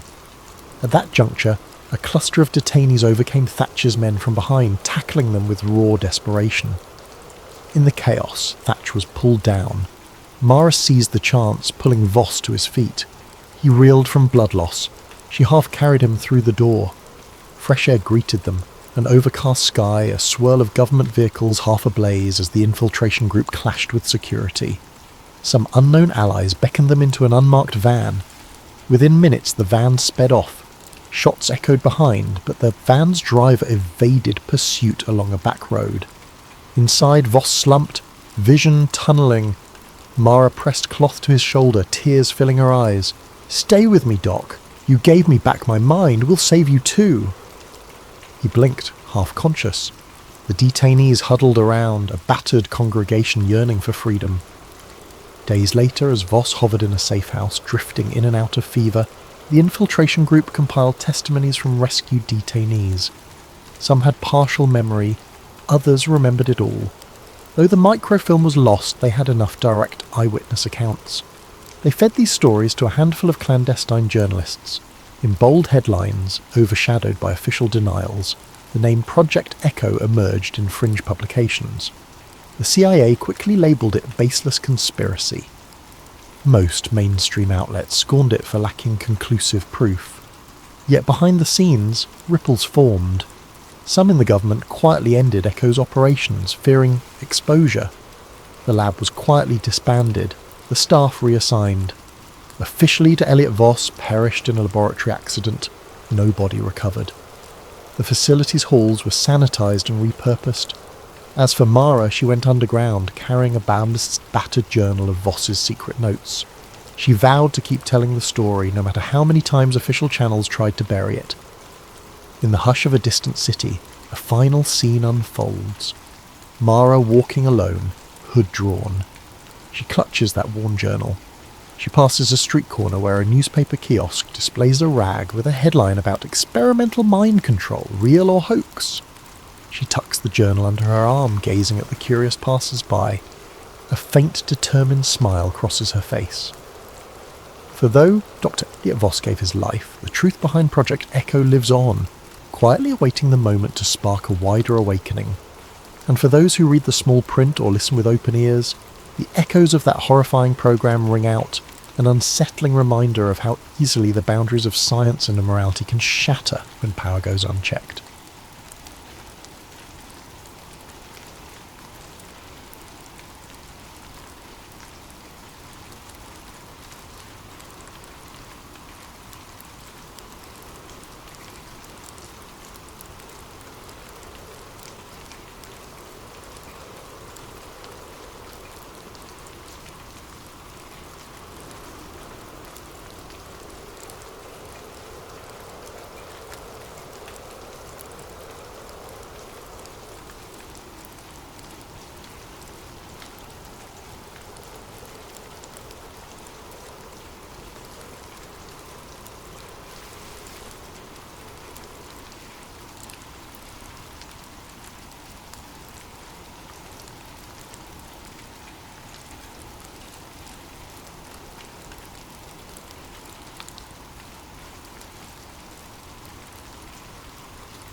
Hello there, curious minds, and welcome to an extraordinary journey into the unknown. Before we plunge into the heart-pounding saga you're about to hear, I have a small request. Please take a moment to comment where you're tuning in from around the world and let me know what time it is as you settle down with this story. Time zones fascinate me. I love seeing how a single tale can connect people scattered across countless latitudes and longitudes. Also, if you find yourself enthralled by late-night mysteries, conspiracies, and the sorts of tales that make you question what we truly know about our world, then I invite you to subscribe to Sleep Theories. We delve into the shadowy corners of knowledge, lost histories, unexplained events, and glimpses into conspiracies that just might hold a kernel of truth. It's a space designed to lull you into a contemplative hush, while simultaneously sparking your imagination. After all, sometimes drifting off to dreamland is best done to a story that leaves a hint of awe lingering in the air. Tonight's narrative is titled Route 51, The Truck Driver Who Knew Too Much. It's a conspiracy thriller wrapped around a long-haul trucker by the name of Jake Mercer, a man whose routine life on America's highways unexpectedly veers into the deepest state secrets. Picture those silent desert nights along Route 375, colloquially called the extraterrestrial highway, the distant glow of stars above, and the faint hum of a secret government base rumoured to hold unthinkable mysteries.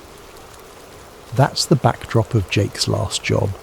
A contract that lured him with the promise of quick cash, but which turned out to be more than he ever bargained for. You'll meet a cast of characters who either propel him forward or stand in his way. Maggie Ruiz, the dependable voice on the other end of the CB radio. Dr. Eli Voss, an embattled scientist with too many regrets. Agent Nathan Cole, whose entire purpose is to fix problems like a trucker discovering secrets meant for no one's eyes.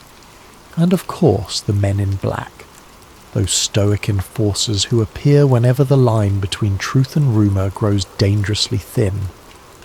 Each part of this story unfolds with mounting tension, from a simple haul job to an eerie cargo, to a break-in that reveals evidence of extraterrestrial contact, to a final desperate scramble for survival.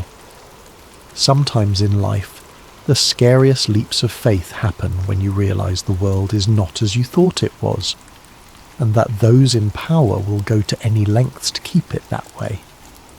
So, find a comfortable spot and let your mind wander into the desert.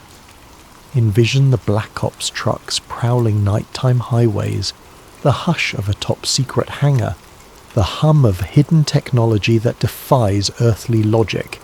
And remember, as you listen, if the truth were truly out there, how far would powerful forces go to bury it, or bury those who discover it? Now, with the stage set, let us commence our journey alongside Jake Mercer, a regular, unassuming truck driver thrown headlong into a world of dark conspiracies and cosmic secrets. Buckle in, keep your headlights on, and prepare to traverse the lonely roads that lead straight into Area 51. Jake Mercer often said he'd seen it all during his years on the road, from giant dust storms in Arizona to sketchy rest stops on the outskirts of big cities. He'd once encountered a bull moose outside Boise that nearly totaled his rig. Another time a hitchhiker claimed to be a time traveller from the year 3010. Nothing shocked him anymore, until the day he was handed a government contract that came with an absurdly high paycheck and an equally absurd set of restrictions. It started on a scorching Wednesday afternoon in Albuquerque. Jake, nursing a cold energy drink, had just finished hauling medical supplies across state lines.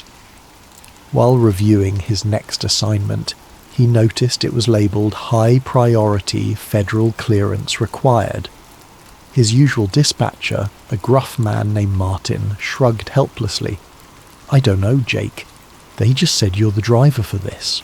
Pays triple though. Don't ask me any more." The instructions were bizarre.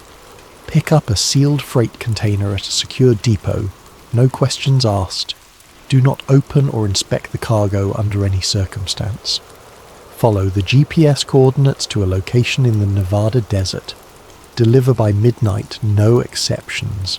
Speak to nobody about the nature of your load. Jake raised an eyebrow but accepted. Triple pay was triple pay, and there had been times he could barely cover the rig's maintenance. This job might set him up for months.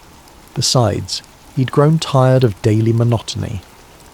A secret government contract carried a certain forbidden allure. He arrived at the secure depot by late afternoon. Towering barbed wire fences enclosed the yard, guarded by men in unmarked uniforms. A tall officer with the ice-cold eyes verified Jake's ID for an uncomfortably long time. Then, with a curt nod, he directed Jake to back his truck into a loading bay. 4 workers carefully rolled out a large metal container, about 20 feet long, its edges sealed with rivets. It had no markings except a small stenciled code, R51, classified. Jake watched them bolt the container to the truck's chassis. The officer approached again, thrusting a thick envelope into Jake's hands. "Your instructions. Stick to them. No detours. No curiosity. Understood?" Jake nodded. He could practically feel the tension in the air as though crossing some invisible threshold from routine life into the hush of clandestine operations. He hopped into his cab, fired up the engine, and eased away. Part of him expected to see black SUVs trailing him, but the roads around the depot were deserted. The miles slipped by in a haze of desert heat. With each passing hour, the sun dipped lower, painting the horizon a fierce orange, then a soft lavender. By dusk, Jake was coasting along an empty stretch of Nevada highway, the sign reading 75 miles to Groom Lake. He knew that name. It was rumoured to be near Area 51, the site of countless alien conspiracies. He snorted to himself. Aliens, right. Just bored people telling wild stories. Still, the distinct hush out here made him uneasy. Around 8 p.m, his radio crackled to life. "Jake, you out there?" The voice belonged to Maggie Ruiz, one of the nighttime dispatch operators he'd befriended over the years.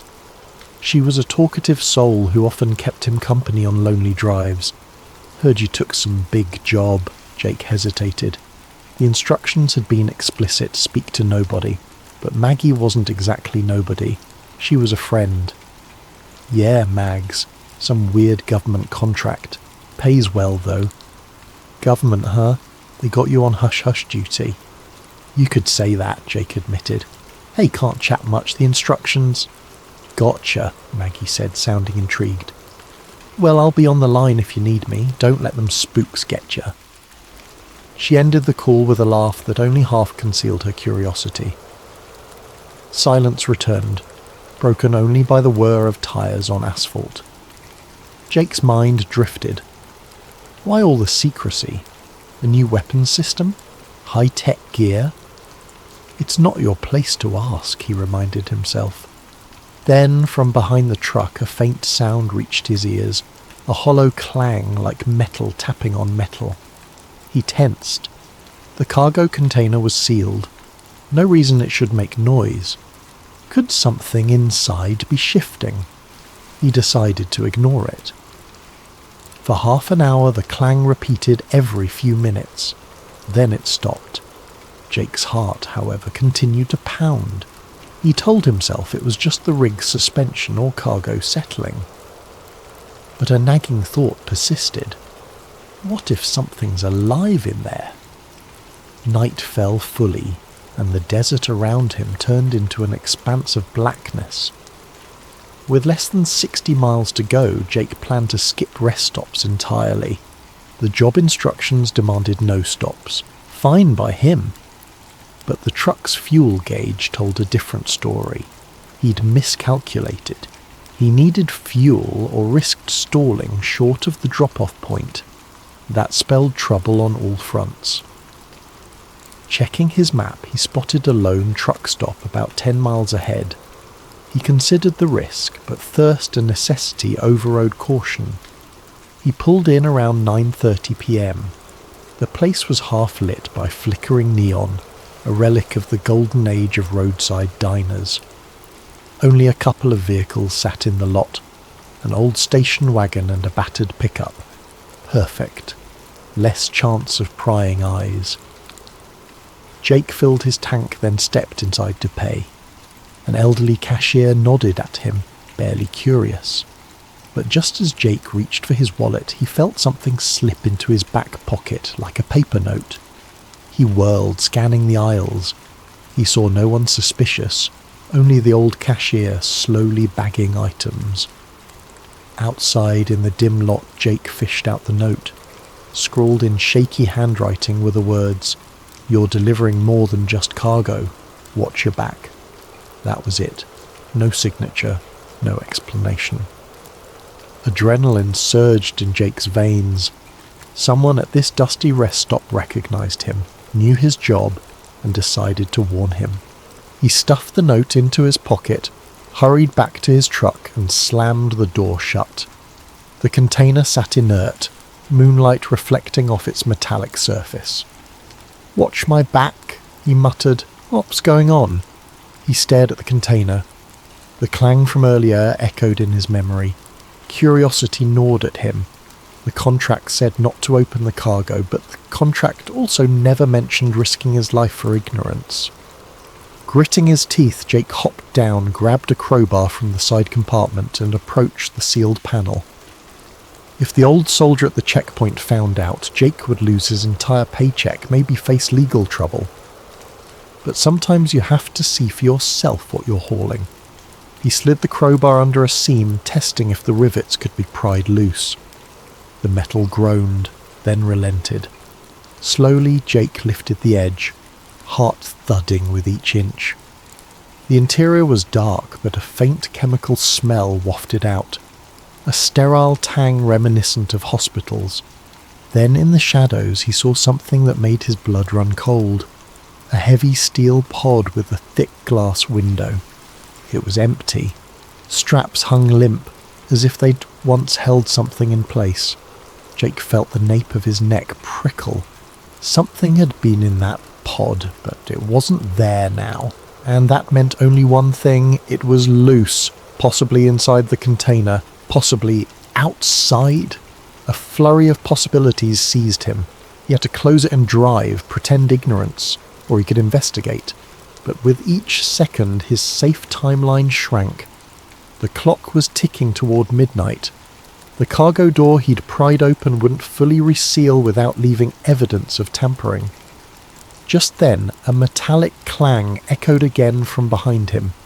Jake spun around, crowbar at the ready, but saw nothing except dancing shadows. Fear twisted his gut. He needed to get out of here, ASAP. But how do you run from something unknown? He forced the container door shut as best he could, hopped into the cab and revved the engine. He had about 50 miles left to the coordinate, an unknown something presumably in tow, or on the loose. The note's warning replayed in his head. Danger lurked in the darkness, but he had a job to finish, however insane it was becoming. So Jake pressed the pedal, merging back onto the lonely highway. The thought of Area 51 no longer seemed so silly, because in that instant he knew one truth: this was no ordinary cargo, and he was no longer a simple truck driver. He was a man knee-deep in a conspiracy he couldn't yet fathom. As the highway unfurled beneath his wheels, Jake felt an unfamiliar sense of paranoia creeping in. He kept glancing at his side mirrors, half expecting government vehicles to appear with flashing lights. But the desert remained eerily quiet. He turned on his CB radio, hoping to reach Maggie again, some connection to normalcy. Static hissed, then Maggie's voice cut through. "Jake, that you? I was wondering if you'd gone silent for good." "Maggie," he said, his own voice shaky.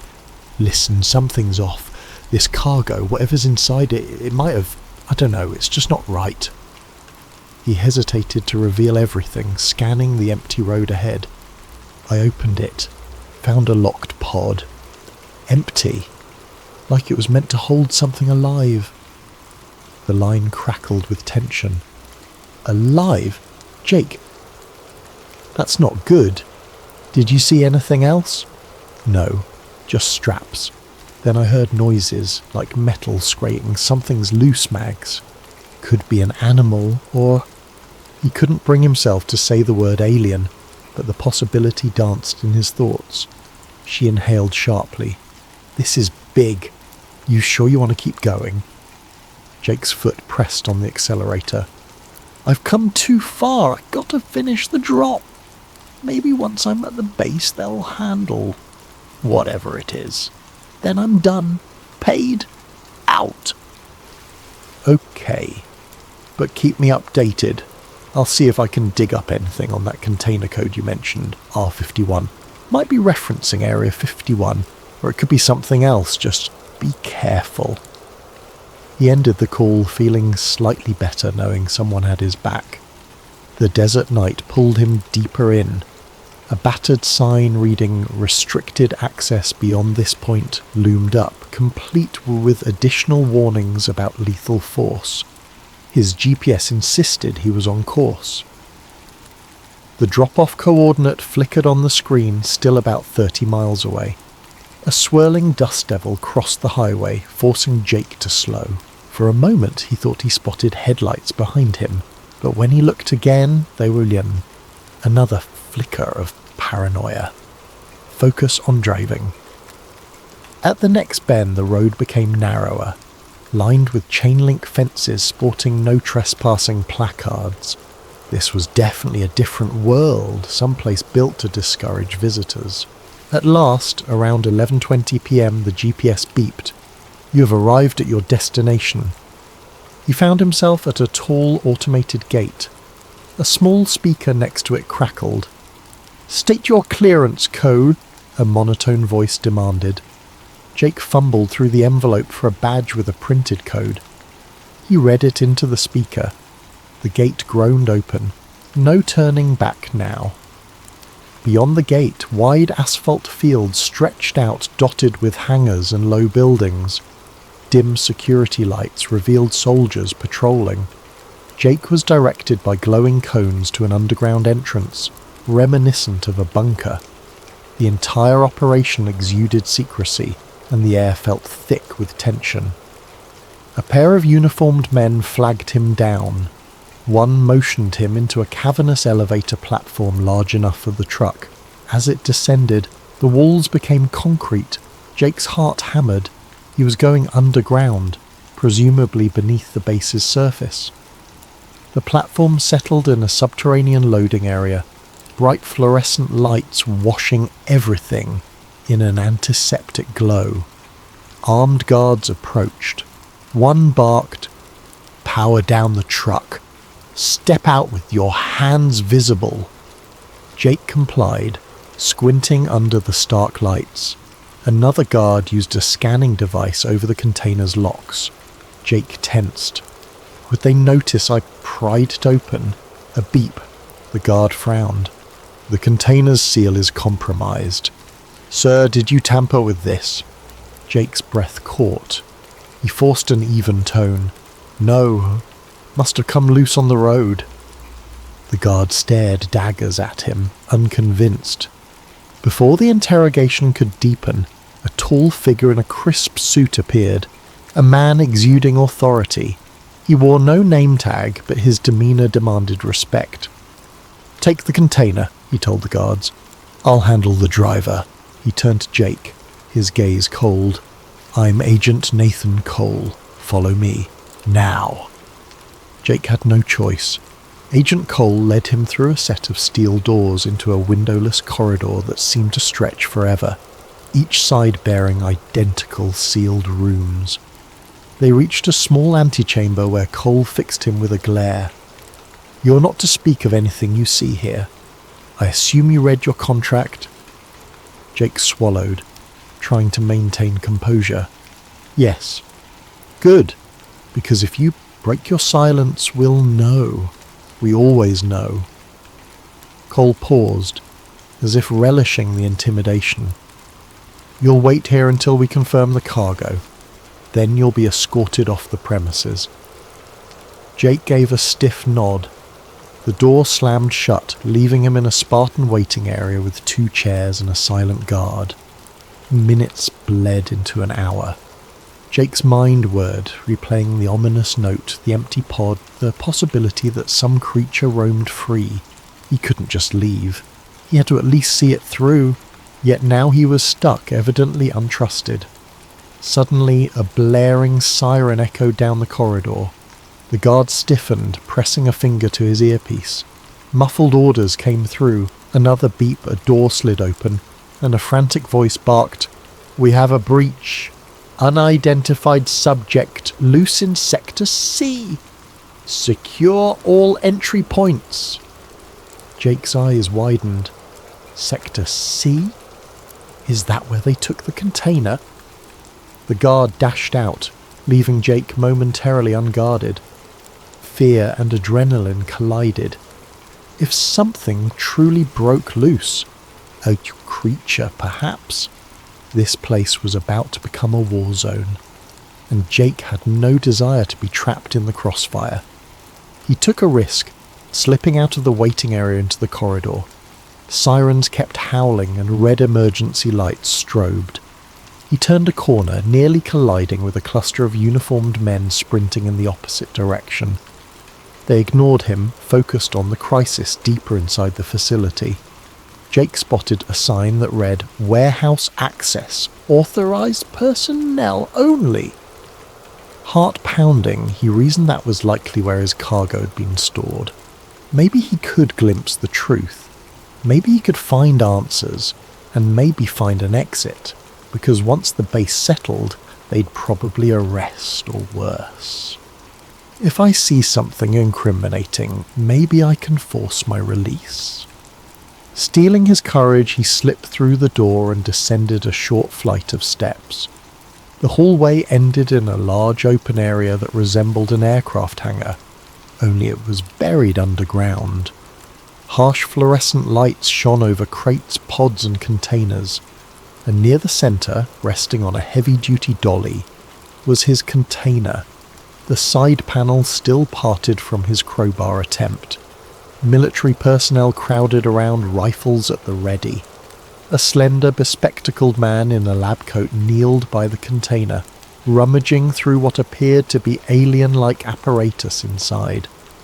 Jake recognised him from a news article he'd read about government scientists, Dr. Eli Voss, but the man looked older, haunted, his face drawn in panic.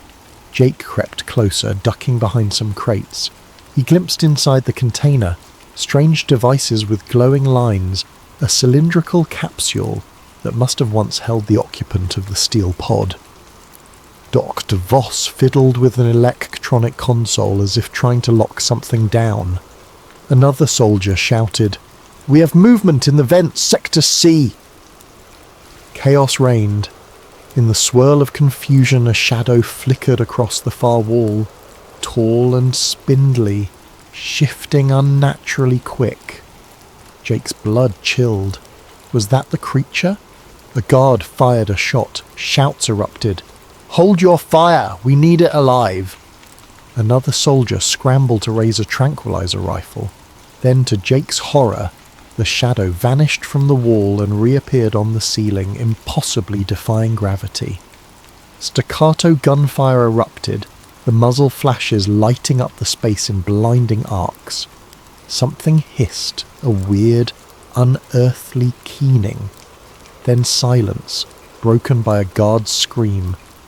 Jake's instinct screamed at him to run, but his body froze.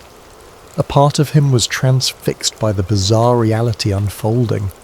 Something not of this world scuttled across the ceiling, too fast to track. Soldiers cursed and swung rifles upward. In the chaos, Dr. Voss turned, scanning the room. His eyes locked onto Jake, half hidden behind a crate. In that moment, recognition flickered in the scientist's gaze. Maybe he pegged Jake as a civilian who shouldn't be there. But instead of raising an alarm, Voss mouthed something akin to "Get out!" Jake's heart hammered. Did he dare trust this man? The swirling lights, the shouts, the lurking predator overhead. There was no time to weigh options. Dr. Voss beckoned, then pointed toward a door marked "Exit, Vehicle Hangar." Jake nodded mutely, realizing this might be his only chance to escape. Then, just as he started to move, another ear-shattering alarm blared. The creature hissed again, and the lights flickered, plunging the entire base into partial darkness. Jake felt the temperature in the hangar drop, or perhaps it was just cold sweat dripping down his back. The overhead fluorescent tubes sputtered, struggling to keep the space lit. In that half-lit gloom, shadows sprawled across the walls like living things. The shape of the creature, so swift and unnatural, kept flickering in his peripheral vision. Dr. Eli Voss dashed across the concrete floor, nearly tripping over a supply crate. Jake followed, keeping low. Gunshots echoed again, followed by a soldier's panicked shout. Then a monstrous clang of metal on metal, like something heavy was battered aside. One more shriek cut through the confusion, then silence. The hush was deafening, charged with primal fear. Voss and Jake reached the side door labelled Exit Vehicle Hangar, but it was locked by an electronic key panel. Cursing under his breath, Voss fumbled for a keycard, swiped it, and the panel beeped red. Access denied. Another attempt, same result. "Damn it!" Voss hissed, his voice quivering.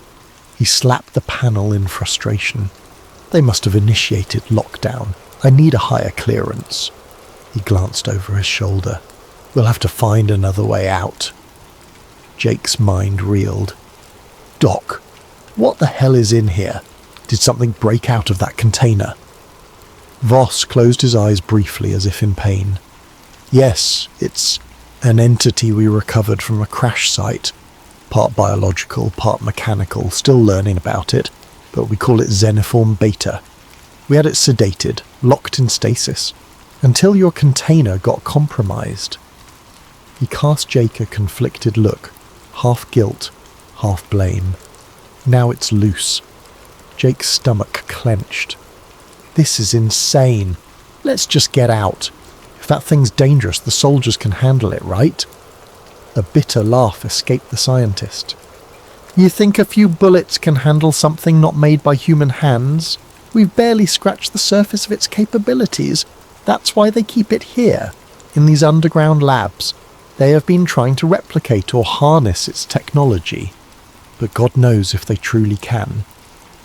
A flash of movement tore their attention back to the hangar's centre. The overhead lights finally died, plunging the entire chamber into strobing red emergency lighting. In that throbbing glow, Jake glimpsed a twisted silhouette perched on top of a giant crate. The creature's form defied easy description. Elongated limbs, an insectile curvature to its back, and an almost metallic sheen under the red glare. Its eyes, or what resembled them, glowed faintly, scanning the room. Jake's breath caught. Fear hammered in his chest. Then, in a heartbeat, the creature leapt upward, disappearing into the rafters. Voss grabbed Jake's sleeve. "We need to move. There's a side corridor that might lead us to the upper levels, then an exit. Hurry." They skirted the edge of the hangar, slipping past toppled crates and the scattered remains of advanced lab gear. Jake's mind flitted between horror at what he'd seen and the sheer adrenaline of survival. He recalled the hush-hush talk about Area 51, the rumours of alien remains, crashed UFOs, secret experiments. He'd always dismissed them until now. The reality overshadowed any rumour. A corridor branched off from the main hangar, lined with thick steel doors at intervals. Flickering lights revealed bloodstains on the floor. Voss swallowed hard, adjusting his lab coat. "We had staff stationed down here, if the entity attacked them." He didn't finish the sentence. Jake decided it was best not to look too closely. Just then, overhead speakers crackled and a voice boomed, "Facility-wide alert! Intruder protocol engaged. All unauthorized personnel must surrender immediately. We have lethal authority." Jake recognized the voice of Agent Nathan Cole, that cold official who'd greeted him earlier. "Secure or eliminate the asset at all costs. Repeat, eliminate if necessary." Jake locked eyes with Voss. "Intruder protocol. That's me. They'll kill us both if they catch us." Voss nodded grimly. "Yes. The powers that be want no witnesses. They'll blame any casualties on the creature, then bury the truth. You'll vanish, I'll vanish, everyone will vanish." Jake felt a wave of anger surge. He was just a truck driver drawn into this cosmic nightmare, but the injustice of it struck him. "We can't let them bury this. People have a right to know." The words surprised even him. A day ago, he'd have laughed at the concept of alien secrets. Now every fibre of him believed the public deserved the truth. The scientist studied him, something shifting in his eyes. You're serious? You'd risk your life to expose them? Jake hesitated, but the memory of that empty pod, that monstrous silhouette overhead, the hush-hush contract, it all churned inside him. I can't just walk away after seeing this. They'll kill me anyway. Might as well try to do something. Voss exhaled, a mixture of relief and desperation. Then we need evidence, proof. There's a secure server in Lab 7. If we can copy data from the research logs, photos, video, we can blow the lid off. But it's deeper in the facility, and we still have that alien creature roaming free. Jake's pulse pounded. Let's do it, then find a way out. They continued down the corridor, passing locked doors. Voss used his keycard on door after door, some opening to reveal labs in disarray, others refusing entry. They found a small storage room with an overhead vent. A battered soldier lay unconscious near the door, apparently knocked out by the creature. Voss knelt, checked the man's pulse, then grabbed his keycard. He's alive. Let's hope he stays that way. They stepped over him, pushing on. One corridor door led to a sign reading Lab 6, Biological Analysis. Another pointed to Lab 7, Xenoform Studies. Voss gestured to Lab 7. That's our target. They eased forward. The door slid open with a pneumatic hiss. Inside, monitors flickered, showing cryptic readouts of gene sequences, strange symbols and footage of a containment room. One screen displayed images of the alien craft's wreckage. Another showed the crashed remains with the label Project Lazarus. Jake's chest tightened. He was stepping deeper into a world no civilian was ever meant to see. Voss rushed to a console. Keep watch. I'll retrieve the files. Jake scanned the hallway behind them, senses on high alert. The overhead sirens still wailed, and occasionally they heard the distant staccato of gunfire. The base was locked in a terrifying cat-and-mouse standoff. Who was the cat, the creature, or the men with guns? At the console, Voss inserted a portable drive. Data lines scrolled across the screen. I've got logs, video of the entity in stasis, autopsy reports from earlier specimens. This is enough to rock the entire world if we get it out. Jake turned, fixating on the largest monitor. It showed security footage from inside the container corridor.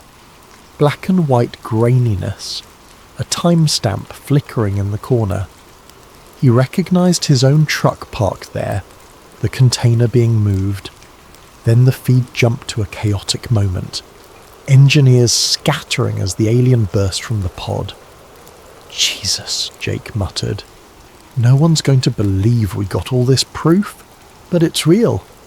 Voss tapped frantically. The progress bar crawled to 90%, then 100%. Done! He yanked the drive. Now we... A harsh clang behind them. The door to Lab 7 slammed shut and a figure stepped inside. Not the alien, but a uniformed man with a stoic face, Agent Nathan Cole. His sidearm was raised. That's enough, Doctor, and you, he hissed at Jake, have caused quite a mess. Jake's gut clenched. We're just... Shut it. Cole's eyes burned with quiet rage. Hand over the drive and face the wall. The only reason you two aren't dead is because I want to know how far this breach goes. He gestured with the gun. Now! Jake glanced at Voss. The scientist gave a tiny nod. Reluctantly, he extended the flash drive toward Cole, but as Cole reached for it, a thunderous crash reverberated overhead. The lights flickered off. Darkness swallowed the room. Then a single red emergency lamp kicked in, bathing everything in a sinister glow. A monstrous screech resonated from the corridor. Xenoform Beta was near. Cole spun, momentarily distracted. Voss seized the chance, fumbling for a button on the console that read, Override Lab 7 door. The door slid open. Run! Voss yelled. Jake bolted, ignoring Cole's furious shout. Shots rang out, sparks ricocheted from a metal panel, but in the confusion, Jake and Voss tumbled into the hallway, the precious flash drive still in the scientist's grip. They slammed the door behind them, locking Cole inside. Another screech echoed down the corridor, closer this time. Jake realized they were trapped between an armed agent and a rampaging alien. But at least they had the data. The question was, could they reach the surface and the outside world before the entire base sealed their fate? Jake's adrenaline soared. The corridor was dimly lit by flickering red emergency panels, casting dancing shadows on the concrete walls. Dr. Voss clutched the flash drive tightly, face pale but resolute. They could still hear Agent Cole pounding on the locked lab door behind them, shouting commands into a radio. More gunshots thundered somewhere in the distance. A scraping sound from the ceiling alerted Jake. He and Voss froze. Something large moved through the ventilation shafts overhead, slithering or crawling with unnatural speed. Then silence. Jake's heart hammered against his ribcage. The creature is close, so close.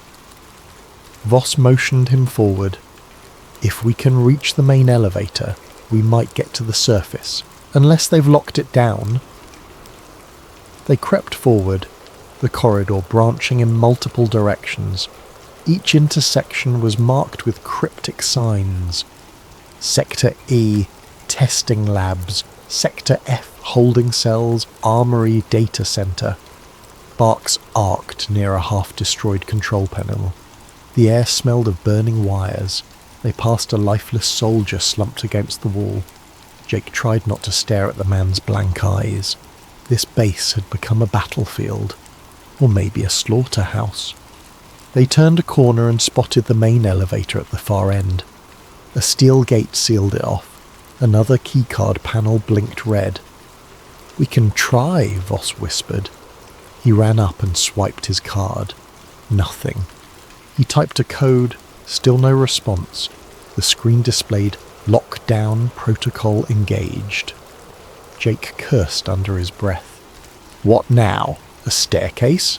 Voss nodded. "There's an emergency stairwell near the east side, but it's a long way up. And if they've sealed the hatches, we might be trapped anyway. Better than waiting around." Jake gestured for him to lead. They hustled deeper into the labyrinth. Alarms kept screeching overhead, messages about containment breach, mixing with intruder protocol. The base's disorientation left Jake feeling like a rat in a high-tech maze. A loud clang resounded from behind them, like metal being torn apart. Then came a roar of fear. A soldier's voice cut short. Jake's throat constricted. The creature was picking them off one by one. They had to keep moving. They found the stairwell door, heavy reinforced steel. Voss tried his card, the lock clicked, and they pulled it open. Inside, the shaft spiraled up. Dim emergency lights illuminated each landing. Voss peered upward. "We're at least 8 levels below ground. Let's hope we can get out on the top level." They started climbing. The sounds of chaos below gradually faded, replaced by their ragged breaths echoing in the concrete chamber. After 2 flights, Jake's calves burned, but adrenaline pushed him on. Voss lagged slightly, clutching the railing. "I'm not exactly in shape for this," he muttered with a grim humour. Jake offered a hand, helping him keep pace. By the 4th level up, a new noise drifted from above. Heavy footsteps, or maybe boots. They exchanged a worried glance. Could it be more soldiers, or the men in black? They pressed themselves against the wall, listening. The footsteps paused, then resumed, heading downward. Jake's instincts flared. A confrontation was likely. He looked around for an alternate route, but the stairwell was a single column, nowhere to hide. Within moments, 2 armed men in black tactical gear rounded the landing above, rifles aimed. They froze upon spotting Jake and Voss. "Stop, hands up," one barked. The other triggered a radio. "We have them in the stairwell, sector G, level 3, request backup." Jake's mind raced. If they complied, they'd be detained or killed. The data would be lost. We have to fight or flee. He looked at the door on the next landing, noticing a sign that read maintenance tunnel. If they could just reach it. But the men advanced, rifles unwavering. "Down on the ground now!" Voss clutched the flash drive like a lifeline. Jake raised his hand slowly, scanning for an opening. Then an unexpected roar shook the stairwell from far below. A monstrous wail, so loud it vibrated the metal railings. The men in black turned reflexively, faces betraying fear. Jake seized the moment. He lunged forward, slamming one guard's rifle sideways. A shot rang out, ricocheting off the wall.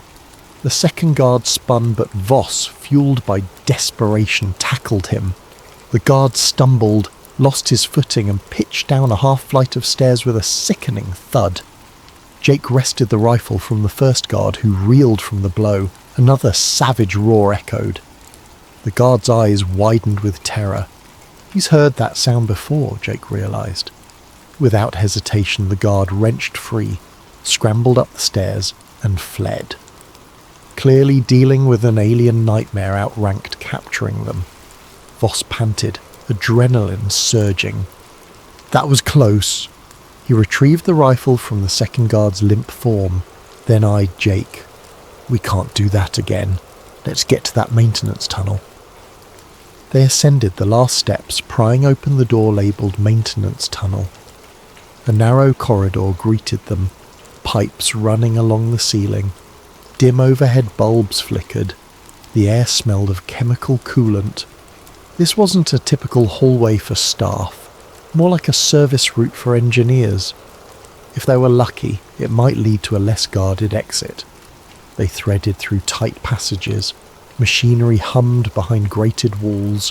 Occasional signage read ventilation, power grid, or hazardous material storage. The base's sheer scale astounded Jake. He was used to big warehouse complexes, but this was on another level entirely, like a hidden city beneath the desert. Voss led them around a bend, consulting a small mental map he presumably knew from his years working here. This path should intersect an older cargo elevator that services above-ground hangars, less monitored. Maybe we can bypass the lockdown. They soon reached a rusted steel door labelled Auxiliary Cargo Lift. Voss fiddled with the control panel. "Seems offline. Let me see if I can power it." He popped open a fuse box, revealing a mess of wires. While he worked, Jake kept an ear out for pursuit. The base's alarms had quieted, replaced by sporadic gunfire or distant screams. An uneasy hush lay over the corridors. Finally, the lights on the lift control glowed. "I think it's operational," Voss said with relief. They pulled the heavy door aside, revealing a cargo elevator platform big enough for a small truck.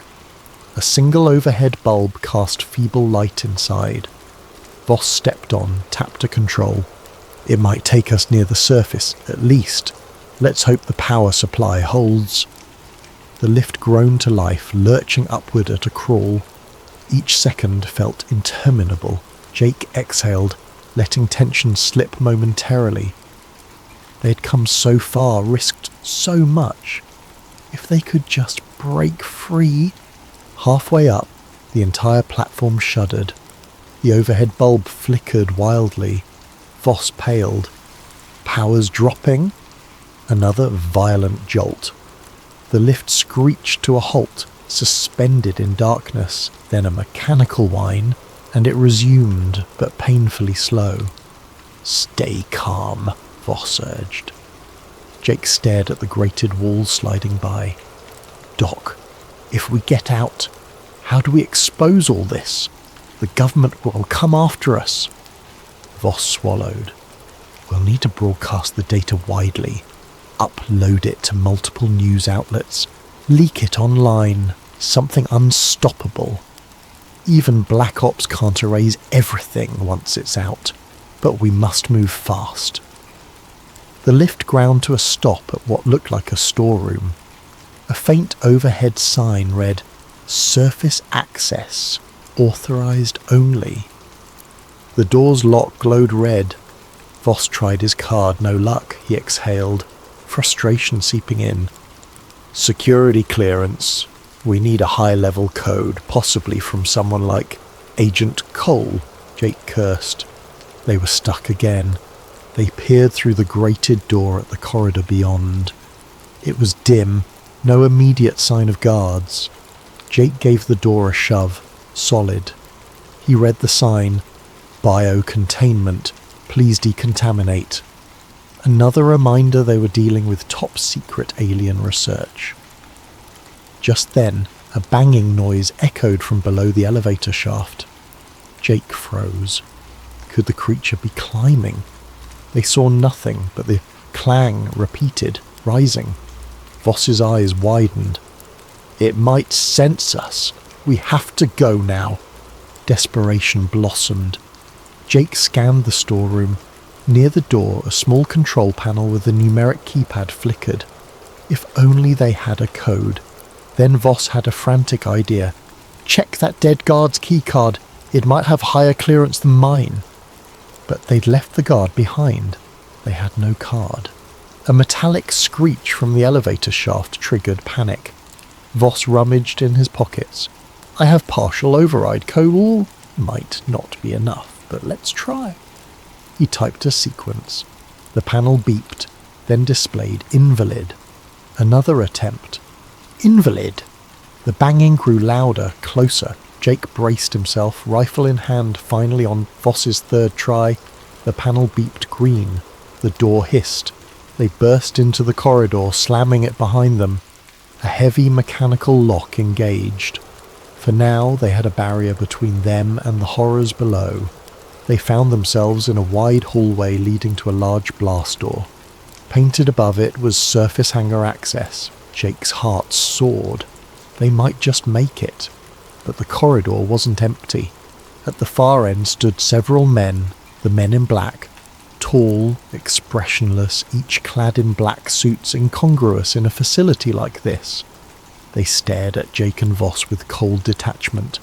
No weapons drawn, yet the threat they exuded was tangible. One man stepped forward, face devoid of emotion. "You do not belong here. Hand over the... now!" Another man reached inside his jacket, presumably for a sidearm. Jake aimed the rifle, the sieves jangled. "Stay back. We just want out." The lead man's lips twitched in what might have been a faint smile. "You've seen too much. People like you vanish all the time. Step away from the exit." Voss inhaled sharply. "No, not this time." He nudged Jake. "Look, there's a side door to the hangar. If we can slip past them." But the men in black advanced in a synchronized motion. Jake realized any negotiation was futile. They intended to bury them here. Another standoff. The corridor lights hummed, tension, crackling. Then footsteps thundered behind the men in black, uniformed soldiers sprinting toward them with rifles. Over a loudspeaker, Agent Cole's voice boomed, "Seize them! Secure that data!" Jake's grip tightened. They were pinned between the men in black and Cole's forces. No path out. So much for the surface hangar access. Then a thunderous crash shook the entire corridor. The lights flickered. The creature's eerie screech erupted somewhere close, reverberating in the vents. The men in black turned, momentarily distracted. Jake seized the chance, but to go where? In the flickering corridor, tension hung like a storm cloud ready to erupt. Jake and Dr. Voss stood near the blast door to the surface, confronted by the emotionless men in black on one side and heavily armed soldiers rushing in from the other. Overhead, the alien's shriek vibrated the air, chilling blood and bone alike. A soldier's voice barked, "Open fire!" Shots rang out, but not at Jake, rather at the men in black. Agent Cole appeared behind the line of soldiers, face twisted in rage. "Stop them all!" he ordered. "None leave this facility." The men in black responded with unnatural speed, dodging bullets with fluid motions. 2 of them drew sidearms, returning precise, methodical fire. Jake dove behind a large crate, pulling Voss down with him. Splinters rained as bullets shredded the crate's edges, a swirl of confusion, soldiers versus men in black, each brandishing lethal force. In that chaos, neither side was particularly aiming at Jake or Voss, but it was only a matter of time before crossfire caught them. The corridor's overhead lights sparked, some failing entirely, plunging stretches into darkness. Jake's eyes darted around for an escape route. The blast door to the surface was sealed, another key panel glowed ominously, but the fighting might give them an opening, if they could slip past the crossfire. Then came a thunderous crash from above. The ceiling vent tore open and the creature dropped into the fray. Its elongated limbs slammed onto the floor, bristling with otherworldly menace. Men on both sides gasped or shouted curses. In an instant, the alien lunged at a soldier, knocking him aside with terrifying strength. Another soldier fired a burst, but the creature leapt onto the wall, scurrying horizontally before vaulting toward a second victim. Jake's heart pounded, every sense screaming to run. The strobe of muzzle flashes illuminated the creature's shiny carapace, revealing eerie segments of biotech. It let out a piercing shriek that rattled the corridor. The men in black pivoted calmly, firing specialized tranquilizer rounds. Jake recognized the dull hiss of compressed gas, but the alien jerked away with inhuman agility, rendering their aim useless. Dr. Voss tugged Jake's sleeve, pointing to the blast door panel. "We can try an override!" Bullets and shrieks overshadowed all else. Jake nodded, quickly crawling on hands and knees to the door's side. Voss typed rapidly on the keypad, face taut with concentration. "I prepared a universal code for emergencies, but it might take a minute." A glance back, the fight raged. Soldiers hollered, "Fall back!" The men in black advanced systematically. The alien pinned one soldier to the floor, tail lashing, then sprang away. In the confusion, Agent Cole spotted Jake. Their eyes locked. Cole's expression contorted with hatred. He raised his sidearm, intending to shoot, but the alien abruptly crashed between them, scattering debris. Cole stumbled back, disappearing behind swirling dust. The keypad beeped. Voss whispered in triumph. The heavy door hissed, gears turning. Light spilled in, pale moonlight. They could see the desert sky beyond. Finally, an exit. "Go, Jake," Voss urged. They scrambled through the opening and found themselves in an open-air hangar. The night was clear, star-laden. The entire base lay behind them, a subterranean fortress. A pair of black helicopters idled near the perimeter, rotors spinning. On the far side of the hangar stood Jake's original rig, or so it appeared at a glance, though the trailer was missing, likely whisked away for processing. Uniformed ground crew scurried about, some brandishing weapons. Alarms blared outside as well, lights roving across the tarmac. If they tried to simply walk out, they'd be shot. Jake scanned for a path. A row of government SUVs sat parked near a chain-link fence. If they could hotwire one. Behind them the corridor echoed with more screams. The alien might tear that entire place apart, or be subdued. Jake had no illusions about the government's willingness to use extreme measures. A fiery explosion rumbled from below, dust puffing around the door's edges. Red lights flickered on the surface as well, signifying a full base emergency. Dr. Voss panted, adrenaline fueling him. "We must get to a vehicle and run. We can send the data out once we're safe. Don't let them corner us." Jake spied a break in the fence to the north near a ridge. Maybe if they reached that vantage, they could vanish into the desert. He grabbed Voss's shoulder. "Come on!" They sprinted across the open ground. A startled crewman shouted, raising a sidearm. Jake fired a warning shot in the air from the rifle he'd kept. The crewman ducked, letting them pass. They nearly reached the SUVs when headlights flared. 2 black jeeps roared into the hangar from the opposite side, tires squealing. Figures in black suits hopped out. Reinforcements. One fired at them, bullets pinging on the tarmac. Jake and Voss dove behind an SUV. Voss fumbled for the keys in the ignition. Locked. No key. We'll have to hot wire it. Jake had experience with older trucks, not modern, secure systems, but he wrenched open the dash panel, yanking wires. Meanwhile, Voss returned fire with the stolen rifle. Shouts rang out. Jake's fingers trembled as he tried bypassing the ignition. A bullet shattered the passenger window, glass raining. Voss gasped, clutching his arm. "I'm hit." Just a graze. Finally a spark. The SUV's engine coughed, then roared. Jake slid into the driver's seat, yanking Voss inside. With a screech they peeled away, bullets pursuing them. The chain-link fence ahead was locked, but Jake floored it. The SUV crashed through with a shriek of twisted metal, lurching onto a desert road. Dust engulfed them, freed from the base but not out of danger. Under the moonlit sky they sped across an unpaved route, the tires bouncing violently. Voss clutched his wounded arm. "Keep driving.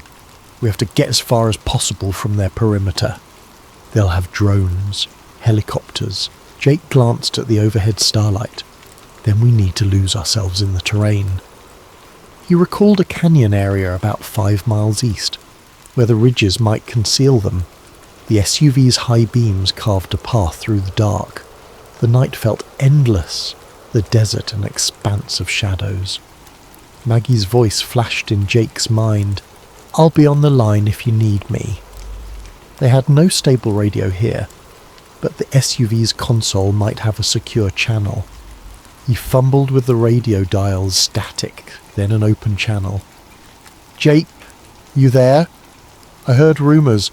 Top secret base activity near Groom Lake." "Jake?" Relief flooded him. "Maggie, I'm out, but they're chasing me. Listen, I have proof, real proof. We have an alien life form down there. They tried to kill me. They won't stop." Maggie's voice trembled. "Jake, oh my God, send me the files now. I'll try to upload them. Maybe we can blow it wide open." Voss, hunched in the passenger seat, managed to pass the flash drive over. Jake rummaged for a data port on the radio console. The SUV, being government issue, had a specialised system. He jammed the drive in, praying it connected. "We're uploading," he told Maggie. "Get ready." But as soon as the transfer began, a whirring hum overhead signalled an approaching helicopter. The SUV's warning systems beeped. "Tracking signal detected," a robotic voice announced. They had no illusions about outrunning a helicopter. The digital progress bar in the console advanced painfully slow, 10%, 20%. A bright spotlight hit them from above. The helicopter swooped in, buffeting them with wind. Gunfire spat from its side, peppering the ground. Jake swerved, nearly flipping the SUV. The progress bar hit 50%. Another burst of bullets forced him to brake behind a rocky outcrop, losing line of sight with the chopper. Over the radio, Maggie's voice crackled. Jake? The feed cut out. Are you there? I only got partial data. Hurry! The console displayed signal lost. Jake's fists clenched. They needed a stable line.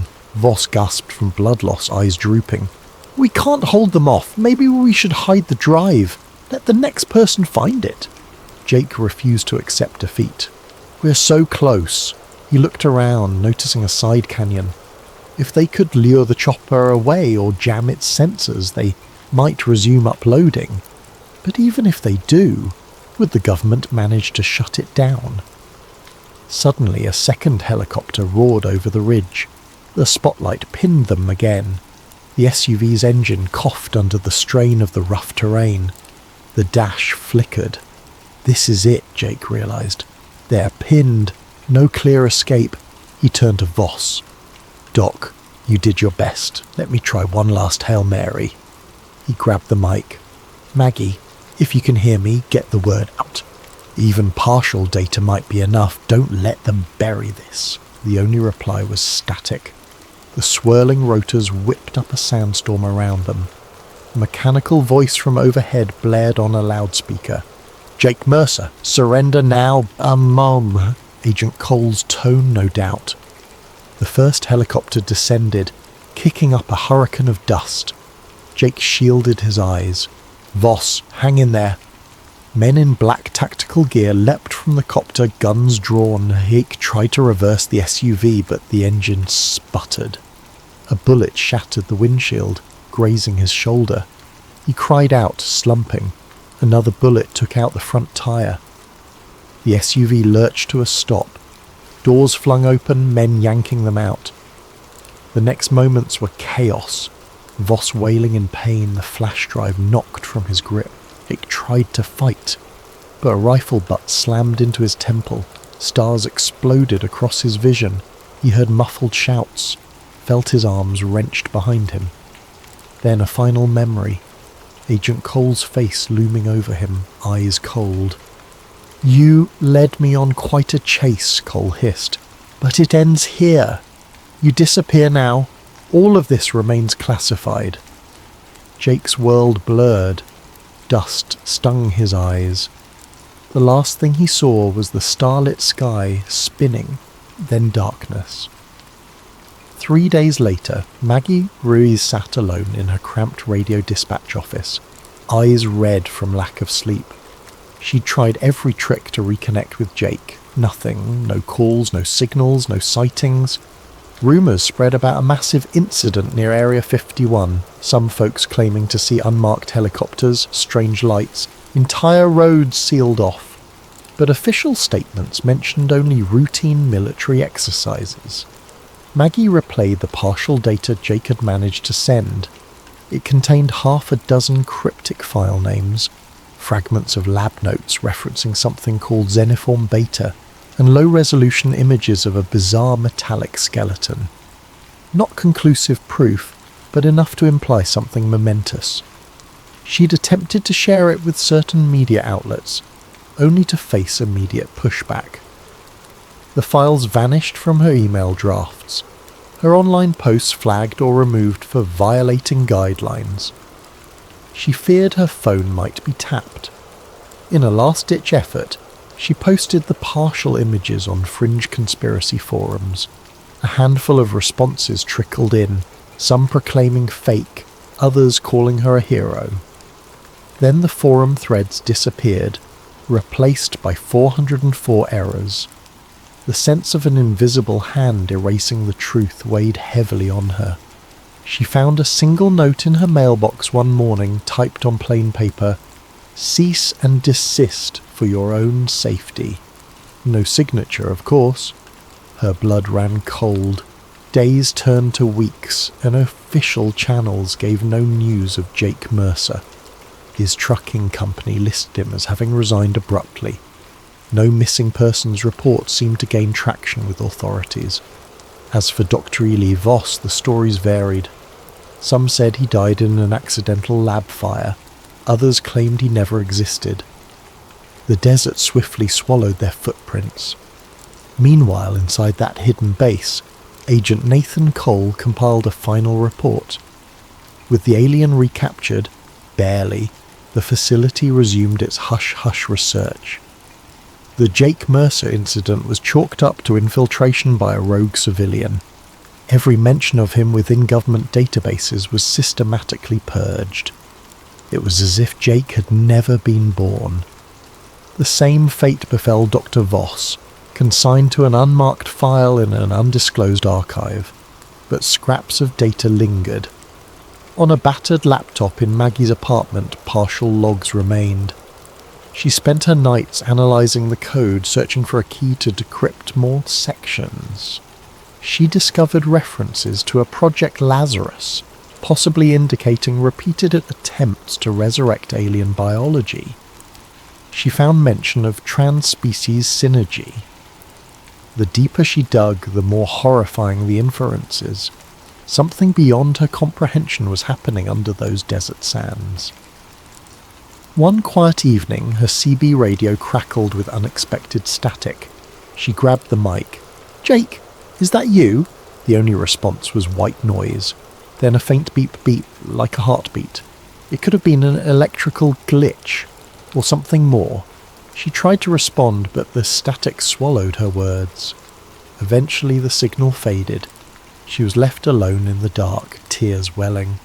She refused to let go of hope that maybe, somehow, Jake was alive out there. Across the internet, rumours flared and died. A grainy image circulated briefly, showing an open steel container with the label airfield classified. Some claimed it was a hoax, others found it consistent with older leaked photos from Area 51. Conspiracy boards buzzed, only to be cleaned within hours. In hushed corners of coffee shops, truck stops and underground chat rooms, the story of the truck driver who vanished persisted.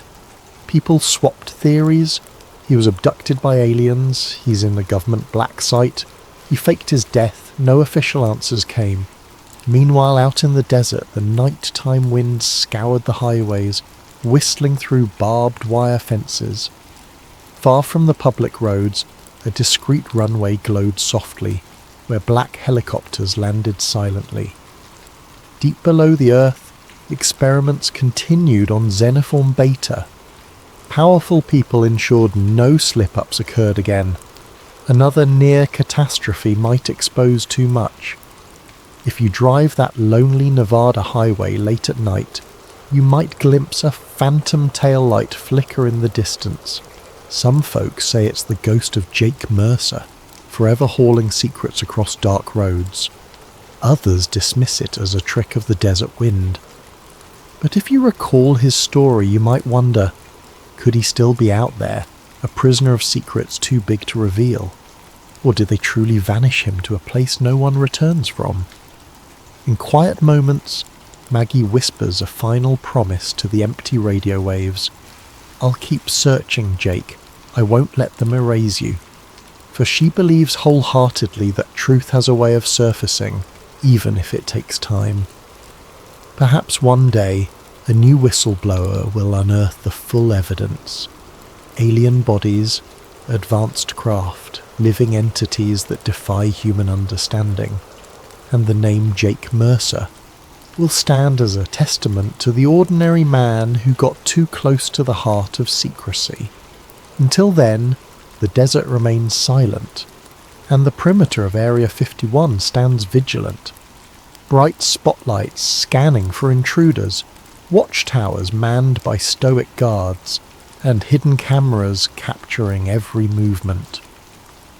The base stands as a fortress of unanswered questions, and the highways at night remain eerily empty, save for the occasional 18-wheeler rolling by, its driver never suspecting how close they come to the greatest secret on Earth. Thus ends the story of Jake Mercer, the truck driver who knew too much. He stumbled upon evidence that could change humanity's view of the cosmos, and for that he paid the ultimate price. Whether the truth will ever come to light rests in the hands of those who refuse to let shadowy corridors remain unchallenged. Because sometimes a single man's curiosity can ignite a spark that refuses to die.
Hello fellow dreamers and curious minds, and welcome to a special presentation on sleep theories, where we explore captivating stories under the soft glow of late night wonder. Before we embark on our journey into the Pyramid Protocol, I invite you to do two things. Comment below and let me know where in the world you're listening from and what time it is in your corner of the globe. Also, subscribe to Sleep Theories so you never miss another immersive story that might guide you gently toward rest and reflection. Tonight's tale blends the intrigue of ancient mythology, the gravity of scientific discovery, and the tension of modern conspiracies, crafted to both entertain and provoke thought. We'll follow Dr. Adrian Voss, a physicist archaeologist whose obsession with the Great Pyramid of Giza leads him to uncover a source of power that predates recorded history. As that power stirs, so does the world, dividing humans into believers and skeptics, opportunists and protectors. Settle in, let yourself drift, and let the Pyramid Protocol be your companion through these thoughtful, atmospheric chapters. Our story unfolds in 5 parts, enough time to cradle you with gentle suspense, but never too forceful as to wake you from half-dreaming. May you find both fascination and relaxation in equal measure. Now join me on this journey, and if the late hours find your eyelids growing heavy, let the hum of ancient secrets and modern dilemmas guide you toward restful sleep. Dr. Adrian Voss was not a man who sought the limelight. His most illuminating conversations took place in the hush of musty archives or beneath the fluorescent glow of a subterranean lab. Standing outside the Great Pyramid of Giza, he pressed his palm to the warm limestone, feeling the hum of millennia. The Egyptian sun blazed overhead, and a swirl of desert wind dusted his boots. For years he'd followed the faintest hints, obscure treatises on resonance, strange electromagnetic readings hidden in the corners of archaeological reports, myths of a power that predated known civilizations. He'd arrived here through an unconventional path. Once a brilliant physicist researching high-energy phenomena, he found himself increasingly drawn to ancient sites whose architectural precision challenged mainstream history. The Great Pyramid was the zenith of his fascination, a monolith rumoured to encode mathematical constants, star alignments, and cryptic inscriptions no one could fully decode. Adrian believed the structure wasn't merely a tomb. He harboured theories that it served as a sophisticated device, possibly for energy generation. On day 1 of the dig, his small team set up an array of instruments around the pyramid's perimeter. Layla Mansour, an Egyptian historian and cultural preservationist, stood by, arms crossed. She had reason to be wary. Too many times foreign researchers had arrived with grand ideas, disturbing sacred ground and leaving only disruptions behind. Yet Adrian had earned a fraction of her trust by collaborating with local experts and promising respect for the site's integrity. Lowering delicate sensors into a narrow shaft, Adrian's excitement grew. Early data hinted at acoustic resonances that defied expectation. When signals were pulsed into the pyramid stone, readings echoed back with patterns suggesting internal chambers beyond the known rooms. There was a quiet hush in the makeshift control tent, a hush that signalled awe. "This is no ordinary cavity," Adrian whispered, analysing the waveforms. "The amplitude is—" He paused, recalculating. "It's as if the stone channels energy along certain frequencies. If so, the pyramid may act like a resonator." Layla adjusted her scarf, half impressed, half uneasy. "Adrian, I appreciate your thoroughness, but you're treading on dangerous ground, historically, and, perhaps, spiritually." Meanwhile, rumours swirled among local workers too. Some whispered that the pyramid had always guarded a cosmic secret. Others rolled their eyes at the notion of science unravelling age-old mysteries. Nonetheless, No one could deny that even the air around the Great Pyramid felt charged, as though something was waiting. Within days, Adrian's team, equipped with advanced ground-penetrating radar, identified an unmapped corridor descending deep beneath the granite. The corridor's existence was, in itself, sensational. Layla stood at the entrance, breath caught in her throat, as if crossing into forbidden territory. "We must proceed carefully," she murmured. Under flickering floodlights, they ventured into the hidden passage. It stretched for nearly half a kilometre before opening into a chamber shaped like a hexagon, lined with polished stone in which flickered faint crystal deposits. Adrian's heart pounded. The slightest footstep echoed in impossibly layered reverberations. He knelt, shining a beam across the walls. Etched symbols spanned the surfaces, not purely hieroglyphic. Some looked older, more archaic, with geometric motifs reminiscent of advanced mathematics. Others evoked star charts. "This is something beyond standard dynastic Egyptian designs," Layla said, voice trembling. "Could it be older? Something that they built upon?" Adrian nodded, eyes tracing lines that seemed to converge at a central dais, a rectangular slab. He found his gaze drawn to a cluster of crystals embedded within the dais, arranged in a radial pattern.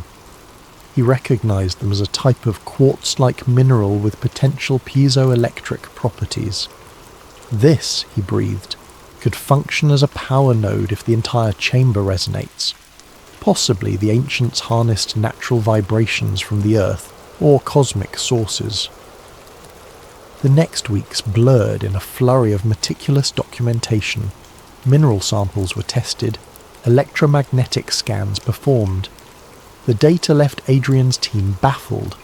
The crystals, sealed away for thousands of years, appeared to be artificially grown, each resonating at a precise frequency. Even more astonishing, the date estimates from trace organic materials suggested an age well before the recognized timeline of Egyptian civilization, predating dynastic Egypt by millennia, perhaps even more than 12,000 years. As the findings piled up, Adrian faced a growing sense of dread. If these results were confirmed, they would shatter conventional history. The pyramid, far from being a mere tomb, might be the remains of a technological apparatus from an unknown era. His own scientific curiosity ignited, but he felt the weight of a monumental revelation. He began discrete lab tests to replicate the chamber's resonance on a smaller scale, uncertain if it was wise to do so, but too compelled not to. Layla grew increasingly concerned. She advocated for caution, urging him to share data responsibly with heritage authorities. But Adrian, enthralled by the puzzle, pressed on. He had a portable setup in a hidden corner of the expedition tent, a scaled-down replica of the dais crystals. If he could trigger the same frequencies, maybe he'd glean how the ancients generated energy. Then came the fateful evening, just after midnight, with the desert sky spangled by brilliant stars. Adrian carefully aligned the miniature crystal array. He transmitted a low-frequency pulse, something akin to the Earth's natural resonance. At first, nothing. Then, a subtle hum. The crystals began to glow faintly, as if awakened. Adrian, breath quickening, adjusted the amplitude. Unbeknownst to him, the frequencies found resonance with the real dais below the pyramid, bridging them in ways he had not anticipated. At precisely 2:13 a.m., an unseen synergy took hold. Adrian's miniature array glowed brilliantly. In the distance, the Great Pyramid shimmered under moonlight. For a moment, silence. Then, like a flash, a wave of electromagnetic energy surged outward. The entire base camp's lights fizzled. Computers and communication devices blinked off. Further afield, in Cairo, electrical grids briefly flickered, satellites overhead stumbled, and for a terrifying instant global networks convulsed. A beam of shimmering radiance shot into the star-laden sky from the pyramid's apex, visible for miles, then vanished. Panting, Adrian fell back, heart hammering. He realized, too late, the magnitude of his error. The desert night felt thick with foreboding. Hasty footsteps approached, and Layla burst into the tent, breath ragged. "Adrian, what? Have you done?" His voice trembled. I've awakened something," he said, the truth searing him. "I didn't mean to cause a global event." In that moment, the Great Pyramid's silent guardianship was shattered. Whatever secret it held was no longer quiet. A message had been sent to the world, and perhaps beyond.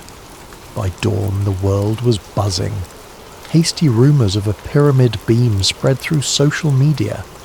Government agencies scrambled to clamp down on the story. Official statements denied anything abnormal, attributing disruptions to a routine power glitch. But footage had been captured from distant vantage points, showing a mysterious glow rising into the Egyptian sky. Conspiracy forums exploded with theories, each wilder than the next. Alien contact, covert weapons tests, ancient prophecy fulfilled. Inside the now heavily guarded base camp, Dr. Adrian Voss found himself at the centre of a storm. Egyptian authorities demanded explanations. Press teams hovered outside the checkpoint, blocked by newly erected barricades. Meanwhile, Layla Mansour tried desperately to keep the Cultural Ministry informed. She questioned whether the site should be sealed entirely, but word from on high indicated that an unnamed international partner had stepped in, someone with the power to hush or spin events.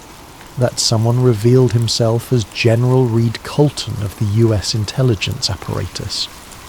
Grey-haired, imposing and exuding controlled authority, Colton arrived in a black SUV flanked by armed escorts. He wasted no time calling Adrian and Layla into a tense conference. "You are about to see a security level you never imagined," Colton began, voice cold. "A global electromagnetic disruption took place, traced to your so-called miniature energy test. We now have international unrest, civilian flights grounded in multiple cities, satellites jolted offline, communication lines are partially compromised. The world's leaders demand answers." Adrian swallowed hard, guilt drumming in his veins. He recounted the resonant crystal chamber, the newly discovered corridor, and how he had inadvertently triggered a discharge. Layla listened, lips tight, arms folded. She refused to hide her disapproval. "General, the pyramid is a revered monument. We had no intention to exploit—" Colton silenced her with a glare. "The question is not about your intention. It's about the effect. I am here to ensure the US and its allies get a handle on this energy system. If there's potential for a new power source, we want it. If it's a threat, we neutralize it. Dr. Voss, you will continue your research under our oversight, and you will sign a confidentiality directive. Understood?" Adrian nodded numbly. He recognized the pragmatic might of governments.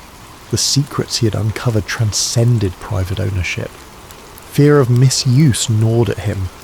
He recalled the bombings of Hiroshima, Oppenheimer's regret. Ancient knowledge harnessed as a modern weapon. Was that the path they now trod? Outside the camp, the event catalyzed a stark divide.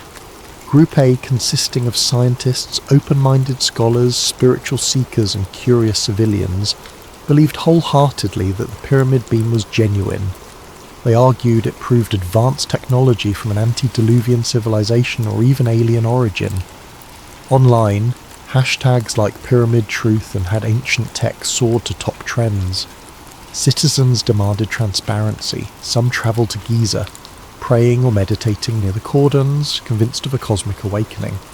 Conversely, Group B, encompassing many governments, conservative religious organisations and mainstream media mouthpieces, labelled the beam a hoax or propaganda stunt. They cited lack of credible evidence and insisted the phenomenon was a fluke power surge. By rolling out official denials, some sought to quell panic and maintain the status quo. After all, if the public believed that relics from an unknown era could overshadow modern science, entire power structures might quake. Caught between these factions, Adrian wrestled with conflicting instincts. He believed the data unequivocally. The Great Pyramid's hidden mechanism was real. Yet the more he cooperated with General Colton, the more he feared that knowledge would be militarized. One late evening, Layla cornered him in the expedition tent, her eyes flashing with concern. "This is no longer purely academic, Adrian. If your accidental test caused a global EMP, imagine what a deliberate, fully harnessed version could do. The ancients sealed it away for a reason. We must be extremely cautious." Adrian nodded. "You're right, but we must also understand it. If we let the military or opportunistic powers study it alone, we risk devastation. I can't just walk away now." Reluctantly, Layla agreed, but her expression was grim. She began poring over new glyph translations, searching for hints about the ancient civilization's intentions. Her reading indicated references to a gateway of fire and resonance to the stars, but the context was cryptic. She worried they implied some catastrophic outcome if reactivated incorrectly. Meanwhile, the media frenzy escalated.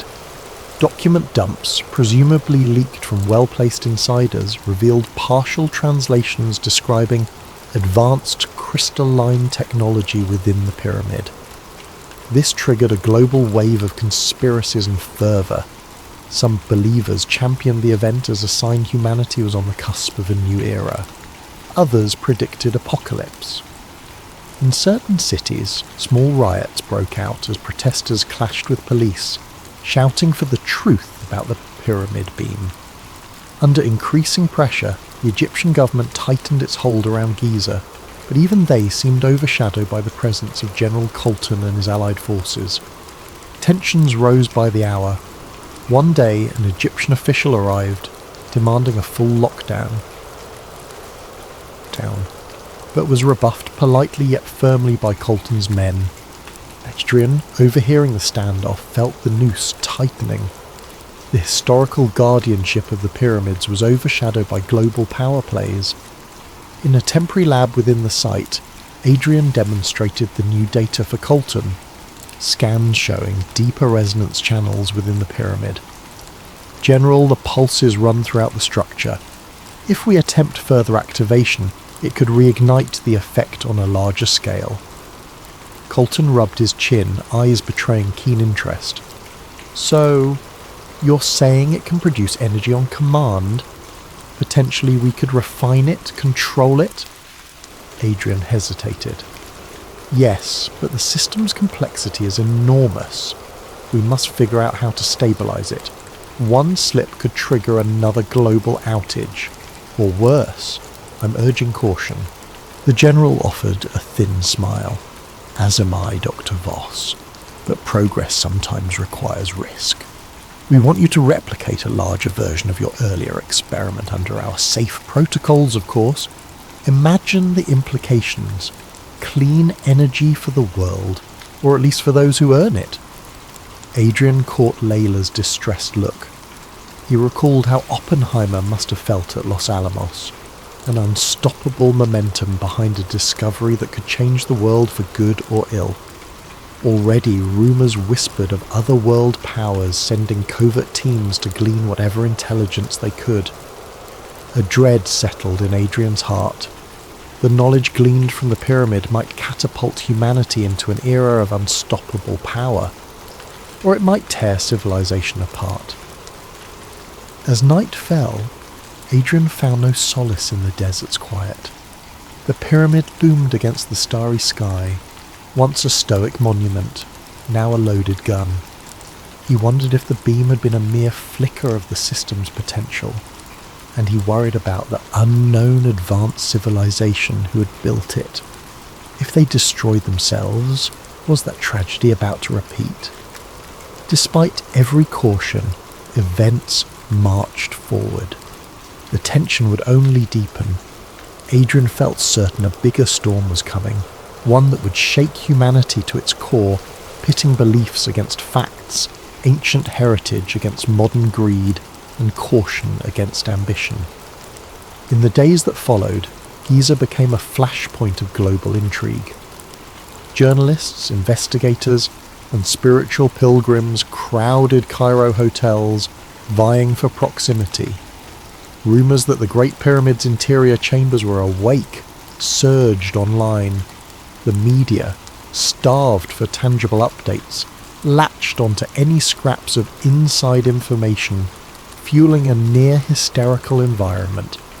Nightly talk shows buzzed with speculation, pitting scientists who believed in an unknown advanced civilization against official spokespersons who dismissed it all as sensationalism.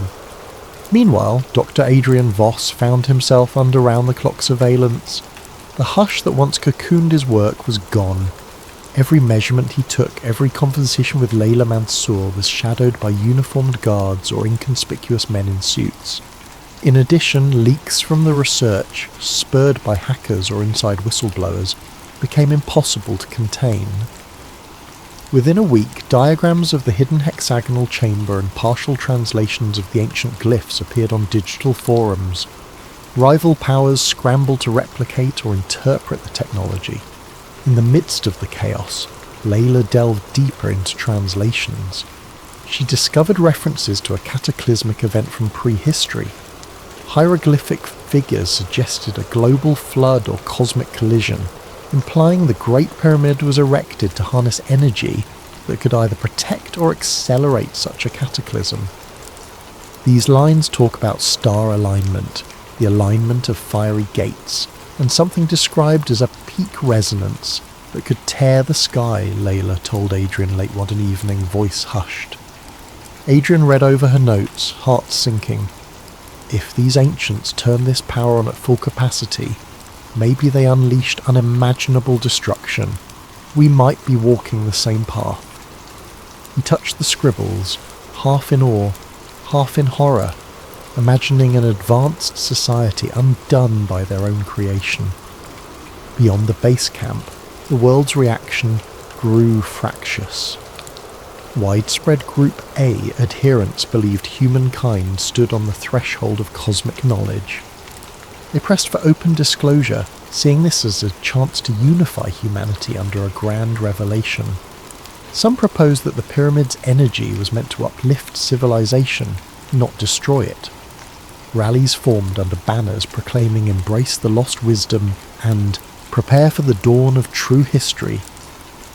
Conversely, Group B, including established religious authorities, major governments, and conservative media, condemned the excitement as naive or dangerous, insisting that meddling with ancient mysteries threatened global stability.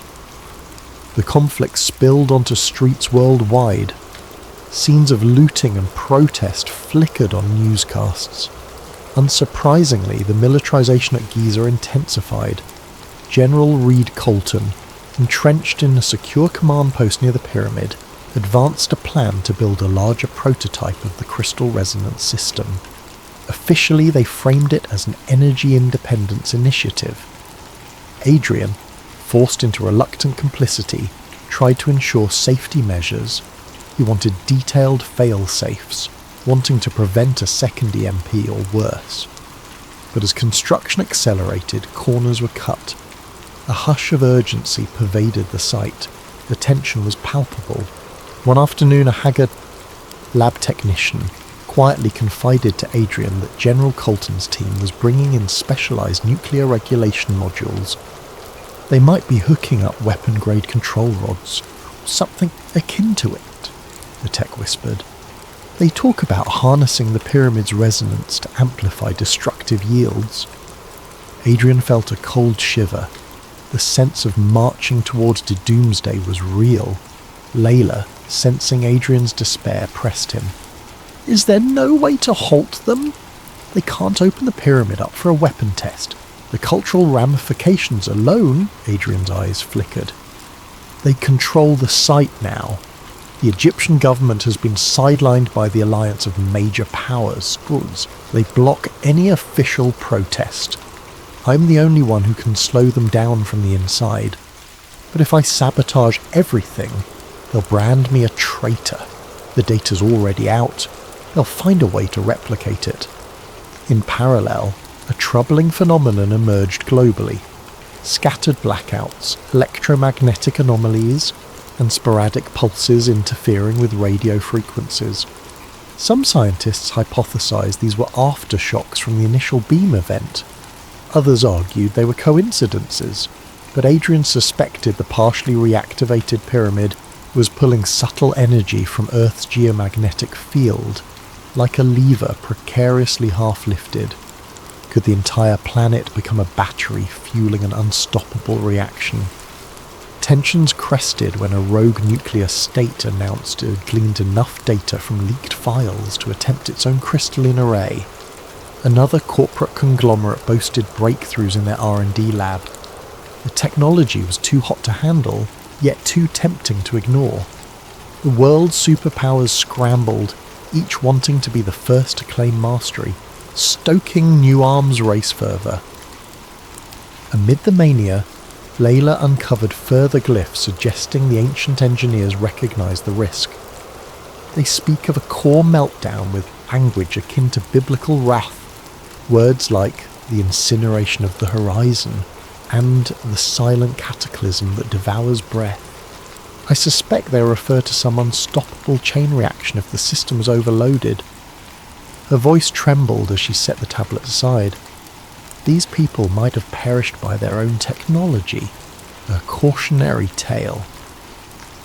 Under growing moral anguish, Adrian confided to Layla his intention to share the crucial safety limits widely, so no one could dangerously escalate the system. If I keep it secret here, some other faction might replicate it incorrectly. This knowledge belongs to humanity, not generals or corporations. We must at least put out the warnings, the stability thresholds. Layla hesitated, torn.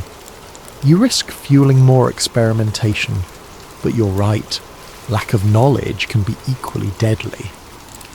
That night, under swirling desert winds, Adrian clandestinely transmitted an encrypted data packet to an international scientific forum. The document included theoretical maximums for the crystal resonance, meltdown conditions, and recommended shut-off protocols. He labelled it Stop the Fire VOS data. Moments after pressing send, he felt both relief and dread. If the rightful mind saw it, maybe they'd prevent catastrophic misuse, but if unscrupulous parties gained it, they might expedite their doomsday. A wave of guilt suffused him. Was there any winning? Within hours the leak was discovered. Furious, General Colton confronted Adrian in the pyramid's shadow. Did you just hand a loaded gun to every terrorist group on Earth? He roared. We could have contained this technology, but you had to go whistleblowing? Adrian stood firm, though inside he quaked. Containment was never possible. The horse is out of the barn. The only hope is that the world learns the dangers and tries to cooperate. Colton's glare was lethal. Cooperate? This is a race for survival, not a tea party. You know what you've done? Adrian said nothing. He knew precisely what he'd done. Tried to be the conscience in a machine spiralling out of control. Elsewhere, chaos brewed. Nations suspected each other of secret tests. The global economy took hits as markets reeled from the uncertainty. Religious leaders warned of an approaching apocalypse. Protesters camped near Giza, chanting for the pyramid's liberation. In some corners of cyberspace, extremist groups threatened to storm the site and claim the star power for the chosen. Weary and haunted, Adrian trudged each day through the new lab being built inside the hidden corridor. Industrial cables snaked along the ancient walls, feeding into... One evening, Layla approached him with the newly translated line. The cost of knowledge is the way of souls. She let the words hang. Adrian swallowed. The pyramid's ancient architects had glimpsed tragedy. Now modern humans teetered on that same precipice. With global tensions rising, it wouldn't be long before the story reached an explosive turning point. Adrian felt it in every breath. The pyramid's dormant power had reawakened, and unless wisdom tempered ambition, that power might devour the planet. No matter the scale of security or denial, the ancient energy thrummed beneath the sands, unstoppable, beckoning a date with destiny. In the gloom beneath the Great Pyramid, a new crystalline device stood half-assembled, a scaled-up version of Adrian's earlier miniature array. Cables ran from generator trucks outside, forming a labyrinth of modern metal harnessed to primeval stone. General Reed Colton supervised the installation, ignoring the anxious glances from engineers uncertain about bridging ancient and modern systems. Tensions were so thick they could be tasted. For Dr. Adrian Voss, the parallels to the Manhattan Project were impossible to ignore. Like Oppenheimer, he now found himself trapped in the unstoppable momentum of a scientific triumph twisted by militaristic aims, his core hammered with dread. The more they refined the device, the more it tapped into Earth's resonant frequencies. Layla Mansour, near despair, busied herself deciphering glyphs in hopes of gleaning a final failsafe. On the other side of the world, news broadcasts revealed that multiple nations had tested smaller crystalline rigs. Some reported mild EMP bursts, others failed catastrophically. But the appetite for what was being called the next nuclear revolution only grew. Diplomatic talks faltered under suspicion and threats. A race to harness or replicate the pyramid tech overshadowed everything. Traditional nuclear deterrents lost their luster next to the rumoured cosmic level potential of a fully realised pyramid energy core. Amid the swirling global crisis, Layla uncovered a chilling phrase in the newly translated text. When the starfire rises, a devourer of Earth shall emerge. She explained to Adrian that it might reference something akin to a feedback loop feeding on planetary fields, unstoppable once triggered. Maybe the ancient civilization once believed they'd open a channel to the heavens, she mused, but ended up summoning cataclysm. Late one night, Adrian paced the corridor, studying the massive crystals. Could the pyramid system behave like an antenna beaming signals into space? Had the earlier beam alert something out there? He recalled how, at the moment of the initial EMP, a pillar of light shot skyward. Perhaps the original architects intended an interstellar communication, or a cosmic energy draw. The possibilities terrified him. General Colton, meanwhile, pressed forward. He believed in forging a demonstration test blast that, if successful, would place the Allied power block at an unassailable advantage. No one will dare cross us if we prove the capability, he told Adrian. All we need is a controlled demonstration, maybe in a remote desert. Adrian's protest fell on deaf ears. He insisted any large-scale activation risked meltdown or unstoppable chain reactions, referencing the ancient warnings. But Colton and his entourage remained unconvinced. "You're the genius who discovered this," the general retorted. "Now ensure it doesn't kill us all." In a desperate bid, Adrian approached the Egyptian Minister of Antiquities, hoping to rally local condemnation. But political muscle had shifted. The minister's hands were tied, overshadowed by the joint operation. Meanwhile, external pressures mounted. Protesters outside the perimeter grew bolder. Some tried scaling fences, only to be pushed back by armed soldiers. Violence simmered. One fateful morning, an urgent meeting was convened in the subterranean lab. 10 or so high-ranking officials, plus a handful of scientists, including Adrian, gathered around a large display. Preliminary data indicated the newly built core was nearing operational readiness.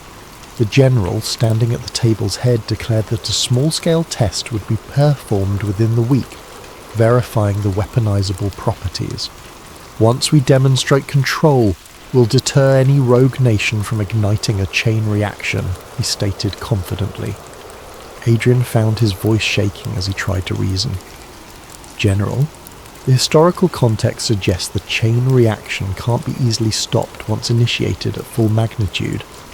We risk an Earth-wide event. The meltdown scenario is real. The ancients made that clear. Colton gave a dismissive wave. You've said that many times, Doctor, but we're not amateurs. Our engineering is advanced. We'll keep the power threshold below meltdown. Or do you not trust your own safety measures? Adrian stared at the display.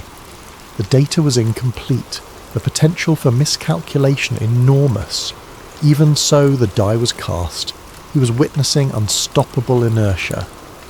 That evening, Layla arrived at Adrian's tent with a final revelation. I found references to a geometric key that can shut the system down, she whispered. Here. She handed him a battered notebook containing her translations. It speaks of a hidden formula, embedded in the pyramid's architecture, which collapses the resonance if you adjust certain structural alignments. Perhaps it's a literal instruction, not a metaphor. Adrian's eyes lit up. A fail-safe, so the ancients did plan for the possibility of an emergency.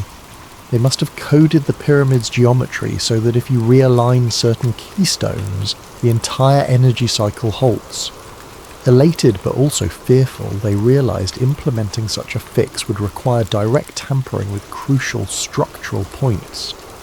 The modern device and the pyramid's original frameworks were now symbiotic. Achieving the realignment might destroy the core. Possibly it would kill anyone inside. Yet, as the test countdown approached, Adrian saw no alternative.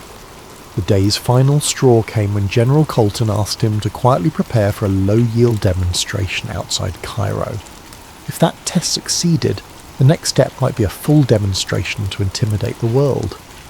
Terrifyingly, other factions across the globe might respond with their own demonstrations. That night, a battered sense of resolution formed in Adrian's mind. He confided in Layla, I have to do it.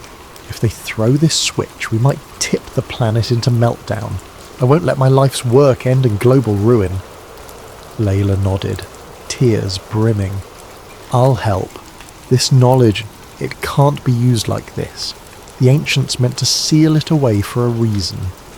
Unknown to them, a smaller group of fervent believers, Group A zealots convinced the pyramid signalled humanity's ascension, caught wind of their plan. Twisting the message, they concluded Adrian sought to sabotage mankind's rightful evolution. They launched a clandestine plot to keep the system active, believing it would open cosmic gateways to salvation. Another unstoppable collision of ideologies was set in motion. On the final day before the test, the subterranean corridor buzzed with tension. Adrian stood near the newly completed core, scanning readouts. The crystals throbbed with faint luminescence, pulsing in sync with Earth's pulses, or so it seemed. Soldiers guarded every entrance, turning away curious eyes. Layla, inconspicuous, hovered near a side chamber, awaiting the moment to spring Adrian's plan. In their pockets lay tools to remove specific keystone rods that anchored the contraption to the pyramid's geometry. If removed at the right spots, the feedback loop should collapse.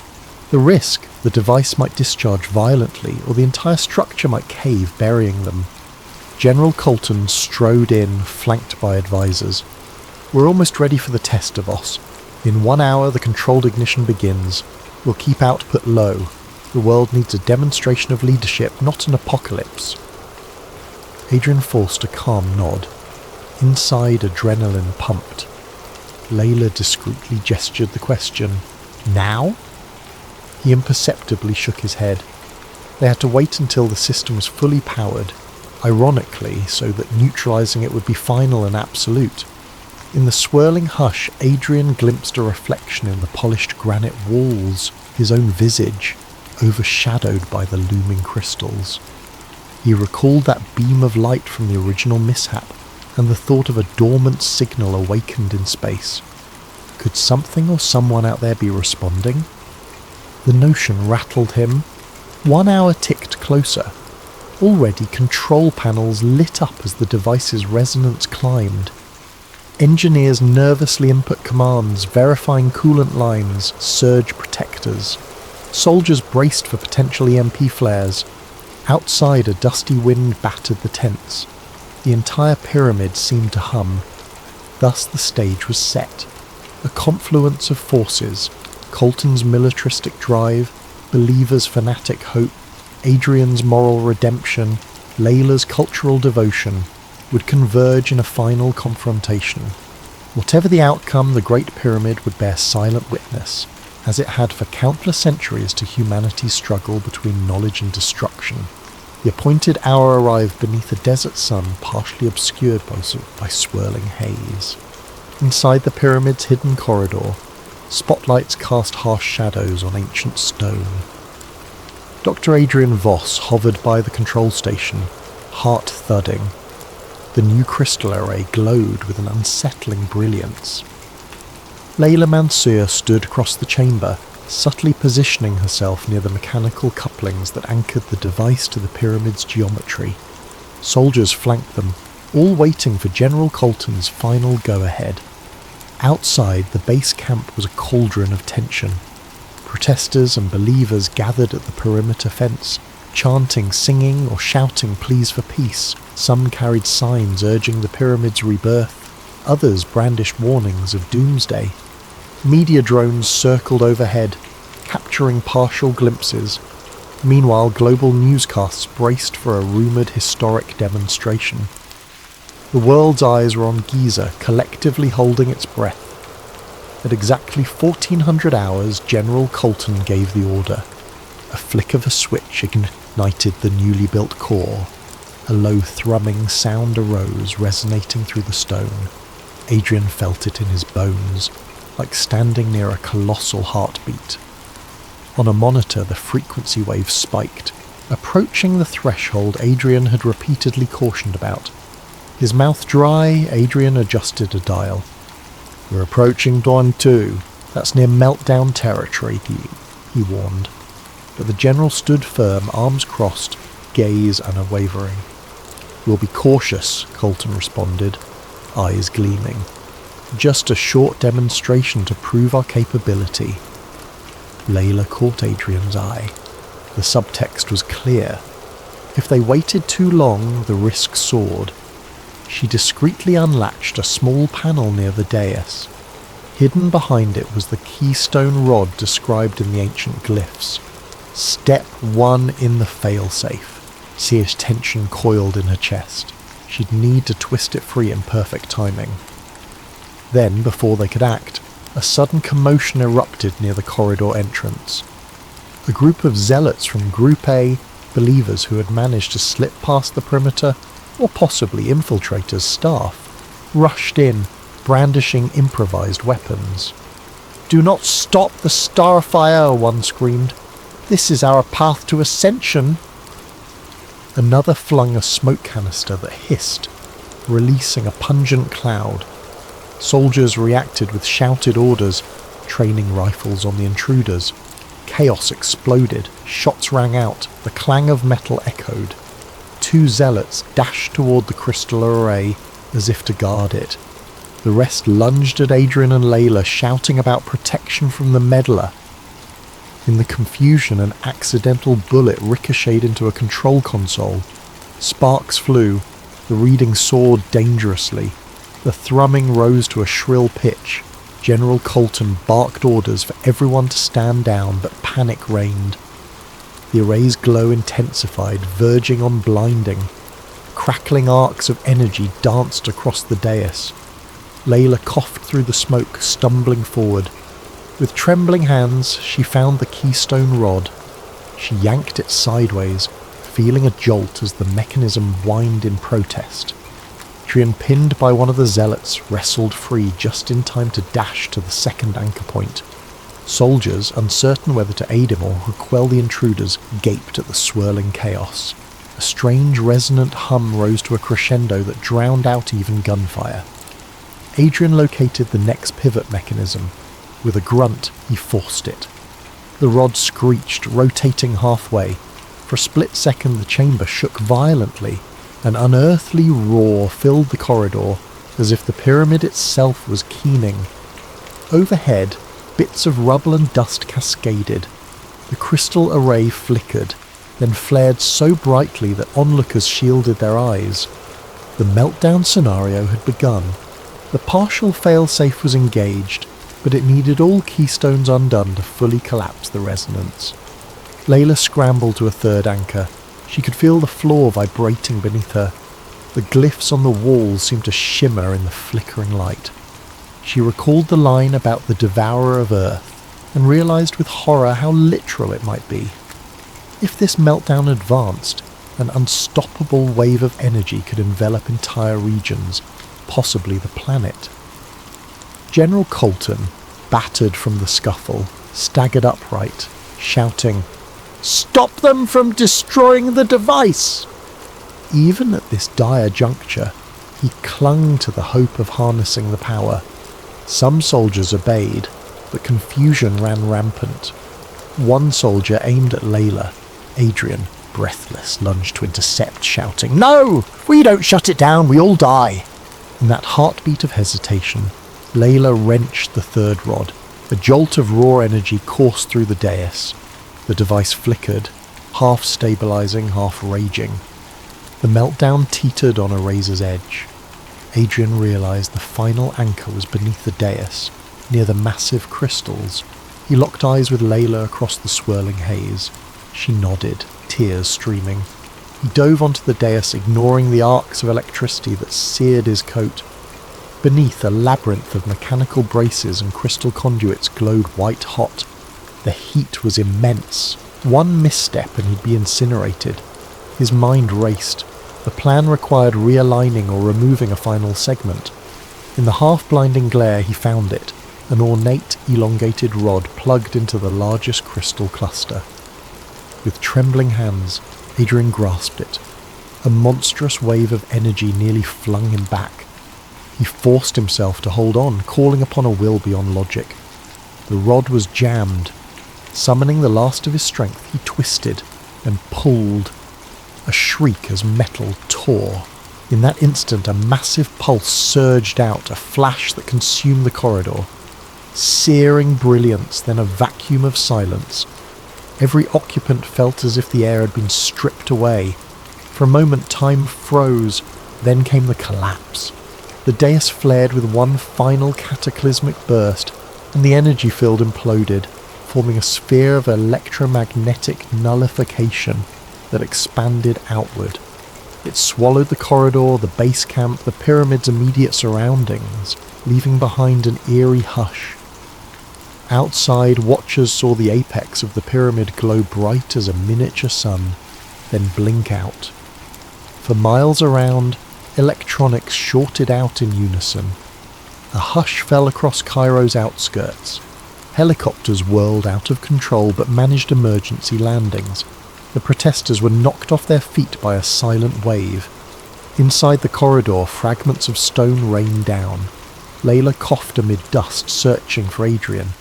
She found him pinned under debris near the destroyed dais, body still. Soldiers, once hostile, now just dazed survivors, scrambled to pull him free. The crystals lay shattered. Flickers of fading energy danced across the rubble. General Colton lay unconscious, a bloodied gash on his forehead. The zealots who had stormed in earlier sprawled in various states of shock. Flickering emergency lights offered the only illumination. Step by agonizing step, they carried Adrian's limp form out of the corridor. Above them, the pyramid stood intact but scarred from the inside. A hush more profound than any tomb reigned. In the days that followed, the site was cordoned off by an international coalition. The meltdown had created a city-sized zone where electronics remained disrupted for days. Thousands were displaced by the electromagnetic fallout. The pyramid's interior was deemed off-limits. Across the world, partial calm returned, though fear lingered. Some believed the meltdown was a sign from the heavens to abandon the technology. Others insisted on forging ahead with better designs, but the catastrophic near-miss spurred urgent ceasefires. Diplomatic summits were held to ban or heavily regulate further research. As for Dr. Adrian Voss, he lingered in a hospital bed, comatose from the ordeal. Layla Mansour visited daily, speaking softly of the outside world. She told him how the governments had locked away the site, how conspiracy theories abounded, and how small pockets of believers still clung to the idea of cosmic ascension. She wept quietly, knowing he had sacrificed everything to avert a planet-wide disaster. In her pocket she carried a battered notebook with Adrian's final notes and the translations of the fail-safe instructions. Part of her wanted to burn it, destroy the knowledge forever. Another part recognised that knowledge might be needed if the pyramid's hum returned. The story was far from over. An international mandate was issued. The Great Pyramid and surrounding area were declared a top security zone, with all research suspended indefinitely. In the aftermath, a new wave of secrecy and rumour overshadowed the truth. Official statements denied any meltdown or catastrophic risk, labelling the event an infrastructure accident. But eyewitness accounts persisted, fueling legends. Epilogue seeds sprouted months later. In a quiet library, a student researching ancient Egyptian texts stumbled across a digital file titled The Pyramid Protocol, Voss's Last Notes. Within were details on the meltdown, the crystal resonance, the fail-safe rods. The student's eyes widened, and from deep beneath the Giza plateau, faint tremors occasionally rattled the ground as though the ancient device, though shattered, still possessed flickers of life. Across the planet, haunted by near catastrophe, humanity took stock of the boundary between knowledge and wisdom. Myths of lost civilizations echoed anew, resonating with the notion that advanced science without humility invites ruin. Some whispered that Dr. Adrian Voss had tried to be the voice of caution, that his final sacrifice saved an ungrateful world. Others prophesied future awakenings, hinting that the technology would surface again when next the stars aligned. For now, the Great Pyramid slept once more, a silent sentinel to millennia of secrets, a testament to how easily humankind can dance on the edge of apocalypse. And in the hush of moonlit nights, one might still feel a faint pulse in the earth, as if the ancient power lay dreaming, waiting for the next curious mind to awaken it, or bury it forever.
Hello there, night owls, insomniacs, and seekers of hidden truths. Before we delve into a story of secret tapes, cosmic illusions, and a mystery that spans decades, I'd love to hear where in the world you're tuning in from and what time it is for you as you settle in. If this is the sort of hush-hush conspiracy lore and slow-burn intrigue that helps you unwind, or satisfies that midnight craving for the unknown, please consider subscribing to Sleep Theories. It's a haven for long-form whispered narratives that blend the boundary between dreams and reality. Tonight's narrative is called Project Selene, a conspiracy thriller about a hidden archive, lost tapes, and the truth behind the moon landing. We'll journey through old NASA film reels, half-forgotten storage vaults, and the unravelling mind of a single archivist who stumbles upon footage that challenges the official version of humanity's greatest technological triumph, the 1969 moon landing. Our protagonist, Nolan Price, is no hero or super spy, just a quiet technician with a meticulous eye for detail. As he uncovers more evidence of an elaborate stage set and repeated take calls, watchers close in. The line between fact and hoax warps. Has the entire lunar narrative been meticulously faked? And if so, who orchestrated it? And how far will they go to keep it hidden? So find a comfortable position, maybe in bed with the lights low, or in a cosy chair as midnight drifts closer. Let your breathing slow. You'll sink into the flicker of analogue film, that soft whir of a projector spinning old reels. Perhaps the gentle hum of a reel-to-reel tape resonates in the background. As we pass each chapter, you'll see how obsession can bloom from a single stray frame, and how the story of one small step for man might have been filmed under glaring stage lights all along. Remember, what follows is a work of fiction with a dash of what if, but sometimes those who ask what if unravel illusions that were never meant to be seen. Let's begin. With the hush of a locked storage facility, a reclusive archivist, and a battered cardboard box of tapes labelled Project Selene. Nolan Price stood outside the cinder block walls of an abandoned government warehouse on the outskirts of Houston. The midday sun beat down on cracked pavement. He clutched a letter from Arcadia Aerospace Solutions, a private contractor that handled everything from satellite design to climate data. They had found references to ancient NASA reels in a sealed corner of a facility left over from the Cold War. The letter said Nolan, a freelance film restoration specialist, was chosen to digitize them. Urgent for historical archiving, they claimed. The pay was good, suspiciously good. Nolan stared at the weathered steel door. A single guard in a dusty uniform waved him in, already expecting him. Inside, the air was stale with the odour of old cardboard and decaying reel canisters. Flickering fluorescent lights revealed rows of shelves stuffed with NASA-labelled boxes, many slashed or water-damaged. This was typical. NASA's official archives were famed for mishaps, lost tapes of early rocket tests, missing telemetry from the Apollo missions. But something about Arcadia's hush-hush approach set Nolan on edge. A short, grey-suited woman introduced herself as Madison Harlow, acting as Arcadia's liaison. Without fanfare, she led him to a small side room, a makeshift editing suite they'd rigged with a battered 16mm projector, a spool rewinder, and a digital capture device. Stacks of reels labelled Apollo 11, RAW, Apollo 12, AVA, Saturn telemetry, RAW, and a curious mark, Selene, or SB footage. Harlow told him, "Your job's simple, transfer them to high-resolution digital, mark any anomalies or degrade, no public commentary, no copies, understood?" Her tone was matter-of-fact but severe. Nolan didn't argue. He'd done hush projects before, and the hush came from corporate sensitivity or undisclosed research. Usually it was benign, so he shrugged. "Sure, I'll keep it discreet." She gave him a passkey, instructions on the alarm system, then left with final words. "We want it done swiftly, there's a schedule." Over the next few days, Nolan methodically fed reels into the projector, capturing them via a specialised scanner. In the first wave, he found typical NASA mission logs: rocket staging, crew training, pre-launch interviews. The colour had faded, the audio scratchy but recognisable, ground control chatter, astronauts reciting checklists. He found it a bit mesmerising, the old swirl of a countdown, boosters roaring. A shame these tapes had gathered dust. On day 3, he encountered the first odd reel. A label read, Apollo 11 Stage B, Take 3. The word Take 3 was strange. NASA mission reels usually said T-plus timeline or mission day references, not take. He shrugged, loaded it. The footage flickered. A wide shot of what looked like a lunar surface mock-up. Astronaut suits in frame, then a voice off screen. Positions and action! The two suited figures hopped across the grey dust. One stumbled. A faint laugh was heard. Then another voice. Cut, we'll reset. The reflection's too bright on the visor. Nolan's heart pounded. This was no standard rocket or EVA footage. It looked like a staged film set, complete with overhead lighting rigs. The black backdrop was a poor simulation of starless lunar sky. You could see wires in the corner. Shaken, Nolan reversed the reel to confirm. Indeed, there was an assistant carrying a boom mic half hidden behind an artificial crater. The date code on the reel said 7/1/1969, the day before the public broadcast of Apollo 11's first moonwalk.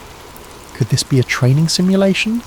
NASA did have partial staging for practice, as yet the clapper board reading Take 3 and the director's voice implying an actual production unsettled him. He digitized it, flagged it as anomaly, and moved on.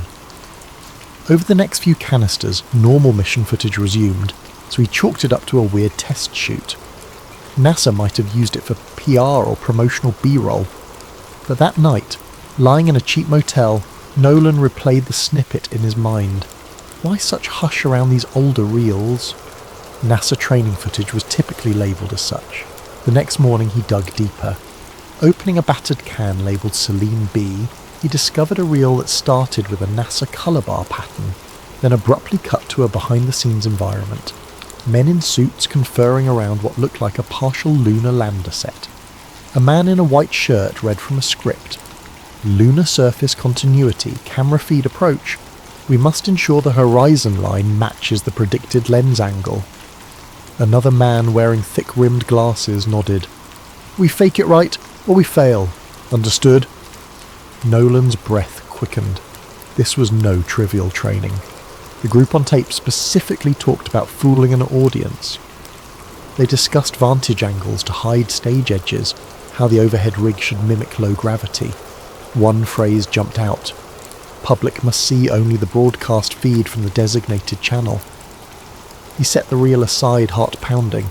This was conspiratorial gold. Actual evidence of a potential staged moon landing scenario. It defied everything taught in history. NASA had always faced accusations by conspiracy buffs about the '9 moon landing being shot in a Hollywood set, referencing anomalies in flagged photos. But mainstream science easily refuted them. Yet these tapes, if real, it was the smoking gun. Then again, it could be a hoax, decades later staged footage. But the film stock was definitely vintage, and that the audio matched 1960s analogue characteristics. With sweaty palms, Nolan rummaged more, finding references to PSH Kubrick liaison. Could this be referencing famed director Stanley Kubrick? The name was never spelled out fully, but S. Kukub, the idea was insane. He'd heard rumours Kubrick was asked by NASA to film backup footage for crisis scenarios. The next reel's label read Moon Landing Studio Revan. The conspiracy was intensifying. That evening, a creeping sense of paranoia took hold. He locked the reels in a small closet. The quiet facility seemed ominous, as though someone was always behind the next aisle. Indeed, he glimpsed shadows near the corridor, possibly just the overhead lamp flicker. He decided to finish digitizing these suspicious reels quickly, keep copies, then reevaluate. Returning to the main workstation, he discovered his second shock. The tape labelled Apollo 11 Stage B Take 3 was missing. He'd left it on the spool an hour ago. Now it was gone. He checked the entire room, the desk, the case, nowhere. Another reel was in its place, labelled simply Celine E. Do not watch. This was no accident. Someone knew he'd found the suspicious content. They replaced it with a cryptic reel, possibly a warning or a booby trap. Heart-pounding, Nolan placed Celine E. in the projector, through Hosty overriding caution. The film began with static, then an image of an empty crater. A whisper reversed. "This is not for you. Turn back." Flickers of random rocket footage, spliced with the face of an older man in a half-lit room, mouthing silent words. Then more static. End. Nolan realised he'd become entangled in something bigger. The label Project Selene likely referred to a top-secret operation controlling the lunar narrative. Could it be real? Or was it an elaborate mind game? He decided to approach Dr. Eliza Trent, a known NASA contractor turned historian, for help verifying authenticity. Because if these tapes were real, the entire moon landing story was a crafted facade, and if that were true, the forces behind it wouldn't let the truth emerge easily. Thus, Nolan closed up for the night, feeling the weight of newly awakened illusions. Tomorrow he'd contact Dr. Trent. For now, though, he had to check the facility's locks, ensure no further reels vanished. A faint static-like voice echoed in his head. "We told them we went to the moon, and they believed." He shivered. If indeed the event that defined modern history was a cinematic hoax, the question loomed: who orchestrated it, and how far would they go to bury the truth? True to his plan, Nolan Price found himself the next morning outside a modest office building in downtown Houston, where Dr. Eliza Trent ran her small consultancy on aerospace history. She was a slight, sharp-eyed woman in her early 50s, known for her precise knowledge of NASA's public records. He introduced himself under an alias, but she recognised the name from an earlier phone message. You're the archivist with something urgent to show me." Inside her cluttered office, he carefully produced a hidden thumb drive with a few scanned clips. Dr. Trent popped it into her laptop. Scenes of the suspicious moon set played, along with bits of Celine B references. Her eyebrows rose. She zoomed in on certain frames, analysing the film grain, the speech patterns, the design of the suits. "This could be incredibly damning if authentic," she whispered. "But it also might be a sophisticated fake. I've seen hoaxes before. Let me cross-check specifics, production lot stamps on the film stock, the older NASA logos or pass badges." Nolan recounted the bizarre reel swaps, the reversed whispers on Celine E, and the missing spool from the previous night. Dr. Trent's fare turned grim. "If you're telling the truth, you're in danger. People don't just vanish these reels for fun. NASA had a long official stance that all major mission footage was stored, minus some lost in time, but never anything indicating a staged event." She paused, adjusting her glasses. There were rumours among older engineers, talk of a fallback plan if the real mission feed failed, but never solid proof. This might be it, or more, and they spent hours verifying minute details. A NASA mission patch visible in a corner, background voices referencing angle matches real module altitude. Dr. Trent began to suspect the tapes were genuine. She also recognised one face from an older NASA group photo, a certain black-suited figure who never stepped in front of official cameras, rumoured to be a media liaison. He was hush-hush, rumoured to coordinate with a big Hollywood name, possibly Kubrick. Dr. Trent offered a possible motive.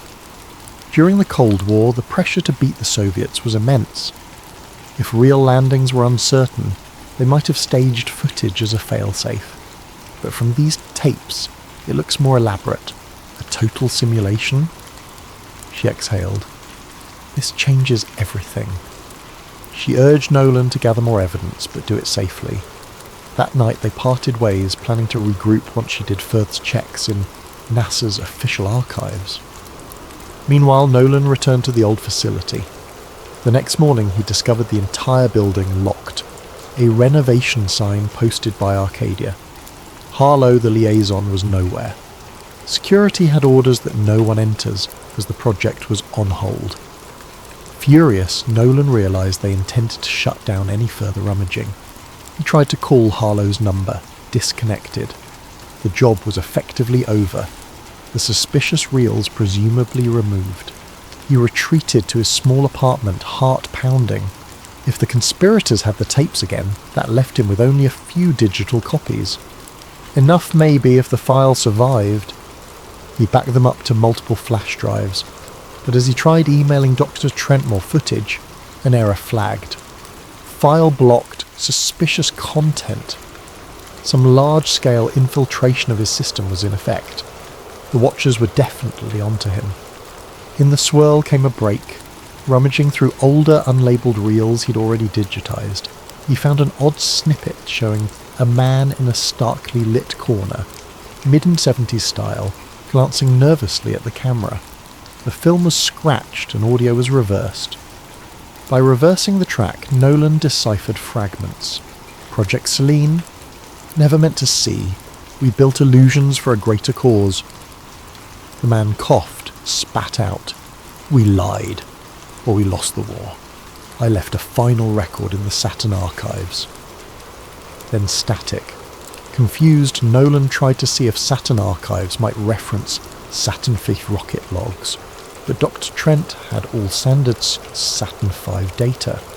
Possibly it referred to a hidden code or a separate repository. The man in the clip might be the archivist, or Red Hand, the rumoured original whistleblower. If Goa, his message suggested, a bigger trove of evidence existed somewhere else, presumably safer than the official NASA channels. Maybe that trove spelled out the entire impetus behind faking, or partially faking, the moon landings. Nolan phoned to Trent again. She was frantic. Her home office had been ransacked, old NASA microfilms stolen, and suspicious men in suits loomed outside her building. She believed Arcadia Aerospace was a front for a deeper Black Ops group. She suggested they meet in a public place with the new reel. Nolan agreed, setting a meet at a busy bus station. However, the next day she never arrived. Her phone went dead. In parallel, an eerie wave of accidents claimed two older NASA retirees who'd been tangentially tied to the lunar era. Stroke, heart attack, but the timing reeked of cover-up. The media said nothing, overshadowed by typical news cycles, but a small corner of online conspiracy forums lit up. Moon archivist missing. Spike in NASA retiree deaths. Project Selene rumour intensifies. One forum user named Apollo Truth posted a cryptic line, "Look to LB7, the final broadcast is hidden." Nolan recognised LB might be Lunar Base 7, some old reference from the tapes. Or maybe LB7 was code for a hidden stage. He rummaged the digitised catalogue, eventually unearthing a label that matched. L. the Devonter's-Volt footage. Opening it, he found bizarre outtakes, an entire set with rovers, multiple crater backdrops, and a partial script reading, "The audience sees only the final cut." Another snippet showed a NASA official saying, "We can't let them see the starfield difference. We'll keep it black." It confirmed the idea. The official moon footage was heavily edited, possibly reshot. As tension soared, Nolan sensed the Watchers nearing. Strange cars lingered near his apartment. The old building caretaker told him men asked about him, flashing some government ID. Fearing for his life, Nolan packed the digitised reels, stashed them in a battered suitcase, and hopped on a night bus out of town. He had one lead, a mention from Dr. Trent about the domain of the final transmissions, an alleged secret NASA comm station in the desert, which might hold old telemetry backups. If the Watchers stored illusions in reels, maybe the raw signals existed, real or fake, that confirm the staged transmissions. That might be the final piece to prove everything. Exhausted, he slumped in a bus seat, the flicker of highway lights passing. He felt haunted by the question. If they never truly landed men on the moon, what did that imply about decades of scientific progress, cultural memory, even the illusions of human achievement? The scale of deception would be monstrous. Or maybe the real landings happened, but the televised footage was partly staged. The puzzle was too big, but the watchers clearly wanted him silent. He closed his eyes, drifting into half-sleep, hearing static-laced audio. "We told them we were first. The Soviets believed. We soared," voice whispered. Project Selene was the key to winning hearts, no matter the cost. He jolted awake, heart pounding. Could the cost now be his life? Thus, we near the threshold of the final confrontation, a hidden station, possibly guarded by those preserving the illusions, and a desperate archivist determined to reveal the truth, no matter the personal toll. The watchers circle like wolves. Dr. Trent is missing, and the ghostly voice of the archivist from the 1970s beckons him onward to the final spool that might shatter the world's beloved myth. A dusty desert highway led Nolan Price to a sign half rusted and unreadable. The day was scorching, reminiscent of a place NASA once tested rovers or illusions of them. Lacking a car, Nolan walked hours from the bus drop-off, carrying a battered duffel, loaded with the crucial reels and a battered laptop. He was guided only by a rumour of a closed NASA comm station, rumoured to have moon feed backups. If he could find that station, he might locate the original uncut transmissions, or a final log from the Watchers themselves, validating the entire hoax. The Watchers were not far behind. They had resources to track phone pings, credit usage, license plate scanners, but Nolan used none of those, moving off-grid. Still, he sensed their presence, a drone overhead. He saw no sign, but the desert was wide, the sky empty of clues. Each day felt like an infiltration mission. At dusk on the second day, he stumbled upon a chain-link fence topped with barbed wire, leading to a small cluster of squat buildings. A sign read NASA Remote Telemetry Number Caven Abandoned. But motion sensors beeped faintly. He clipped a corner of the fence, slid through. The main door was locked, but with a rusted handle. He pried it open with a crowbar borrowed from a shed. Inside the facility lay dark, stale air, thick with dust. A backup generator might still exist. With a flicker of old fluorescent lighting, he found a control room lined with defunct monitors, consoles labelled Apollo, Gemini, Deep Space TLM. A wave of awe overcame him. This was NASA's old telemetry link? Possibly used for receiving or broadcasting signals. If the Watchers wanted delusions maintained, they'd keep some gear here. Indeed, a corner door had fresh locks. Summoning nerve, Nolan forced it open, Unwind, revealing a smaller side lab with modern hardware. This wasn't as abandoned as it seemed. He rummaged, discovering a functioning terminal with a note pinned, "Archive Selene, authorized access only." Bingo. He booted it, hooking up his laptop to the console. The system asked for credentials. He typed a guess. Selene. No luck. Another guess. Apollo 1969. Another fail. Searching the desk, he found a slip with partial codes referencing Tranquility Base. He typed it. The screen flashed green. He was in. File directories indicated live stage feed 69, simulation mix out, broadcast cut. This validated the idea that at least partial coverage had been simulated. Another folder read Archive Trent Comms. That name. Was that Dr. Eliza Trent? Possibly her attempt to gather data. He opened it, a partial video showing Dr. Trent forcibly questioned by men in suits. She pleaded, "We can't let them keep lying. People deserve..." Then the video ended. Nolan reeled with horror. She'd been captured. He had to act fast. The Watchers would realise the system was accessed.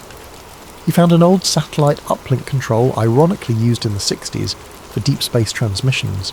If it still worked, he could broadcast a direct feed of these unedited files to multiple open frequencies, unstoppable by typical net censorship. A perfect final broadcast. He rummaged for cables, hooking everything up. The generator hummed. The old dish on the facility's roof squeaked into position. The console flickered with an option. Signal frequencies, low Earth channels, civil comms, even random radio bands. He could saturate them all. He selected the files, raw footage of the staged moon sets, outtakes with directors, plus newly discovered voice logs referencing, "We never left Earth, we built illusions." He included the Dr. Trent clip, proving watchers had her. Tapping transmit, he waited for the progress bar. Slowly it climbed, 10%, 20%. Then boots on concrete outside. The watchers had arrived. They swarmed in, flashlights cutting beams in the dusty corridors. He jammed a filing cabinet against the door. Gunfire erupted from the hallway. The broadcast was at 60%. If he could hold them off a few more minutes, the entire world would see the raw data. Shots tore through the flimsy door. Splinters flew. The watchers forced an entry. Nolan, crouching behind a console, tapped a final override to lock the station's outer doors. The watchers hammered at them from within. They must have cut an external fence, but the building's metal doors might buy seconds. The bar rose to 80%. Sparks flew as the watchers tried to break the console. Nolan fired a single-shot flare pistol he'd found, more a diversion than a weapon. The watchers scattered, returning heavy fire. The console took hits, but the broadcast still beeped along. 90% of them. In a swirl of chaos, the watchers overcame the obstacles, stepping into the lab. Their lead figure, masked, raised a rifle. "Stop this now," he barked. "We'll kill you. No one else has to die." Nolan shouted back, voice trembling. "It's done. The world will see. Will see." The masked man tried yanking cables, but Nolan had built in multiple backup processes. The bar soared to 95%. The watchers, furious, advanced with a lethal calm. 100% of the console beeped a final success. The data soared into the satellite channels. Unstoppable. The watchers realized they'd lost. The masked man hissed, "Then we'll bury you." He aimed. A shot rang out. Nolan felt a searing pain in his chest. He collapsed, choking for breath, seeing the watchers scramble to destroy equipment that no longer mattered. The feed was out. Unstoppable. In a swirl of darkness, he glimpsed a faint screen that read, "Broadcast to 12 frequencies. Transmission complete." At that moment, across various radio channels, TV backups, and online nodes, the footage played. People saw the raw set, heard staged arrests and they saw men referencing the final show, instructing astronauts how to move in moon gravity. The illusions were no longer rumour or partial. The entire mosaic was out. Social media exploded. Even those who had refused to doubt the official narrative watched in shock. By the next day, an unstoppable wave of meltdown overcame news outlets, overshadowing watchers' attempts to disclaim. Nolan lay on the floor, vision fading. The watchers, done with him, turned to vanish into the night, the clang of their boots receding. In his final moments, he recalled the reel with the old archivist's voice. "We told them we left Earth. We never had to." He felt a strange calm, believing that at least he had completed the mission. Perhaps Dr. Trent would see the broadcast and survive. The next morning, the world awoke to the shock of unfiltered footage spreading across every major and minor digital platform. Twitter, ephemeral streaming sites, pirate radio channels. The images showed the alleged set for the moon landing. Dusty sound stages, mocked-up craters, overhead rigging, audio capturing NASA officials and alleged Hollywood technicians planning each scene. For many, this was an utter betrayal of faith in humankind's greatest triumph. For others, it vindicated decades of suspicion. Debates raged over how much was real or whether some actual missions occurred, but the televised parts were faked. NASA and the White House scrambled to disclaim the footage, calling it forged propaganda. Yet the level of detail referencing actual mission rosters and behind-the-scenes technical talk was too well constructed for a simple hoax. Media responded in a frenzy. Reputable outlets tried to decode the timeline. Was it partial or total fakery? Did NASA still go physically to the moon while using stage broadcasts as a backup? The footage suggested a grand pre-arranged deception. A few ex-astronauts vehemently denied the claims, but curiously some had died or refused interviews. Conspiracy forums, ironically, now found themselves mainstream. Everyone had a stake in the truth. If the Martinid broadcast was faked, what else had been manipulated in history? And how many watchers lurked behind official illusions? Arcadia Aerospace, the front that hired Nolan, came under intense scrutiny. Their offices claimed ignorance, stating, "We believed it was standard NASA archival material." Their press statements were overshadowed by insider leaks that Arcadia was deeply connected to old intelligence circles. Government statements insisted an internal investigation was underway. All typical deflections. Meanwhile, the public demanded answers. Protests outside NASA centres soared. People carried signs reading, "We deserve the real truth." In the hush of those gatherings, tearful individuals who once admired Neil Armstrong's moonwalk felt gut-punched by the notion that they'd been shown a grand cinema piece. Sarah Voss re-emerged, having fled watchers. She published a scathing editorial, Project Selene, the greatest story never told, detailing her collaboration with Nolan, the missing reels, and the final broadcast. She confirmed that Nolan likely perished after ensuring the transmissions went live. She praised him as a tragic hero. Reaction poured in from across the world, sorrow that his name would be tied to the Moonlie revelation, but gratitude for exposing it. Hashtags Project Selene and #Moon Hoax soared. NASA's official line: "We categorically deny any mission staging. We continue to investigate maliciously edited footage." But cracks appeared among NASA retirees. Some older engineers told reporters about strange security around certain broadcast trucks in 1969. A caretaker from an old film studio stepped forward, claiming she once saw moon set pieces. In short, the edifice of absolute certainty crumbled. In a hidden place, elders from the original Project Selene, if that was truly the operation's name, hunkered down. They'd spent decades ensuring the official story overshadowed any rumours. Now, with everything public, the question was whether to attempt a final push to disclaim or vanish. Some watchers apparently vanished from the scene, leaving cryptic footprints. Possibly they'd moved on to new illusions. Possibly they recognised the unstoppable wave. Some found solace in the idea that humans still had the technology or impetus to land on the moon, but needed backup show. Others believed the entire Apollo program was a monstrous PR operation, that no real landing ever happened. A subset of the population refused to believe the footage at all, labelling it advanced deepfake. Society felt fractured, uncertain if to champion or condemn the memory of NASA's achievements. Meanwhile, Dr. Eliza Trent, recovered from captivity, gave a quiet interview confirming she'd found data logs describing the staged broadcast, though she suspected some real lunar missions did happen later, overshadowed by the initial fake spectacle. It was a political necessity, she suggested, in a time of desperate Cold War posturing. But the cost to collective trust is immeasurable. A year later, controversies raged on. New historians wrote The Selene Deception, exploring how the faked footage overshadowed a partial genuine mission. Hollywood churned out docudramas. Some revered the fallen archivist Nolan Price as a modern champion of truth. Conspiracy watchers called him the man who dethroned the biggest lie in human history. Meanwhile, certain scientists lamented that the overshadowing confusion might hamper genuine space exploration dreams. If the world concluded it was all illusions, interest in real missions might fade.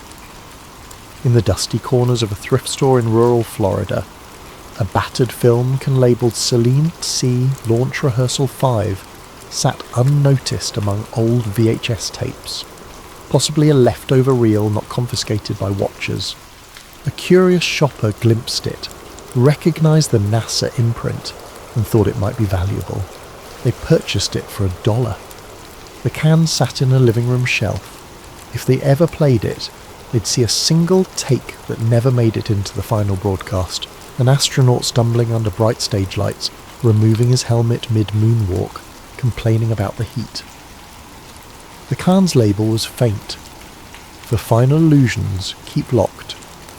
Another piece of the puzzle, lost to time, or maybe waiting for the next cue. curious soul. As for Nolan, rumours swirled that he might have survived. A fisherman off the Gulf Coast claimed to have given a ride to a quiet man with old film spools in his bag. A small-time blogger said she received an unsigned letter thanking her for defending the truth, but no one truly knew. If he lived, it would be as an eternal wanderer, overshadowed by the legacy that Project Selene was no longer hush-hush. Illusions can define an era, forging national unity or stoking pride. But illusions, once unmasked, can unravel decades of trust, leaving a battered society to pick up the pieces. In the hush of each new night, we might look at the moon, that pale disk in the sky, wondering if humans truly touched its surface as claimed, or if the cosmic stage was an elaborate reflection of ambition and fear. The search for the unvarnished truth, ironically, stands as a testament to the restless curiosity within all who gaze upward. In the end, Project Selene remains the darkest footnote in the history of human aspiration, a conspiratorial reminder that ambition without honesty can produce a triumph with no foundation. And in that final hush, the taped voice from an old NASA spool might echo, "We told them it was a great leap for mankind. In truth, it was a single step into the shadows."